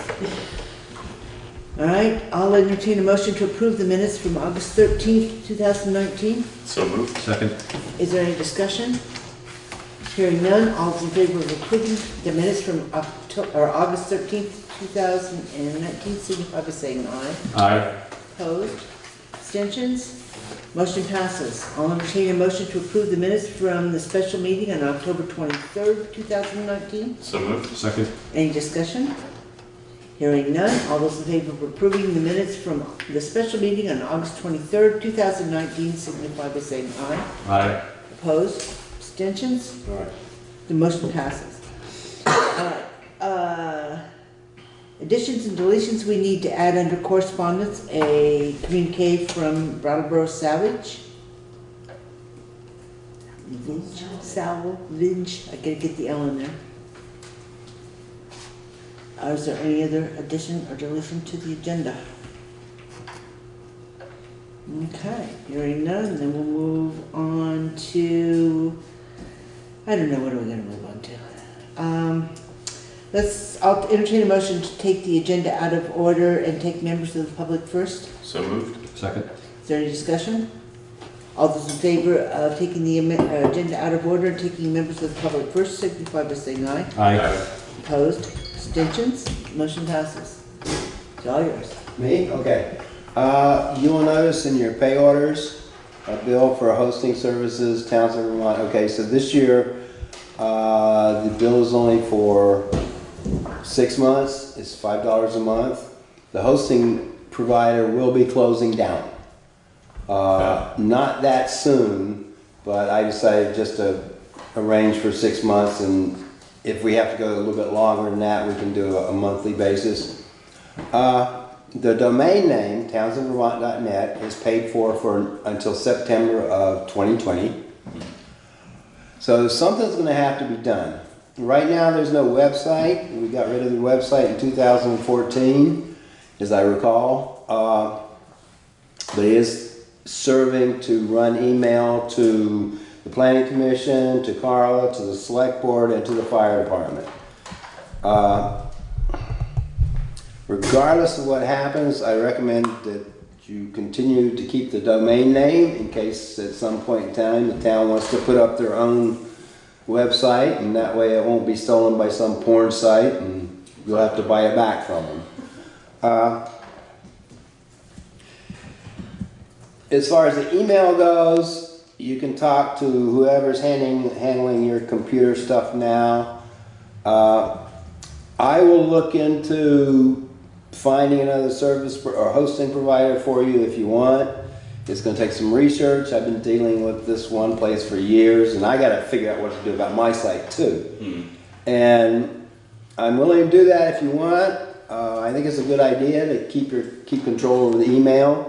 I think it's a pretty good idea to keep control over a lot of things in-house as opposed to hiring somebody. But if I do that, I'm not going to be doing it for free. You know, a lot of stuff that I've been doing over the years just goes on in the background, changing email addresses, that and the other, and you never see a bill for it. But if you want me to research things, if you want me to get everything lined up, get new email, still using the townsendvermont.net address, then I'm just going to bill you for it. Billing rate would be $45 an hour. How many hours do you figure? I have no clue, Rob. That's part of the issue. Will you think it would be like a couple hours or 5 hours or 10 hours or more? I'm hoping it'd be way less than 10. Closer to 5 maybe, between finding the hosting place and getting everything transferred. But like I said, I have to do that for myself too. So that'll be sort of a, you know, I'll be cutting off the hours, you know, unless it's totally dedicated to you. Right. Since I'm going to be doing research as well. And it would also make it easier for if you do all at once, right? You know, so, but I did want to let you know that the email that you're now getting, you know, with the townsendvermont.net stuff, we either have to find a new hosting provider or that's going to stop. The nice thing about a new hosting provider is the software will be newer, the space storage will be bigger, the spam controls will be better. You know, so there's definitely some positives to this, there's no doubt about it. So if you want me to look into it, you know, I'll definitely look into it, probably starting about, the way my schedule is, probably starting about January. So you said we have 6 months? Oh, at least 6 months. I mean, because it's quite likely it might be another 6 months after that before we would actually lose the host. I just had, you know, got the advanced knowledge of that, and I wanted everybody to know. So that's why the bill's kind of short, you know, as opposed to what it has been in the past. Now, just as a matter of course, this was first set up in 2006, that many years ago, and the town did have a website. If you guys recall, state law came out and put down so many restrictions on publishing stuff that, you know, leaving everything there was going to set you up for all kinds of different hassles and lawsuits and this, that, and the other. So, but the email's handy, and it is good to have somebody local sort of watching over it as opposed to some thing, because sometimes you have to make changes on the fly. I mean, I'll tell you right now, I can get into any of the email accounts that have townsendvermont.net on them. So if you had a disgruntled employee who left and took the password with them, I could correct that. You know, in some cases you get somebody who leaves and they don't leave the password to the email, and it creates takes an enormous amount of effort to convince whoever's hosting that you are indeed legitimate, and you know, so want it deleted. So that's just where I am. This is just a heads up. But like I said, I'm willing to start looking into things around January or so if you want. I really don't expect that much, but that much time. But I did what you'd expect to bill for the time. I'd make a motion to have Fred Hagee keep up with the website and not to exceed $450. Oh, you want him to find research the domain and handle the transfer. Correct. Of the domain That sound good? and the email. Is there a second to that? Second. Is there any discussion? Hearing none, all those in favor of instructing him to review possibilities for domain names for a fee not to exceed, what'd you say, $450? Yep. Signify by saying aye. Aye. Opposed? Abstentions, all abstain officially, so the motion passes. And just, are there any questions before I go? I mean, like I said, I just wanted to come up here and say this personally instead of just throwing a letter at you, but I'm good, thank you very much. Okay. Thank you for all you do and have done in the past as well. Okay, folks, have a good evening. Appreciate it. Thanks, sir. Leave the lights on, please. You're home. It doesn't matter. Did you make a comment that I missed? She knows I can't hear very well, but she's just liable to do that. Okay, moving on. Mrs. Davis. No, okay, she's not here. Let's move on to the warrants and take the agenda back into order. Make a motion to pay check warrant number 1, payroll, in the amount of $10,734.09. Second. Any discussion?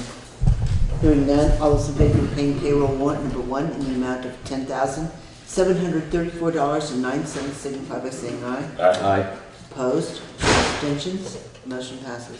Make a motion to pay check warrant number 2 out of the payroll tax in the amount of $4,613.47. Second. Any discussion? Hearing none, all those in favor of paying payroll tax warrant number 2 in the amount of $4,613.47 signify by saying aye. Aye. Opposed? Abstentions? Motion passes. Make a motion to pay check warrant number 3 out of the highway fund in the amount of $21.27. Second. Any discussion? Hearing none, all those in favor of paying highway warrant number 3 in the amount of $21.27 signify by saying aye. Aye. Opposed? Abstentions? Motion passes. Make a motion to pay check warrant number 4 out of the general fund in the amount of $11,824.60. Second. Any discussion? Hearing none, all those in favor of paying general fund warrant number 4 in the amount of $11,824.60 signify by saying aye. Aye. Opposed? Abstentions? Motion passes. Make a motion to pay check warrant number 5 out of the highway in the amount of $5,306.64. Second. Any discussion? Hearing none, all those in favor of paying highway warrant number 5 in the amount of $5,306.64 signify by saying aye. Aye. Opposed? Abstentions? Motion passes. Make a motion to pay check warrant number 6 out of the equipment fund in the amount of $1,844.20. Second. Any discussion? Hearing none, all those in favor of paying the equipment warrant number 6 in the amount of $1,844.20 signify by saying aye. Aye. Opposed? Abstentions? Motion passes. Make a motion to pay check warrant number 7 out of the general fund in the amount of $291.26. Second. Any discussion? Hearing none, all those in favor of paying general fund warrant number 7 in the amount of $291.26 signify by saying aye. Aye. Opposed? Abstentions? Motion passes. Make a motion to pay check warrant number 8 out of the highway fund in the amount of $45.38. Second. Any discussion? Hearing none, all those in favor of paying highway fund warrant number 8 in the amount of $45.38 signify by saying aye. Aye. Opposed?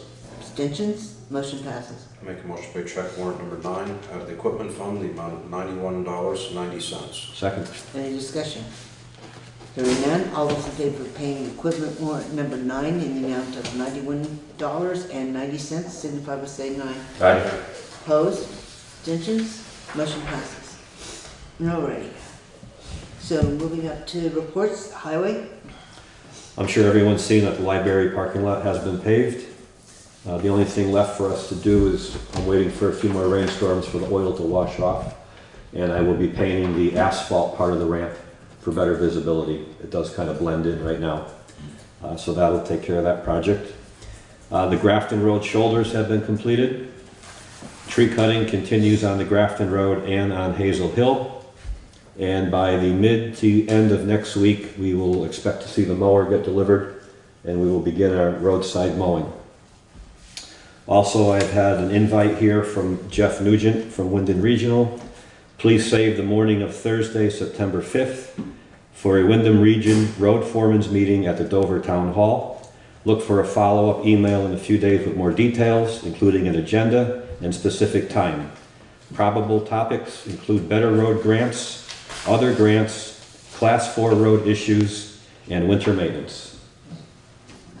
So I will be attending that on Thursday the 5th. Okay, any questions? Alrighty, then moving on to winter sand. We've contracted with Versasimo for our winter sand for the last several years. We also have not put it out to bid the last several years. We've kept it with Versasimo. They've held their price. They have excellent service, and they have excellent material. So I'm asking the board to consider allowing us to continue with Versasimo for another year. The price is $13.75 a yard.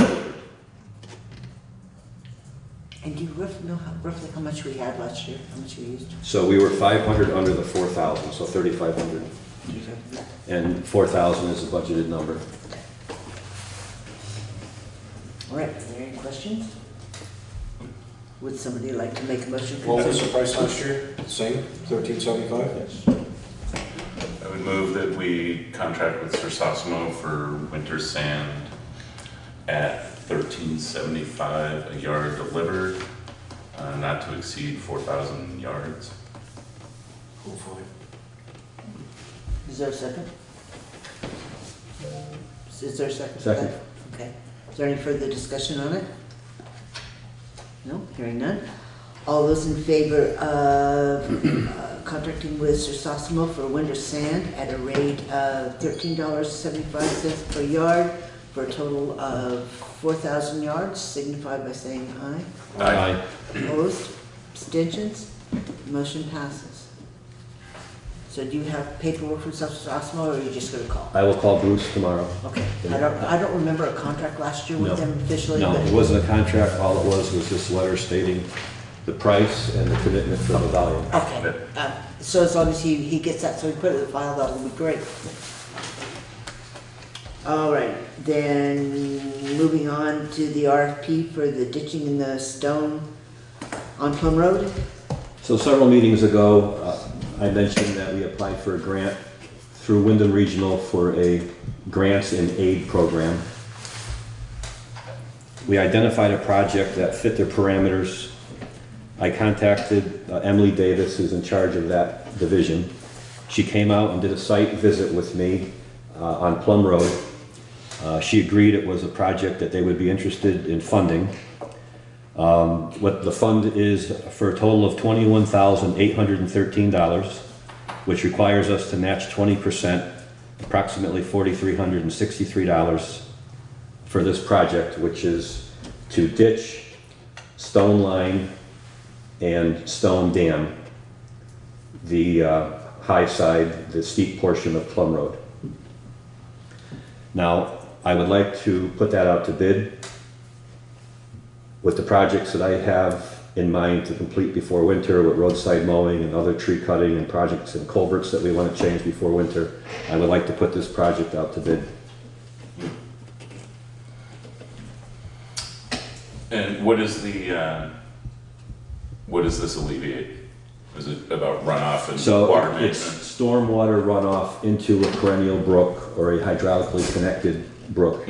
So it's to eliminate all of the sand that comes off of Plum Road, goes through the culvert under the road and dumps into a brook. Okay. So it's keeping the brook clean of sand, stone, and that's the whole purpose of these projects that they're looking for towns to come in full compliance with in years to come. Why do they give a bigger grant if they want full compliance?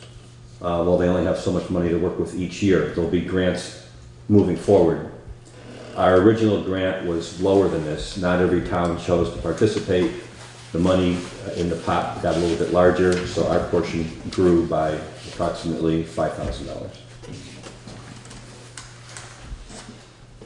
So, did you write a draft proposal? So I do have a draft that I would give Carla with the specs.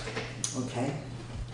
So I think originally, one of the discussion points that we had with this was we could use in-kind work. We could use labor and whatnot, which is what we had talked about. Yes. So this is slightly different in that the entire project would be put out to bid. There would be no offset using town equipment and or Town labor. labor, right? So, I don't disagree that we're getting late into the season to try to get this accomplished before winter sets in. So if you're I'd make a interested. motion to put an RFP out for ditching and stone lining the section of Plum Road. Okay, is there a second for that? Second. Is there any discussion?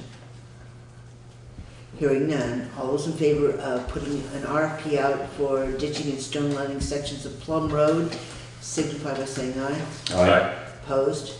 Abstentions? Motion passes. So Steve evidently has a draft for you to type up for him. Once you get that ready to go, I'll get it signed and we'll get the RFP mailed out. Do you have a list of potential people to send it to? Yes. Okay. So, take care of that. All right, then is there anything else then from the highway? No, that is it. That took care of that. All righty, then the town clerk, I didn't see a don't have a counter's sheet. Okay, Is that the second meeting in a row? Yes. I don't remember. Are we gonna continue to have counter reports? Because if we are, we should get counter reports. If we're not, then we should scrap the plan and not have it. We can certainly take them off the agenda. That's Well, they're kind of what you nice to want. have, but if we're not gonna get them, we shouldn't have them on here. It seems to me that we've had them for a long time. I don't know what the holdup now is. All I know is that the agenda, needs to say, is pretty much of a template. And that if you want to take something on or off, we'll have to do that before, because they get posted so far in advance of the meeting. Yeah. So if you want it off, we can take it off. I don't want it off. I want the counter report. But if we're not gonna get it,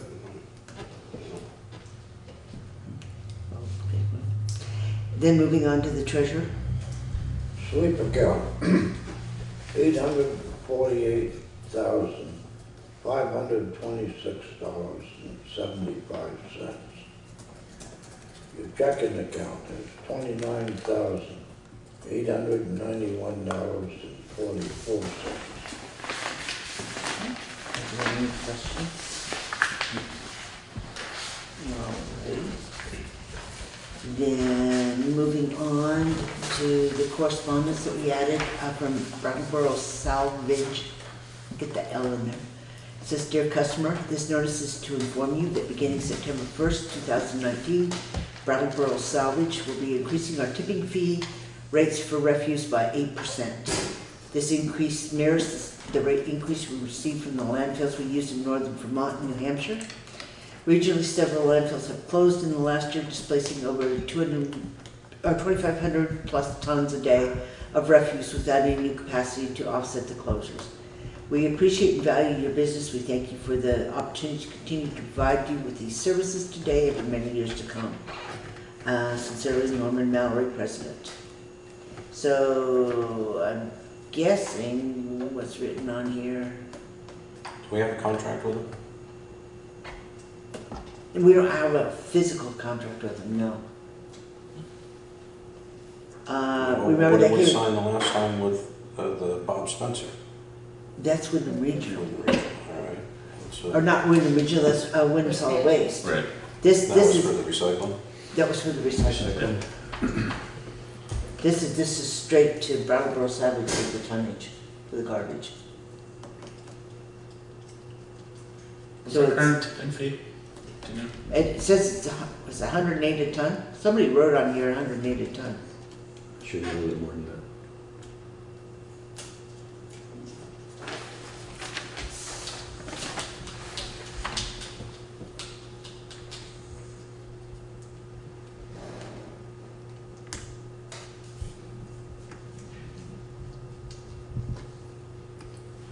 Was it 100? I think it might have been 100 a ton, 108 is Says what we now would go up to it.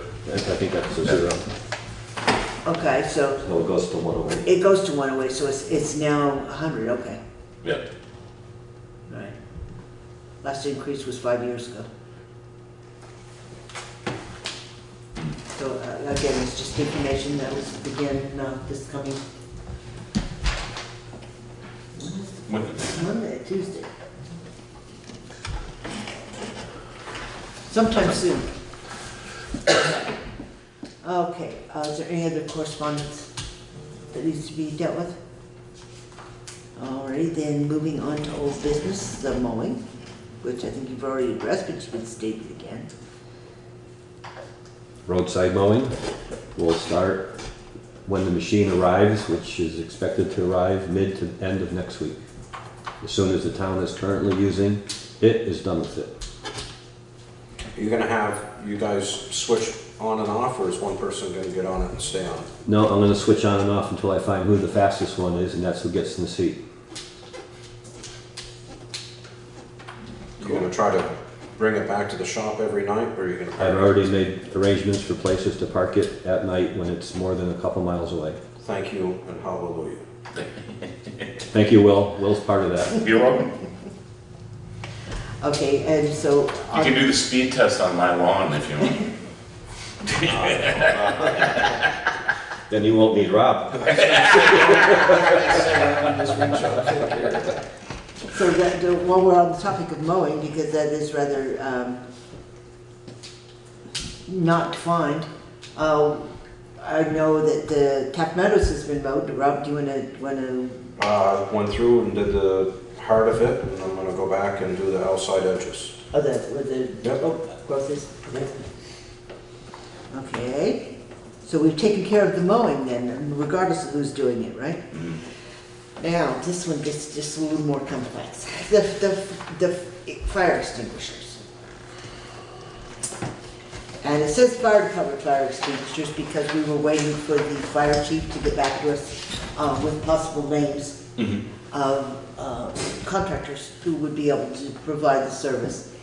And between Glenn and Carla, they came up with the name of the only really close entity or service that we could get to come in and routinely do an annual inspection for the extinguishers. And that is Cintas, is that what she said? Cintas. Who is currently buying one of the local providers, which is Guyette, out of Keene. And we received a proposal from them for what it would cost. And you all have a spreadsheet in front of you that shows what it would cost for like this first year to completely bring the town back into compliance with the fire extinguisher for all 4 buildings, for the library, the town hall, the fire station, and for the garage. As well as the emergency exit lights also. Oh, right, that did include the checking the lights for the emergency exit. Checking, not fixing, just checking. Checking and making sure that the batteries are, up to par with regard to, not having to replace the batteries every month or so they would come back and check in another year and then replace the batteries. So we're looking at, like I said, 3328 estimated because we don't absolutely know what was it for the specialty extinguishers out at the fire station, what the non-traditional extinguishers would cost to do a replacement or a refill on, but so it's estimated about $33.28 for this first year, and then thereafter it's about $535 per year, to keep them in compliance. It's unfortunately what happens when stuff gets lapsed. I didn't have a chance to walk around with the person that was there that day. Carla went with her, so any questions you might have would be better directed to Carla than it would be to me. So if you have any questions, the big thing is there's absolutely nobody has any money in their budget to do this right now. Moving forward, once we get everything up to snuff, then it'll be easy enough to budget for the different departments. But right now, nobody has that in their budget, so the town is essentially going to have to come up with $3,500 that was in budget.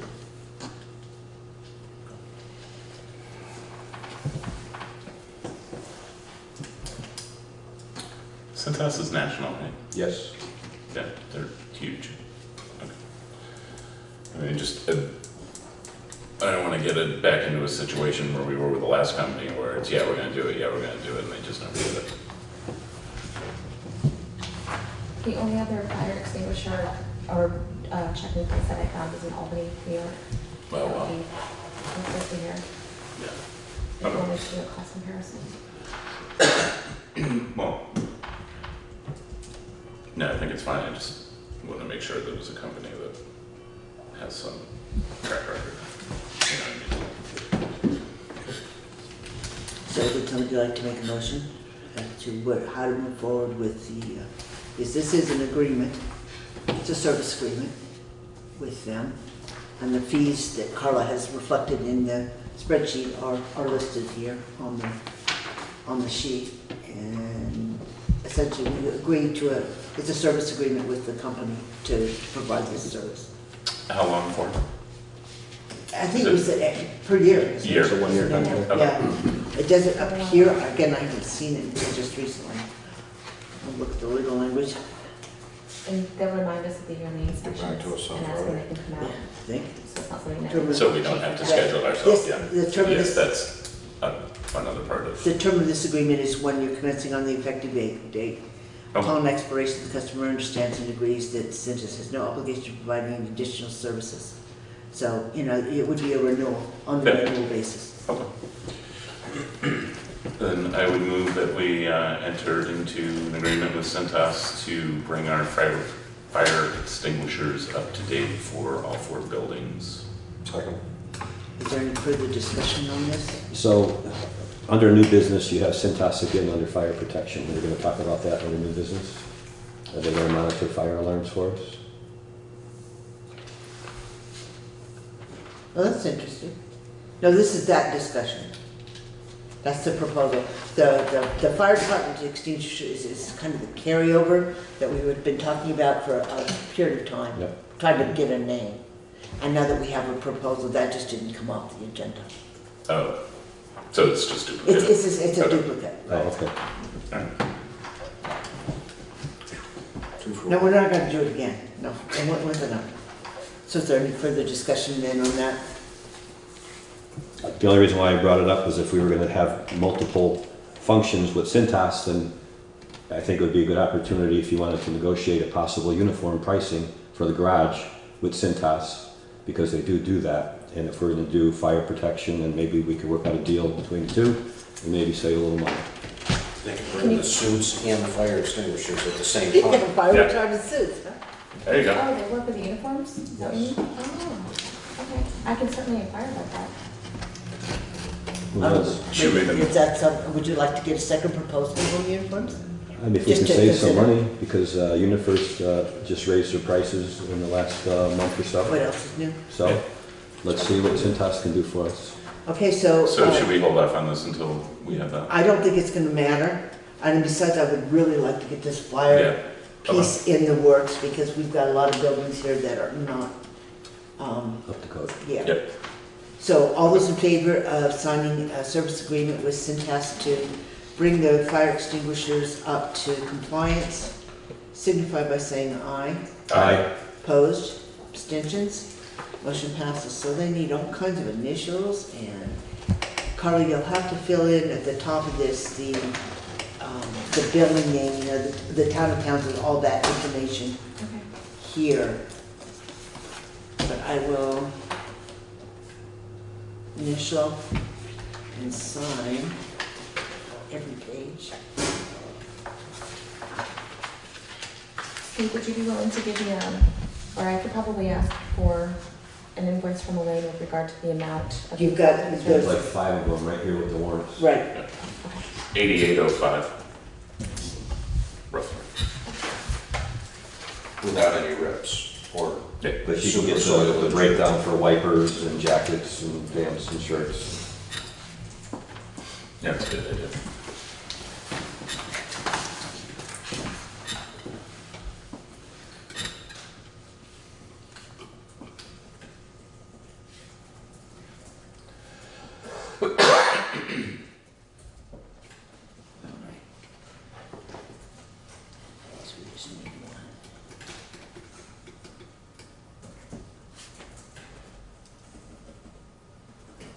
Today's the 20th, 7th. Oh, into summer. Yeah, so Steve had to tell me today he's getting flyers for fire teams. Yeah, they're all coming in the mail. So anyway, this is all taken care of. Then Carla, if you want to let her know tomorrow that you're sending this in via mail after you fill out this, the company information, the town information. And then follow up with the request for a quote for the uniforms. What do we have? We're getting 4, right? 4 sets. Are you changing to winter, summer type uniforms? You just stay with what you have. Okay. All right, then, so we took care of that.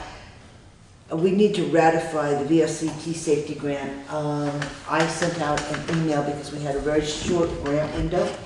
An opportunity came forward for the fire department to put in a containment area for the refilling of their breathing apparatus in the fire station. And this was something that they budgeted for this year, and the opportunity came up for them to apply for a grant to offset some of the costs of putting in this piece of safety equipment. And so because the deadlines were so short, it fell between the meetings. So I sent out an email and asked for comments on that. And I had 3 people come back and say move forward. So that grant was signed, and what we need to do is ratify the decision to apply for the safety grant for the fire department for safety equipment for the containment of breathing apparatus tanks, I believe is the way it was phrased. So if somebody would like to... I would move that we ratify the signing of the grant, the VLCT safety grant for the fire department and their breathing apparatus containment. Second. Is there any further discussion of what it was or how it happened the way it did? It was a typical situation where the grant deadline was before the ink on the paper was dry. So, in order to take advantage of it and save $5,000 or $6,000, it was a fair amount of money. He just asked if we could do it that way. So, did we just vote on that? We did we, or did we not? I seconded. You just seconded. Yeah, we So haven't didn't actually vote. voted So yet. all those in favor of ratifying the VLC safety grant for the fire department signify by saying aye. Aye. Opposed? Abstentions? Motion passes. And then, last thing that we have here on the new business is the update for the septic, the health issue. I do not believe we've heard from the health officer yet. No. Nothing from Dr. Schaefer? He does know about it, but. Okay. So that will just remain on the agenda as a pending item until we actually hear from the officer. I do want to just make note before we deal with the executive session that the next meeting on September 10th will not begin until 7 p.m. And that's because there will be a budget vote, or not a budget vote, there will be a bond vote for the heating plant for Leland and Gray on that day. And so the dining room will in fact be used for a polling place. So the polls close at 7 o'clock and then we'll be able to begin the meeting at 7. Okay? Is there any other issues or business or discussions? I don't have any. No good. Nobody? All right, then I would entertain a motion to move into executive session under 1 VSA 317C4 to discuss legal correspondence. So moved. Second. Is there any discussion? Hearing none, all those in favor of moving into executive session signify by saying aye. Aye. Opposed? Abstention? Motion passes. We will not have a resolution since we're short a member.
Hi, this is Pat McDonald, your host for Vote for Vermont, where our tagline is listening beyond the sound bites.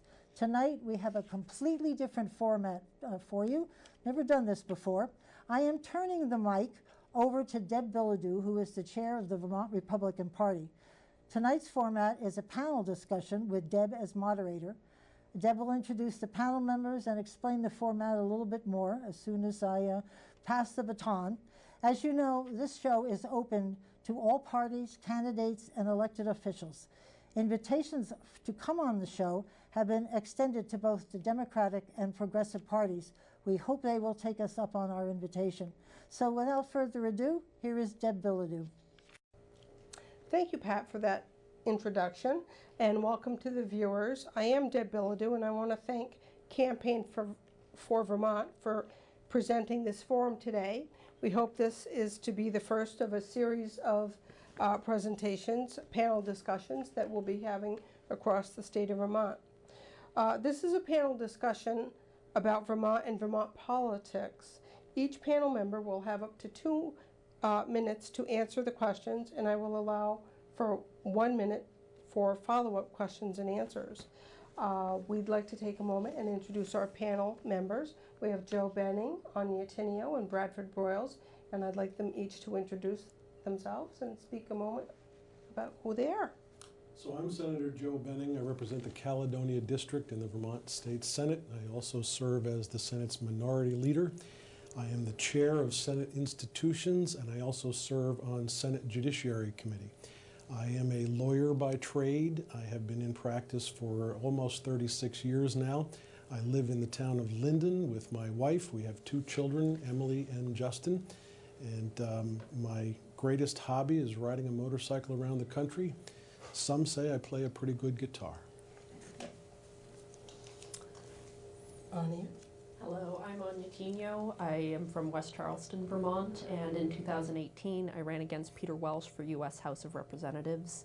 I am in advertising as a trade. I grew up on a farm, and my greatest hobbies would probably be reading, horseback riding, and taking care of my animals when I'm not politicking around the state. Hi, I'm Bradford Broyles. I live in Mendon, Vermont. I've been in Vermont for 13 years. I come from Southern California, where I was involved in the real estate business for quite some time. Since I've been in Vermont, I've been active in Vermont politics, specifically with the Rutland County GOP. I've run a couple statewide races for candidates, for Republican candidates over the years. In the last 4 years, I've been producing political comedy for Blaze Television for a couple shows that we produce out of Los Angeles, but they're all from Vermonters. Fantastic. What a great panel we have today. Thank you for coming today for this. Thanks for having us. Yeah, thank you. So we do have a gong bell in the audience that you might hear if you're reaching the end of your time limit. And obviously we would let you finish the sentence, but not a book. How's that? Okay. So let's get started here. The first question is, what do you consider to be Vermont's biggest political challenge, and what plan would you offer to help lead towards a solution?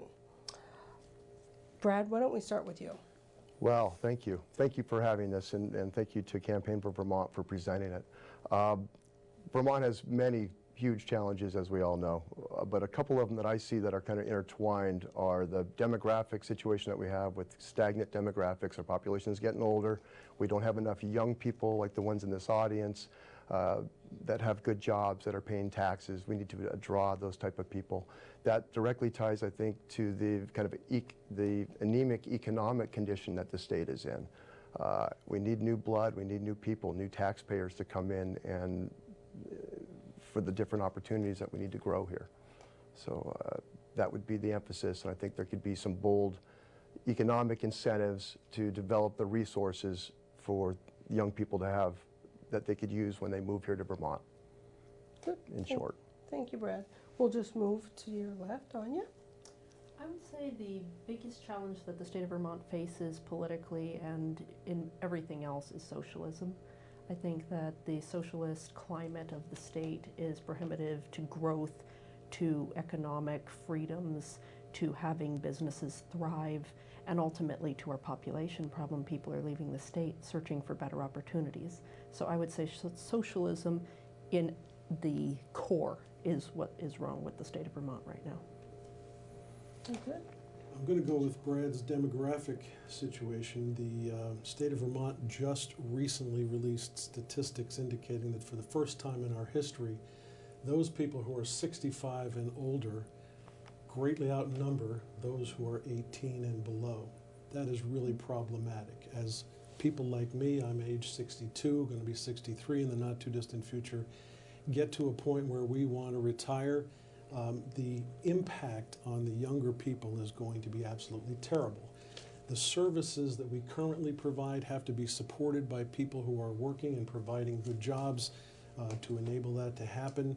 And unfortunately, we're seeing fewer and fewer of those in the state. And as those demographics change, the pressure on the state will be enormous to meet its basic responsibilities like infrastructure, keeping the environment clean, responding to people who are in need. Those things are absolutely top priority for me, and at this point in time, this demographic situation, I think, is the biggest problem we're facing. Okay, thank you, Joe.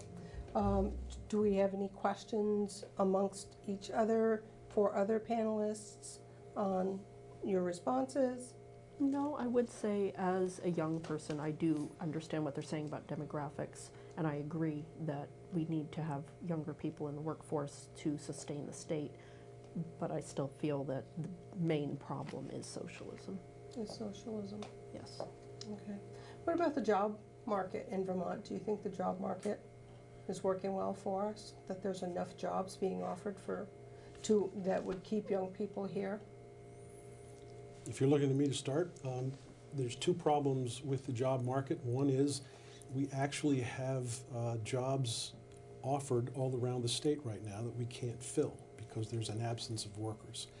The jobs that we do have, to a large extent, are not paying enough for people to survive.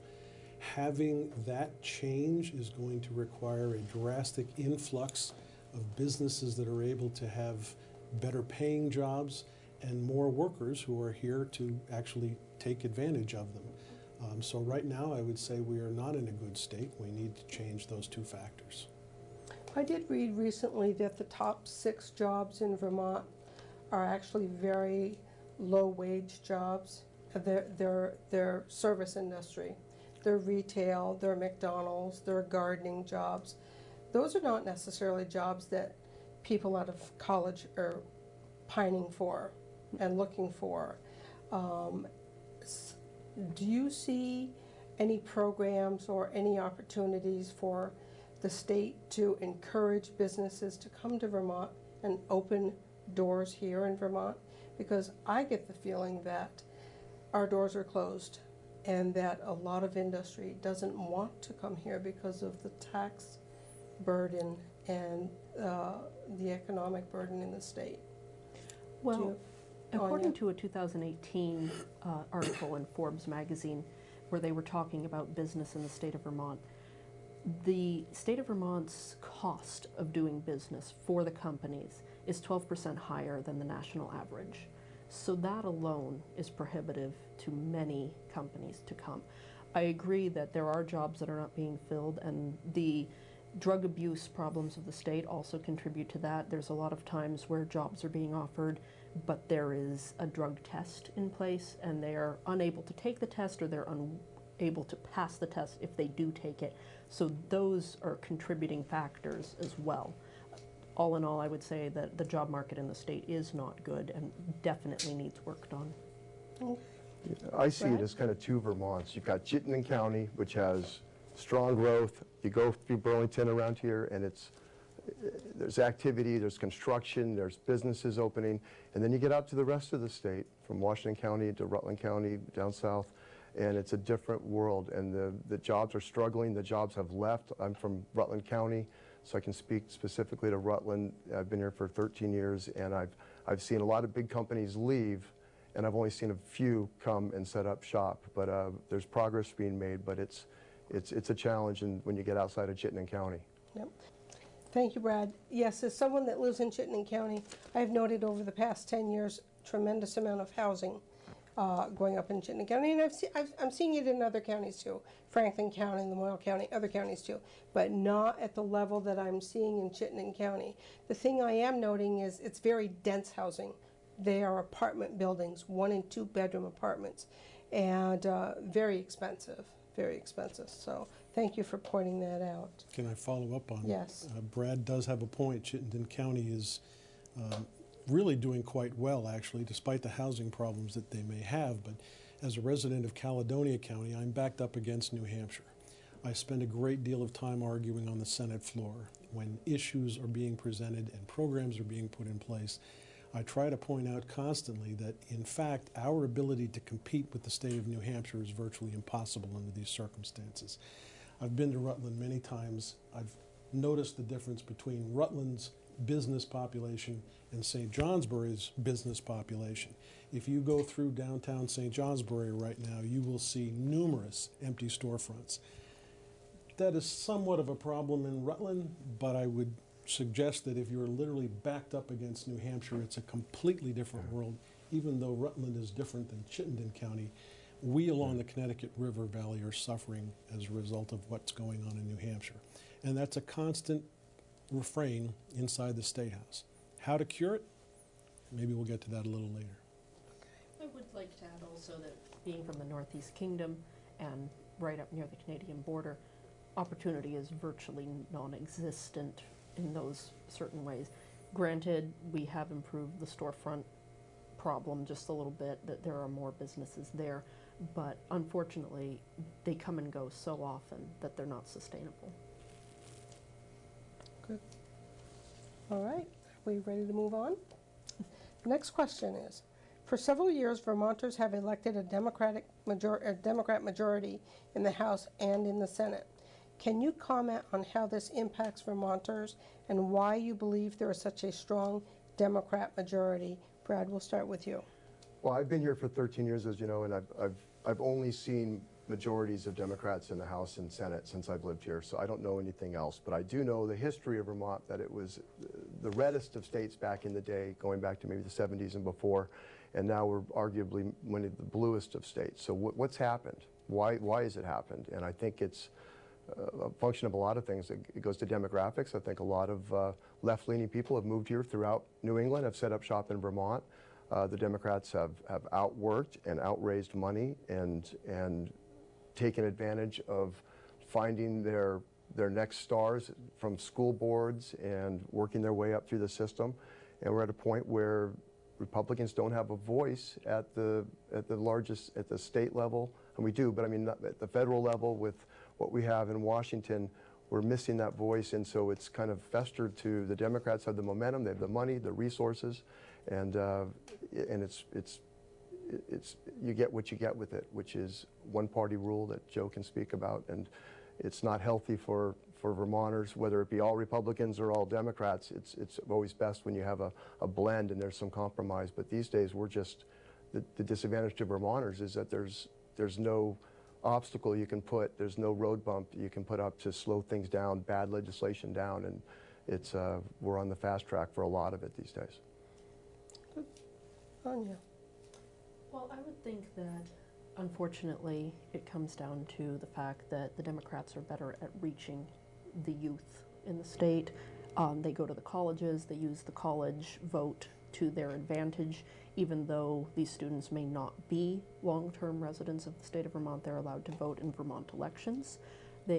People on the federal level will go to them and promise free education, free, and they will in turn vote for them. And it's truly unfair to the residents of the state of Vermont because these children have no vested interest. They're not going to stay, they're not going to have to live with the consequences of these votes. That is one of the reasons. The other reason is that throughout the years, as he was saying, there's been an influx of people that have come to the state of Vermont with liberal views, have set up housekeeping, and have created this world that they want it to be of the socialist dream, so to speak. And again, it's unfortunate for the true Vermonters who are struggling every day because of it. I guess I'm going to part ways with my colleagues here a little bit and say that the Democrats have taken a platform of their own and have done a much better job than we have in selling that platform to the Vermont demographic. This is not a situation where there's a group of young people, for instance, who are here temporarily and are going to vote and then move on with their lives. The Republican Party, when it was founded in 1859, had ideals. It presented issues that the public in general appreciated and wanted to hear. And as a result, since 1859, up until literally the 1960s, it was locked in for power purposes in the state. Since the 1960s, issues have arisen, and I think the Republican Party has slowly forgotten how to reach the Vermont demographic. And that's why we are struggling to reach young people like these folks who are in our audience right now. Most of these folks here were probably born here. Many of them probably will go away for a while but want to come back at some point in time. All of us have a desire to experience life outside of our local communities at some point in time. But when they come back, they want to know that there's good jobs available. They want to know that there's a party in power that is going to take priority on preserving things like our environment, trying to make sure people who are in need are taken care of, and give people who are generally concerned about their own communities a reason to want to vote for a Republican. I have struggled with this in my own community. I am the last standing state senator east of the Green Mountain Range and the only one in the Northeast Kingdom. It wasn't 15, 20 years ago that was completely the opposite. And as I've viewed the demographics over the past 40 years, clearly the Republicans have been failing to reach that group of people that are voting here as a normal demographic. Thanks for the first gong. If I may, so you don't feel that the Republican Party has the moral ground that people are looking for? Is that what you're trying to say? No, I absolutely did not say that, and I've been accused of that on several occasions. But the bottom line how it comes is, across, I suppose. well, I suppose it is how you choose to interpret my words. Morals are not part of the equation whatsoever. There are people in the Progressive Party, the Democrat Party, and the Republican Party who all have questionable morals. The issue is, how does our party sell to the young people in this audience? How do we maintain the Vermont demographic? Before I get gonged again, I just want to say that's our responsibility, not their responsibility. We need to deliver a message that they can appreciate, and we have been failing at that. No, I agree with what Joe just said, and what I see on social media, and I would imagine that people in this audience and watching on TV, you're on Instagram, you're on Facebook, you're on Twitter, etc. Conservatives or Republicans are, by my estimation, outnumbered probably 10-to-1 on the social media platforms. And that's part of the messaging. We're not effectively reaching our consumers, our customers, our prospects with our message because we're not on the platforms where people are getting their information from. And it's a problem. We need to find a better way to do it. So Brad, do you think that's a demographics problem? That the party is aging? Well, and maybe not as social media oriented as perhaps the left might be? And the reason I say that is, Anya, you mentioned something interesting, is that, please correct me if you think I'm wrong, I think the educational system is a powerful tool for whoever is in charge of it. And that is the future. That is everything. And if the youth coming through the school systems is taught by those in that party that might be in charge of that system, that's a very powerful tool that happens. Do you think that the Republican Party has lost its messaging ability because the party is just an older party and that we're not somehow reaching into the youth of the state? This could be a national problem too, but let's just stay with Vermont. If I may, nationally there are quite a few young Republicans. In the state of Vermont, it tends to be an older demographic, like many things are. It's not specific to the Republican Party, but I do think what you were saying about the schools, that who has their message being spread in the school system obviously has a leg up come election time, and that the Republican Party needs to make more of a concerted effort to reach the colleges, and frankly, as far down as high school and middle school. We need to start sharing fiscal responsibility, talking about taxes, talking about how this is going to affect their lives, talking about the implications of big government. All of these things we need to reach the youth with, and unfortunately, there's not really an avenue that we're following that does that effectively in the state of Vermont right now.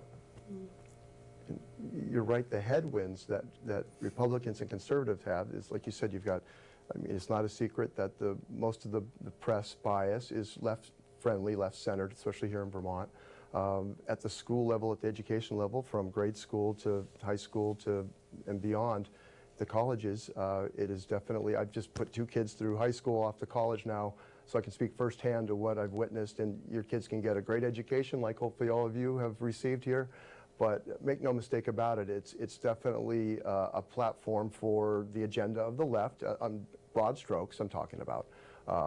After the last election, there was literally like a funeral at Rutland High School.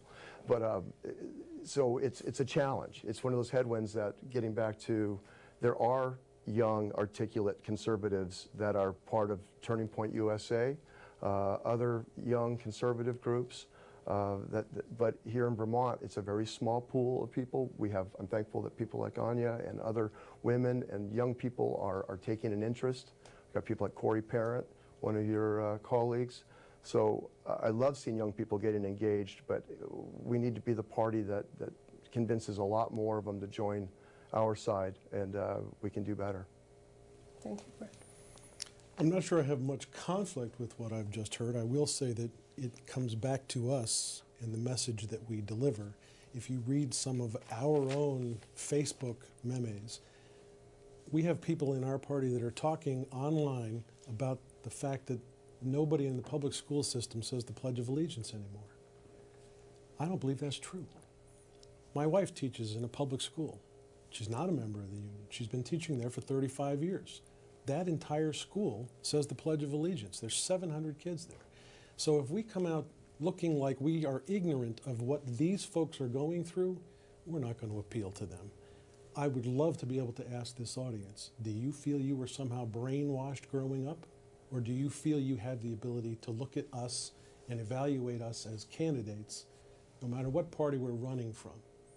Because if you feel like you grew up being brainwashed, then I'll sit back and shut up. Okay, great question of the audience.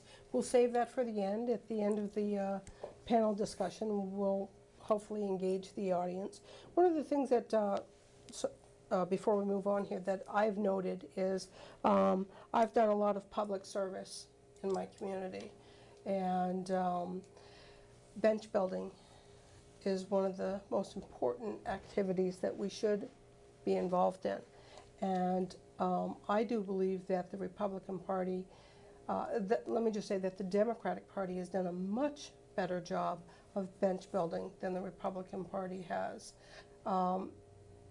We need to be on our school boards. We need to be more involved at the local level, which creates exposure, which builds you as a candidate. People become confident in who and what you are and when you speak and so forth. So hopefully we'll see a little more activity in terms of bench building moving forward into the next few years. Any other comments before we move on? Just to build that bench, you need to be reaching people at this age level. Yep. And some of us who have served likewise on the school boards or in select board positions, we're getting really old in our party. Mm-hmm. And somehow or other, we've got to rebuild that bench from folks like these. Yep. The thing I note, though, is people don't generally find interest in local politics until perhaps in their early 30s. If you don't have a job here for those people to keep them here until then, there's no bench building that will happen. Does that make sense to anyone? Everyone? Okay. If I may, I Yes. think that bench building also comes down to being known in your community as being a person of character, somebody that they know throughout the time that you have said the same things. You've stood behind it. You've tried your best in your community and your state at all times. And I think that helps people to feel connected to a candidate and to understand that they do mean what they say and they do have the best interest of the people at heart. And I think that's very important when we're looking at building candidates to run in the elections. I would agree with that on you. Okay. Question number 3.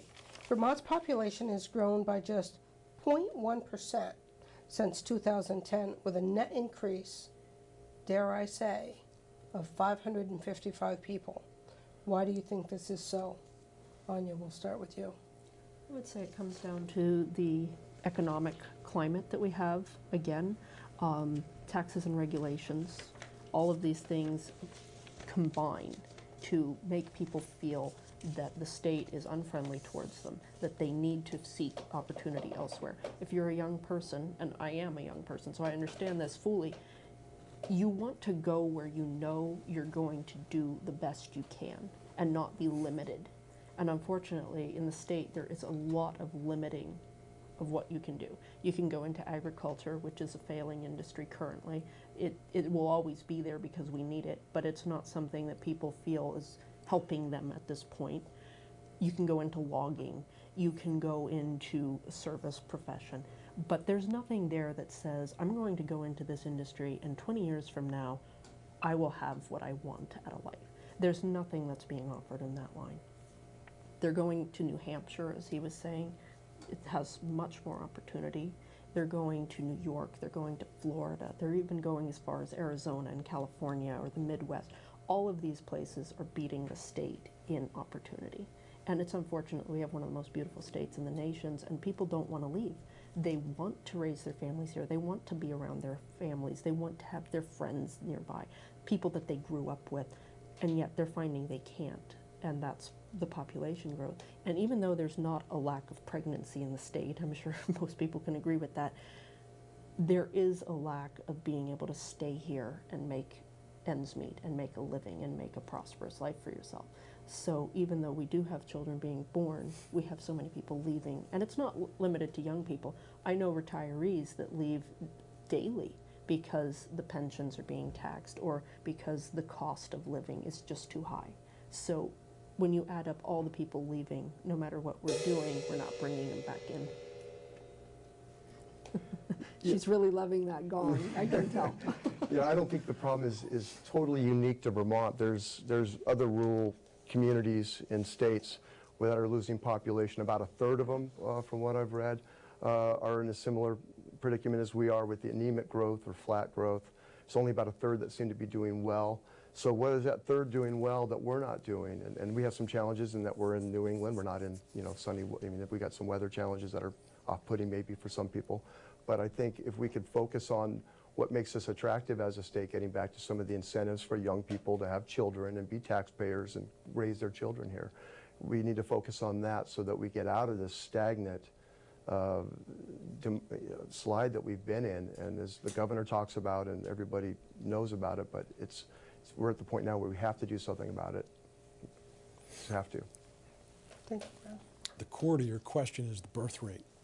We are not by any stretch alone in the birth rate problem. Most of the Northeast is suffering in the same way.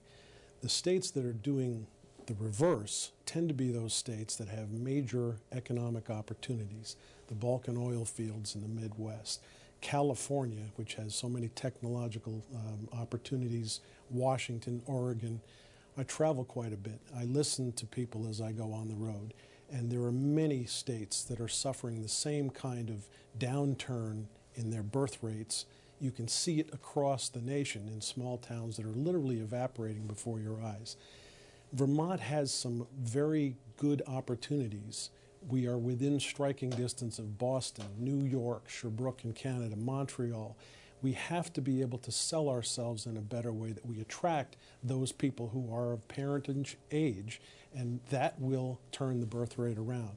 But I think it is incumbent upon us as a government to sell ourselves out of state in such a way that people do want to come here. They coming here means the people who are here are going to have better opportunities than they do now. Them coming here, though, is contingent on them having the jobs and opportunities to support their growing families. So it does come back to economy as well. We need to do something better than offering $10,000 to bribe people to move here, because it's a gimmick, and it gets a lot of press, and it's a success at that level, but we need the underlying fundamentals to be attractive to get here besides one check. So I think there's other states that are doing that as well. I never think that Vermont is building a better mousetrap. I think we often look at something that's going on somewhere else and think that we can do it better. Maybe we can, maybe we can't. I think Kansas is running the same program with limited success in terms of attracting people there. If you have to pay people to live in your state, you're not offering enough to have them there. I mean, it's unfortunate. If you are paying people to live there, something is seriously wrong.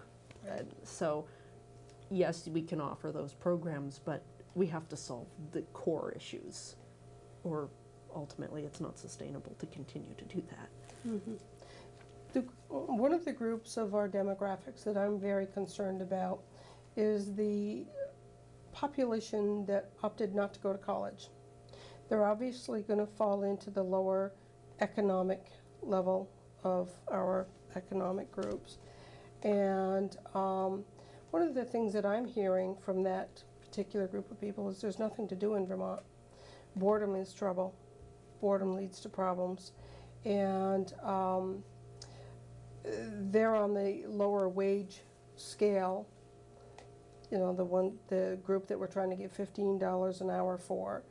And I'm just wondering, what are we doing are we doing anything to help that particular demographic in the state so that they're not so bored because they say there's nothing to do here, that they're turning to opioids and other issues that we have in the state? Joe, I'll start with you on that. Sure. I have 2 children. Emily is the oldest. We put her through Cornell. Justin, the youngest, we dragged him kicking and screaming through high school and several different colleges that he wanted. It is now 15 years since he was attempting higher education. Guess who's making the most money between the 2 of them? He is. He managed to get a job that he liked, that pays extremely well and has great benefits by learning a trade. That is a key to a lot of kids who don't want to go through the normal college atmosphere. I'm not knocking college by any stretch. Having gone through college and law school myself, I know the economic advantages to that. But the bottom line is Vermont is in a unique position with qualified jobs for people who want to go to trade school, who want to take advantage of apprenticeships. We are a very small state, so most of our communities, my own for instance, Linden, we have 5,000 people in our town. He worked his way up, my son, because he knew the people that were there, they knew him, and he got opportunities as a result of that. So how does the state take advantage of that and promote that for those young people that you're talking about that may not pursue a college path? I think we have a great opportunity in front of us, but again, we need to sell that. Do we have anything to sell? Absolutely. We have some of the highest tech industries in the world in Vermont. My son is now working for one of them. He's building impellers for aerospace. We have opportunities in Virgins. We have opportunities in Rutland and even St. Johnsbury with Weidman Industries. Those opportunities exist, and many of them have signs outside right now saying, we're hiring. We will train. And we can't find the people to do that. The trade school in Rutland, Stafford Technical, is at capacity. So that's a great sign, and they're looking at hopefully expanding and being able to accommodate just the demographic that we're talking about here. Learn a trade. You can have a great life as an electrician, whatever. I mean, there's opportunity out there. Vermont Tech is a classic example of that, which the state needs to support better in order to get those jobs promoted. I think that when you're talking about college, there are kids that, like you said, don't really want to go that route, and trade schools are excellent. And what I hear most from people that opted not to go to college is that the cost of the education was not going to be something that the state was ever going to be able to repay them if they wanted to stay here. They would have had to have left the state. They would have had to have found jobs elsewhere. And in these cases, they did not want to do that. So they opted not to. They found jobs. They trained in them. They rose in the ranks, starting at the bottom and going up. And some of them have made managers and are now running these businesses just because they learned it over the years doing it. But I think that when you're talking about college education, you have to carefully look at the jobs available and decide whether that is going to be beneficial or not. And I'm all for hire, and don't get me wrong, but you do have to say there's only going to be so many rocket scientists. You need to look at the jobs available and decide how that works for you. Good. Excellent. Thank you very much. Back to leadership. Here's a good one. If you were governor of Vermont and could highlight 3 issues you would make your top priorities, 3 issues that you would make your top priorities, what would they be and how would you lead on them? That's a big question, I know it is. But we'll start with you, Brad. All right, I would make connectivity first and foremost, and it goes back to drawing the demographic that we want. We want young couples with children. I live in Rutland County. Again, you get outside of Chittenden County, and cell phone calls, things that you take for granted up here, fast Wi-Fi, cell phones, being connected. In today's world, it is such a challenge outside of Chittenden County, around this state, and it's problematic to the point where companies won't move here. It's one of those fundamental basics that we have to have. So I would have, and I know people have been talking about this, Joe's probably heard this for 20 years, but we need to redouble our efforts. There's good things going on. Company EC Fiber is going into areas that have 0 cell service, like Barnard, Vermont, outside of Woodstock, and getting cell service and broadband there. So that would be a priority. I'd put a cap on property taxes. California, 1978, passed something called Proposition 13, where it caps your property taxes, so it's a known commodity at, say, 1.1% of whatever the assessed value. It's passed so long ago, and it's still in place today because it's so popular. And property taxes are something that Vermonters have been screaming about for ages here, because they just go up and up and up and up, and it's unsustainable. And I think just from a public relations standpoint, cap property taxes and deal with the aftermath, but just enough is enough, because people are at their breaking point. So I would put a Proposition style 13, put that on your, can you get that on the calendar, Joe, maybe? And the other idea I have is like a new market tax credit. Like the federal government has tax credits for investors and developers to go into distressed areas and invest in the community and resources that the community needs. I'd like to see a Vermont new market tax credit that would raise money to support infrastructure like daycare and cell service and things that young families are going to need when they move here. Joe, or we'll go to Joe. Infrastructure. 3 components: internet, cell service, transportation. You've got to have infrastructure in this state that will support the very basics of what anybody needs that's interested in coming here to support a business. You have an issue about rising property taxes, which has been a perennial issue. One of the things the legislature tried to do to deal with that was Act 46. We are now trying to assess, did that work, did it not work, but it's an ongoing process. Whether you agree with it or you disagree, that was one of the attempts made to try to correct the problem.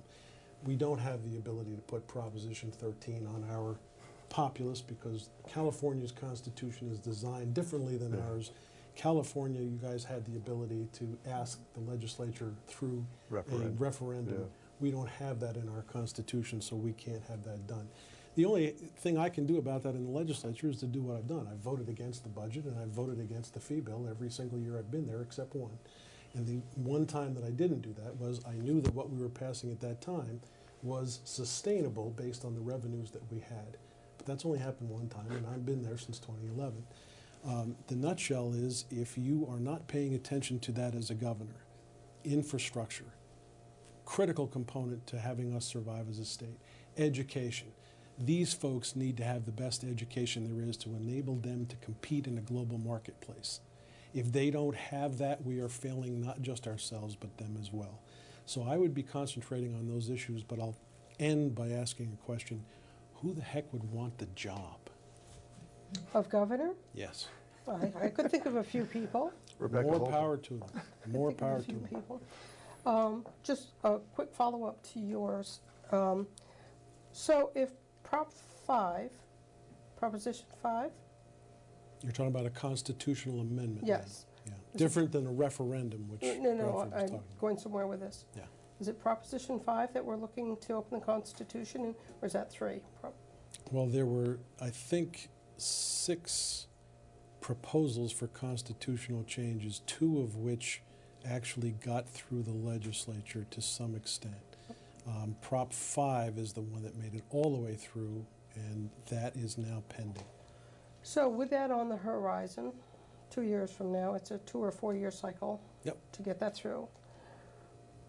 Is there any particular reason that no one has surfaced why aren't we proposing a referendum in the state of Vermont so that the people of Vermont can have a voice and put something on referendum should they so desire?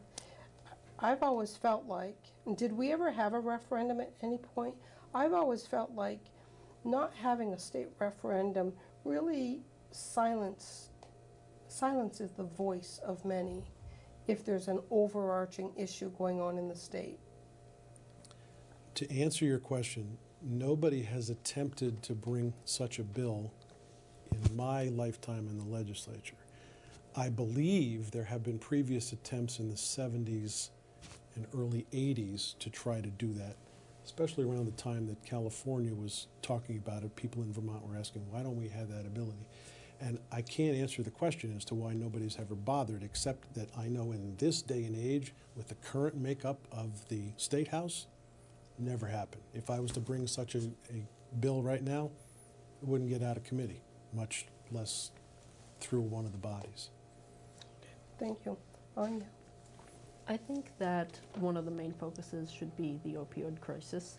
I think that with the opioid crisis, what it is, and the inability of employers to find workers who are going to be able to pass the drug test and to show up to work reliably and all of those things, that is something that hampers the state in more ways than one. We're talking about the burden on the families of the addicted. We're talking about the burden on children and family services, on the welfare system, on the job market in general, not to mention restorative justice, the courts, the law enforcement community that struggles with this every day. There needs to be tougher penalties for bringing drugs to the state. Currently, I believe that we have way too lax of penalties for this. We do want to encourage people to seek treatment. We don't want to punish people for seeking treatment, but there needs to be accountability for constantly being on drugs, for bringing drugs into the state, for getting people addicted to them. If you're dealing, that needs to be a whole separate issue from addiction. That needs to be treated in a way harsher manner than we are currently doing. Also, one of the other things that we need to focus on, of course, is jobs. Everybody says the same thing. I'm going to focus on the economy, I'm going to focus on jobs, I'm going to focus on education. And the reason they say that is because all of those things are always important. We do need to have quality education. Unfortunately, I think that in the school systems today, we are not seeing the quality education that we need, and that the students are suffering for it. The reasons behind that I'll go into my opinions on later. Jobs, education, opioid crisis, and obviously protecting the constitutional amendments that are intrinsic to the way our country was built. We must continue to do that, okay? I can go on and on. Good. Any questions for each other? Just so you know, the most recent statistics are now out on Vermont's opioid problem. Between January and May of this year, we had 39 deaths in this state from opioid overdose. The 2 worst counties, unfortunately, are Rutland and Windham counties. That's the bad news. The good news is we have actually peaked to some extent on the crisis. those numbers are lower than previous years. I don't want to be too overly optimistic, but there is a sign that what we have been doing to attack the opioid crisis, including attacking those who would bring drugs into this state, are actually beginning to show some signs of working. So I'll agree with Anya that we need to maintain our pressure on that. I just want to offer some hope that there is hopefully some light at the end of the tunnel. Okay, so we're going to go to our last question and then turn our attention to the audience for potential questions or comments on what they've heard. If you had a magic wand, what would you do to help Vermont? Anya, I'll start with you. When I first heard that question, I thought about it and I was thinking Second Amendment, all of these different things that are important to me. But if I had a magic wand, I would use it to put in place protections for the unborn. Unfortunately, in the state of Vermont, we have gone in a very, as I feel, ungodly direction with this. And if that was the one thing I could do, I would protect the unborn child. They have no voice, and if we don't speak for them, nobody will. And you also need to take into account the other 50% of the DNA, the father's voice, which unfortunately is not being heard either right now. It's unfortunate. Okay, thank you, Anya. Joe? I think that I would concentrate on making sure every Vermonter going through school had a real, sincere understanding of the history of this state, what we were formed for, what our intentions were, why we want to preserve things like a constitution, what is important about how to live as a society. If I had a magic wand, I would not just bring kids to the State House in 4th grade. They'd be there in every grade to ask different questions at different times, just to get to know the civic process, to teach all of the kids growing up today that we can have disagreements with each other, but it is critical that we not put each other down. In order to survive as a society, we can't be polarized. We have to be able to talk to each other. And I may be very opinionated in the things that I talk about, but I've never hesitated to step back and say, listen, Benning, listen to what other people are saying, because possibly the remarks that you're making should be changed to some extent. If your viewpoint should be changed for the betterment of all. Those are the things I'd like to see in a magic wand. Thank you, Joe. Bradford? Well, I like the magic wands from both of these two. I agree with both their perspectives. And if I had a magic wand, I would love to see Vermonters get behind an economic proposal that would benefit the Vermonters that live outside of Chittenden County. I mean, our mid-sized towns and cities throughout the state are struggling. I'd like to see like this tax credit thing I talked about earlier. It's not sexy, but it's something that would have an impact and also attract the very people that we're trying to attract here and help the people that are here already. I'd like to see something bold that would go along those lines that helps people in Bennington and Springfield and Rutland, et cetera. Great. Well, thank you very much for all of your answers and input today. So now we're going to turn our attention to the audience, which happens to be a very youthful audience today. And we have three people that would like to comment or ask a question. And if you step up to the microphone, would you just quickly introduce yourself and then ask your question? Okay, so I'm Netanel Crisp. I'm 16 years old, and I live in Danby. And you all touched upon kind of the prosperity of Chittenden County in comparison to the rest of the state of Vermont. So my question is, how do you plan to protect, preserve, and sustain small Vermont towns without damaging their environments, social atmospheres, and unique historic elements? Thank you. Big question. Yeah. Well, I think you can maintain our integrity and take care of the environment, all those things that are important that make Vermont unique. I mean, we don't need billboards and high-rises to make Vermont successful. I think we can do exactly what you talk about, which is important about maintaining our roots and what we are, but at the same time, making things available to people that desire to live here so they can prosper here. That's the balance. I would say through agriculture. Vermont has always been known as an agriculturally friendly state. Unfortunately, it's kind of drifting from that, but people want to come and they want to see the hills dotted with the farms, and it's good for the economy and it's good for the people and it preserves the land, and I think that is one of the biggest things that we could do in the state to preserve it. First, I'd like to say I don't want to disparage Chittenden County. I disagree with the politics. I am envious, if you will, of the economy that's running there that my county is not enjoying. But how can we take those elements that are successful in Chittenden County and bring them to the other small towns around the state in order to have that economic driver? I think it's possible, but we have to do incentives in order for that to happen. Nobody wants to see, for instance, a small town school close. But the reality on the ground is if you don't have the student population to support it, you have a problem. So what can we do in order to change that? You have to have those economic drivers that are keeping Chittenden County alive, moving out. Can we provide tax incentives for businesses to move from Chittenden outward or to expand from Chittenden outward? Those are the kinds of things that government has to look at in order to entice those economic drivers while still preserving the essence of what small town Vermont is all about. Awesome, thank you. Thank you for your question. Hello, my name is Zach Handelman, and I recently graduated from the University of Vermont, and I currently live in Burlington. Something that you guys have talked about a lot during this discussion is competition with jobs from other states. And so I was wondering if maybe speaking directly to the young people in the state, especially those maybe more on the left, who believe in raising the minimum wage.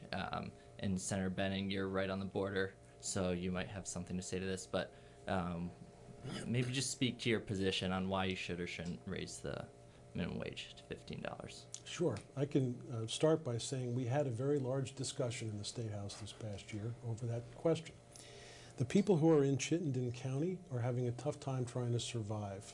There may be very good reasons why people in Chittenden County need to have an increase in the minimum wage.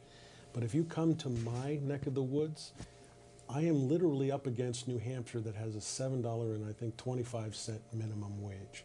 If you are going to tell businesses in my area that they have to go up to $15 an hour, the ramification is the business leaves because it cannot compete on the border. If you go to Littleton, New Hampshire right now and you go to Walmart, count the number of Vermont cars. It's loaded in that parking lot with Vermont cars. There's no Walmart in St. Johnsbury. People are not shopping in St. Johnsbury, which is why you also have a number of closed storefronts. That's a problem. So we had this discussion about a minimum wage increase, and I brought an amendment. I suggested, let's try it in Chittenden County and see how it works. My amendment failed. I think it was 18 to 11.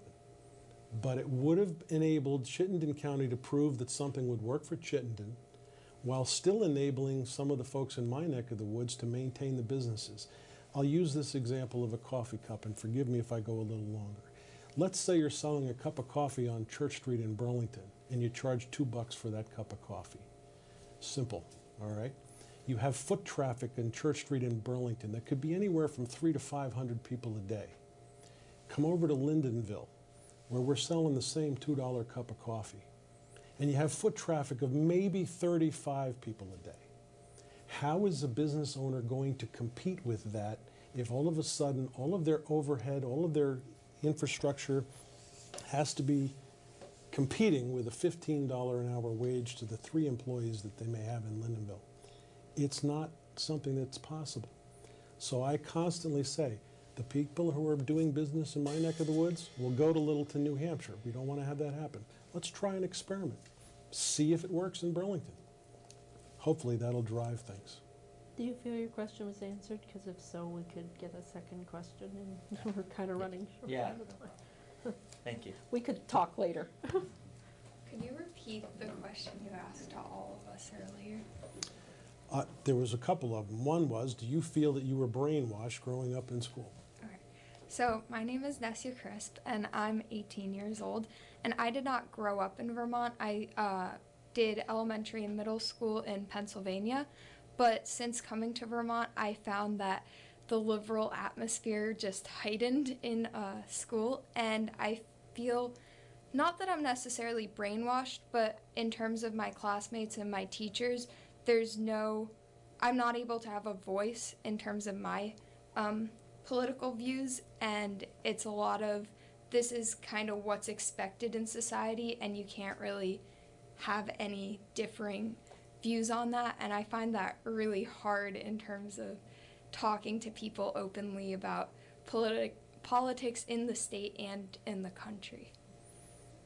If I may, when I was running for office, it was, I would say, almost impossible to get an audience in the colleges. They won't allow conservative speakers, and they don't say, oh, you're a conservative, you're not coming. They just make it impossible.